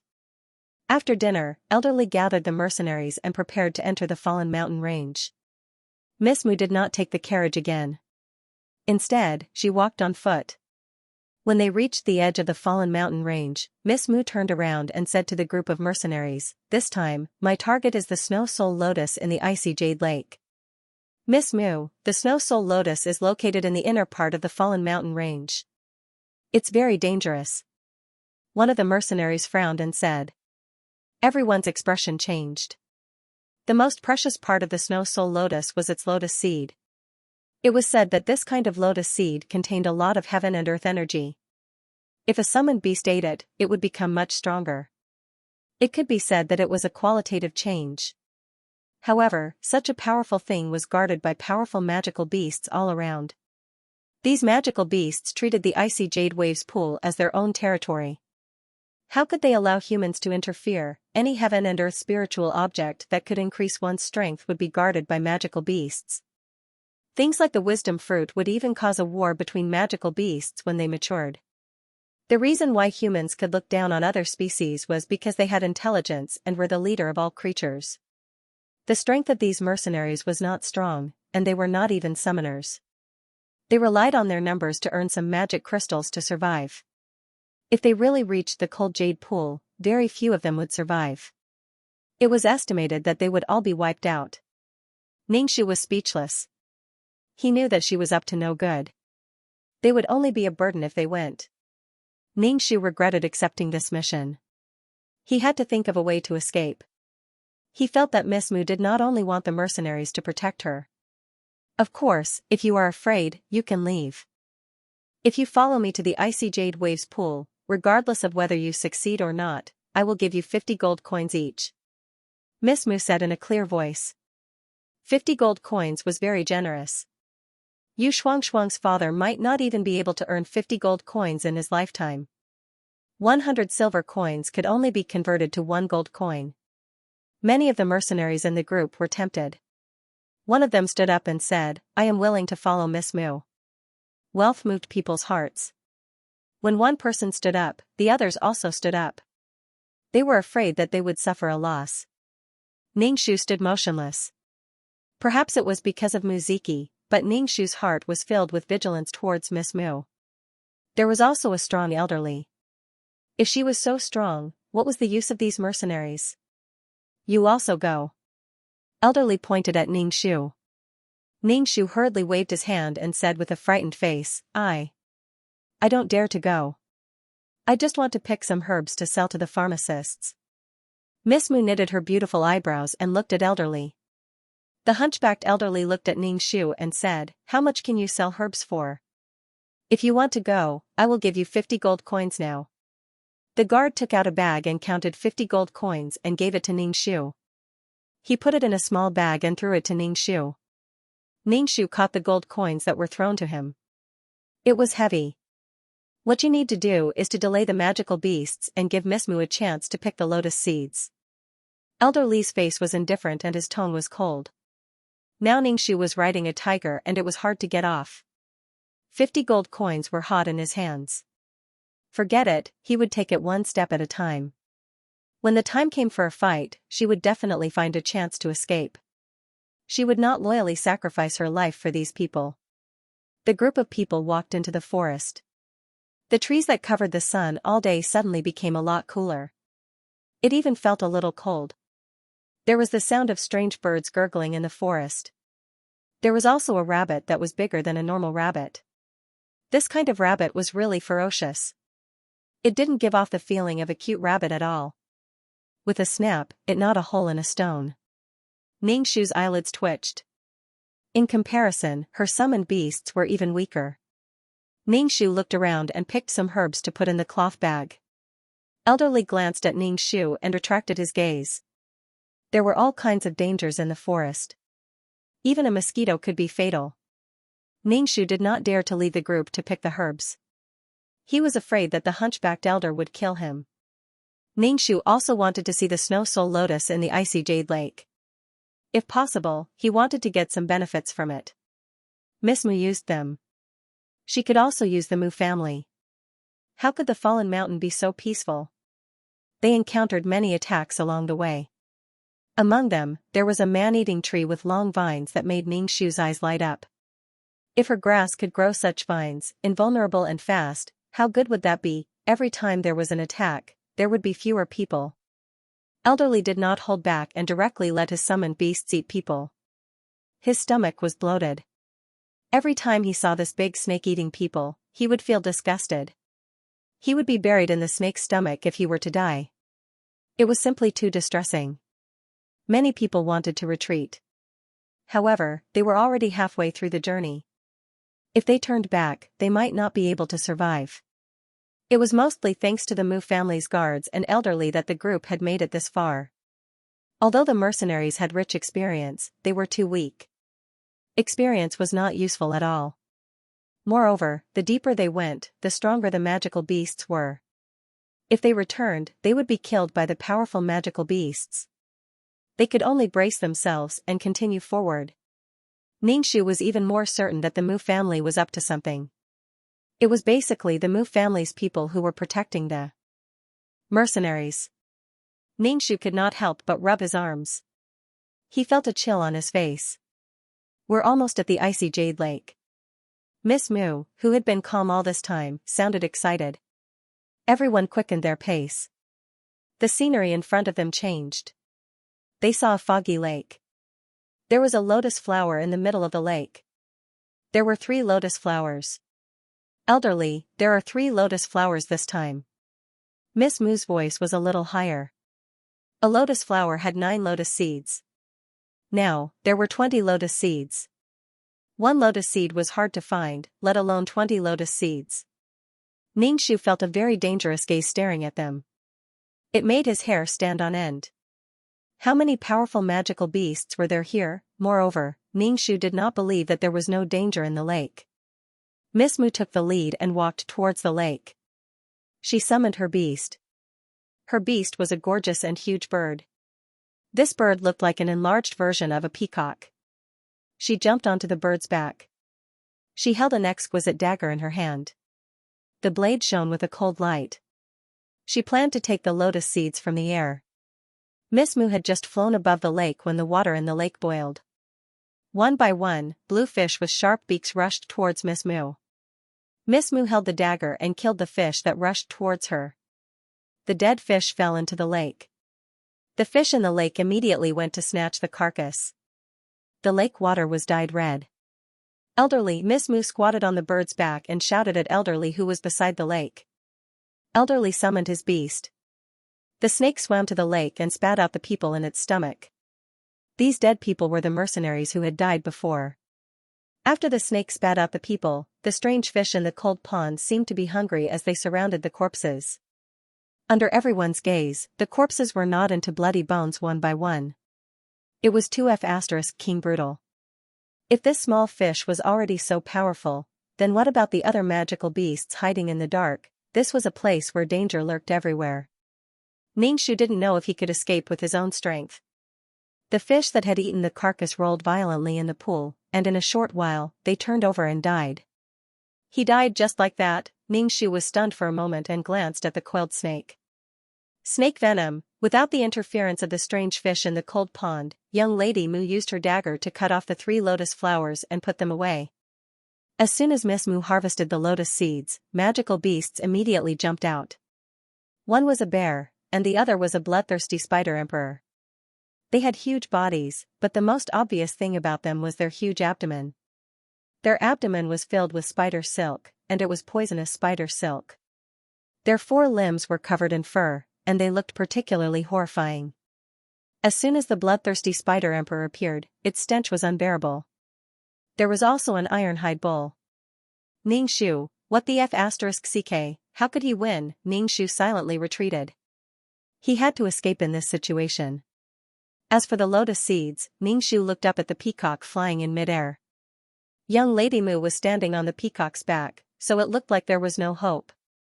Elderly, we have to go now, young Lady Mu yelled as she tossed 2 lotus seeds to Elderly. Elderly caught the lotus seed and glanced at the magical beasts that were about to go berserk. Then, he turned his gaze to the mercenaries who were shivering in fear. His summoned beast actually swam towards the mercenaries and bit each of them. The bitten mercenaries immediately howled with anguish, and Elderly stuffed the lotus seeds into their mouths. Ningxu came to his senses almost instantly and immediately tried to escape. This snake was extremely venomous. Ningxu caught sight of the mercenary with the scar on his face out of the corner of his eye, and he quickly dragged him away. Elderly's expression darkened at the sight of Ningxu trying to escape. He stuffed the 2 lotus seeds into the mouths of the 2 mercenaries before his summoned beasts carried them away. Elderly finished all these things in a short time. The mercenaries who were bitten by the big snake were foaming at the mouth. Don't think that magical beasts are stupid. When they cultivate to a high level, they will naturally gain intelligence. After living for a long time, they have to gain some intelligence. The 3 powerful magical beasts directly trampled on the corpses that had been fed with lotus seeds, trying to dig out the lotus seeds. Elderly wanted to let these magical beasts devour the poisonous bodies of the mercenaries. But the 3 magical beasts only had 2 lotus seeds. How should they divide it? In short, magical beasts may not be able to avoid the tricks of humans. The atmosphere between the 3 magical beasts became tense. If they could get a lotus seed, they would be able to increase their strength. Ningshu pulled the mercenary and ran for a while before stopping. She didn't dare to run around in the jungle. There was danger everywhere here. Ningshu panted slightly, and the scarred mercenary sat down and panted. Sure enough, they used the mercenaries as cannon fodder. They only lost 2 lotus seeds, which was really unpleasant. Thank you for saving me, the scarred mercenary said to Ningshu as he panted heavily. No problem. Ningshu waved a hand. This man had given her a vial of medicine, so she didn't mind saving him. We're the only ones left alive, Ningshu said. Let's think of a way to get out. The scarred mercenary's expression darkened at the mention of this. We might not be able to get out. There are too many powerful magical beasts. This wasn't even the center of the Death Mountain range, so their chances of survival were quite slim. Let's take it one step at a time. Ningshu thought for a moment. How about we go back to the glacial pond? Why would we go back? The magical beasts are so powerful. We'll die if we go back. The scarred mercenary didn't agree. Moo, moo, Ningshu could vaguely hear the shrill cry of a cow. It sounded like the cry of an ironhide bull. The shrill cry stopped after a couple of times, and all the birds in the forest flew away in fright. Is the ironhide bull dead? Ningshu asked with a hint of uncertainty. The bloodthirsty spider emperor can spit silk, and it's very difficult to escape if you're stained by it. However, her body is quite frail, the scarred mercenary replied. I don't know how she's doing now. Ningshu felt a slight tremor beneath his feet. This was most likely the sound of that bear. Holy F***ck, he could hear it even from so far away. These magical beasts were killing machines. Compared to them, humans were far too frail. Put some of this on yourself. This is the smell that magical beasts hate the most.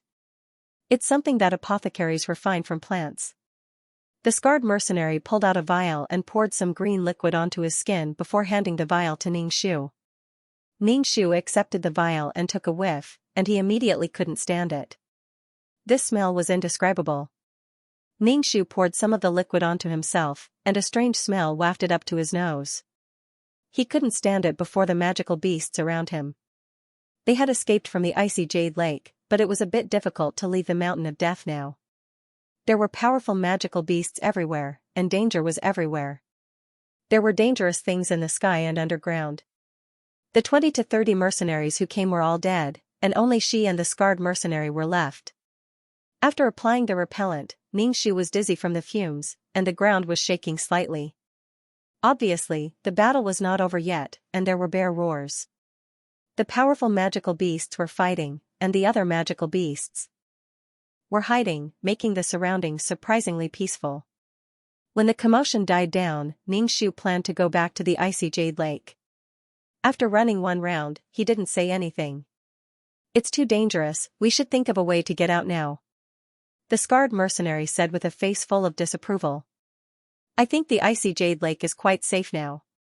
The place where the powerful magical beasts fought had a strong pressure, and some of the weaker magical beasts didn't dare to come close. After running around for a while, he didn't find anything, so he went back to pick up some scraps. If the magical beasts died, he could pick up some sunglasses.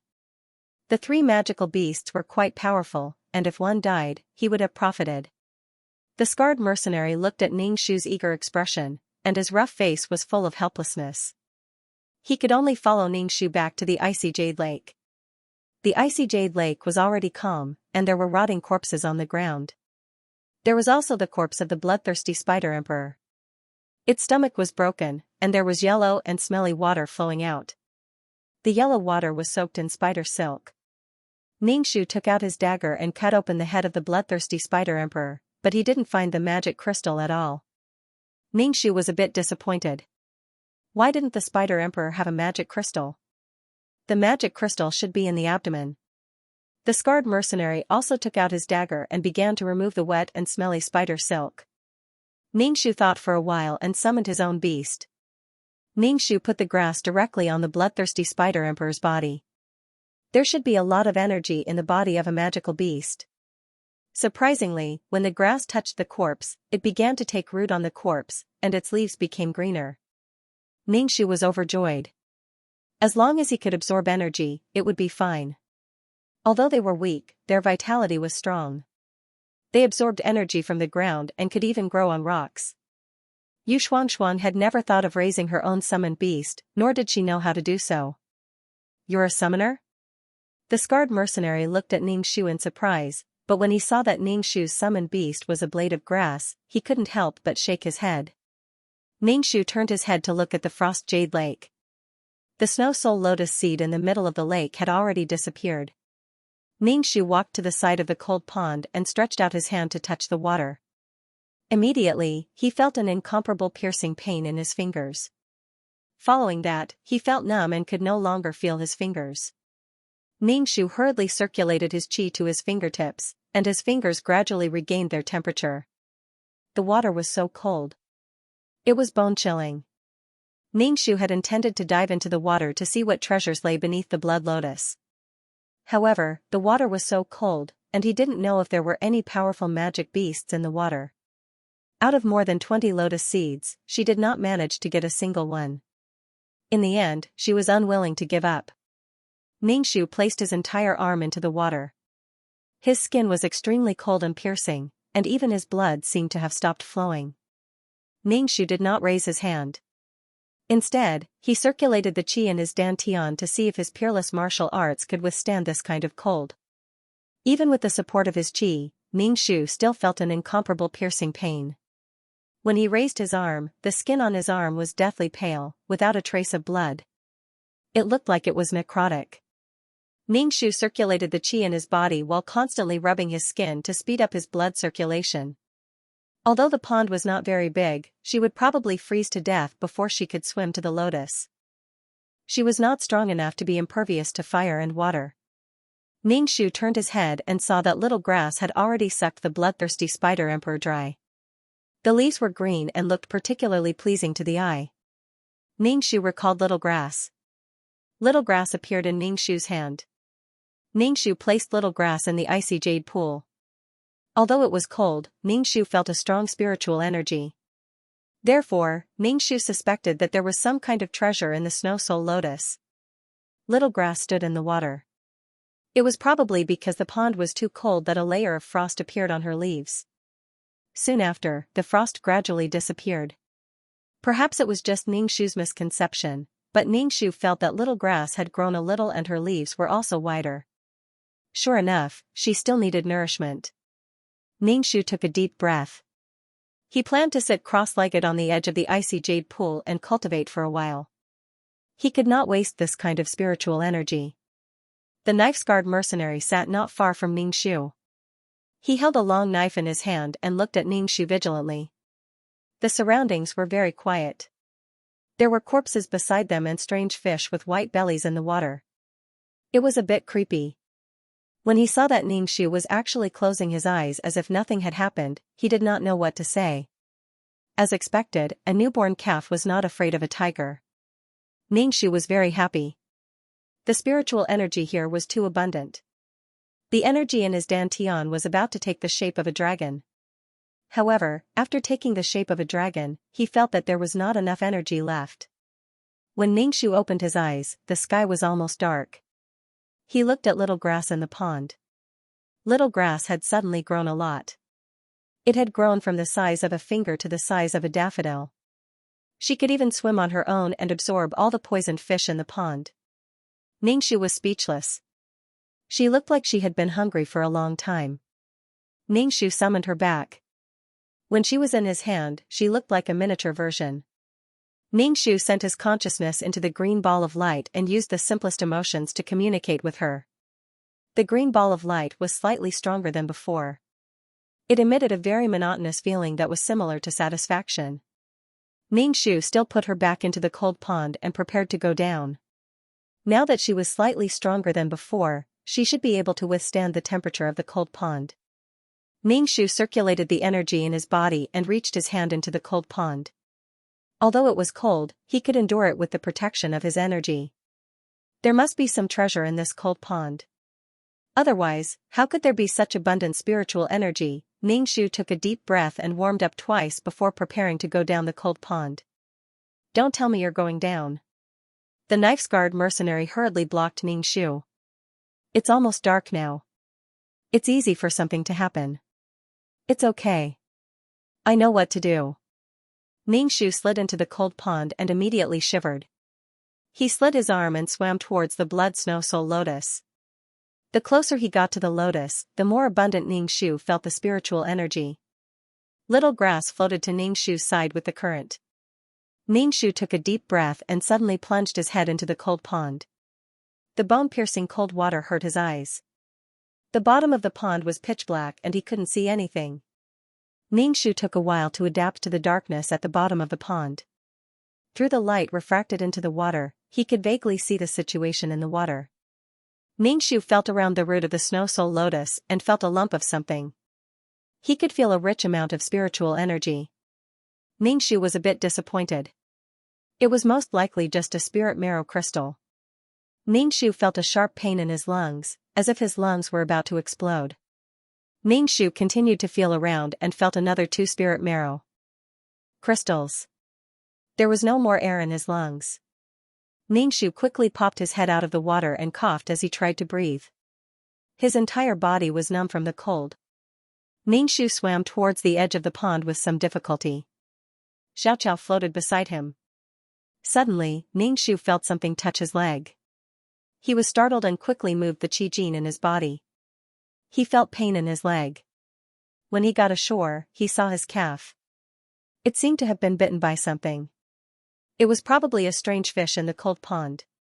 Ning Shu squeezed the blood out of his wound. The blood was red, so it shouldn't be poisonous. Ning Shu opened his other hand. There were 3 spirit marrow crystals in his hand. There were only a few spirit marrow crystals. The scattered spirit marrow crystals meant that there was a spirit mine below. Did you get anything?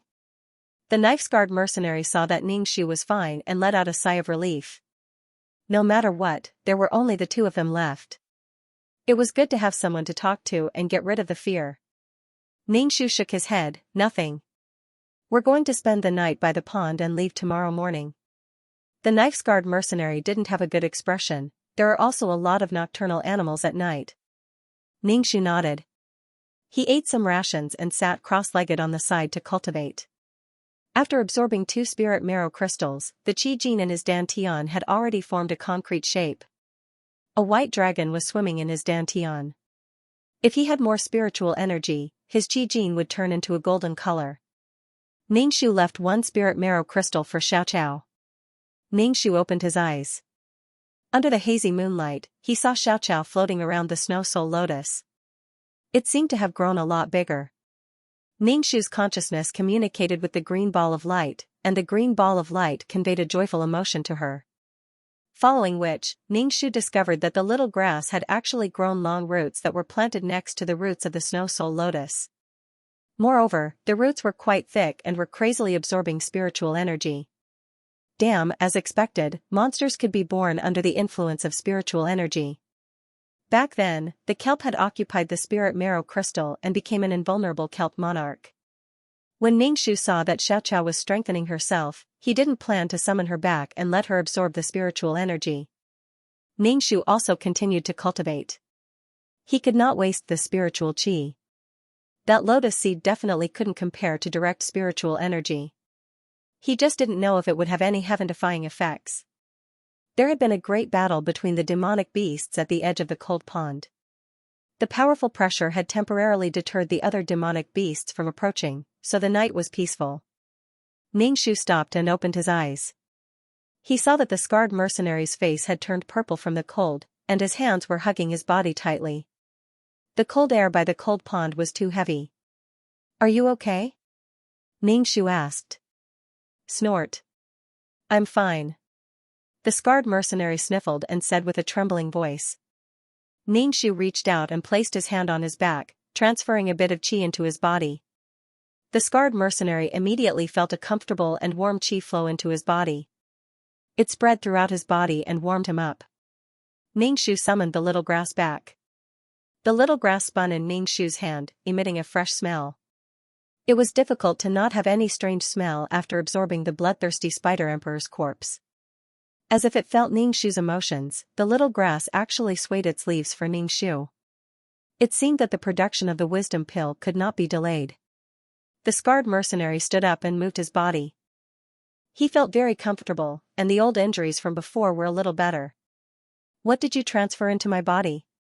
It's more effective than medicine. The scarred mercenary looked at Ningxu and asked. This is a summoner's ability. Ningxu took out some rations and ate. I see. The scarred mercenary's expression was a little strange. It was obvious that he didn't believe Ningxu's words. Ningxu looked at the scarred mercenary who was deep in thought. You eat some too. After eating, we'll leave quickly. It's not safe here anymore. Okay. The scarred mercenary took out some rations. Seeing that Ningxu had finished eating, he quickly took the water bottle from his waist and handed it to Ningxu. Ningxu was a little puzzled, but he still took the water and drank it. The two left together, but they walked very slowly. They didn't know what would jump out from the tall grass. Ningxu walked and looked around to see if there were any herbs. Ningxu found a few spiritual herbs. Some spiritual fruits were guarded by magical beasts. With Ningxu's current strength, he could fight against the magical beasts that weren't very strong. He grabbed the magical beast's tail and slammed it to the ground. When the magical beast was on the verge of death, Xiaoqiao directly grew out a dense number of roots and vines, directly entangling the magical beast. The sharp tips of the roots pierced into the magical beast's head, and the magic crystal was directly absorbed by her. Ningxu was speechless. Now at least this grass had the ability to absorb power. That was a good thing. Ningxu picked the spiritual fruit and put it in his bag. The scarred mercenary looked at the violent Ningxu who was swinging the magical beast that was several times bigger than his body and slamming it to the ground. He couldn't help but raise his eyebrows. Every time they encountered a magical beast, she would rush up and hammer it half to death. The grass-like summoned beast would immediately suck the magical beast dry, leaving no magic crystal behind. The scarred mercenary couldn't help but ask, "What are you practicing?" "I'm a summoner," Ningxu said matter-of-factly. "Don't lie to me. I know that the summoners I've met don't have such ability." The scarred mercenary didn't believe Ningxu's words. Summoners would elegantly release their summoned beasts. There had never been a summoner like this, more ferocious than a magical beast. Lifting a big magical beast with small arms and legs, this visual impact, I'm really a summoner. Ningxu directly wrapped the grass around the corpse of the magical beast. She's my summoned beast. The scarred mercenary suddenly knelt down in front of Ningxu. Ningxu was startled and jumped away. "What are you doing?" The scarred mercenary's cheeks trembled. "I want to worship you as my master. You're old enough to be my father. Worship me as your master? You really can think of such a thing." Ningxu waved his hand. "I'm a summoner. Summoners practice spiritual power. Without spiritual power secret books, they can only give the summoned beast a powerful magic crystal, but there's no power like yours," the scarred mercenary said. The scarred mercenary said, his eyes filled with desire. In this dangerous world, everyone wanted to be strong and protect themselves. Spiritual power secret books cultivated one's control of spiritual power. It couldn't improve spiritual power at all. It would be great if it could strengthen spiritual power. Because spiritual power couldn't be changed, a summoner with strong spiritual power could become a powerful summoner and a talented summoner. Ningxu didn't expect this mercenary to acknowledge her as his master and was speechless for a moment. The scarred mercenary looked at Ningxu's strange expression and took a deep breath. "I swear to the heavens that I will never betray my master." The scarred mercenary kowtowed to Ningxu. He kowtowed so sincerely that his forehead turned red. Ningxu coughed. In fact, when others cultivated her secret manual, they would gain faith. The more faith there was, the more beneficial it was for the construction of the world. Ningxu nodded. "Okay. Thank you, master." The scarred mercenary stood up. Because he was taller than Ning Shu, he bowed slightly and felt a little funny. Ning Shu sat cross-legged on the ground and said to her, "Sit down too. Now I will tell you how to cultivate." The scarred mercenary's eyes lit up and immediately sat cross-legged on the ground. Ning Shu explained the cultivation method of the peerless martial arts in detail and took a break. He was indeed a little tired after killing a few magical beasts. Absorb the energy of heaven and earth, connect the meridians, and finally gather it in the dantian.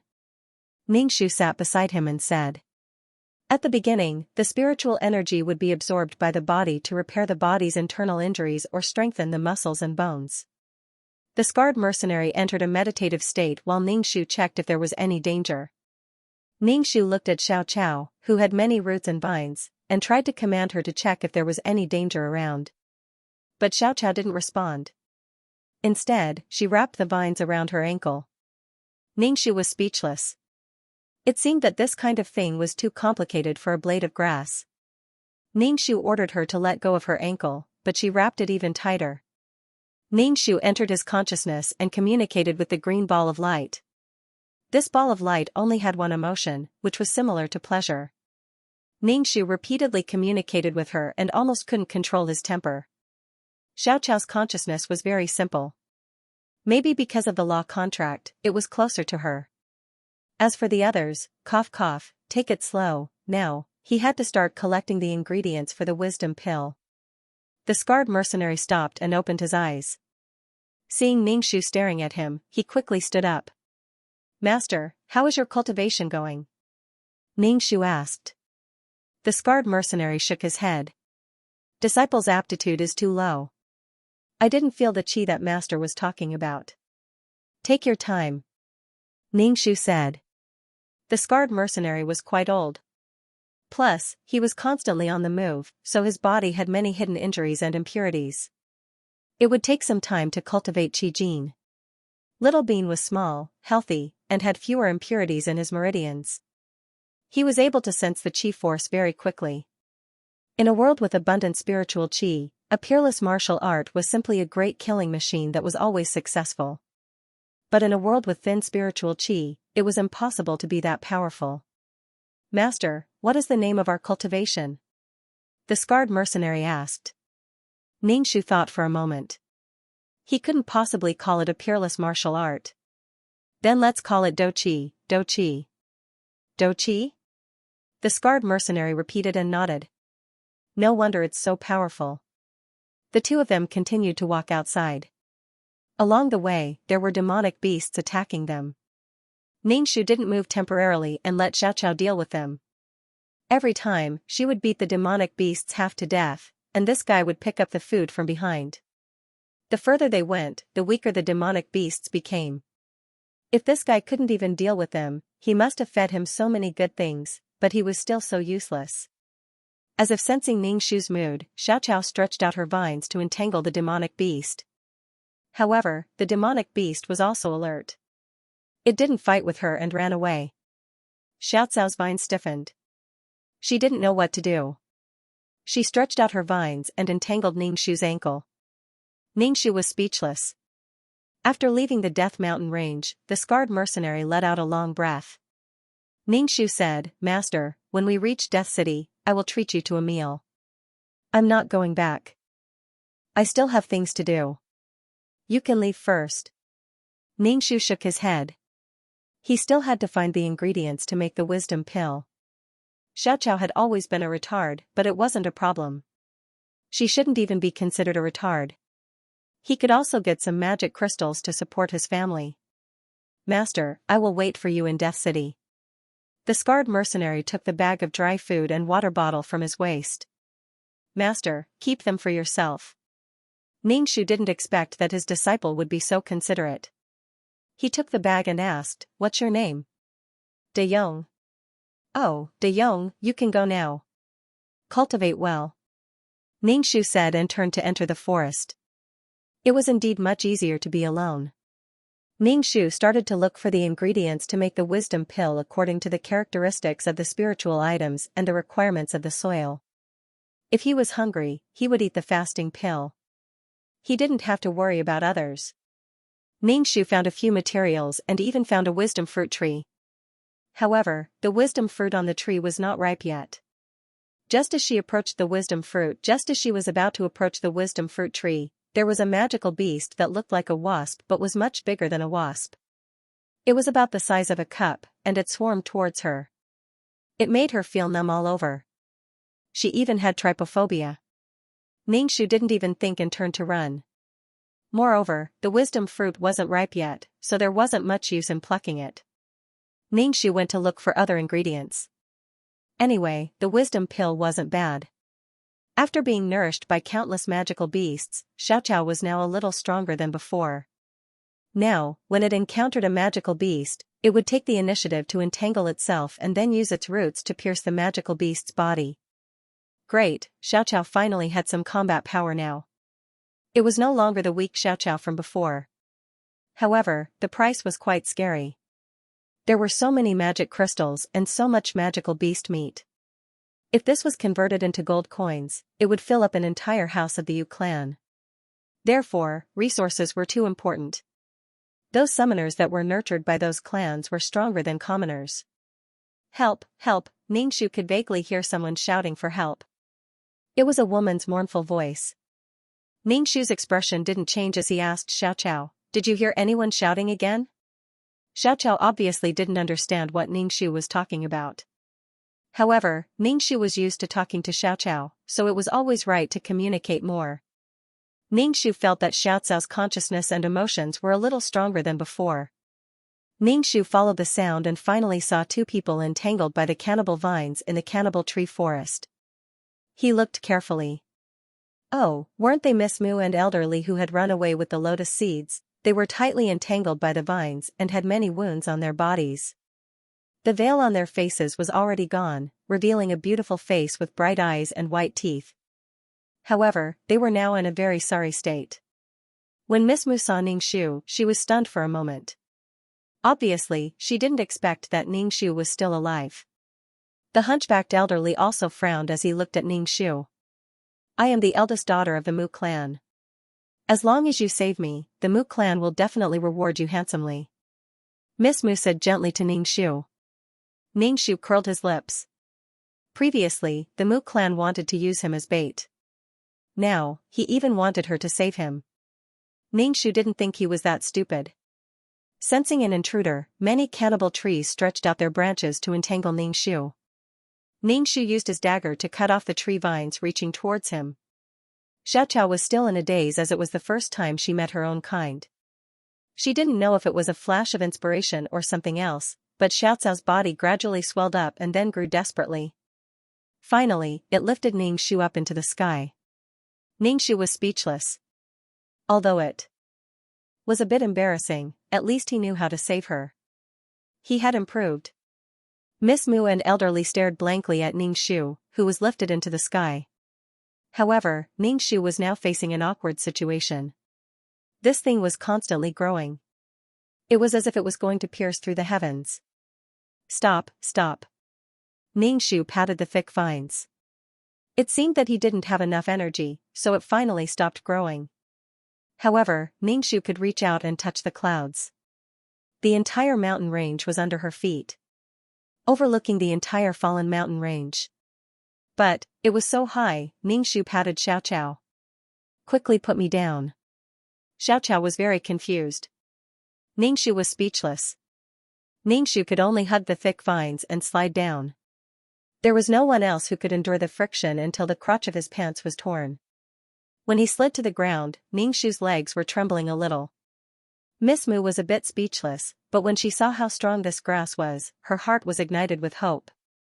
"As long as you are willing to save us, you can have any reward you want," Miss Mu couldn't help but say to Ningxu. She thought she could escape successfully, but she didn't expect to meet a giant mountain eagle in the sky. She was chased into the cannibal forest by the giant mountain eagle. In order to save her, Elderly was also entangled by the cannibal trees. In this cannibal forest, the cannibal trees were basically invincible. There were vines everywhere that could not be defended against, attacking people from unexpected angles. Any creature that entered the forest would become food for the man-eating trees. Ningxu used his dagger to cut off the vines that were attacking him as he said, "I want 25 of your lotus seeds."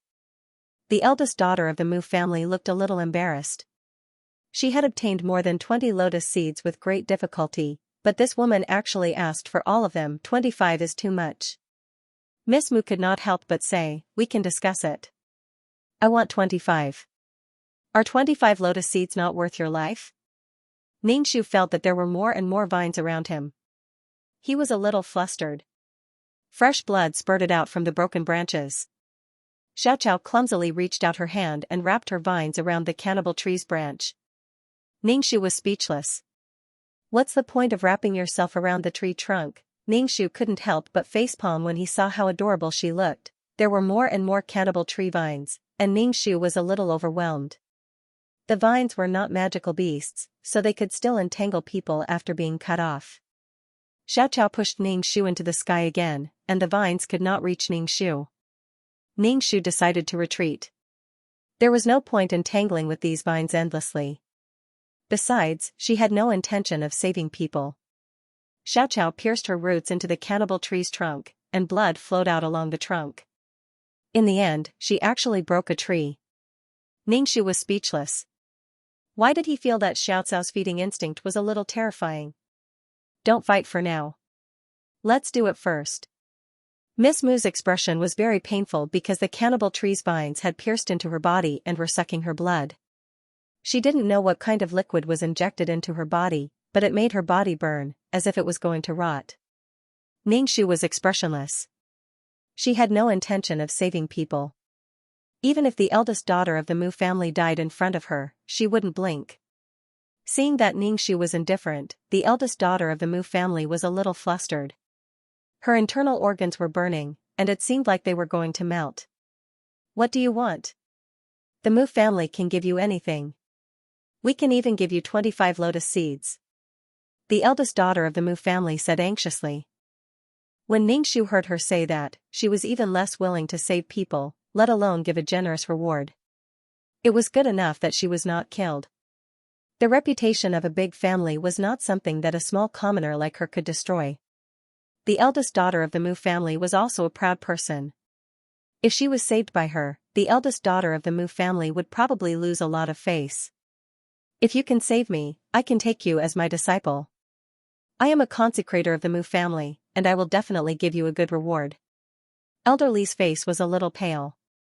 His summoned beast was already dead, turned into a pool of blood, and was absorbed by the cannibal tree.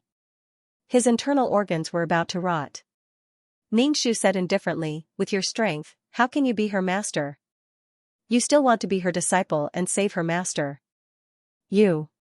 Elder Li's face turned even paler. Blood flowed out from the corner of his mouth, and it couldn't be stopped. After a few days of corrosion, his internal organs were no longer able to support his life. "Elderly, elderly." Seeing Elderly vomiting blood, Miss Mu panicked. She turned her head and begged Ningxu, "Please save me, I beg you." At this moment, the eldest daughter of the Mu family had completely given up her dignity. Her life was the most important thing. Ningxu tilted her head and didn't say anything. Now, she was just waiting for Miss Mu to die and get more than 20 lotus seeds. "Do you know who I am?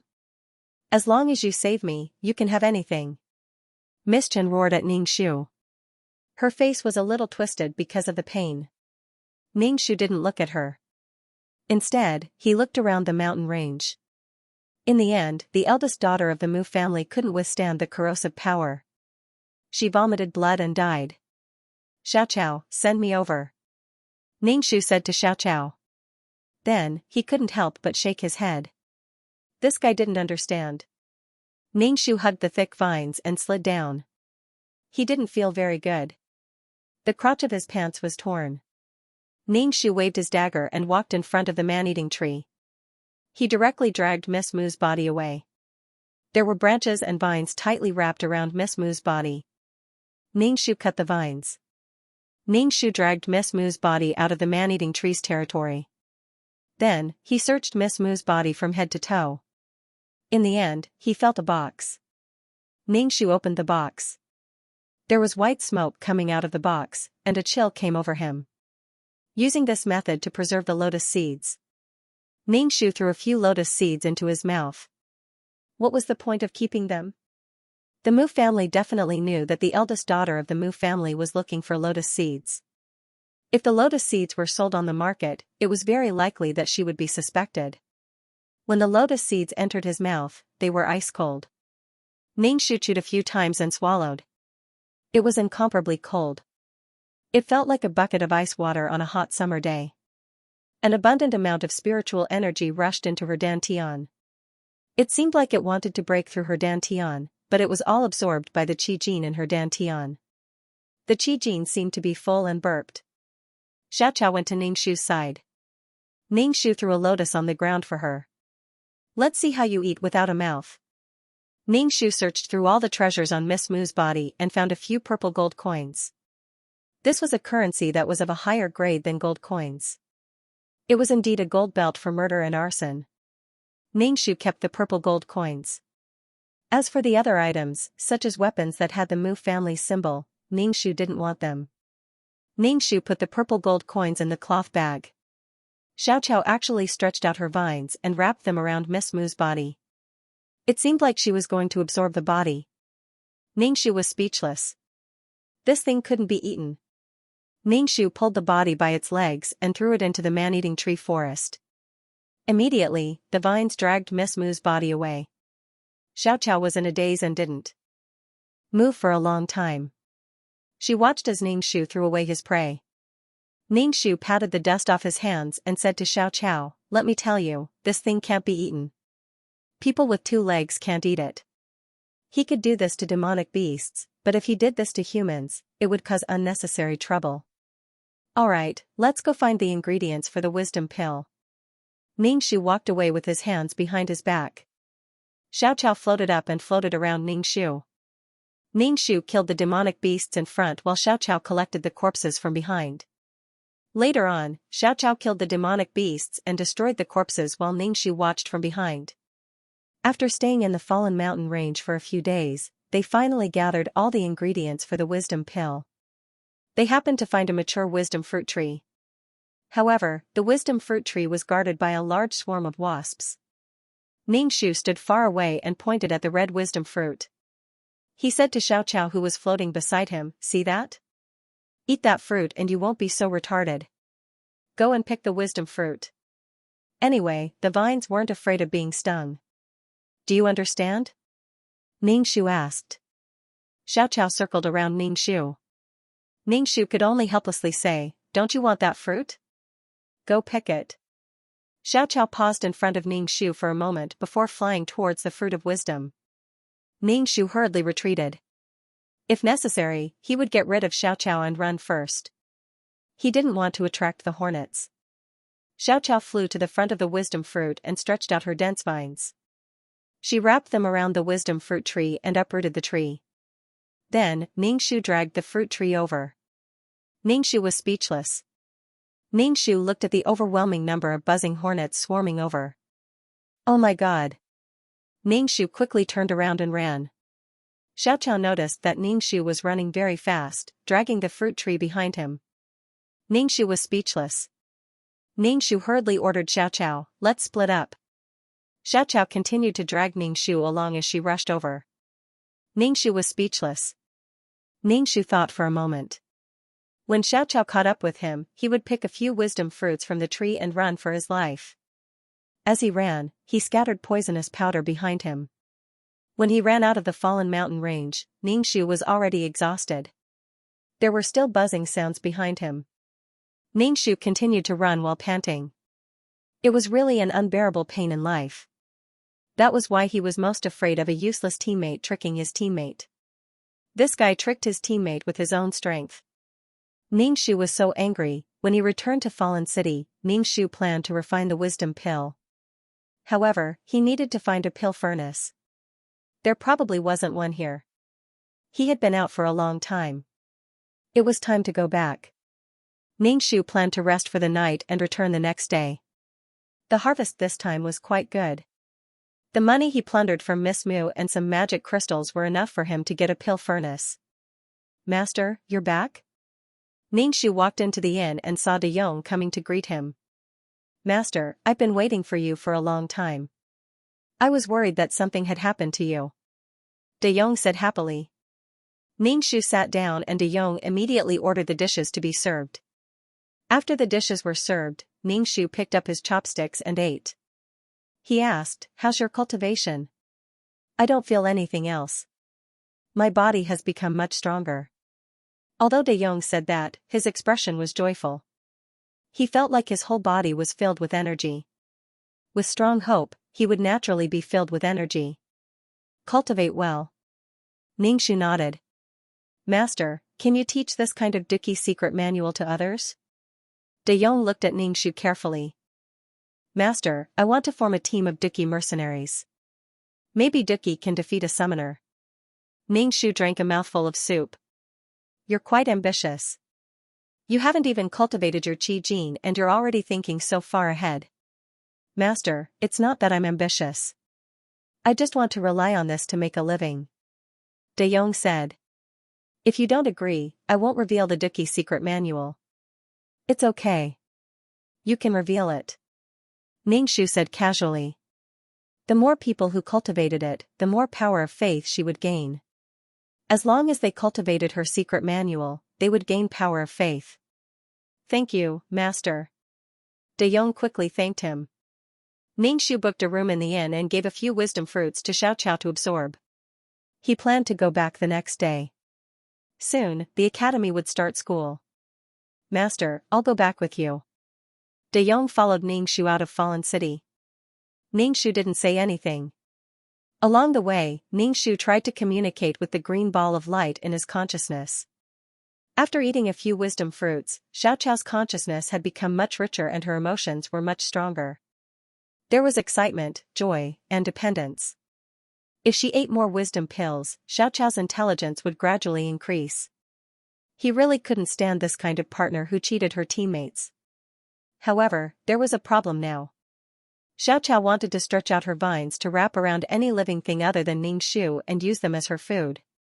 There were a few times when she stretched out her vines to wrap around De Yong and drag him away. Every time Xiaoqiao did this, Ningxu would release his very unhappy emotions. Feeling that Ningxu was unhappy, Xiaoqiao would retract her vines and wrap them around Ningxu's wrist. "I've said it before.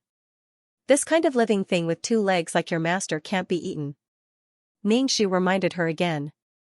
Xiaoqiao turned into a green grass the size of a palm and swayed in front of Ningxu. Ningxu pushed away the grass that was blocking his eyes. "You don't have to follow me. Go do what you need to do," Ningxu said to De Yong when they returned to the imperial capital.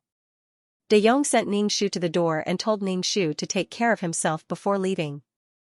Ningxu opened the door and saw the little bean sitting cross-legged on the floor cultivating. Ningxu walked in quietly. It seemed like he had to set up a spirit-gathering formation in the house. It was necessary to let the Yu clan members cultivate peerless martial arts. Although it couldn't make them strong, it could strengthen their bodies. The 2 elders of the Yu clan were the kind of people who were tired for a long time. If they cultivated peerless martial arts, their bodies would be much better. Ningxu took out the gold coins from his bag and placed them on the table. He stared at the little bean as she cultivated. The little bean stopped and saw Ningxu staring at her. She immediately stood up and ran over in surprise. "Sister, you're back?" "Yes, how's your cultivation?" Ningxu smiled and asked the little bean. "Sister, what is this?" "It's amazing. I can lift a table now." The little boy raised his arms. For a 5 or 6-year-old child to lift a table, the strength was a bit shocking. "Have you cultivated Qi Jin?" Ningxu asked. "Yes, it's swimming in my stomach." The little boy jumped and said. "Sister will teach you how to release your Qi Jin. Use your mental strength." Ningxu taught the little boy how to release his Qi Jin. However, the little boy was small and his ability to understand was limited, so Ningxu let him practice more on his own. His mother-in-law came back, looking tired. When she saw Ningxu, she sighed in relief. "You're finally back. Your father and I were worried to death when we didn't hear from you for so long." "Mother, I'm fine." Ningxu gave the money bag on the table to his mother-in-law. In the future, don't wash and mend clothes. I'm strong now and can support the family. His mother-in-law took the money bag and felt the weight inside. She couldn't help but change her expression. She opened it and saw that it was full of shiny gold coins. His mother-in-law was a bit panicked. Where did this money come from? I got some magic crystals and sold it for money. Don't wash clothes in the future. Ningxu said, let's make some delicious food at home. You have to save this money. His mother-in-law put away the money bag and hid it. His mother-in-law was a bit afraid of suddenly becoming rich. Ningxu couldn't help but say, Mother, it's okay. This time, my summoned beast is a lot stronger. Ningxu released Xiaoqiao. Ningxu told Xiaoqiao to make its appearance more beautiful. This time, Xiaoqiao obeyed. As soon as it came out, its vines covered the whole room, even the roof. The roots dug deep into the floor. The floor of the room looked like it had been plowed again. Ningxu face-bombed. What the F***ck, his mother-in-law was in a daze. She didn't seem to react. Sister, you're amazing. You're amazing. The little boy clapped his hands. I knew that sister would become a powerful summoner. Ningxu put Xiaoqiao away. The floor was unbearable to look at. His handsomeness only lasted for 3 seconds. How did you do it? Mother-in-law Ningxu asked. How did your summoned beast suddenly become so powerful? When she went out to train, she absorbed some magic crystals and magical beast corpses, Ningxu explained. His mother-in-law nodded. I see. It's good that you're strong. It's good that you can protect yourself. His mother-in-law's eyes were a little red. Ningxu said, Mother, you don't have to wash or sew clothes anymore. I can support you now. Okay, I'll go cook. The mother-in-law put away the gold coins. Ningxu planned to go out and get a pill furnace to start refining the wisdom pill. He said to his mother-in-law, I have something to do, so I have to go out. Okay, come back quickly. His mother-in-law's voice was much lighter. Ningxu went to the shop to see if there were any pill furnaces. Ningxu thought that this world didn't have alchemy furnaces, but he didn't expect that alchemy furnaces existed. Pharmacists used alchemy furnaces to refine medicinal properties. From the looks of it, potions were more like half-finished pills that had yet to be refined. Ningxu bought a slightly more expensive alchemy furnace. Inferior alchemy furnaces could easily explode, and the ingredients for the wisdom pill were not easy to find. If the furnace exploded, it would mean that the refining process had failed. Ningxu carried the alchemy furnace home. His father-in-law had already returned and was filling up the fluffy mud in the house. Why did you buy this? Yu Xing asked. It's to practice refining potions. This is a task given by my mentor. Ningxu put down the alchemy furnace and said to Yu Xing, Father, can you help me build a hole in the furnace so that I can start a fire? Most pharmacists' summoned beasts were of the fire element. They could be used to refine potions. However, some ordinary ones could only use firewood. Ningxu planned to use firewood, and the fire was not easy to control. Okay. Yu Xing agreed without hesitation. Ningxu took out a spirit marrow crystal and placed it in the eye of the array. He chanted and set up a spirit gathering array. With sufficient spirit qi, it was easier to refine pills, and the quality was better. After eating, Ningxu started to teach the 2 elders of the Yu clan to learn the ultimate martial arts. The 2 elders of the Yu clan shook their heads and said that they were too old to cultivate. Cultivating the ultimate martial arts did not depend on age. Ningxu forced the 2 of them to cultivate. In the beginning, the 2 of them could not grasp the key points and wanted to give up. Ningxu let the little bean supervise from the side. Sometimes, the little bean would even lift a table to scare his parents. Ningxu also started to refine the pills. He had to make sure that he succeeded in one try because there was only one set of ingredients for the wisdom pill. Ningxu stirred the flames under the alchemy furnace. Then, he opened the lid of the furnace and threw all kinds of spiritual herbs and spiritual fruits into the furnace. He used his spiritual energy to control the ingredients in the furnace. Ningxu stayed beside the alchemy furnace for a few days. During this period, no one was allowed to disturb him. When he was hungry, he would eat fasting pills. After a few days, the alchemy furnace started to emit the fragrance of pills. Ningxu used his spiritual energy to check the situation in the furnace. It was about to start to condense. As long as the condensation was successful, it meant that the pill refining was successful. Luckily, he had learned how to refine pills from the kelp and how to set up a formation. Although it was hard to learn, when it was really needed, he was very glad that he had learned this skill. Xiaoqiao was a plant, and so was the kelp. They could be considered as a species. Ningxu clenched his teeth and used more spiritual energy to condense the pills. After persisting for half a day, the wisdom pill condensed into a pill. Ningxu sat on the ground, exhausted. Xiaoqiao had been circling around Ningxu. It was obvious that it had smelled the scent of the wisdom pill. Ningxu wiped the sweat on his forehead. He got up and opened the lid of the furnace. There were a few pills inside. Ningxu counted, there were 6 pills. It was pretty good. Although it was not as good as the kelp's 9 pills every time it refined pills, the kelp was not an old monster who had lived for who knew how long. Ningxu put away the wisdom pill and threw one to Xiaoqiao. Xiaoqiao's roots pierced into the pill, and the pill disappeared in a short while. This absorption ability was simply terrifying. The green ball of light in his consciousness grew a little bigger, and it gave Ningxu a burst of joy and desire. Xiaoqiao stretched out her vines and wrapped them around Ningxu's ankle.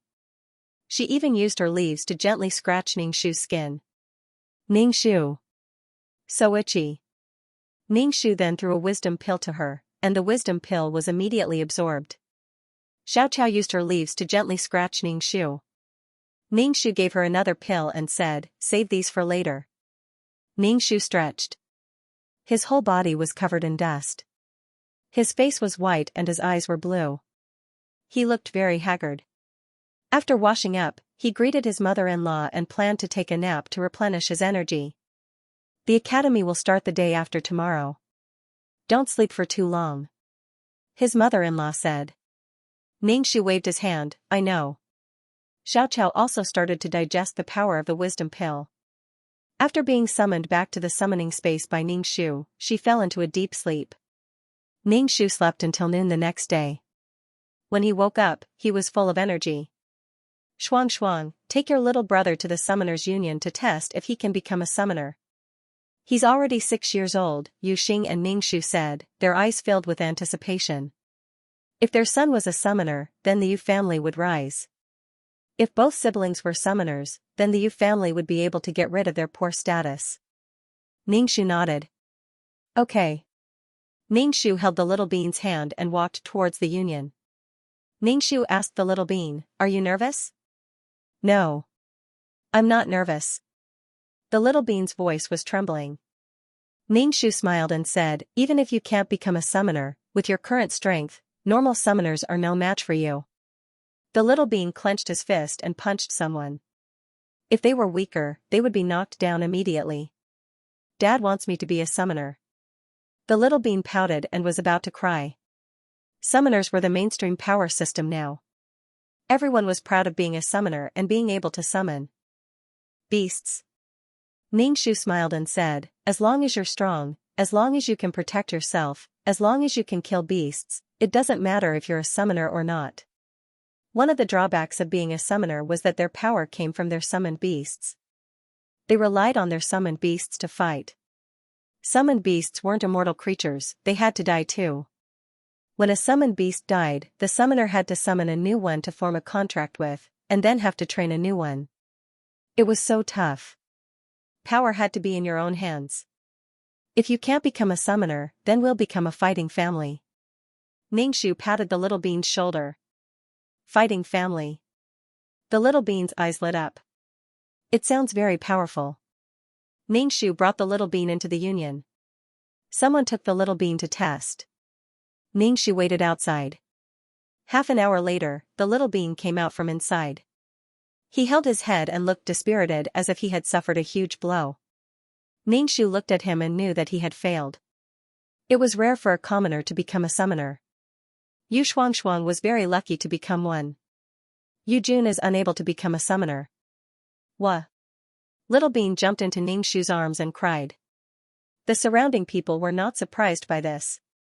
There were too many people who failed every day. Ningxu carried Little Bean out of the union.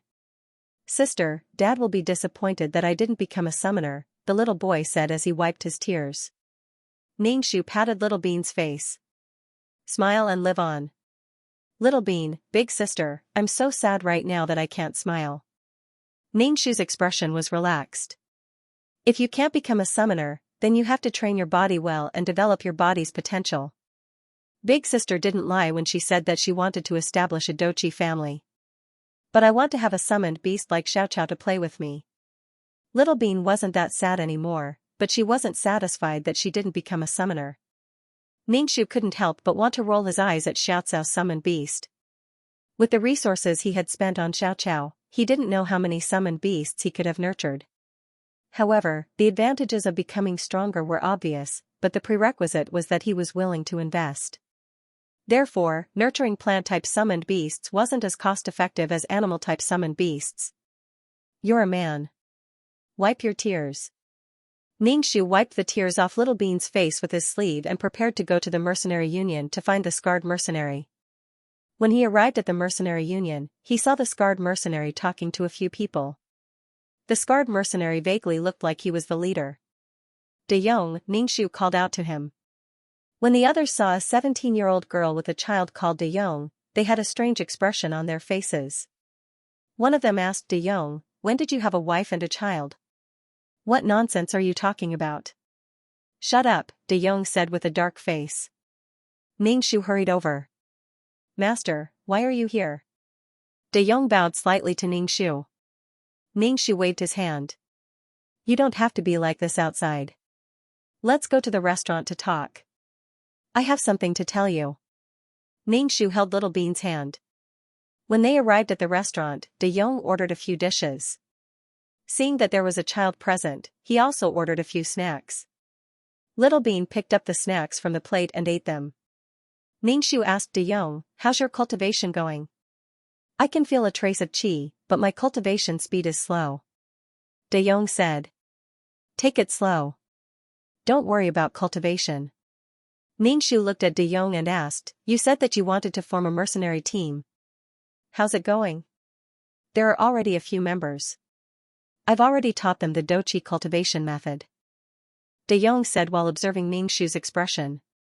This kind of secret manual that could be cultivated regardless of talent. If it was someone else, they would definitely keep it to themselves and not give it out so generously. Ningxu nodded. "Are you willing to join the Yu clan? You don't need to be surnamed Yu. You just need to be a Yu clan disciple. Anyone who cultivates dochi must remember the Yu clan. The Yu clan will develop into a dochi clan in the future." "Master, what do you need me to do?" De Yong was someone who had struggled for half his life. He understood his master's situation very well. It would be difficult for the Yu clan to form a clan. Ningxu raised his eyebrows and looked at De Yong. De Yong said, "I'm willing. Do what you normally do. If the Yu clan encounters any danger in the future, I hope that you can help." Ningxu said. "Yes, Master has given me a new life. If I can repay Master, I will definitely repay Master." De Yong said sincerely. His life was saved by Yu Yang, and she had even taught him the dochi secret manual. Ningxu saw that Little Bean was almost done eating, so he said goodbye to De Yong. "Big sister, why did that uncle call you Master?" Little Bean Ningxu asked. "It's just a title. Little Bean will definitely become a powerful dochi master in the future. Only when you are strong will you be strong," Ningxu said with certainty. When a peerless martial artist reached the later stages, they could even contend with a cultivator. "Big sister, I will definitely become a strong person." Yu Yang's father-in-law was disappointed when he learned that his son wasn't a summoner. Little Bean patted his chest and said, "I will become a dochi master in the future." Ningxu said, "Father, Mother, you should also cultivate well. This secret manual was given to me by an expert. That expert is very powerful, even more powerful than a summoner." The two elders of the Yu clan nodded. When school started, Ningxu met Lien Frost Dream at the school gate. Ningxu felt that he hadn't seen Lien Frost Dream in a long time. Lien Frost Dream had become much stronger. A beautiful bird stood on her shoulder. Its entire body was red, as if it was bathing in fire. This should be one of Lian Frost Dream's summoned beasts. Her summoned beasts were either dragons or phoenixes. They were all top-level summoned beasts, and not just one or two of them. Her starting point was thousands of miles away from others. Lian Frost Dream was surrounded by several people, all of them were influential figures of the academy. The men were handsome and the women were beautiful. Ningxu didn't plan on having any entanglements with Lian Frost Dream. In any case, Yu Shuangshuang's wish was to become stronger and defeat Lian Frost Dream. In any case, the academy had a competition a month from now to test a student's control over their summoned beasts. This competition was extremely important and the winner would receive all sorts of rewards. In such an occasion, defeating Lian Frost Dream fair and square was a good idea. Yu Shuangshuang. Lian Frost Dream shouted out as she saw Ningxu. Ningxu was a bit helpless. He planned to walk away and pretend he hadn't heard anything. Yu Shuangshuang, Ningxu turned and walked towards Lian Frost Dream, greeting her, "Long time no see. I haven't seen you for a vacation. Where have you been?" Lian Frost Dream took out 2 demon crystals and handed them to Ningxu. "Here, for you. These are the demon crystals we obtained from adventuring. Your summoned beasts are too weak. These are too precious. I can't take them." Ningxu waved his hand. "I'm giving them to you, so take them." Lian Frost Dream gave the demon crystals to Ningxu. Ningxu smiled and received the demon crystals. He took out a fruit of wisdom and said, "This is my return gift." In terms of value, a fruit of wisdom was far more precious than a demon crystal. As Lian Frost Dream saw the bright red fruit of wisdom in Ningxu's hand, she asked with some disbelief, "Where did you get this fruit of wisdom from? I remember that you didn't take it when I gave it to you last time." Lian Frost Dream took the fruit of wisdom and looked at it. This was indeed a fruit of wisdom, but how could something like this be on Yu Shuangshuang's body? Seeing Lian Frost Dream's doubtful expression, Ningxu felt an unprecedented carefree feeling in his heart. This wasn't Ningxu's mood, but a feeling of grievance that was hidden in Yu Shuangshuang's heart. Now that he could take out something that surpassed Lian Frost Dream's, he felt as if he could straighten his back. Endless charity and endless demands were the same. One was unable to repay and the other was unable to support. "I obtained this by accident. Since you gave me the magic crystal, I'll give you the wisdom fruit," Ningxu said. Lian Frost Dream tightly frowned. She grabbed onto Ningxu's wrist. "Yu Shuangshuang, did something happen to you?" Even Frost Dream didn't believe that Yu Shuangshuang would be able to obtain something like this. After all, Yu Shuangshuang had even taken back the silver coin that the trade union had given her. Things like the wisdom fruit were easily worth tens of thousands of gold coins. "Nothing happened to me.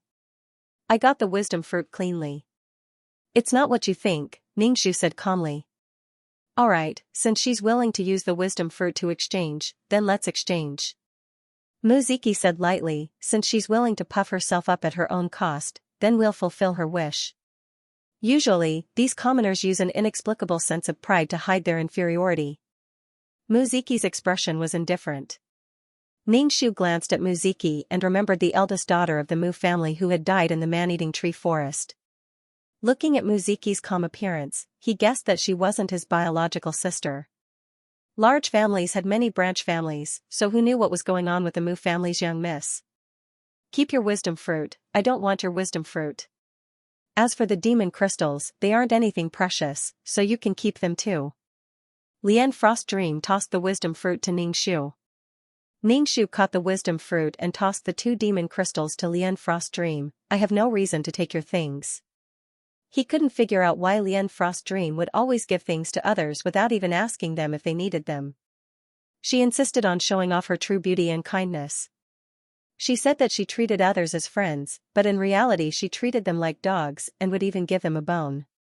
She had to live under the shadow of a single person for the rest of her life. Others didn't even know her name. When they saw her, they would say that she was Lian Frost Dream's lackey, and that her family was poor and had to rely on Lian Frost Dream's help. Lian Frost Dream caught the demon crystals and frowned. "I think you're a very strange person. I treat you as a friend and do everything I can to make you stronger, but you're actually like this. You're so shy and not generous at all." Is taking my things so shameful for you? Lian Frost Dream coldly said, I only treat you as a friend and want you to become stronger as soon as possible. What are you saying so much to her for? She's just jealous of your talent and your powerful summon beasts. Friends always compare themselves to each other, so she's jealous of you. Muziki said to Lian Frost Dream.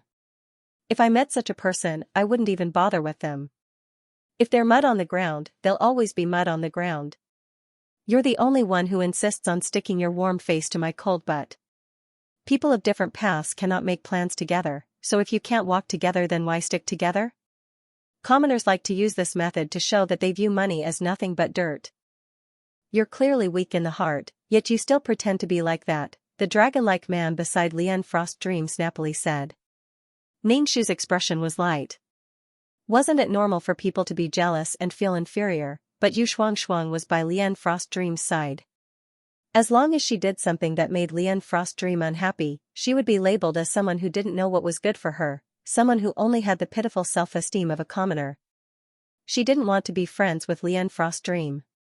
You don't know what's good for you, she gave you something and you didn't want it. You don't know what's good for you, she didn't want to accept it. She would rather see Lian Frost Dream act high and mighty, and she would rather Lian Frost Dream ignore her. This was a friendship with an incomparably great disparity in strength. Lian Frost Dream also felt wronged. She had tried to be friends with Yu Shuangshuang for her sake, but in the end this was the result she received. This was simply inexplicable. Do as you wish. If you need anything in the future you can come find me. Lian Frost Dream's expression was light as she turned and walked away. Thank you. Ningshu thanked her. It was clear that she didn't know what was good for her. Even Frost Dream didn't want to care about her anymore. Mud couldn't support a wall. Ningshu entered the classroom and sat down beside Lian Frost Dream. Lian Frost Dream didn't even glance at Ningshu. Ningshu was happy and carefree. He took out a book from the bookshelf at the back of the classroom and read it. Occasionally, he would look into the space of his consciousness and see a mass of green light tumbling about, gradually growing. Little Grass was still in a deep slumber. It was likely that she had absorbed too much energy recently. After waking up, she should have made a qualitative breakthrough. Ningshu hoped that Little Grass would grow some brains. Her ability was already quite good. After all, she had killed many demon beasts in the Fallen Mountain range. Just the twining vines were enough to give him a headache. As Lian Frost Dream saw Ningshu staring at the book in a daze, she tapped her finger on the table. Ningshu regained his composure and looked at Lian Frost Dream with a puzzled expression. Yu Shuangshuang, are you hiding something from me? It doesn't matter if you're weak, but it's a bit shameful for you to betray your own soul. Even Frost Dream was suspicious of where Ningshu's fruit of wisdom had come from. Ningshu faintly smiled. Selling my own soul and personality isn't shameful. What's shameful is that I can't sell it for a good price. Preposterous logic. Lian Frost Dream stared at Ningshu. I consider you a friend and don't want your soul or personality. Yet, you think I'm trying to harm you? Lian Frost Dream had never seen such a sensitive and imaginative person like Yu Shuangshuang. In the past, when she went on missions with her mercenary companions, they always got along quite well. How come Yu Shuangshuang was different from those forthright mercenaries? Yu Shuangshuang, I'm just worried that you've gone down the wrong path. Why are you so excited? Lian Frost Dream frowned. I think you've changed. You were at least kind and cute before, but now that I've become stronger, you've become so shy. Lian Frost Dream was just short of directly saying that Ningshu was jealous of her. You're strong and I'm weak. We're not suited to be friends. Ningshu bluntly said. It was as if there was an iron pot lid placed on top of an exquisite porcelain pot. If they had to be together, it would feel quite out of place. When I was weak, you were very good to me. Now that I'm strong enough to protect you, you're actually acting like this. You're really unreasonable. Lian Frost Dream's complexion was ugly. I hope that we can be companions moving forward together. Ningshu, in truth, Lian Frost Dream subconsciously despised her for being too weak. Otherwise, why hadn't she been invited to join the mercenary group? She also knew that if she joined, she would only be a hindrance. To say that they would be strong together was simply a joke. You have your point of view and I have mine. It can only be said that we can't be together. You Xianxia, if you need anything, I can lend it to you. When you're strong enough, you can return it to me. Lian Frost Dream said. Selling yourself won't last long. Ningxu flipped through his book and smiled. I didn't sell myself out, and it's not what you think. If you want to know where the fruit of wisdom came from, would you believe me if I said that I plucked it myself? Lian Frost Dream didn't speak, her eyebrows filled with disbelief. See, even if she spoke the truth, no one would believe her. Teacher Wen walked in wearing his teacher's robes. He gently said, the competition held by the academy will begin in a month, so during this time everyone must step up their training. There will be a prize for the winner. Teacher Wen's voice was particularly gentle, making Ningxu feel as if he were soaking in a hot spring. Now, let's go to the training room. While the others were training, Ningxu sat in a corner and watched the others duel. Even Frost Dream was able to instantly kill everyone present. Moreover, she didn't seem to need any effort at all. Even Frost Dream is so powerful, that's right, and this is only one of her summoned beasts. Her other summoned beasts are all very powerful, beautiful and powerful. I heard that the fourth prince and Muziki both like her. What a goddess. Ningxu listened to the words of these onlookers. Lian Frost Dream was indeed quite charming.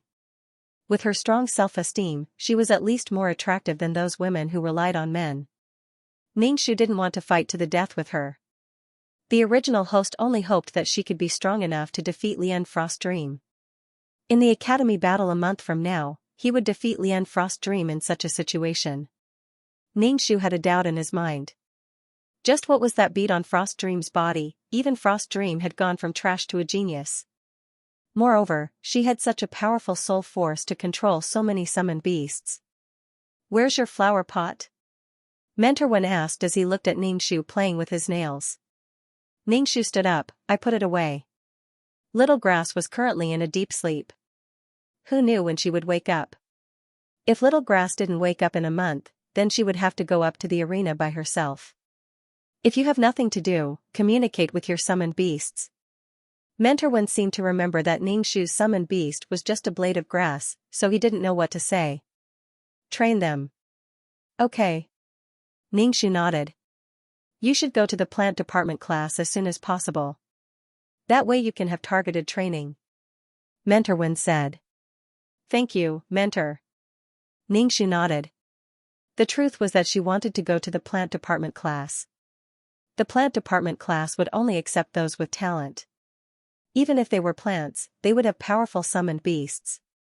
For instance, man-eating flowers and such, plants with powerful killing power.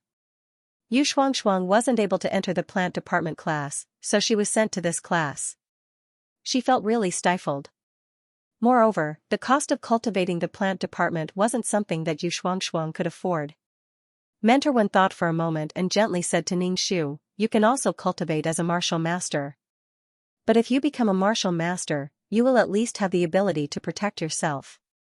But most girls can't stand that kind of pain. Mentor Wen suggested to Ningxu. A martial master simply couldn't become strong. It was just a bit of martial arts, just like how an iron palm required one to use their hands to shovel sand every day. However, Ningxu was still very grateful for Mentor Wen's advice. Thank you, Mentor. You are my student. I hope that all of my students can become powerhouses. Mentor Wen gently said. Ningxu really wanted to give Mentor Wen a thumbs up. What a good mentor, he really was a generous person. Mentor, I have a question for you. Lian Frost Dream walked over and said to Mentor Wen. Mentor Wen gently nodded, what is it? Why can't I summon several beasts at the same time? Why can't I summon one at a time? Lian Frost Dream asked. Ningxu was speechless. Even a top student's question was so awesome. It's related to mental strength. Practice more. Mentor Wen was very gentle. Your starting point is higher than others. Take it slow and gradually increase the number of summons. The two of them walked away as they spoke. Ningxu inexplicably felt that there was something between Lian Frost Dream and Mentor Wen. When Mentor Wen was talking to her, Lian Frost Dream had to interrupt the conversation. However, Mentor Wen was truly handsome. Most importantly, he was gentle like jade, gentle and powerful, mature and steady. He had heard that Mentor Wen's summoned beast was a golden dragon. Moreover, it was an adult golden dragon. It was powerful enough to destroy the heavens and earth. Ningxu looked at Lian Frost Dream and Mentor Wen as they spoke. The two of them standing together were very pleasing to the eye. Ningxu put away his gossipy heart and looked into his spiritual space. He saw that little grass-green ball of light had grown larger and was gradually growing stronger. Ningxu tried to communicate with Little Grass, but the other side didn't respond at all. This girl was really sleeping like a log. In the training room, all sorts of summoned beasts were tangled together. After the battle ended, Mentor Wen would instruct the students and tell them where their weaknesses were. Ningxu sat down on the floor and began to cultivate. The energy in her dantian had already taken the shape of a dragon, but she didn't know whether or not it would take the shape of a golden dragon. Once it did, her combat strength would be even greater. You Xuanxuang, Mentor has already left and you're still sleeping. Lian Frost Dream nudged Ningxu. Ningxu opened his eyes. He saw that Lian Frost Dream's face was flushed red, making her look even more beautiful. He was even more sure that Lian Frost Dream liked Mentor Wen. He never thought that the powerful Lian Frost Dream would like a man like Mentor Wen. Ningxu stood up. Lian Frost Dream looked down at Ningxu and shook her head. Ningxu looked at Lian Frost Dream's disappointed expression and was a bit puzzled. Why was she looking at him like that? Lian Frost Dream said to Ningxu, how come you're sleeping during class? Your dispirited appearance really makes people worried. Ningxu patted the dust off his butt and looked at Lian Frost Dream. You know that my summoned beast is a blade of grass, so how can it fight? She had basically come here to watch. The strong will always be strong. Look at you sleeping like that. Lian Frost Dream let out a long breath. I don't even know what to say to you. This was a top student, it was impossible to communicate with a trash student. At lunchtime, Ningxu returned home. He saw the little bean sitting cross-legged on the sofa, cultivating. Such a small person sitting cross-legged on the sofa was tiny. His mother-in-law was placing dishes on the table. Lunch was much more sumptuous, there were 2 dishes and meat. Now that the family had some money, his mother-in-law was happy to improve the family's food. Not to mention, cultivating a peerless martial art required a massive amount of energy. His mother-in-law's complexion was much better than before. She didn't work day and night, and in addition to cultivating a peerless martial art, her body would only become better and better. Mother. Ningxu sat down. His mother-in-law smiled at Ningxu and said, you're back. Wait for your father to come back and then we'll eat. Ningxu propped up his chin and looked at his mother-in-law. He smiled and said, I think mother has become much more beautiful. Nonsense. His mother-in-law tapped Ningxu's nose. I'm old. I can't compare to when I was young. Mother, you should go buy some jewelry. It'll definitely look good. Ningxu smiled and said, in any case, the family has some money now. We're not as poor as before. Mother should dress up and be happy with father. Nonsense. It's not easy for the family to have some money, so don't spend it recklessly. Although his mother-in-law was scolding Ningxu, she still had a smile on her face.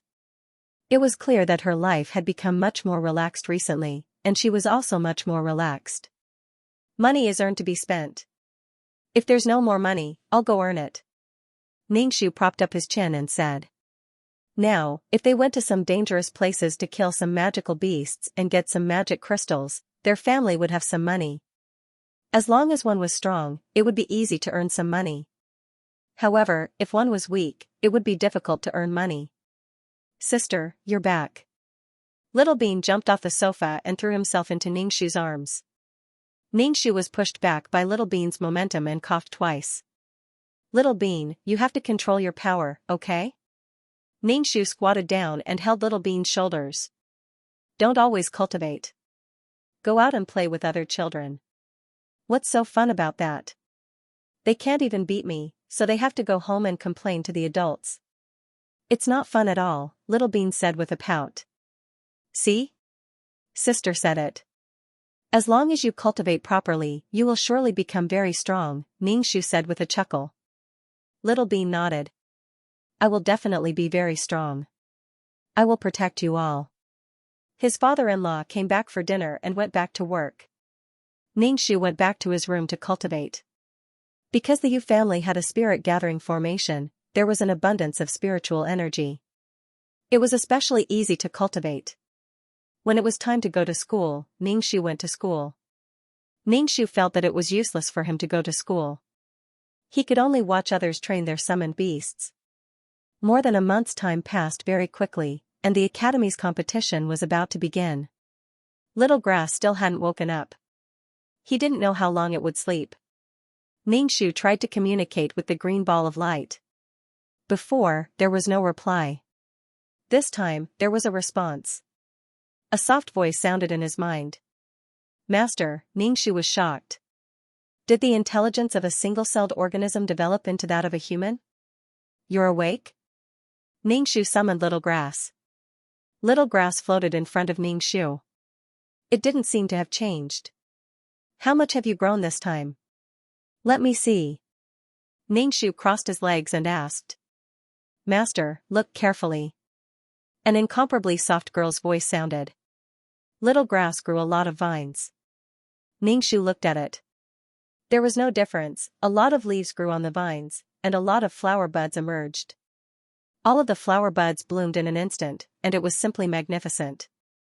Oh, you know how to be beautiful? Ningxu looked at the flowers on the vines and said speechlessly.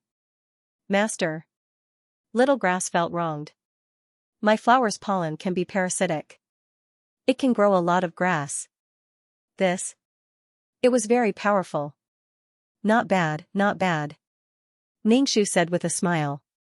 Now it not only had entanglement, it also had the lethality of parasitism. It was a bit like a spore. Feeling Ningxu's happiness, Little Grass stretched out its leaves and scratched Ningxu. Thank you, Master. However, Ningxu was most happy that Little Grass had intelligence. Although its speech was immature, it had intelligence and could communicate. However, until now, they could only rely on their telepathy. He heard that when a summoned beast became strong, it could become a human. He wondered if Little Grass had the chance to become a human. Ningxu gave the rest of the wisdom pill to Little Grass. Drop the pollen on my body and see what effect it has. Ningxu said. Master, the pollen will hurt a lot when it touches your body. It will also grow grass. Little Grass's voice was unusually soft and cute. Just by hearing this voice, Ningxu felt like a soft and cute loli was standing in front of him, staring at him with watery eyes. Damn, did he think she didn't read books? How could pollen grow into grass?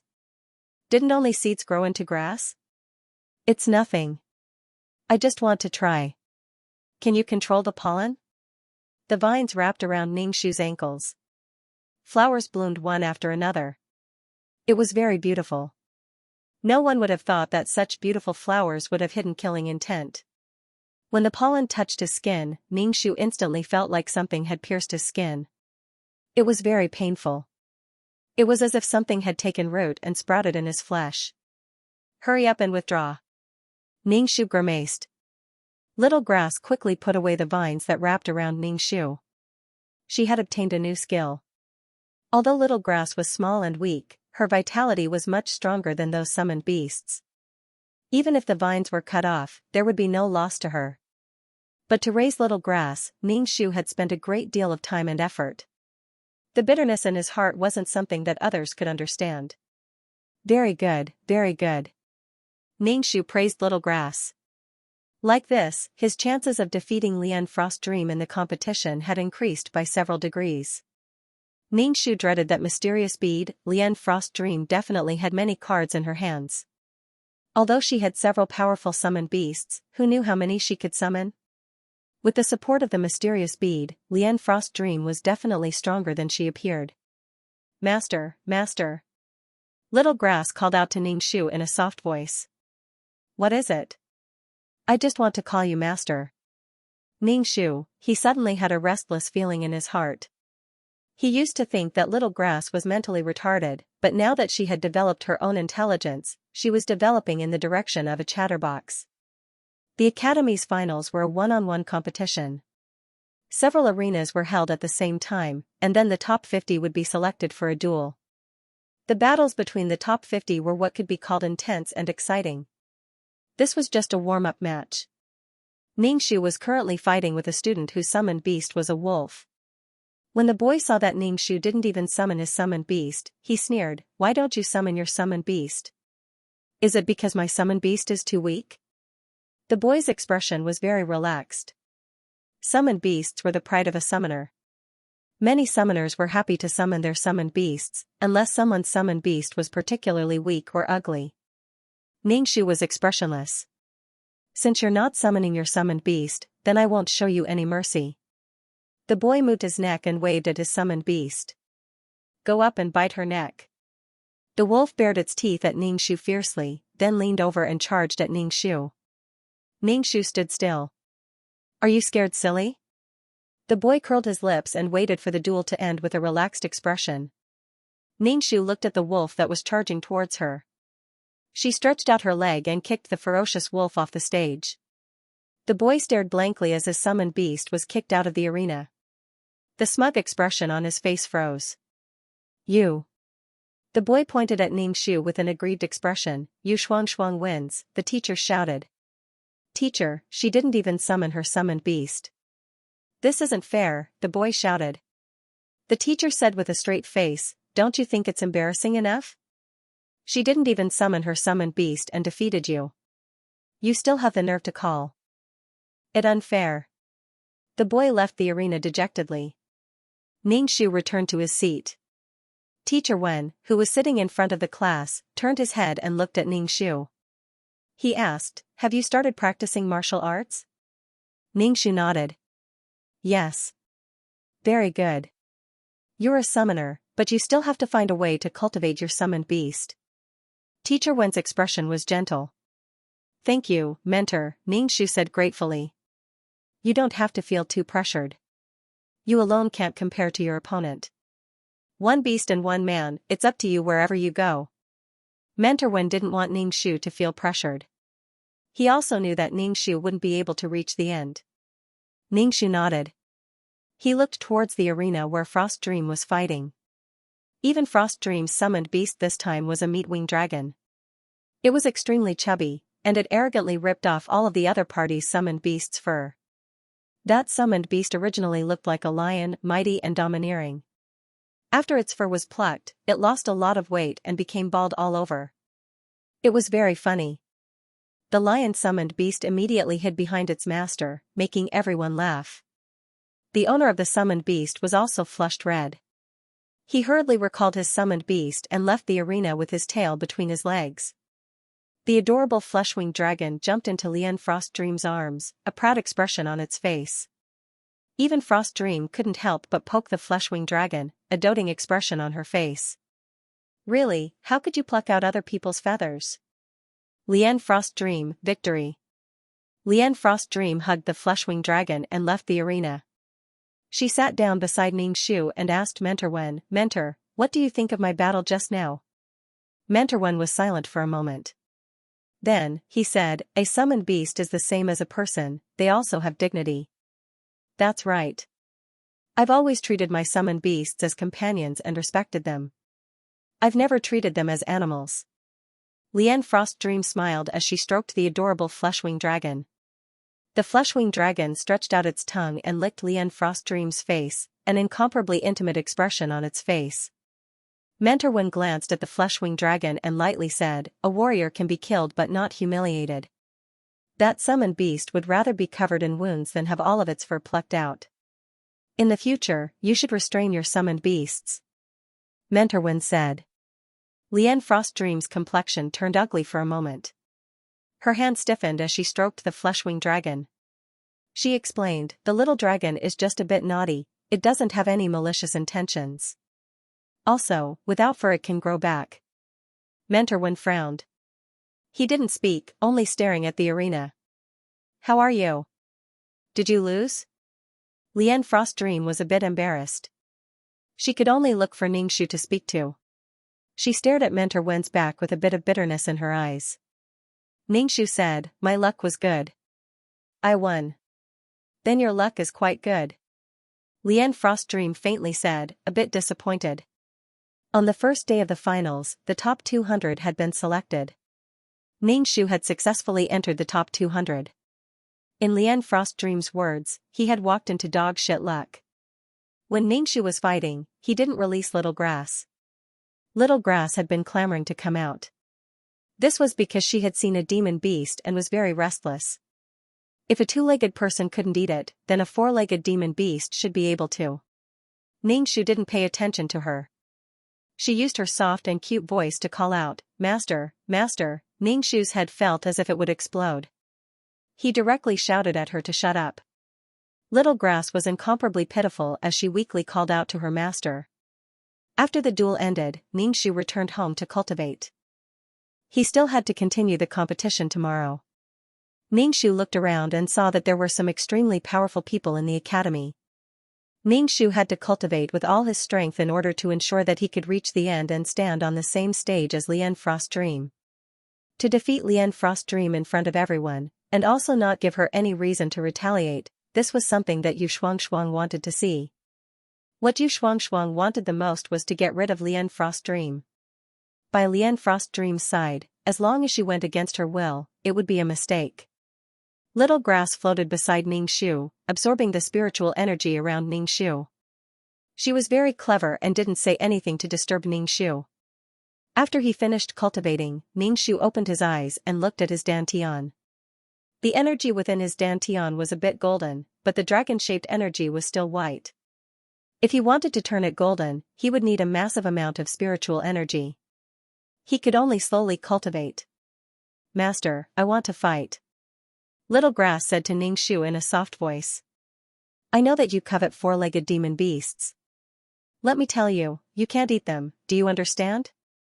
Ningxu was very worried. He was really worried sick. "Then what can I eat?" Little Grass asked, feeling wronged. "I said that you can eat them, do you understand? Will you die if you don't eat them?" Ningxu said angrily. "I can." "Ningxu, Master, I'm a plant. I need nutrients." Little Grass said, feeling wronged. Ningxu took out several demon crystals and gave them to Little Grass. "How many days will this be enough for you?" "Thank you, Master." Xiaoqiao directly absorbed the magic crystal. The magic crystal almost instantly turned into powder. "Ningxu, do you want to endlessly absorb energy?" Ningxu felt that something wasn't right. If she could absorb anything, then wouldn't vines cover the entire world in the future? "I don't. I only need energy when I need to be strong." Little Grass said simply. Ningxu let out a sigh of relief when he heard Xiaoqiao's words. If she needed energy endlessly, he wouldn't be able to support her. "Xiaoqiao, don't absorb everything you see in the future, okay?" Ningxu said. There were so many magic crystals in the shops on the street. If Xiaoqiao went crazy and absorbed them, he would be speechless. Ningxu didn't think that the current Xiaoqiao was very strong. This world was full of crouching tigers and hidden dragons. "Why?" Xiaoqiao asked in confusion. When Ningxu heard her voice, he could imagine a little loli standing in front of him with a face full of question marks. "Because they might kill you," Ningxu said. "If they can't kill me, can they absorb me?" Xiaoqiao asked again. Ningxu was speechless. "That depends on the specific situation." Ningxu rubbed his eyebrows. "For example, if you kill a wild magical beast, you can absorb it after killing it." Ningxu explained patiently, "Also, if someone wants to hurt you and threaten your life, you can kill them and absorb them. If they don't offend me, I won't offend them." "Oh." Xiaoqiao didn't quite understand and said, "Oh. Also, if you can't beat them, you have to run, okay? Where there's life, there's hope. Find a chance to kill them in the future." Ningxu tirelessly taught Xiaoqiao. "I don't understand." Xiaoqiao said in confusion. Ningxu took a deep breath, "Take it slow." The next day, the final competition continued. Those who could enter the top 200 were all relatively strong. "Release your summoned beast." "Are you going to fight me and my summoned beast alone?" The girl standing opposite Ningxu frowned. Beside her stood a summoned beast that looked like a fox. Ningxu nodded and released Xiaoqiao. It was only a palm-sized grass. It didn't show a ferocious face. It was just an ordinary grass. This is your summoned beast? The girl pointed at the grass with a strange expression. You want to use a blade of grass to fight me? Master, let me wrap her up and plant grass on her body. Xiaocao's cute voice sounded vicious. Shut up. Just stay aside. Ningxu rolled his eyes. Spirit fox, go. Upon receiving its master's order, the spirit fox quickly pounced towards Ningxu. Linghu's speed was very fast. In the blink of an eye, he already dashed in front of Ningxu. Ningxu tilted his head to evade Linghu's attack. In an instant, Linghu disappeared and reappeared behind Ningxu. Ningxu abruptly turned around and extended both hands to grab Linghu's neck. However, her hand had also been scratched by Linghu, and blood was oozing out. Master, let me hold her back. When Xiaoqiao saw that Ningxu was injured, she started to make a fuss again. Ningxu threw Linghu out of the arena. Linghu whimpered twice and couldn't get up. You dare to treat my spirit fox like this? The girl raised her eyebrows and glared at Ningxu. She clenched her fists and rushed over to Ningxu. A summoner's power came from their summoned beasts. This girl's martial arts were not a match for Ningxu at all. In an instant, Ningxu grabbed her wrist and put her behind her back. The girl struggled. Let go of me. Yu Shuangshuang wins. The teacher shouted. Ningxu let go of the girl's arm. The girl angrily left the arena and picked up Linghu. She glared at Ningxu and left. Ningxu wiped his wound with a handkerchief and returned to his seat. Drink this. Teacher Wen took out a bottle of medicine and gave it to Ningxu. Thank you, teacher. Ningxu drank a mouthful and felt incomparably cool. It was very different from the inferior medicine that was spicy to the throat. After drinking the medicine, the bleeding from his wound gradually stopped. To be able to enter the top 200 is beyond my expectations. To be able to reach this point, you are much stronger than many others. Teacher Wen gently said. Thank you, teacher. Ningxu smiled and turned to look at the situation of the other arena stages. He saw Muziki. Muziki's strength was quite formidable, especially his summoned beast. It could even breathe fire. Fire-restrained wood, one had to be extremely careful when fighting it. Lian Frost Dream had won with a trail of sparks and lightning. The match was like a game to her, she didn't use any strength at all. It was likely that Teacher Wen's words had some effect. Lian Frost Dream's summoned beast, the flesh-winged dragon, didn't pluck out all of its fur. However, the other summons were still like a game. Lian Frost Dream had a helpless expression. As soon as Lian Frost Dream left the arena stage, someone brought her water. Ningxu went up to fight several more matches. Like before, Ningxu defeated his opponents. Little Grass watched from the side. Ningxu didn't want Little Grass to be exposed so quickly. He didn't want others to be on guard against her, especially Lian Frost Dream. What left Ningxu speechless was that one of his opponent's summoned beasts was extremely large. It was as heavy as an elephant, and Ningxu had to expend a great deal of effort to bring it down. He was sweating profusely. You are simply... His opponent looked at Ningxu, stunned. He didn't think that Ningxu would have such great strength that he could bring down such a heavy summoned beast. Yu Shuangshuang, victory! The teacher shouted out as he looked at the fallen elephant.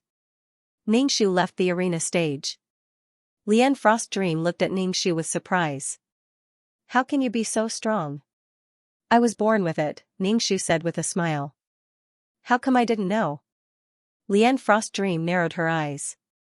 After thinking for a while, she couldn't recall any information about Yu Shuangshuang's infinite strength. Not bad. You might even be able to reach the top 100. Teacher Wen nodded, pleased. Lian Frost Dream's complexion was a bit ugly. I was worried about you, but in the end you didn't tell me about your innate divine strength. You didn't ask. Lian Frost Dream's complexion became even uglier. Who would know about your innate divine strength? You've never shown it in front of anyone, you've really hidden it well. No wonder you didn't accept my gifts. With this strength, you can even lift up a summoned beast. It doesn't matter if the summoned beast is small or weak. Lian Frost Dream stroked the flesh-winged dragon. You've never treated me as a friend. Yu Xuanxuang had deliberately hidden this from her. I don't usually have the chance to show off my strength, so it's normal that you don't know. Also, everyone has their own secrets. Ningxu couldn't bear to see Lian Frost dream like this. He didn't know if it was because she was dissatisfied with her victory or something else. Perhaps it was because she saw a weak person who needed her pity suddenly become a bit stronger, causing her to be surprised and unhappy. The truth is, I've always been curious. You weren't able to summon any summoned beasts before, so how did you manage to summon so many of them? How did you do it? Ningxu stared at Lian Frost Dream. Lian Frost Dream's eyes flickered. Didn't you say that everyone has their own secrets? Why can't I have my own secrets? The rumors about me being trash were all false. Lian Frost Dream picked up the flesh-winged dragon and left. She didn't want to sit with Ningxu anymore. Muziki happened to be looking for her, so the two of them left together. Ningxu had triumphantly advanced all the way to the top 100. She had relied on her own brute strength. From beginning to end, Little Grass hadn't made a single move. Ningxu had become the greatest dark horse of this tournament. No one had thought that a trash summoner like Ningxu would rely on her own strength to enter the top 100. Although they were surprised, most people thought that Ningxu would stop here. In the end, a person couldn't compare to a summoned beast. Sometimes, strength wasn't enough. The further one went, the more powerful the summoned beasts would be. They estimated that Ningxu would be able to instantly kill them. Ningxu didn't care. In any case, she still had some strength left over. She could rely on herself to enter the top 50 without relying on Little Grass. Mentor Wen was a bit surprised. Some of the students that he had high hopes for had been eliminated, but Ningxu had actually advanced. Very good. Mentor Wen warmly praised Ningxu. Thank you, Mentor. Ningxu smiled. She was sure that she could enter the top 50. She couldn't miss the opportunity to defeat Lian Frost Dream in a fair and square manner. As long as she defeated Lian Frost Dream, she could be considered free from Lian Frost Dream's friendship kidnapping. Mr. Wen leaned back in his chair and looked at the competition in the ring. He shook his head and said, the drawbacks of a summoner have been shown. Everything depends on the summoned beast. The summoned beast not only has to fight with the enemy, but also has to protect its master. Once something happens to the summoned beast, the summoner will have no power to resist. Mentor Wen sighed. Some summoners also practice martial arts. Ningxu said. Mentor Wen shook his head, only a summoner is noble. Many people disdain to practice martial arts. Besides, a martial arts master is just a bit of martial arts. Ningxu's expression was light. How come this world didn't have a cultivation method similar to internal strength? Her peerless martial arts would definitely be able to shine in this world. At that time, she would also have the power of faith. Ningxu felt refreshed just thinking about it. Does Mentor Wen also practice martial arts? Ningxu asked. He couldn't imagine the gentle Mentor Wen rolling up his sleeves and lifting a stone dumpling. Yes. Mentor Wen nodded. Ningxu imagined Mentor Wen taking off his shirt to train. TSK, Tisk, what are you talking about? You look so happy. Even Frost Dream sat down. Ningxu said, I never thought that you would be able to enter the top 100. Congratulations, your martial arts are quite good. Let's exchange moves on the arena. Okay. Ningxu nodded. He remembered that Frost Dream seemed to know ancient martial arts. When he was a mercenary in the modern era, her master was someone from an ancient martial arts family. When the ancient martial arts were cultivated to the extreme, even flying flowers and leaves could be used to hurt people. Grass, trees, bamboo, and stones could all be used as swords. There were very few people that knew that Lian Frost Dream was an ancient martial artist. They just didn't know what boundary she had reached. Lian Frost Dream narrowed her eyes and stared at Ningxu for a moment. As Ningxu and Lian Frost Dream stared at each other, Lian Frost Dream was the first to look away. She turned to Mentor Wen and said, Mentor, there is something I would like to ask you. Tell me, what is it? Teacher Wen asked gently. Lian Frost Dream glanced at Ningxu. Ningxu stood up, intending to get some water to drink. It was as if he wanted to hear her speak. Ningxu went to the entrance of the academy to buy some water and some snacks to eat. From the corner of his eyes, he saw a young man speaking to Muziki. He didn't know what the young man said, but Muziki's face became much more ferocious. His eyes turned red and his fists clenched. As Ningxu saw Muziki like this, he began to guess what had happened. In an instant, Ningxu thought of the young miss of the Mu family who had died under the cannibal tree. Could it be that the young miss had a good relationship with Muziki? In any case, she had already destroyed the evidence. It was impossible to trace it back to her. Ningxu gnawed on the snacks as he looked at Muziki. Muziki's eyes were red as he waved his hand, indicating for the young man to leave. The hunchbacked young man quickly ran away. Muziki wiped away his tears and smashed his fist against the wall. "Ayo, just how painful was that?" Ningxu smacked his lips. Muziki turned around and saw a woman staring at him. She ignored Ningxu and was about to enter the academy. Then, she turned around and stared at Ningxu. She actually walked over to Ningxu and stood in front of him, looking down at Ningxu. Ningxu swallowed the snack in his mouth. "What are you doing? Did you see everything just now?" Muziki's expression was cold as he frowned. Ningxu shook his head. "I didn't see anything." Damn, he was venting his anger on her. "She was just a passerby, don't go overboard." "Why are you following me?" Muziki said in a low voice. Ningxu, damn, he was deliberately looking for trouble, right? "I didn't, let me tell you." "What's your name again?" "I won't like you even if I die." "Don't be delusional," Muziki said with disdain. Ningxu, damn, he was feeling uncomfortable so he wanted to poke at someone else's heart. This bastard was clearly doing this on purpose. "If I find out that you're following me again, I'll kill you," Muziki coldly said. Don't appear in front of me again. Otherwise, I won't let you see tomorrow's sun." Muziki turned and walked away. Ningxu. Damn, can't you let her finish speaking? She hadn't even said a complete sentence. Ningxu said ba, wishing her a heartbroken death. Ningxu finished his snack and entered the academy. He returned to his seat, not even bothering to say anything to Teacher Wen. He had a reserved and beautiful smile on his face as he looked at Teacher Wen's side profile.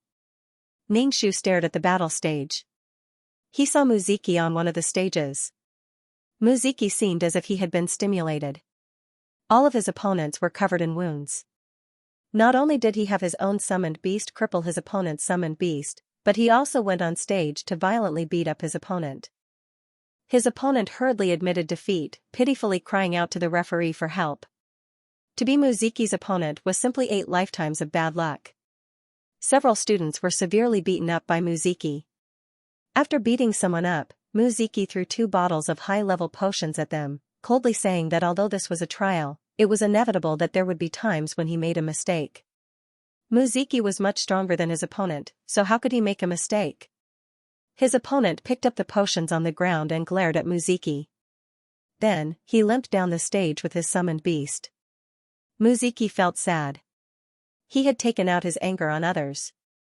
As long as a student fought with Muziki, they would tremble in fear. Some people directly forfeited. The current Muziki was terrifying. He had a gloomy and evil aura around him, as if he had some deep grudge. As Frost Dream saw Muziki like this, she quickly went to find him. She probably went to comfort Muziki. Ningxu only hoped that she wouldn't meet Muziki in the top 50. Muziki clearly needed someone to vent his anger on. She didn't want to join in. She didn't want to reveal her trump card so quickly. If she revealed her trump card too early, she wouldn't have any advantage. Now, others would think that she was a strong and barbaric girl. At that time, she would be able to catch them off guard. Muziki's mentor didn't want Muziki to embarrass himself too much. If he won, then everything would be fine. Muziki's face paled, as if he hadn't heard the mentor's words at all. The mentor had no other choice. After all, this was the student he was most proud of. Moreover, his family background was amazing. His grandfather was one of the pillars of the empire. "Muziki, what's wrong?" Lian Frost Dream found Muziki and asked with concern. Muziki wiped his face and said in a downcast voice, "My big sister died in the family smelting trial." This? Lian Frost Dream was surprised. How did she die? The family only found her clothes. Her corpse was already absorbed by the man-eating tree. Muziki's eyes were red. She is my blood-related big sister. Lian Frost Dream comforted Muziki, gently saying, "The weather is unpredictable, and people are uncertain. Your big sister doesn't want you to be so sad. My big sister isn't weak and she also has a family elder by her side. It's impossible for her to die so easily. The family is currently investigating the cause of her death." "Do you suspect that there is another reason for your big sister's death?" Lian Frost Dream asked, "But we don't even have a corpse. How are we supposed to investigate? With the Mu family's strength, we should be able to find out." Muziki let out a long breath. He looked at Lian Frost Dream's beautiful face. "Thank you for comforting me. I just can't accept that my big sister died so suddenly." "It's fine, we are partners. Your pain is my pain. Everyone will bear it together." Lian Frost Dream patted Muziki's shoulder. "You have to pull yourself together." "Thank you." Muziki looked at Lian Frost Dream, his eyes filled with love and warmth. Ningxu was praying that he wouldn't run into Muziki. But the result was that he would run into Muziki in the top 100 matches. Next match, Muziki against Yu Shuangshuang. Ningxu felt sick all over. "Shuangshuang, Muziki's big sister has passed away. If anything happens, please bear with it." Ningxu was about to go on stage when Lian Frost Dream pulled back Ningxu, speaking to Ningxu. "Ningxu. Exercise." What did that mean? "So?" Ningxu asked. "Take this." Lian Frost Dream stuffed a bottle of medicine into Ningxu's hand. "Muziki's older sister is dead. She is Muziki's blood-related older sister. If Muziki did something excessive, would you be able to understand? You like him, so you should be able to understand just how sad he is right now." Even Frost Dream Ningxu earnestly said. "Ningxu, what was the meaning of this? Could it be that she should be taught a lesson by Muziki to vent her anger? If Ziki died, what did it have to do with her? Even if the entire family died, it had nothing to do with her. And if I don't understand?" Ningxu's face was indifferent. He tilted his head and looked at Lian Frost Dream. Even Frost Dream froze for a moment. She frowned and said, "He is in a sad state right now. It's none of my business." Ningxu said unhappily, "I know that he's much stronger than me, and I still have to thank you for your medicine? Why didn't you persuade him to control his emotions? So what if I died? Others didn't owe him anything, so why should he vent his anger on others? Don't you like him? Why can't you understand what he's feeling right now? That's his blood-related big sister." Lian Frost Dream said. "I just don't understand, I just don't understand. Was there something wrong with her head?" "Yu Shuangshuang has gone on stage." The mentor on stage shouted out. But Muziki's face was dark from beginning to end. "Go on stage and do your best. This competition is not child's play." Mentor Wen frowned as he spoke to Ningxu. "Yes." Ningxu stepped onto the stage and stared at Muziki. Muziki's mood wasn't good to begin with. If it weren't for the Academy's competition, he would have already returned home. Muziki also wanted to obtain the Academy's resources. He had heard that the rewards for first place were extremely rich, so he had to obtain them no matter what. Now that Muziki saw that his opponent was Ningxu, his complexion was extremely ugly. He frowned, impatience filling his face. "Just set him on fire, how annoying," Muziki said to his summoned beast. If it were any other opponent, Muziki would still go up and beat them up. But facing Ningxu, Muziki's heart was filled with impatience and disgust. He didn't even want to beat him up. Especially when he saw Lin Ming's miserable appearance at the entrance of the academy, as well as his confession. Why didn't Lin Ming take a look at himself? Muziki's summoned beast was similar to his big sister's summoned beast. It was a large and beautiful bird. It looked like a phoenix, but it wasn't a phoenix that could be reborn in flames. Rather, it was a luan. If it could be reborn in flames, then perhaps it could evolve into a phoenix. Muziki's Luan let out a clear cry and flew into the air. It opened its beak and spat out a long flame dragon at Ningxu. Ningxu quickly dodged, but the flame still touched his cuffs. Ningxu quickly patted his cuffs, but the flame simply couldn't be extinguished. The flame fiercely burned on the ground, a raging inferno.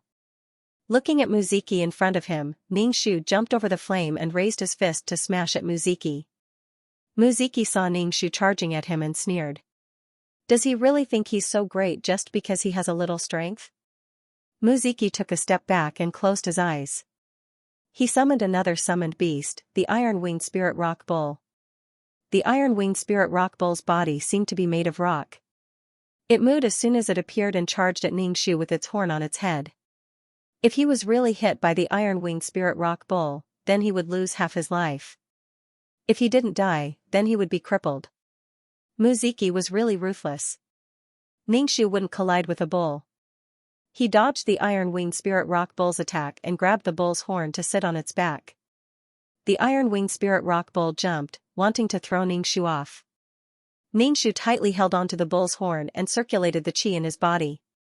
The qi entered his dantian and with the horn in his hand, he threw the iron-winged spirit rock bull onto the ground. Then he threw it on the ground with all his might. The iron-winged spirit rock bull smashed onto the ground and created a dent in the stage. Moo! The iron-winged spirit rock bull cried out mournfully. Ningxu's heart was filled with anger as she used all her strength to smash the bull. She then threw the bull away and smashed it towards Muziki. Muziki's expression was a little dazed. However, he reacted quickly and recalled his summoned beast. The people below the stage were all stunned. How much strength was needed to throw a bull around for fun? Chirp chirp. The Luan phone that was flying in the air flew down. Muziki jumped on the back of the Luan phone and flew into the air, looking down at Ningxu. Perhaps he knew that Ningxu was strong, but strength was useless in this situation. Teach him a lesson. I can't let him off so easily. Muziki's expression was a little sinister. His iron-winged spirit rock bull was heavily injured. Did he think that he could win with just a little strength, naive? The Luan phone cried out. It raised its head and spat out a blazing flame at Ningxu. What the Luan phone spat out wasn't fire, but more like burning magma. When it fell to the ground, even the arena began to corrode.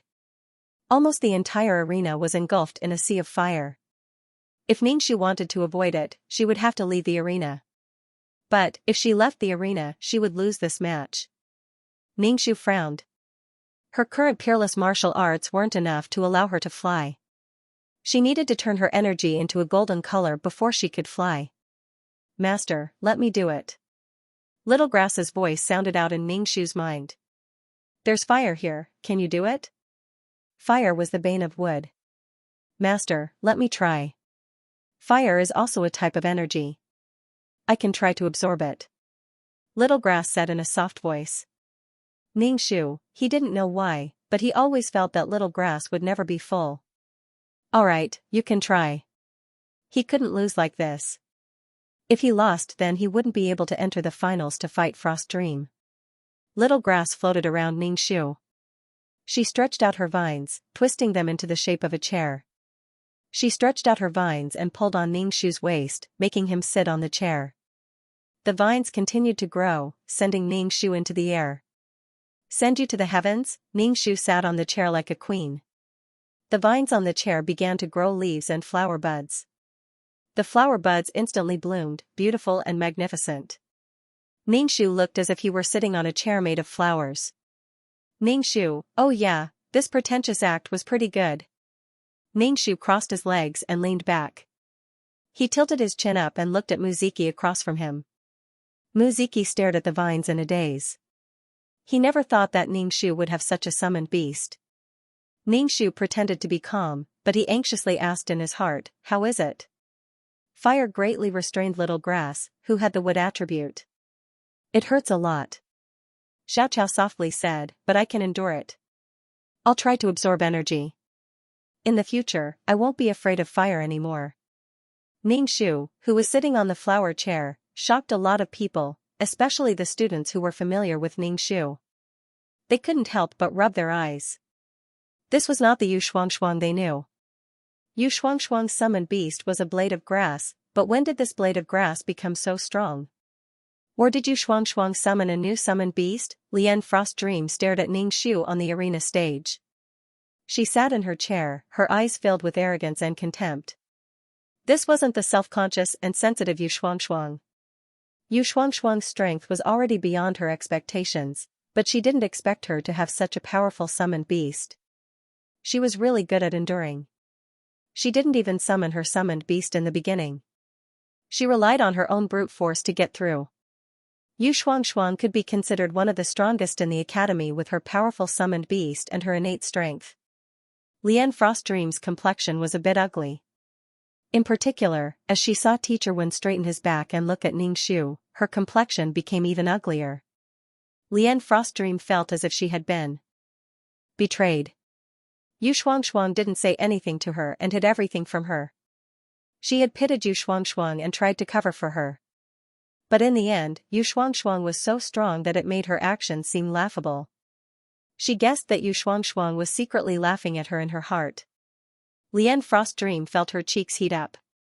She stared at Ning Shu on the flower chair. What was the point of hiding things like this? Muziki's expression became serious. He no longer thought of Ning Shu as someone he could casually bully. The Luan Phoenix beneath Muziki's feet spat out flames.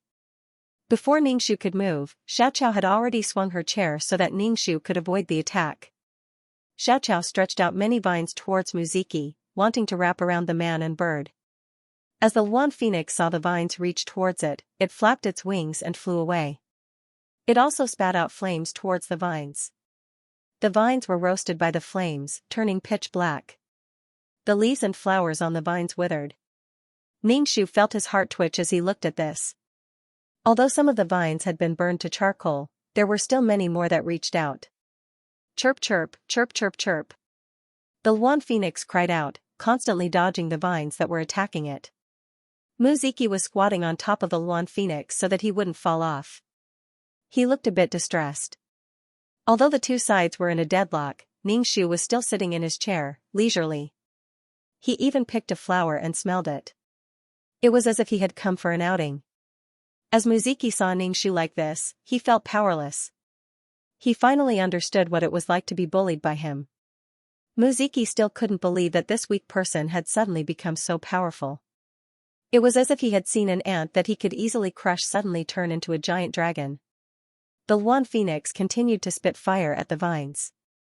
It seemed that because it kept spitting fire, it had lost a lot of energy. Even its beautiful feathers had become a lot dimmer. As for Xiaoqiao, the more she fought in the flames, the braver she became. She began to absorb the energy in the flames.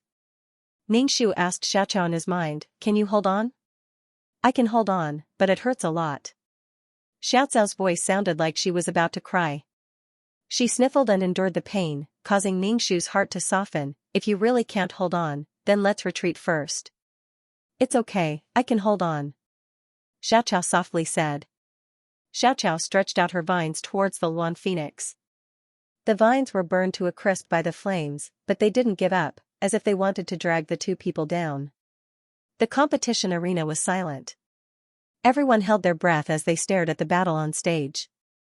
Even Frost Dream frowned as she saw Muziki at a disadvantage. She carefully looked at Ning Shu, who was leisurely sitting on a flower chair. The more she looked at him, the more unfamiliar he seemed. Was Yu Shuangshuang like this? Even Frost Dream suspected that Yu Shuangshuang had transmigrated like herself. It seemed that she needed to test her waters. The battle continued. One side sat steadily on the stage while the other side was a bit tired. The Luan Phoenix was a bit careless and its reaction was half a beat too slow, causing the vines to wrap around its body. "Master, I caught." Xiaoqiao pulled down the Luan Phoenix and Muziki, not forgetting to ask for credit from Ning Shu. "Master, can I take out that thing that can fly? I don't want to eat that thing that has the same legs as Master. Can I just eat that thing that can fly?" Xiaoqiao asked Ning Shu in her cute and childish voice. "You can't. You can't eat that." Ning Shu smiled. Xiaoqiao gave a disappointed "oh" sound. As for Muziki and his summoned beast, they were unable to move because of the vines. Muziki's eyes were red as he struggled with all his strength, but he ended up chafing his skin. Ningxu sat on a chair, propping up his chin as he looked down at Muziki. He felt extremely refreshed. She had wanted to torture Muziki for a long time, and today she had finally found the opportunity. "Master, let me eat him," Xiaoqiao immediately said. "That is the best punishment for him. It will also provide me with energy." "Ningxu, can you have some goals in life? Don't just think about eating all day," Ningxu grumpily said. "Then what should I think about?" Xiaoqiao asked in confusion. Ningxu looked at Muziki, who was extremely unconvinced, and directly said to Xiaoqiao, "Beat him up." "Whip?" Little Grass sounded confused. "Use your vines to whip him. It's fine as long as you don't whip him to death," Ningxu said as he played with the flower in his hand. Little Grass raised her vines and began to whip Muziki. Muziki felt as if his skin and flesh were about to split open and he groaned in pain. Little Grass seemed to have found something fun and excitedly whipped Muziki. Soon, Muziki was covered in wounds. His clothes were torn and blood seeped out. Even Muziki's summoned beast, the Luanfeng, was whipped many times. The Luanfeng whimpered and looked extremely pitiful. Muziki bitterly looked up at Ningxu and then put away his summoned beast. His two summoned beasts were already injured. It would take some time for them to recover and he wouldn't be able to continue participating in the competition. Ningxu smiled. "I really like your current expression. I like to step on you, I like to see you struggle, I like to crush you like a gardenia flower. I like to see you hate me but can't kill me." "Pa!" Another vine hit his body. Muziki's face twisted in pain. He shouted towards the instructor, "I admit defeat. You Shuang wins." The instructor quickly shouted. Little Grass slowly descended with Ningxu in her arms. Ningxu stood up from his chair and walked in front of Muziki. Muziki's clothes were torn and the torn areas were stained with blood. His face was covered in sweat and his hair was wet. He had a tyrannical beauty to him. When paired with his handsome face, it caused one's heart to stir. Ningxu's heart began to stir. He really wanted to beat him to death. Ningxu threw the medicine that Frost Dream had given him to Muziki. Muziki looked up at Ningxu with red eyes, as if he had been humiliated to the extreme. His face was so twisted that it was unbearable to look at. Although this is a trial, it's inevitable that there will be mistakes. "Take this medicine," Ningxu said in a kind tone. When Muziki heard this, his face turned green. "Student, untie the vines," Instructor Ningxu said. "Oh right, I almost forgot." Ningxu nodded and had Xiaoqiao put away the vines. Little Grass floated beside Ningxu. It looked like an ordinary grass. But now, no one thought that he was an ordinary grass. Ningxu left the stage and walked towards his seat. The people in front of Ningxu silently made way for him as they stared at the stalk of grass beside Ningxu. Lian Frost Dream stood in front of Ningxu, blocking his path. Ningxu and her stared at each other. "You Shuang, don't you think you went a bit too far just now?" Even Frost Dream disapprovingly said. Ningxu was expressionless. "How is it too much? You were just deliberately humiliating him," Lian Frost Dream indignantly said. "I didn't. Didn't Muziki do the same thing before? Humiliating someone and then throwing a high-level medicine at them. Oh, if Muziki could do that, then she couldn't." Even Frost Dream sighed. "Didn't I tell you that his big sister has already passed away? It's fine if you defeated him, but he's already been tied up by you, so why are you still whipping him? It's lucky that you like him. You don't even know what he's feeling in his heart." Lian Frost Dream looked at Ningxu. "You were too arrogant just now." "No, I only whipped Muziki. I didn't whip anyone else." Ningxu smiled. If it weren't for Xiaoqiao, then she might have been disfigured or she might have lost the duel. Why did Muziki take everything for granted? He even chose to ignore Frost Dream. She couldn't do that. Whatever his own people did was right, and what others did was wrong. "I really can't get through to you." Lian Frost Dream shook her head. "I formally challenge you now. Muziki is my companion, so I have the right to seek justice for him. Muziki was being carried off the arena stage on a stretcher.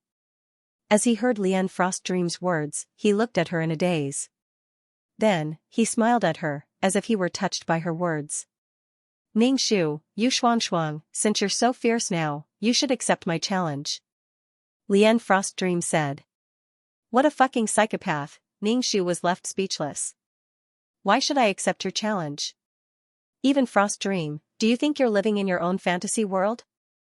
Ning Shu grumpily said. Lian Frost Dream was stunned. The previous Yu Shuang would never speak to her like this. She really did think that strength gave her confidence. I have to seek justice for my companion, otherwise others will think that the people of our mercenary group can be casually bullied. Lian Frost Dream's expression turned cold as she stared at Ning Shu. This is the academy and this is only an academy competition. When did I bully Muziki? Didn't Muziki say that it's hard to avoid mistakes in a competition? Now you're using this to cause trouble for me. Lian Frost Dream, don't you think you're being a bit unreasonable? Lian Frost Dream sneered, I'm being unreasonable. What I see is that you're using your position to take revenge on a personal grudge and deliberately humiliate Muziki. Ning Shu. Damn. She was always so self-centered. Are you blind? Didn't Muziki do the same before? Ning Shu impatiently said. There was no point in arguing with Lian Frost Dream. It was like debating whether the chicken or the egg came first. Do you think you're righteous enough to seek justice for those people? I don't care about others. My heart can only hold my companions. I don't care about anyone else. If anyone dares to bully my companions, I will kill them no matter how far they are. Lian Frost Dream's expression became increasingly cold. Get out of my way. Ning Shu didn't want to speak with Lian Frost Dream anymore. You agree to my challenge? Lian Frost Dream didn't move an inch. She blocked in front of Ning Shu. Ning Shu's expression was indifferent. I really have to hand it to you. You Shuang, I also have to hand it to you. Is there any meaning in pretending? Lian Frost Dream said, is there any meaning in pretending to be a weakling? I never said that I was a weakling. Your reputation as a trash is just a rumor, and my reputation as a trash is also a rumor. Ning Shu lightly said. Teacher Wen walked over, his face stern. Teacher Wen had always been gentle, but this was the first time he had seen him so angry. You still want to duel? You haven't even gone on stage to compete with others. You want to fight to the death with your own people? Teacher Wen looked at Lian Frost Dream. There will definitely be injuries in the competition. What are you trying to do? Muziki has indeed lost. Teacher. Lian Frost Dream saw that Teacher Wen wasn't standing on her side, so she called out with a bit of grievance. If you can enter the top 50, then you can go on stage and fight as you please. Do you think it's good to block off like this? Teacher Wen's voice was low and deep, filling his entire body with a pressure that made one's heart tremble. Don't forget, this man was a powerhouse. His gentleness was just a facade. Teacher Wen's appearance to mediate didn't calm the situation down. Instead, it made the conflict seem as if it were fermenting. Lian Frost Dream felt that Teacher Wen was biased towards Yu Shuang and was even more dissatisfied. Lian Frost Dream had a favorable impression of the gentle and gentlemanly Teacher Wen, but the person she liked was biased towards someone else. In addition, her companion had been beaten to such a state. Lian Frost Dream felt as if a rake was raking through her heart. Lian Frost Dream took a deep breath and indifferently asked Ning Shu, then do you dare to duel with me on the arena stage? Ning Shu lifted his chin, so what if I accept and so what if I don't accept? Instead, we will face each other on the arena stage. We will face each other on the arena stage. I agree with Teacher Wen. Since we must duel, then let's duel during the match. Lian Frost Dream solemnly said, good, then let's decide victory and defeat on the arena stage. Lian Frost Dream deeply looked at Teacher Wen and then turned to leave. Ning Shu felt a sense of evil in his heart. Lian Frost Dream had been constantly talking about Yu Shuang liking Muziki, and now she was giving her a taste of her own medicine. Ning Shu coughed and said to Teacher Wen, Teacher, why don't you go and look at Lian Frost Dream? Don't you know that she likes you? Teacher Wen's complexion didn't change. He glanced at Xianxia. How did you raise your summoned beast to such a state? I used demon crystals and demon beast meat to raise it. Xianxia said, as if he were speaking the truth. Teacher One was lost in thought. Xianxia couldn't help but be speechless. Teacher One didn't react at all, he simply didn't care. Those that could become powerhouses were all people with a firm and resolute mind. How could they be so easily influenced by others, heart like a boulder? Xianxia said with a bored expression, Teacher, I'll be leaving. Go. Teacher One waved his hand, prepare for the next match. Soon, the top 50 rankings were decided. Xianxia and Lian Frost Dream were in the top 50. But, the top 50 rankings weren't guaranteed. This was because they would face challenges. If they were defeated, the challengers would replace the loser. Muziki didn't know what kind of elixir he ate, but all his wounds were healed. Even the wounds of his summoned beasts were healed. His summoned beasts were in high spirits. When Muziki saw Xianxia, his eyes darkened. Using his hand as a knife, he drew a line across his neck. His provocation was self-evident. Xianxia curled her lips, she reckoned that Muziki wanted to challenge her. Let's see how many high-grade potions you have. Xianxia was already prepared to be challenged, but Muziki didn't challenge her. Instead, he challenged a relatively weak student within the top 50. Xianxia rolled his eyes. Pfft, the boy who was challenged by Muziki couldn't help but shake his head. He was already quite lucky to have made it this far, but now his good luck was about to come to an end. As expected, Muziki took care of the boy in 2 or 3 moves and successfully advanced to the top 50. Lian Frost Dream smiled at Muziki. Xianxia had an indifferent expression. Tomorrow was the finals. Xianxia returned home and worked hard to cultivate, striving to cultivate his qi gene to a golden color. Little grass floated around Xianxia, absorbing spiritual energy. Xianxia looked at little grass. He couldn't help but smile and say, when you can transform into a human form, I'll teach you how to cultivate. It won't be easy for me to transform into a human form. Little grass softly said. Xianxia nodded. That was true. It was already difficult for little grass to grow to her current state. It was impossible for her to transform into a human form in a single step. Master, you can tell me how to cultivate. I'll memorize it. Little grass stretched out a vine and wrapped around Xianxia's ankle. Okay. Xianxia slowly recited the Heart Sutra of the Peerless Martial Arts to Little Grass. Little Grass followed Xianxia and recited it. She simply memorized it. With Little Grass's intelligence, it was impossible for her to understand such a difficult Heart Sutra. Even a blade of grass would not be able to cultivate it. Master is so nice. I want to be with Master forever. Flowers bloomed on Xiaocao's vines one after another. It was very beautiful. Xianxia smiled and began to cultivate. After cultivating for an entire night, he was full of energy. Xianxia slowly ate his breakfast. He saw that the earrings on his mother-in-law's ears were very beautiful. They were made of jade and there was a golden buyao on her head. Mother, it's very beautiful. Xianxia gave her a thumbs up. His mother-in-law touched the golden buyao on her head in embarrassment and whispered, your father gave it to me. Father has good taste. Xianxia said with a smile. Sister, I heard that your school has a competition. Can you take me to see it? I want to go. The little bean used a spoon to dig into the rice as he asked Xianxia. This? Xianxia was a bit worried, sister has to worry about the competition and can't take care of you. What if you get lost? Yes, don't cause trouble for your sister. Yuxing said to the little bean. Father, I'm already very strong. Normal people are no match for me. I don't want sister to take care of me. I will be obedient. The little bean looked unhappy. He slid off the chair and turned his back to the three. Xianxia put down his chopsticks and said to the little bean, spar with sister. If you can beat sister, I will take you to the competition. You are a man of your word. Come on. The little bean clenched his small fist. Xianxia and the little bean went to the yard to fight. The Yu couple looked at each other and also went to the yard. Come on, sister. The little bean released a wave of qi and attacked Xianxia. Ningxu dodged it. The little bean raised his fist and attacked Ningxu again. Ningxu stretched out his leg and wanted to kick the little bean away.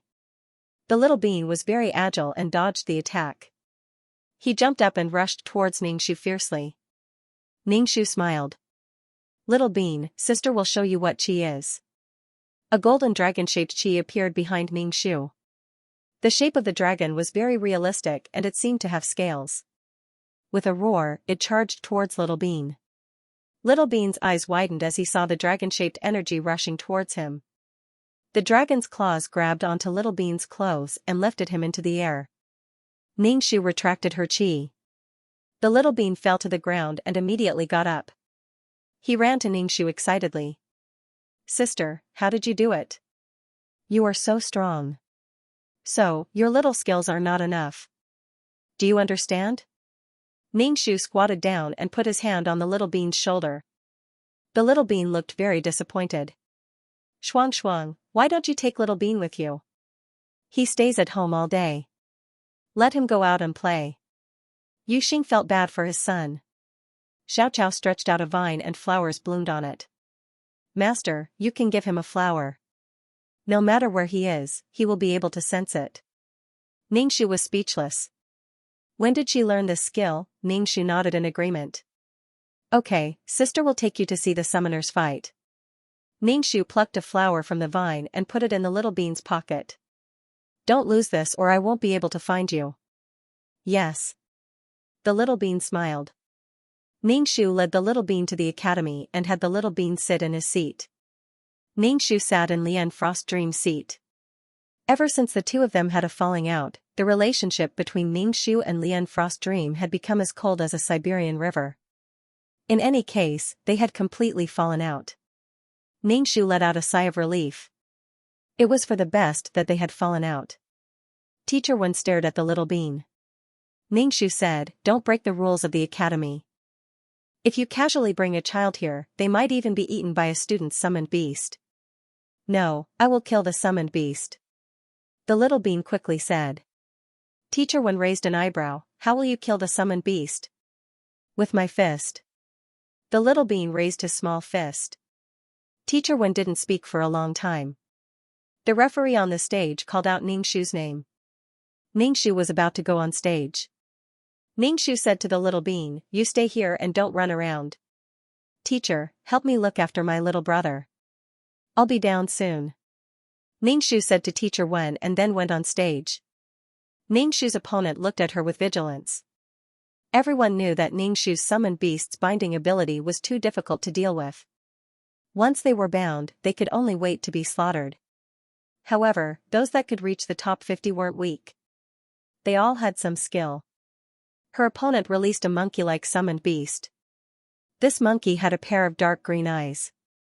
Ningxu stretched his neck, planning to fight this monkey with his bare hands. "Begin." As the teacher's voice fell, Ningxu raised his fist and smashed it at the monkey. Ningxu's opponent was watching from the side. As he saw that Ningxu hadn't released his summoned beast, his heart jumped with joy. "Hurry up and beat her." The monkey squeaked, and Ningxu rushed over. Ningxu fought with the monkey barehanded, but the monkey's dark green eyes were dazzling. "Come on, big sister. Big sister is the best." Little Bean stood on the chair and waved her hands at Ningxu. "Sit down." Teacher Wen looked at the little bean silently. "Oh." Little Bean sat down obediently. Ningxu tried his best not to look into the monkey's eyes. The monkey's speed was very fast. When Ningxu punched, the monkey had already disappeared, leaving only an afterimage. Then, the monkey attacked from other directions. Ningxu calmed his mind and wasn't in a hurry. After a round of fighting, he kicked the monkey off the stage. Even Frost Dream and Muziki's mercenary group sat together, looking at Ningxu on stage. What kind of martial skill does this woman practice? It's so powerful that she can take on the Jade Eye Beast head-on, a boy asked with a frown. With her strength, even if she doesn't have a summoned beast, she'll still be fine. Muziki, didn't this girl confess to you? Go and find out what kind of martial skill she practices. With this martial skill, our summoned beasts won't be weak. With this martial skill, our strength might have a qualitative breakthrough. Muziki's complexion was ugly. You bunch of bad friends. You want me to talk to that hateful woman? I really don't want to see her. A moment of self-respect isn't anything. So what if you use a honey trap? You'll just be beaten up by her. If you play with her feelings and then throw her away, I guarantee that she'll be in even more pain than she is now. Lian Frostdream's complexion was ugly. What are you talking about? Muziki looked at Lian Frostdream. If I fight with you Xianxia first, I'll try my best to wear down her combat strength. At that time, your chances of winning will be much higher. You mean that I can't beat her? Lian Frostdream stared at Muziki. You don't believe me? You think I can't beat her? I didn't mean that. Muziki shook his head. Lian Frostdream stared at Ningxiu. She lightly said, she can, but it's impossible for her to defeat me. Yu Xianxia, victory. Big sister, you're amazing. As soon as Ningxiu stepped down from the stage, the little bean rushed over. Ningxiu said, Little bean, look at how big sister defeated her summoned beast even though she didn't summon it. Little bean is just as fierce as big sister, so it doesn't matter if you have a summoned beast or not. In truth, the little bean had always been disappointed that she wasn't a summoner. Little bean nodded. I'll do my best. Ningxiu and the little bean sat together, watching the match on the arena stage. Lian Frostdream's strength was indeed formidable. In order to challenge Ningxiu, Lian Frostdream didn't summon her summoned beast, and instead used her own martial arts to defeat her opponent's summoned beast. This also allowed Ningxiu to see Lian Frostdream's strength. It seemed that Lian Frostdream's ancient martial arts had already reached the level of internal strength. However, Lian Frostdream's opponent was a strength-type summoned beast. If it was an elemental-type summoned beast that could spit out water or fire, then her chances of victory wouldn't be high. Big sister, does she also know battle chi? The little bean saw that Lian Frostdream's fighting style was very similar to Ningxiu's. Ningxiu asked for confirmation. It's not the same. Ningxiu rubbed the little bean's head. Peerless martial arts became more powerful the further one progressed. Mentorwen turned his head and gently asked, What is battle chi? It's the name of a martial skill. Ningxiu lightly said. Mentorwen narrowed his eyes and gently said, How come I've never heard of this martial skill? Mentor, you don't know all the martial skills in the world. Ningxiu rolled his eyes. Mentorwen nodded. I've collected all the martial skills in the world. Ningxiu, next match, Yu Xianxia against Muziki. The mentor shouted. Ningxiu raised his eyebrows. He didn't expect to face Muziki so quickly. Ningxiu stepped onto the stage and looked at Muziki across from him. Muziki's face was taut and his expression was very ugly. Muziki looked at Ningxiu and said, Although you are strong, I still hate you. I will never like you. Muziki's words caused an uproar in the audience. Everyone looked at Ningxiu with strange expressions. There was no lack of people taking pleasure in his misfortune. Although Ningxiu had entered the top 50, his impression of Yu Xianxia was still that of a trash summoner. Ningxiu, what the hell? Yu Xianxia, I'll tell you one more time. I will never like you. Even if you are strong, I will still hate you. Muziki's voice was loud and clear. Ningxiu looked at Muziki. He was deliberately attacking her, using another method to attack her. She was rejected by the person she liked, and on such an occasion. If it was any other girl, they wouldn't be able to bear it. Their emotions would be in a mess and they wouldn't have the face to stay on the stage. They would run off crying. Ningxiu moved his wrist and neck. His neck made cracking sounds. He smiled faintly and said, What does it have to do with me that you hate me? You say it as if my life can be improved if you like me. Beat him. Ningxiu released Xiao. Xiao's vines immediately wrapped around Muziki. Muziki, who was tied up, had an ugly expression as he stared at Ningxiu with bloodshot eyes. Xiao's vines danced in the air, slapping Muziki's body. Muziki's face twisted in pain. This time, he didn't even have time to summon his beast before the vines wrapped around him. They didn't hit his body, but his heart. He didn't have the slightest ability to resist. He was being whipped in front of everyone. Muziki was a proud and arrogant person. To be treated like this by a woman he looked down on, he felt his self-esteem being trampled on. This was the second time he had planned on wasting Yu Xuanxuang's energy first. Chirp chirp, chirp chirp chirp. Lian Frost Dream stood on the back of the phoenix and flew onto the arena stage. Ningxu coldly shouted, "Yu Xuanxuang, don't you think you're going too far? You have the strength, but do you think you can bully others like this?" Lian Frost Dream stood on the back of the phoenix, looking down at Ningxu. "Do you think it's fun to use this method to show off your strength?" Xiaoqiao used the vines to form a chair. Ningxu sat on the chair, facing Lian Frost Dream. This way, he wouldn't lose out in terms of momentum. "This is my match with Muziki." "What are you doing here? Do you want to interrupt my match with Muziki?" Ningxu lightly said. Lian Frost Dream stood on the back of the phoenix, looking like a fairy that had descended to the mortal world. She was elegant and ethereal, but her complexion was ugly.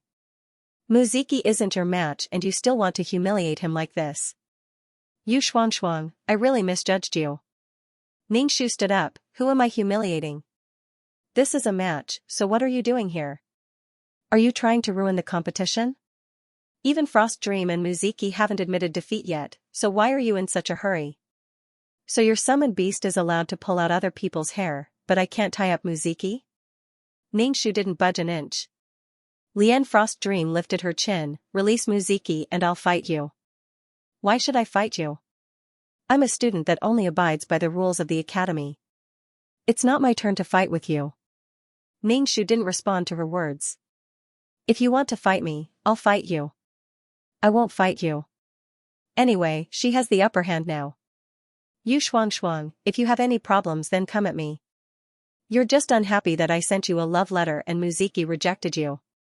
You can blame this on me, it has nothing to do with Muziki." Lian Frost Dream loudly shouted at Ningxu.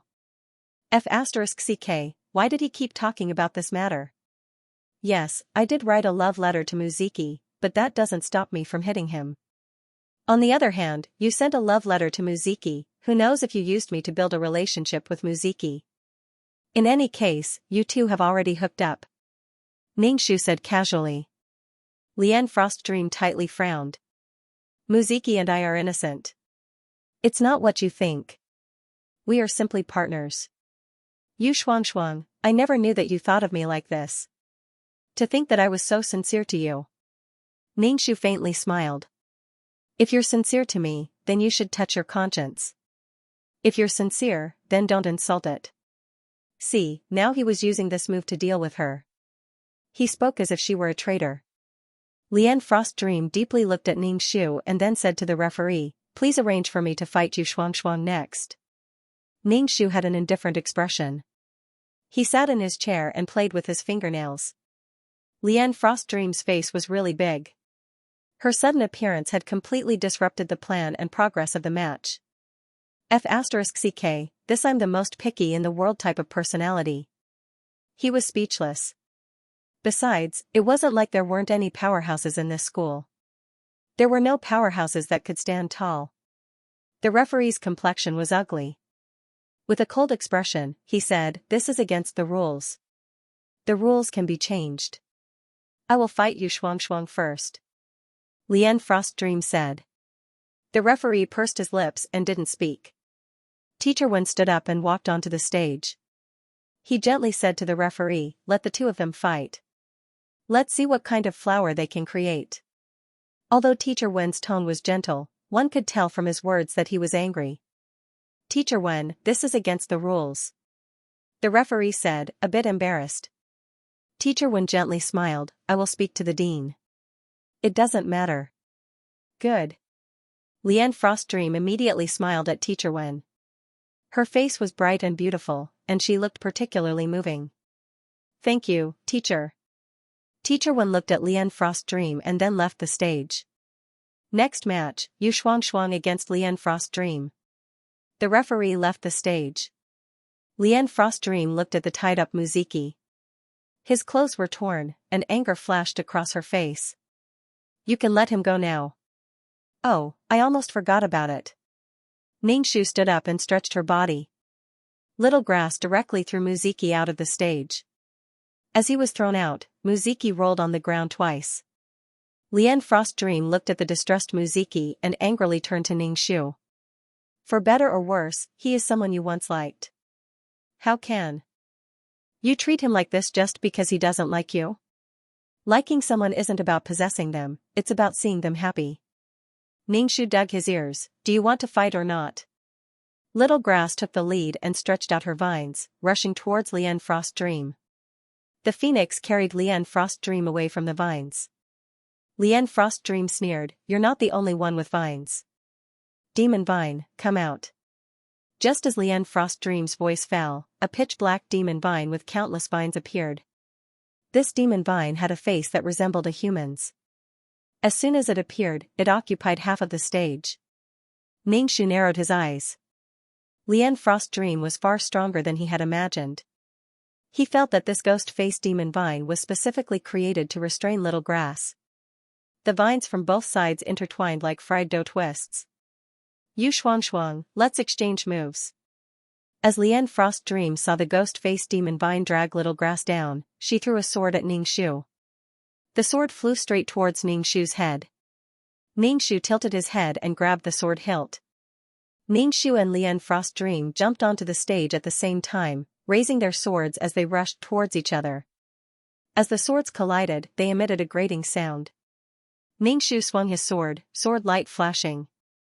The two of them were close to using their full strength. As their swords collided, sparks flew. Ningxu and Lian Frost Dream's expressions were tense, not holding back at all. Even the floor of the stage was pierced by the two people's sword energy. Ding! As the swords collided, they both broke. The audience below the stage watched with rapt attention, almost holding their breaths. Teacher Wen looked at the two people on stage, his finger tapping the back of his other hand. These two students of his, one was better at hiding their strength than the other. In terms of combat strength, a normal summoned beast wasn't their match. It seemed that when a summoner rose, if a summoner was strong, in addition to a summoned beast, their combat strength wouldn't just be 1+1. Ningxu and Lian Frost Dream's swords broke. The two of them threw away their swords and began to fight with their bare fists. Every fist struck flesh. Lian Frost Dream mixed in her internal strength and Ningxu mixed in his internal strength. Lian Frost Dream was struck in the shoulder by Ningxu's fist. She stuffily coughed, feeling as if her shoulder was about to break and half of her body was numb. Lian Frost Dream was incomparably shocked. She never thought that Yu Shuang's strength would be so great. It was as if she had been struck by a moving mountain. The blood in her lungs began to stir. Lian Frost Dream jumped onto the back of the phoenix and flew into the air. "Yu Shuang, your summoned beast has been entangled. Without your summoned beast, are you nothing?" Damn, were they trying to bully her because she couldn't fly? Ningxu mobilized the energy in his body and floated in the air in front of Lian Frost Dream. Like this, he flew in front of Lian Frost Dream. Lian Frost Dream's pupils shrank. She almost blurted out to ask how Ningxu had done this, but she held back. The audience was in an uproar. Without the help of a summoned beast, it was impossible for a summoned beast to fly. Some summoned beasts that couldn't fly didn't have the chance to fly with their masters. Lian Frost Dream tightly frowned. She released the Fleshwing Dragon. The cube Fleshwing Dragon held and turned into a fierce and massive dragon. The dragon swung its body and rushed towards Ningxu. Ningxu mobilized the energy in his dantian. A golden dragon slowly rose from behind Ningxu. With a silent roar, it rushed towards the dragon that was rushing towards him. The two dragons collided in front of everyone's eyes, emitting an unbearable sound wave. Some people covered their ears, their expressions uncomfortable. Teacher Wen stood up and stared at the golden dragon. He couldn't feel the life aura of the golden dragon. Was it not a living creature, the golden dragon and Fleshwing Dragon tangled together? From time to time, the dragon's roar would cause the students below to suffer. This battle had surpassed everyone's expectations. Now, almost no one was able to intervene. Mentor Wen sat down and did not stop the battle. He narrowed his eyes and looked at the golden dragon on the stage. Even Frost Dream was left dumbfounded, unable to believe what she was seeing. What was going on with this dragon? Was it Xianxia's summoned beast? Even Frost Dream felt an unprecedented sense of crisis in her heart, as well as a sense of helpless panic. How could Xianxia be so powerful? That was impossible.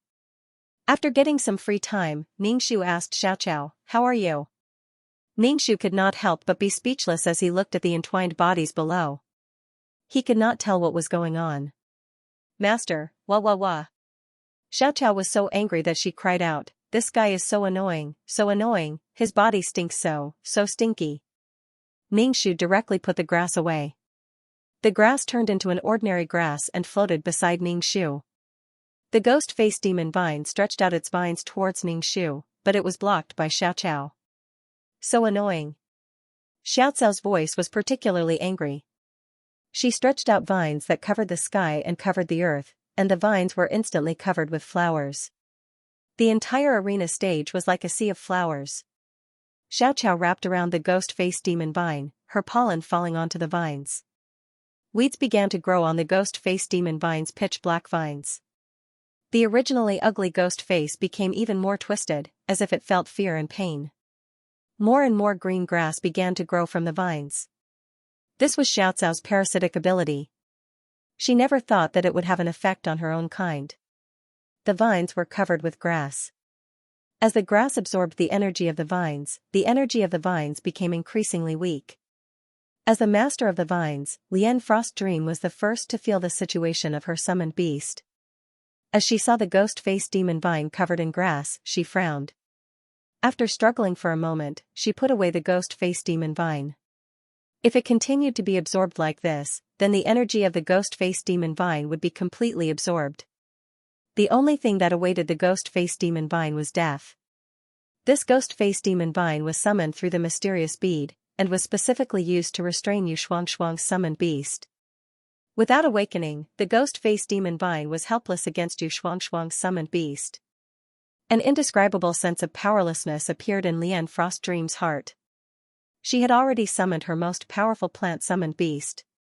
The ghost-faced demon vine had an extremely corrosive nature, and it also had demonic energy that could affect a person's mind. Ningxu's Xiaoqiao was something that he had painstakingly raised. As for Lian Frost Dream's ghost-faced demon vine, she had never thought of raising it. The ghost-faced demon vine's starting point was far higher than Xiaoqiao's. Without the ghost-faced demon vine disturbing her, Xiaoqiao felt much more relaxed. "Your master can't float anymore. Get a chair." The energy in her dantian had already been sucked away by the dragon-shaped energy. Now she couldn't support herself and fall down. "Okay." Xiaoqiao got a chair. Flowers bloomed all over it. Ningxu thought that this little loli was particularly vain. Ningxu sat on the chair.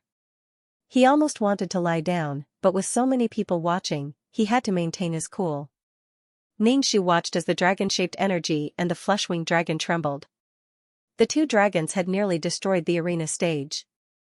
Xiaoqiao stretched out her overwhelming vines towards Lian Frost Dream. It looked as if she wanted to wrap around Lian Frost Dream. "Master, I'll wrap around her." "Whip her, okay." Xiaoqiao's soft and cute voice sounded out in Ningxu's mind. "Ningxu, puff." Ningxu nodded. Lian Frost Dream's complexion paled. The phoenix beneath her feet looked at the vines that were reaching towards her, its eyes flashing with contempt. It opened its beak and spat out golden flames. The flames of a phoenix were not the flames of a luan. A phoenix's flames would never be extinguished. The vines were instantly burned to ashes by the golden flames.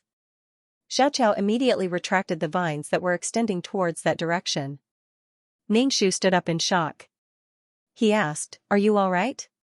It hurts. Xiaoqiao cried, "I can't absorb this fire." "Absorb my ass.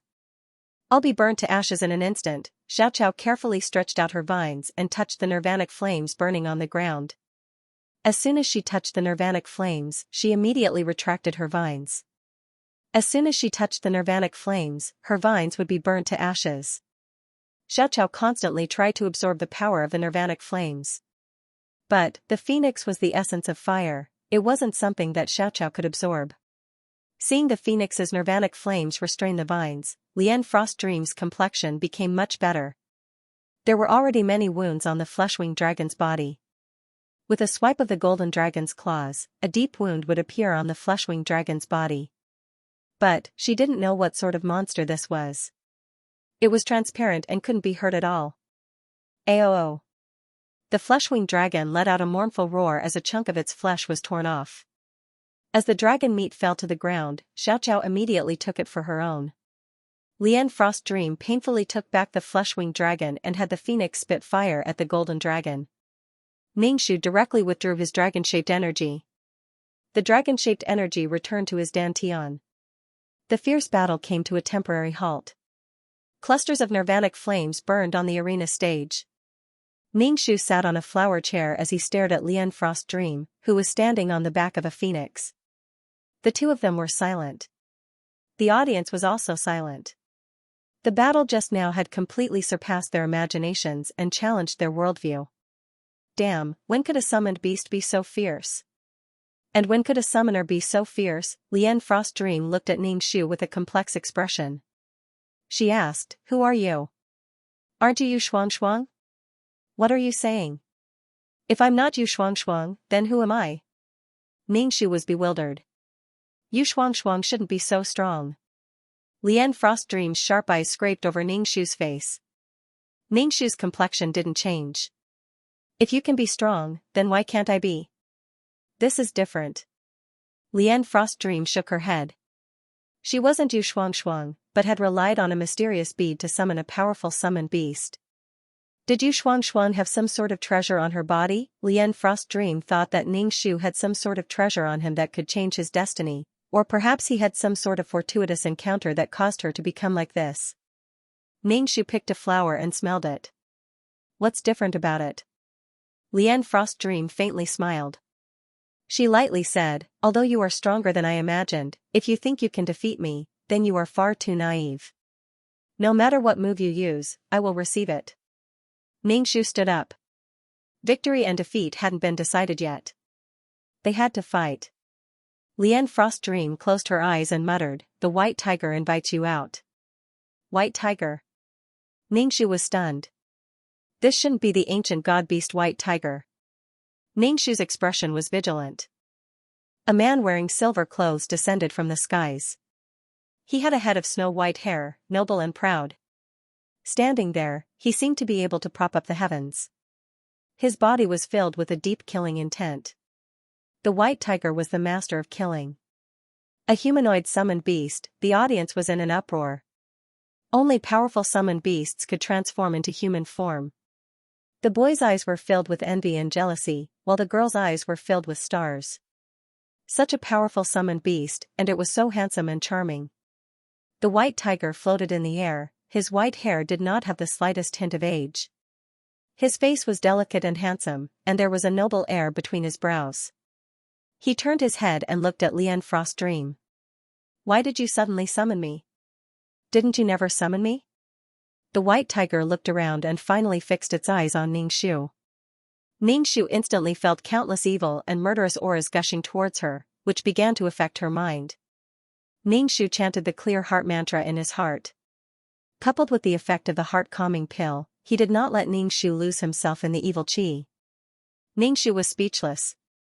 *CK, just how many summoned beasts does this guy have? This cheat is a little too big.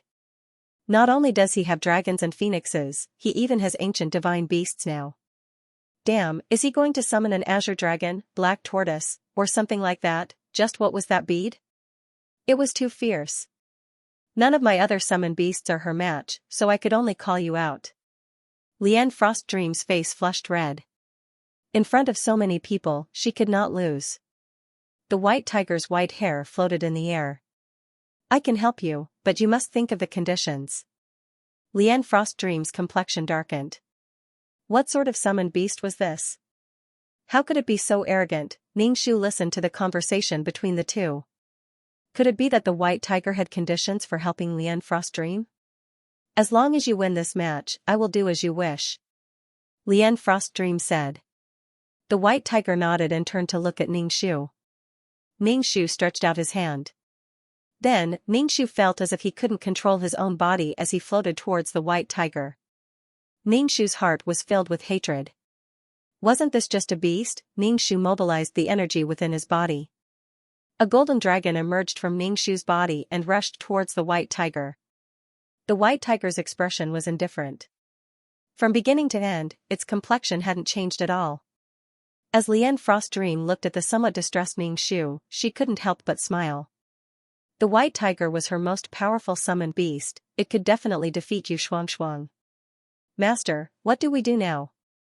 Little Grass asked Ningxu. With that bird present, there was no way for her to help. Little Grass tried to absorb the nirvanic flames burning on the ground, but as soon as it touched the flames, the vines turned to ashes. Luckily, she had absorbed the fire energy of the Luan Phoenix before, so she had a bit of resistance. Ningxu looked at the battle between the golden energy and the white tiger. The white tiger's posture was relaxed, it hadn't even transformed into its true form. It held on to the tail of the dragon-shaped energy. No matter how much the dragon-shaped energy struggled, it couldn't break free. Heavens, how powerful, the audience gasped. This was only an academy competition, yet it had reached such a degree. Even the teachers of the academy might not have a humanoid summoned beast. Their eyes couldn't move away from the white-haired white tiger. Their eyes were filled with longing, and even their eyes were filled with awe as they looked at Lian Frost Dream. Lian Frost Dream had reached a height that they could only dream of. Big sister. The little being clenched his fists, staring at Ningxu on the stage. My big sister will be fine, right? The little being pulled on Teacher Wen's clothes. Help my big sister, aren't you her teacher? Teacher. Wen's expression was gentle. Sit down. If something happens, I will go up and stop the competition. Teacher Wen narrowed his eyes as he watched the situation on the stage. This was really unexpected. Perhaps his goal of all these years was about to be realized. His desire to become a powerful summoner was about to be realized.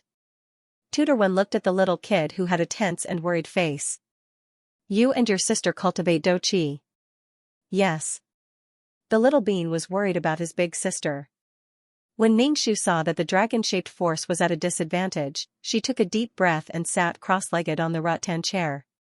She took out a spirit marrow crystal from her bag and held it in her palm, absorbing the spirit qi within the spirit marrow crystal. The terrifying spiritual energy from the spirit marrow crystal flowed through Ningxu's meridians and into her dantian. Ningxu's body trembled because the terrifying spiritual energy had broken her meridians. Her dantian felt as if countless blades were scraping against it, but the spiritual energy only circled around her dantian for a moment before disappearing. With enough spiritual energy, the dragon-shaped energy howled and its golden body shined even brighter. Its dragon scales were vivid and lifelike, as if it were a giant golden dragon. The dragon-shaped energy shook off the white tiger's hand and broke free from its control. The white tiger was surprised. He tilted his head and looked at the dragon-shaped energy. I wonder if you can develop intelligence? But you must disappear now. The white tiger stretched out his hand and an invisible force took control of the giant dragon. The white tiger clenched his hand and the golden dragon-shaped energy exploded with a bang. It turned into a golden light and finally disappeared, no longer in its dragon form. Ningxu's dragon-shaped energy was easily annihilated by the white tiger. Ningxu stuffily coughed and spat out a mouthful of blood. Ningxu's eyes dimmed. His dantian was riddled with holes and his meridians were twisted and broken. Master. Little Grass was so scared that she began to cry. A wave of wood attribute energy entered Ningxu's body, slowly repairing Ningxu's broken body. Seeing Ningxu vomit blood, Lian Frost Dream relaxed. She thought that Xianxia was so fierce that she couldn't be defeated. Xianxia, it's not too late for you to admit defeat. Although I don't know whether or not that dragon was your summoned beast, it has already disappeared. There are also your vines. Under Fenrir's nirvanic flames, they can only turn to ashes. Master, she's too arrogant. I want to kill her. Little Grass shouted out in a cute voice, her voice echoing in Ningxu's heart. Don't make trouble. Ningxu weakly said. Ningxu looked at Lian Frost Dream. This girl's cheats were simply enough to rush out of the universe. Ningxu wasn't willing to give up, But what methods did he have to defeat her now? The difference between her and Yu Xuanxuang was that she was standing at the starting point, but Yu Xuanxuang was already standing at the end.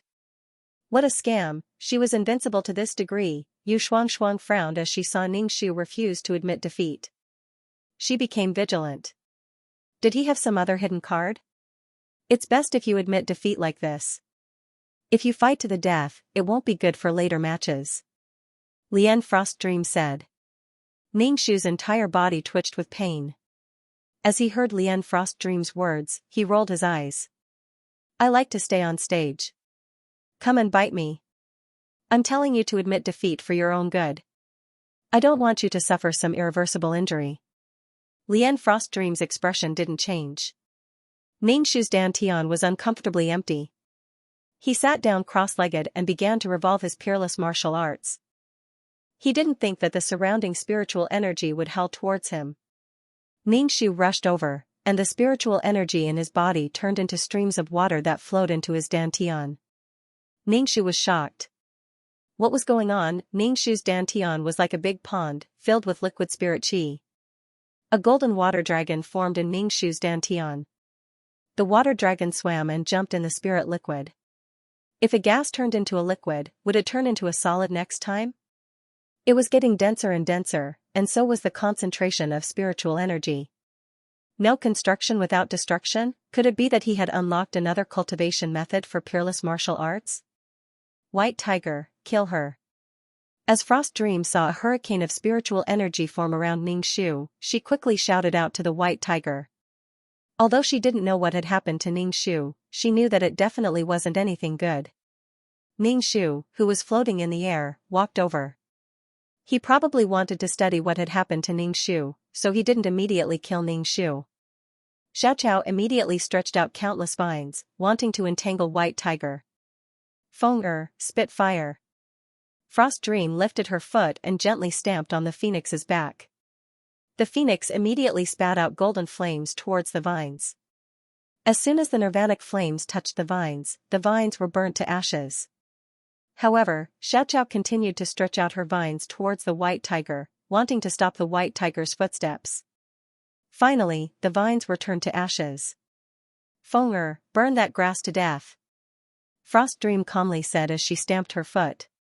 Frostdream, wait a moment. Instructor Wen said as he stood up. Frostdream felt sour in her heart. She clenched her teeth and said, spit fire. Frostdream had a premonition that Yu Xuanxuang would be a great enemy in the future. Now that she had forced out all of her cards, it was over. Yu Xuanxuang would continue to grow in the future. She didn't know what she would become. White Tiger Void Ningxu walked over. Vines wrapped around his ankles, but the vines were immediately shaken to dust. The phoenix spat out nirvanic flames from its mouth. The flames submerged the entire arena, including Xiaoqiao.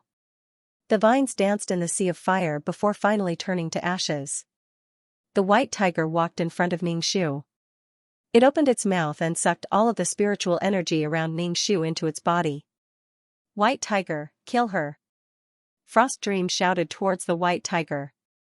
Lian Frostdream, this is a match that will end when the time comes. Instructor Wen released his own summoned beast. A massive golden dragon covered the skies as it hovered above the academy. Frostdream felt even more sour. Why did her teacher protect Yu Xuanxuang every time? What was so good about Yu Xuanxuang? It wasn't fair at all, it wasn't fair at all. The white tiger looked at the massive golden dragon. Why is there another dragon here? Were golden dragons popular this year? The white tiger reached out and grabbed Ningxu's neck. A golden dragon stretched out from behind Ningxu, but this dragon was made of water. This dragon wasn't too large, it was around the size of a person. As soon as it appeared, it bit down on the white tiger's wrist. The white tiger used its other hand to crush the golden dragon. The golden dragon turned into drops of golden water before rapidly recovering to its original state. The golden dragon bit down with all its strength and broke the white tiger's wrist. The white tiger roared and instantly turned into a massive white tiger that stepped on flames. It was incomparably ferocious, carrying with it an ancient and desolate aura. In front of the massive white tiger, the golden dragon seemed very small. It was unknown whether or not it was made of water, but this time the golden dragon's aura was much stronger. It even blinked its eyes, seeming very intelligent. The golden dragon rushed towards the white tiger. Ningxu opened his eyes and saw the raging flames on the arena stage. But Xiaoqiao had already disappeared without a trace. Ningxu's heart skipped a beat. He quickly shouted out in his mind, "Xiaoqiao, where are you? Respond." There was no response. Xiaoqiao's soft voice didn't appear. Was she burned to ashes? Ningxu felt an incomparable pain in his heart. His head buzzed as he looked at Frost Dream with red eyes. Frost Dream lifted her chin. Ningxu faintly asked, "Did you kill my summoned beast?" She was the one who stretched out her vines. Am I supposed to let her wrap around me? Frost Dream was well aware that if she was wrapped around by the vines, she was basically at the mercy of others. If it were anyone else, they would have allowed themselves to be wrapped around by the vines. Ningxu flew through the air towards Frost Dream. As Frost Dream saw Ningxu's cold face, her heart trembled. The phoenix beneath Frost Dream's feet began to spit out flames. Ningxu leapt away from the fire dragon and flew in front of Lian Frost Mang, nearly touching her nose with her nose. Ningxu suddenly reached out and pulled Frost Dream off his back. Frost Dream fell onto the arena stage. The phoenix was Frost Dream's summoned beast, the flames of nirvanic rebirth were unable to harm it. Frost Dream quickly looked up. As she saw Ningxu standing on the back of her summoned beast, she immediately tried to recall her summoned beast. Ningxu squatted down and mobilized the energy in his dantian into his fist.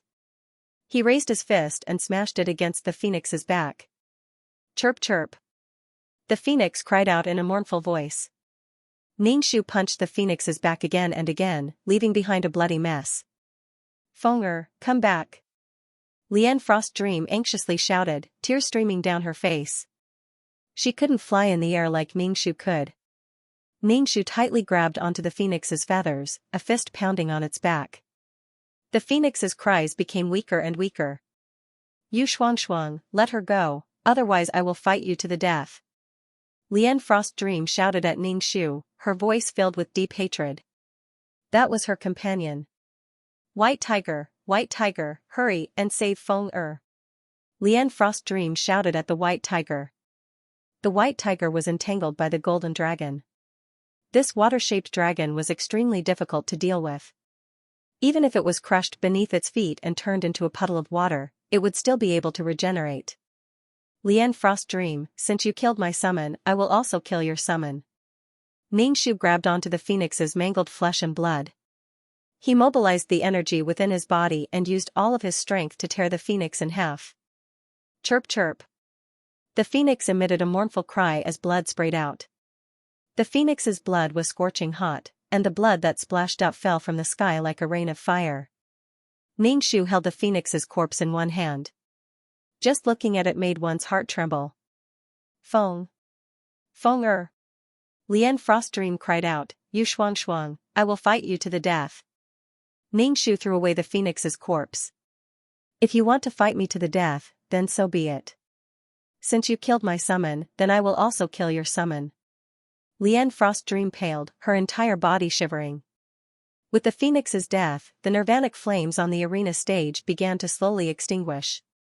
Ningxu saw a clump of grass that was about to turn to ash.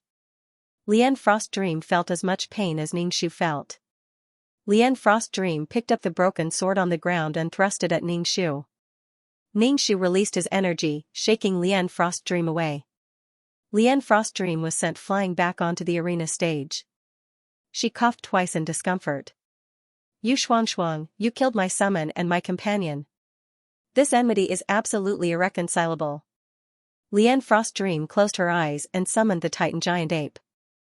As the Titan Giant Ape spoke, the entire arena stage trembled. The Titan Giant Ape had boundless strength and could move mountains. Kill her, turn her into meat paste. Lian Frost Dream coldly shouted out. You Shuang, you must pay the price.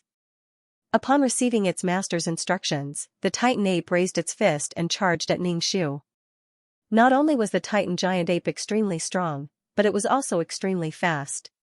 Ningxu raised her fists and rushed towards the Titan Giant Ape in front of everyone's eyes. She used her fists to fight back. As long as it was made of flesh and blood, there was no one who did not fear pain and could not be beaten to death. Ningxu mobilized the energy in his body and collided with the Titan giant ape's fist. The instant their fists made contact, the air rippled. Ningxu and the Titan ape seemed to be frozen. In the next second, the Titan giant ape flew backward and fell to the ground with a thud, its fists limp. The Titan giant ape roared at Ningxu with bloodshot eyes. Lian Frost Dream had a splitting headache. She shouted at the white tiger with dissatisfaction, "Aren't you being too perfunctory? Kill this woman and I'll give you what you want." The white tiger ignored the golden dragon's harassment. It roared and rushed towards Ningxu. The white tiger was called a god beast, but it was only a high-level monster beast. Ningxu formed hand seals. For better or worse, she had stayed in the world of cultivation for a long time. Speaking of which, she was ashamed. This was something that Kelp had taught her. Ningxu constantly changed her hand seals, nearly drawing out all the spiritual energy in her Dantian spirit lake and weaving it into an invisible cage that trapped the white tiger. If it were before, there wouldn't have been enough spiritual energy to support Ningxu's beast-trapping art. In the world of cultivation, the beast-trapping art required a cultivation above the soul formation realm to have enough spiritual energy to use. The white tiger was trapped in this invisible cage. No matter how it tried, it couldn't escape. It constantly roared. "What are you doing? Hurry up!" Lian Frost Dream shouted at the white tiger, her complexion incomparably ugly. Ningxu formed hand seals and slowly closed the cage. With no other choice, the white tiger could only transform into its human form. The white tiger looked at Ningxu and said with a sound transmission, "This is a cultivation technique." Ningxu didn't respond.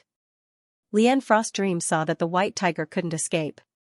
She deeply looked at Ningxu and then directly shouted at Mentor Wen, who was standing atop the golden dragon's head, "I admit defeat." Lian Frost Dream's good impression of Mentor Wen had completely vanished. She watched from the sidelines. She needed a lover and a companion that she could entrust her back to, not someone like Mentor Wen. "Yu Shuangshuang, victory!" Mentor Wen shouted. Lian Frost Dream wanted to take back the white tiger but discovered that it couldn't return. The white tiger had been controlled by Yu Shuangshuang. Lian Frost Dream stared at Ningxu in a daze. How had she done this? She really couldn't see through Yu Shuangshuang anymore. Was this really the Yu Shuangshuang she knew? "Yu Shuangshuang, I've already admitted defeat. What else do you want? Release the white tiger." Lian Frost Dream calmly shouted at Ningxu. Ningxu ignored Yu Shuangshuang. He stared at the black ash on the arena stage, feeling something strange. Under Ningxu's gaze, a tender green blade of grass began to grow out from the black ash. Then, a blade of grass began to grow. Ningxu's heart was filled with endless joy. Was this a little grass? "Is that you?" Ningxu anxiously asked in his mind.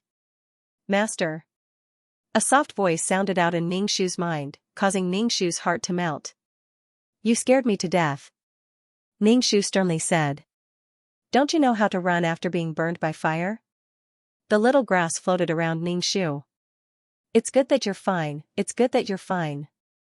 Ningxu let out a long breath. Lian Frost Dream was shocked as she looked at the little grass that had come back from the dead. Then, her face paled. "Yu Shuangshuang, you treacherous woman, you actually had your summoned beast fake its death. Isn't your summoned beast a phoenix? Why don't you just have it be reborn from the ashes?" Ningxu said without a care in the world. Although the little grass was ordinary, it had a tenacious life force that couldn't be burned away by a wildfire. "Yu Shuangshuang, what kind of attitude is this? I'll kill you." Lian Frost Dream was so angry that her face paled. "The match is already over. Do you still want to fight me?" Ningxu lightly said. Lian Frost Dream was angered by Ningxu's attitude, her lungs about to explode. Her face paled. "Your summoned beast is alive, but my summoned beast is dead.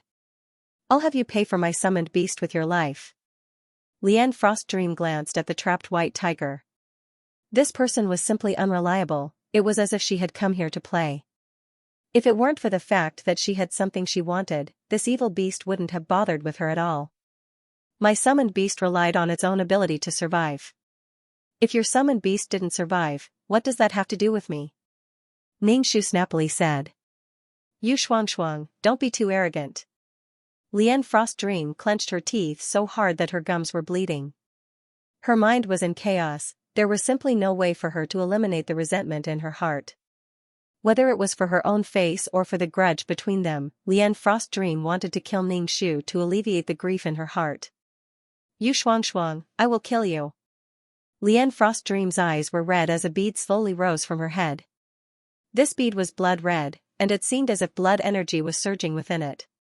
Sometimes, it would change, dazzling anyone who saw it. Lian Frost Dream had placed all of her hopes on this bead. As long as someone was sucked into this bead, they would be lost inside, never to leave. Moreover, this bead could help her summon powerful summoned beasts. As soon as the bead came out, the trapped white tiger stared at it. Ningxu looked at the bead floating above Lian Frost Dream's head. What was this bead? Lian Frost Dream was so eager to kill her that she had even taken out her own hidden card. You Shuang, I never thought that we would reach this step. I truly thought of you as a friend, but you actually cruelly killed my summoned beast. Lian Frost Dream coldly said. Ningxu didn't want to listen to Lian Frost Dream speak. In any case, Lian Frost Dream would always be the victim. She was the traitor who didn't know what was good for her. Ningxu.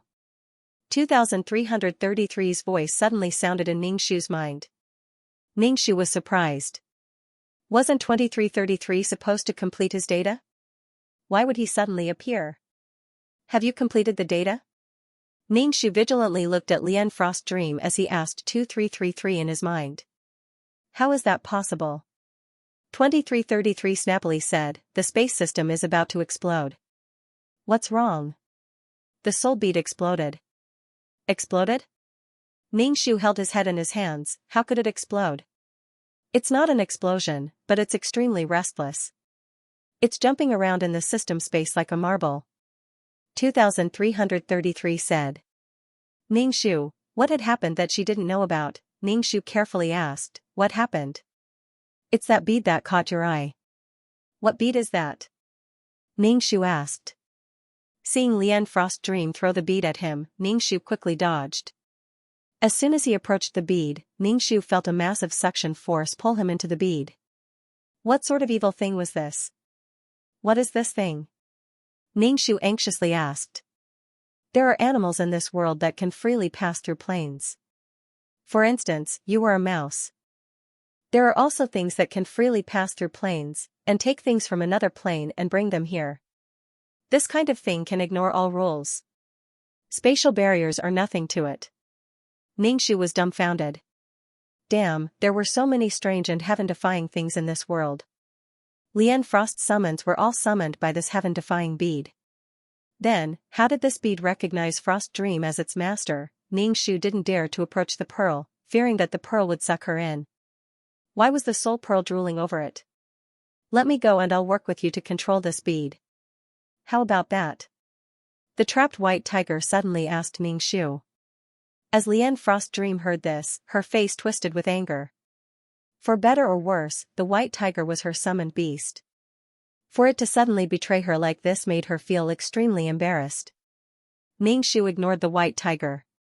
Little Grass stretched out its vines and quietly dragged away the phoenix's corpse, instantly absorbing the phoenix's energy. The corpse had been destroyed. Then, Little Grass stretched out its vines towards the white tiger, but it was blocked. The beast trapping art had trapped the white tiger, making it so that no one could enter. Ningxu was chased all over the place by a bead. He was afraid that Little Grass would be taken away by the bead, so he called Little Grass back. Ningxu anxiously asked 2333, is there any way to obtain this master bead? Isolate the spiritual connection between the master and the bead. 2333 said. Damn, how was he going to isolate it? Lian Frost Dream's face was cold. As she saw Ningxu being chased around like a mouse, she felt her anger rise. Ever since she crossed over, she had never been in such a difficult situation. This was all because of you Shuang. Frost Dream, are you alright? Lian Frost Dream's companions came up and worriedly asked her. The previous battle wasn't something that they could intervene in. Now that the battle had stopped, they could come over and take a look at the situation. Ningxu took a deep breath. No matter what, he had to try. Ningxu released the golden dragon from his dantian. As soon as the golden dragon came out, it opened its mouth and swallowed the bead. Then, it returned to Ningxu's dantian. The bead floated in Ningxu's dantian spirit lake. It actually began to absorb the spiritual energy in his dantian like a glutton. Ningxu. Damn. If it continued to absorb like this, then no matter how much spiritual energy she had, it wouldn't be enough. This was simply putting a scourge into his body. Courting death. I'll take the bead. 2333 said. Hurry up. An inexplicable strength wrapped around the bead and it disappeared. Lian Frost Dream clutched her head and fell to her knees. With a puff, she spat out a mouthful of blood. Her complexion was one of incomparable pain and panic. She couldn't sense the existence of the bead. Where had her bead gone? Without the bead, how was she supposed to summon her summons? What was she supposed to do? Without the bead, she had returned to her original state. This couldn't happen, this couldn't happen. Lian Frost Dream, what's wrong? Muziki anxiously asked Lian Frost Dream. Lian Frost Dream didn't bother wiping the blood from her lips. Ningxu rushed over, his face ferocious. You Xianxia, give me back my bead. That's mine. Who cares about yours? Ningxu took out a bead and tossed it to Lian Frost Dream. This bead was exactly the same as the one Lian Frost Dream had. He finally discovered one of 2333's advantages, and that was that he could make a fake that was similar. Ningxu didn't want Lian Frost Dream to ask for things from him every day, so he might as well let her play around with a fake. Lian Frost Dream hurriedly caught the bead and let out a sigh of relief. This thing had finally returned to her hands. Lian Frost Dream clearly knew that everything she had was given to her by this bead. Without this bead, it was impossible for her to be strong. However, this bead no longer had a spiritual connection to her, so she had no way of controlling it. Lian Frost Dream, do you want to kill me now? Ningxu released Little Grass. Little Grass stretched out its vines and wrapped around Lian Frost Dream. Lian Frost Dream was caught off guard by the vines and the bead in her hand fell to the ground. Her complexion immediately changed.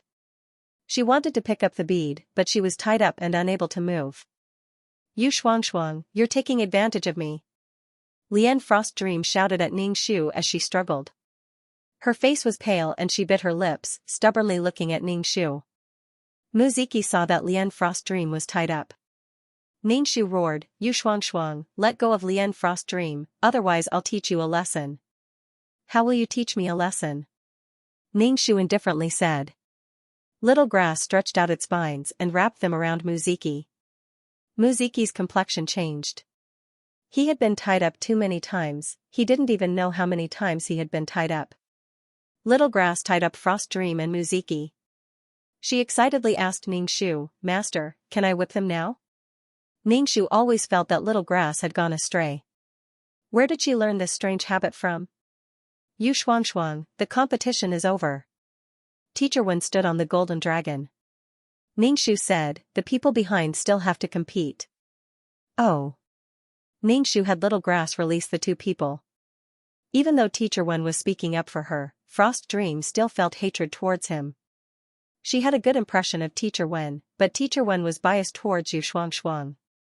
He felt that Yu Xianxia was strong, so he was biased towards her. Since you don't care, then I'll give up. Yu Xianxia, I won't forget that you killed my summoned beast.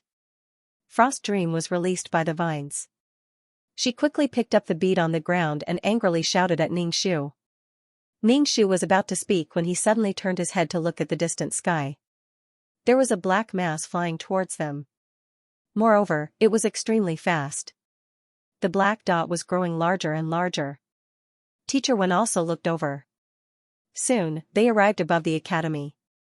It was a group of griffins. On the back of each griffin stood a guard in armor. It's the Empire's Griffin team. What is the Griffin team doing at our academy? The students were all talking. Ningxu was the first to react. The griffin team was the divine weapon of Muziki's grandfather. Ningxu looked up at the person at the front of the griffin team. This was a robust man with a white beard. He was standing on the back of a giant bird. The bird's feathers were very beautiful. It was like a peacock that had been magnified many times.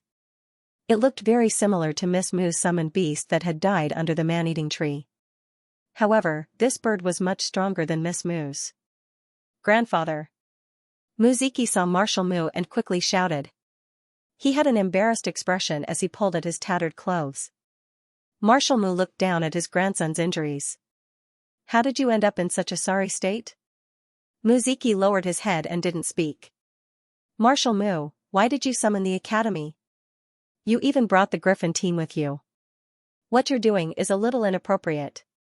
Teacher Wen stood on the head of the golden dragon and said gently. Teacher Wen, I'll have to trouble you today. I'm here to seek justice for my dead granddaughter. Marshal Mu said politely, but he wasn't afraid of the summoning academy. Teacher Wen's expression didn't change. As far as I know, your granddaughter has already graduated from the Summoners Academy. What justice are you seeking now?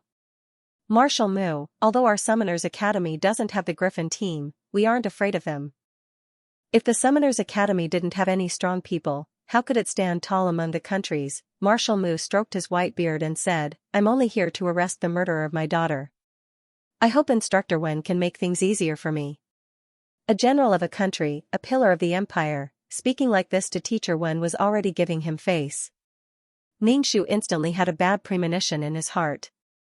Damn, could it be that he had found out about her? Strictly speaking, the eldest daughter of the Mu family was killed by the man-eating tree. At most, she could be considered to have left her in the lurch and robbed her of her wealth. Teacher Wen asked, who is it?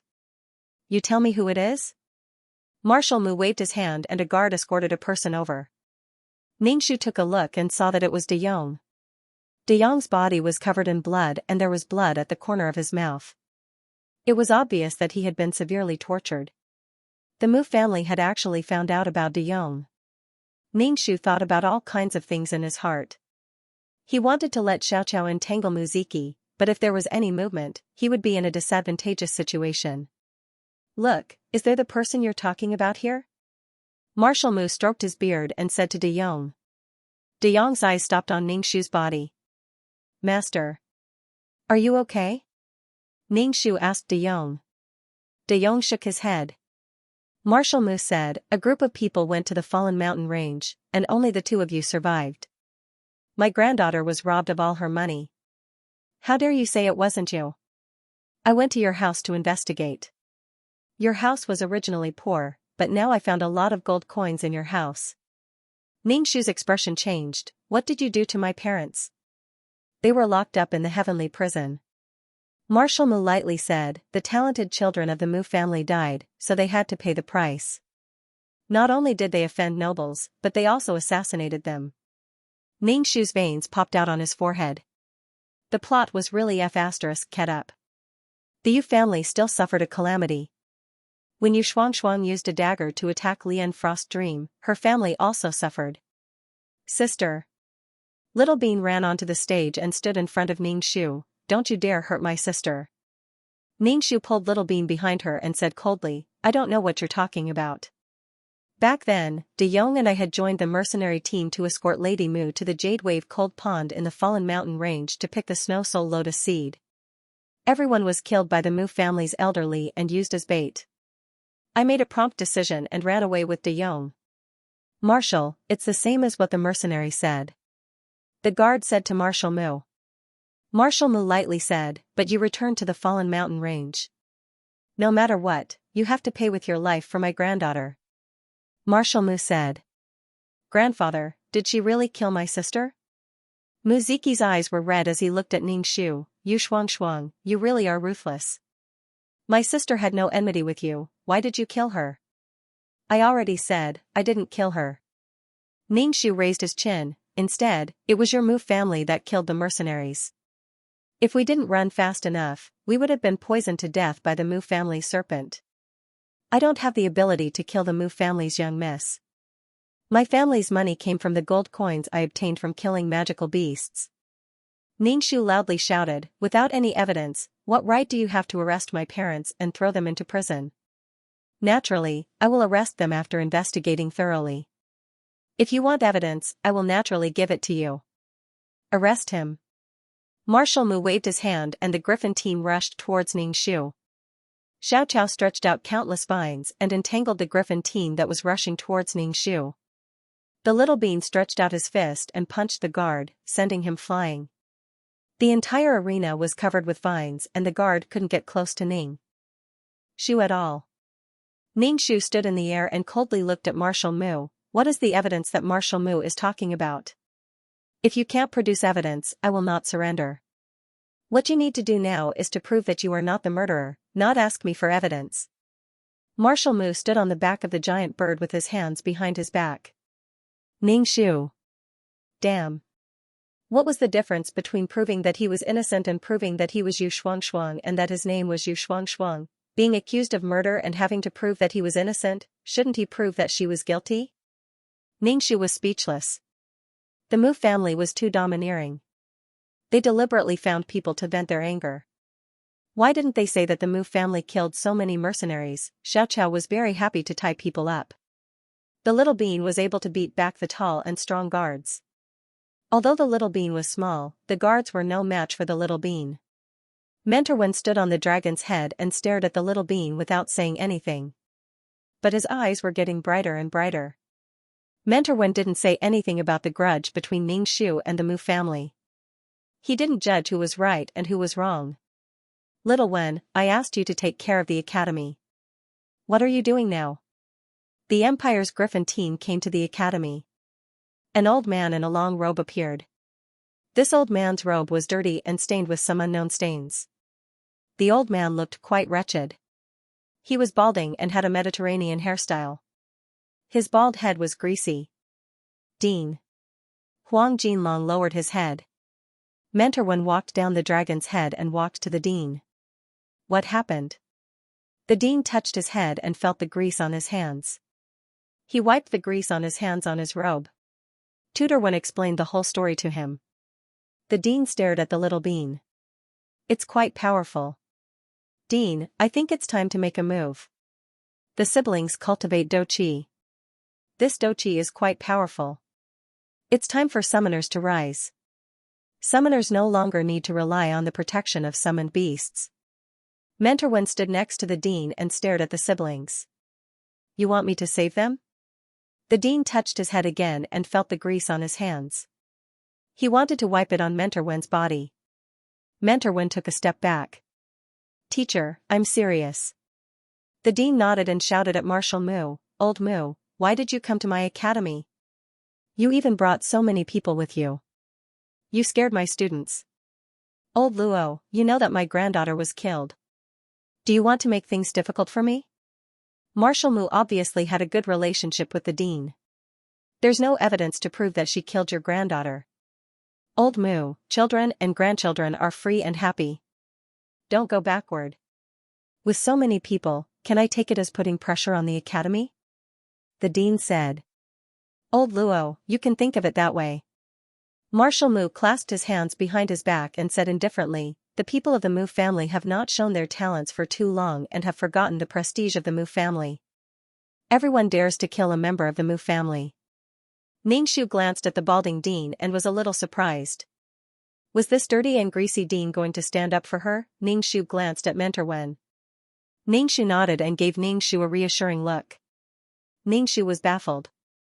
Were the dean and Mentor Wen trying to offend Marshal Mu to protect her? Was the academy that protective of its students? No matter what the other party's motive was, he had to get through this hurdle first. "Old Luo, you're not going against me for a commoner, are you?" Marshal Mu's expression was a little ugly. "Outside of this academy, you can do whatever you want. But in this academy, if you capture a student from my academy like this, our Summoner's Academy will lose face. We have to give face to each other," the balding old man said. Even Frost Dream saw that both Mentor Wen and the dean were protecting Yu Shuangshuang. She didn't know what was wrong with her bead, but there was no way for her to communicate with it. She also couldn't summon any more beasts. "Dean, even if Yu Shuangshuang is a student of the academy, you still cannot shield a murderer. Yu Shuangshuang said, looking at Ningxu floating in the air. With Yu Shuangshuang's strength, it is possible for her to kill Muziki's elder sister. Yu Shuangshuang also said that Oldly wanted to kill Yu Shuangshuang, but she managed to escape. Yu Shuangshuang's heart was filled with resentment and she wanted to retaliate against the Mu family's young miss. This is completely reasonable. Even Frost Dream was extremely disgusted now. She had lost control of her bead. Ningxu rolled his eyes. You lost to me and your heart is filled with resentment. You want to pin everything on me? Even Frost Dream, can you be any worse? I already said that I didn't kill Miss Mu, so I didn't. Ningxu lightly said. If you insist on pinning this crime on me, then I can only fight to the death. Neither of us will have an easy time. Yu Shuangshuang, I never thought that you would be so cruel and merciless. You couldn't confess to me, so you resented my elder sister and killed her. Muziki's eyes were red with anger. Ningxu. You're crazy. Ningxu rubbed his forehead, feeling helpless. This person was the righteous one and she was the villain. If you wanted to pin a crime on someone, you could always find a pretext. My eyes must have been covered with shit before. That's why I liked a pretty boy like you. Ningxu snorted disdainfully. Pa pa pa. Little grass swung its vines at the entangled guard. As Muziki heard this sound, his face darkened. As he recalled the scene of him being whipped, his entire body ached. Old Luo, are you really not going to back down? Marshal Mu calmly asked the balding old man. Old Mu, the dead cannot testify. No one knows how your granddaughter died. It's better to just let this matter go. The balding old man said. If we don't let it go? As long as she's in the academy today, you can't take her away. Marshal Mu sneered, it doesn't matter. We don't have to capture her. We can use her parents as punishment. Marshal Mu turned around and was about to fly away. Catch Muziki. Ningxu said to Little Grass. With lightning speed, Little Grass stretched out her vines and wrapped around Muziki, dragging him over. You. Marshal Mu's expression was furious, let go of Ziki. I can let go, but you have to use my parents in exchange. Ningxu stepped on Muziki's body. If my parents are hurt because of this, Muziki will also be hurt. Ningxu sternly said. Marshal Mu was someone who had been on the battlefield. How could he be scared by Ningxu? He calmly said, do you know what you are doing? I know. You are the Empire's marshal. You can kill my family, but I have a chance to escape. I can come back stronger to take revenge. As long as you can't kill me, I will make it so that you won't be able to eat or sleep in peace.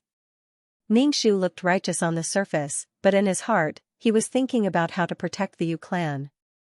In the storyline, the Yu clan had all died. Ningxu always felt that the storyline was trying to eliminate him. Now, he was facing off against Marshal Mu. Marshal Mu was the pillar of the empire who had millions of soldiers. Marshal Mu sneered. No one had ever talked to him like this. What do you dare to do to Ziki? You can't even lead the summoning academy. Marshal Mu narrowed his eyes and stared sharply at Ningxu. Ningxu shrugged indifferently, then I won't go out. My parents are lowly commoners. It's enough for the young master of the Mu family to be buried with them. Ningxu said aloud. In his mind, he said to Xiaoqiao, whip him.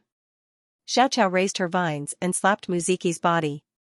Wherever the vines hit, there would be a hole in his clothes. Muziki gritted his teeth and endured it. He was too embarrassed to cry out. Why was it him again? Muziki couldn't count how many times it had been. In public, and in front of his grandfather, he was in such a sorry state. His grandfather would be disappointed in him.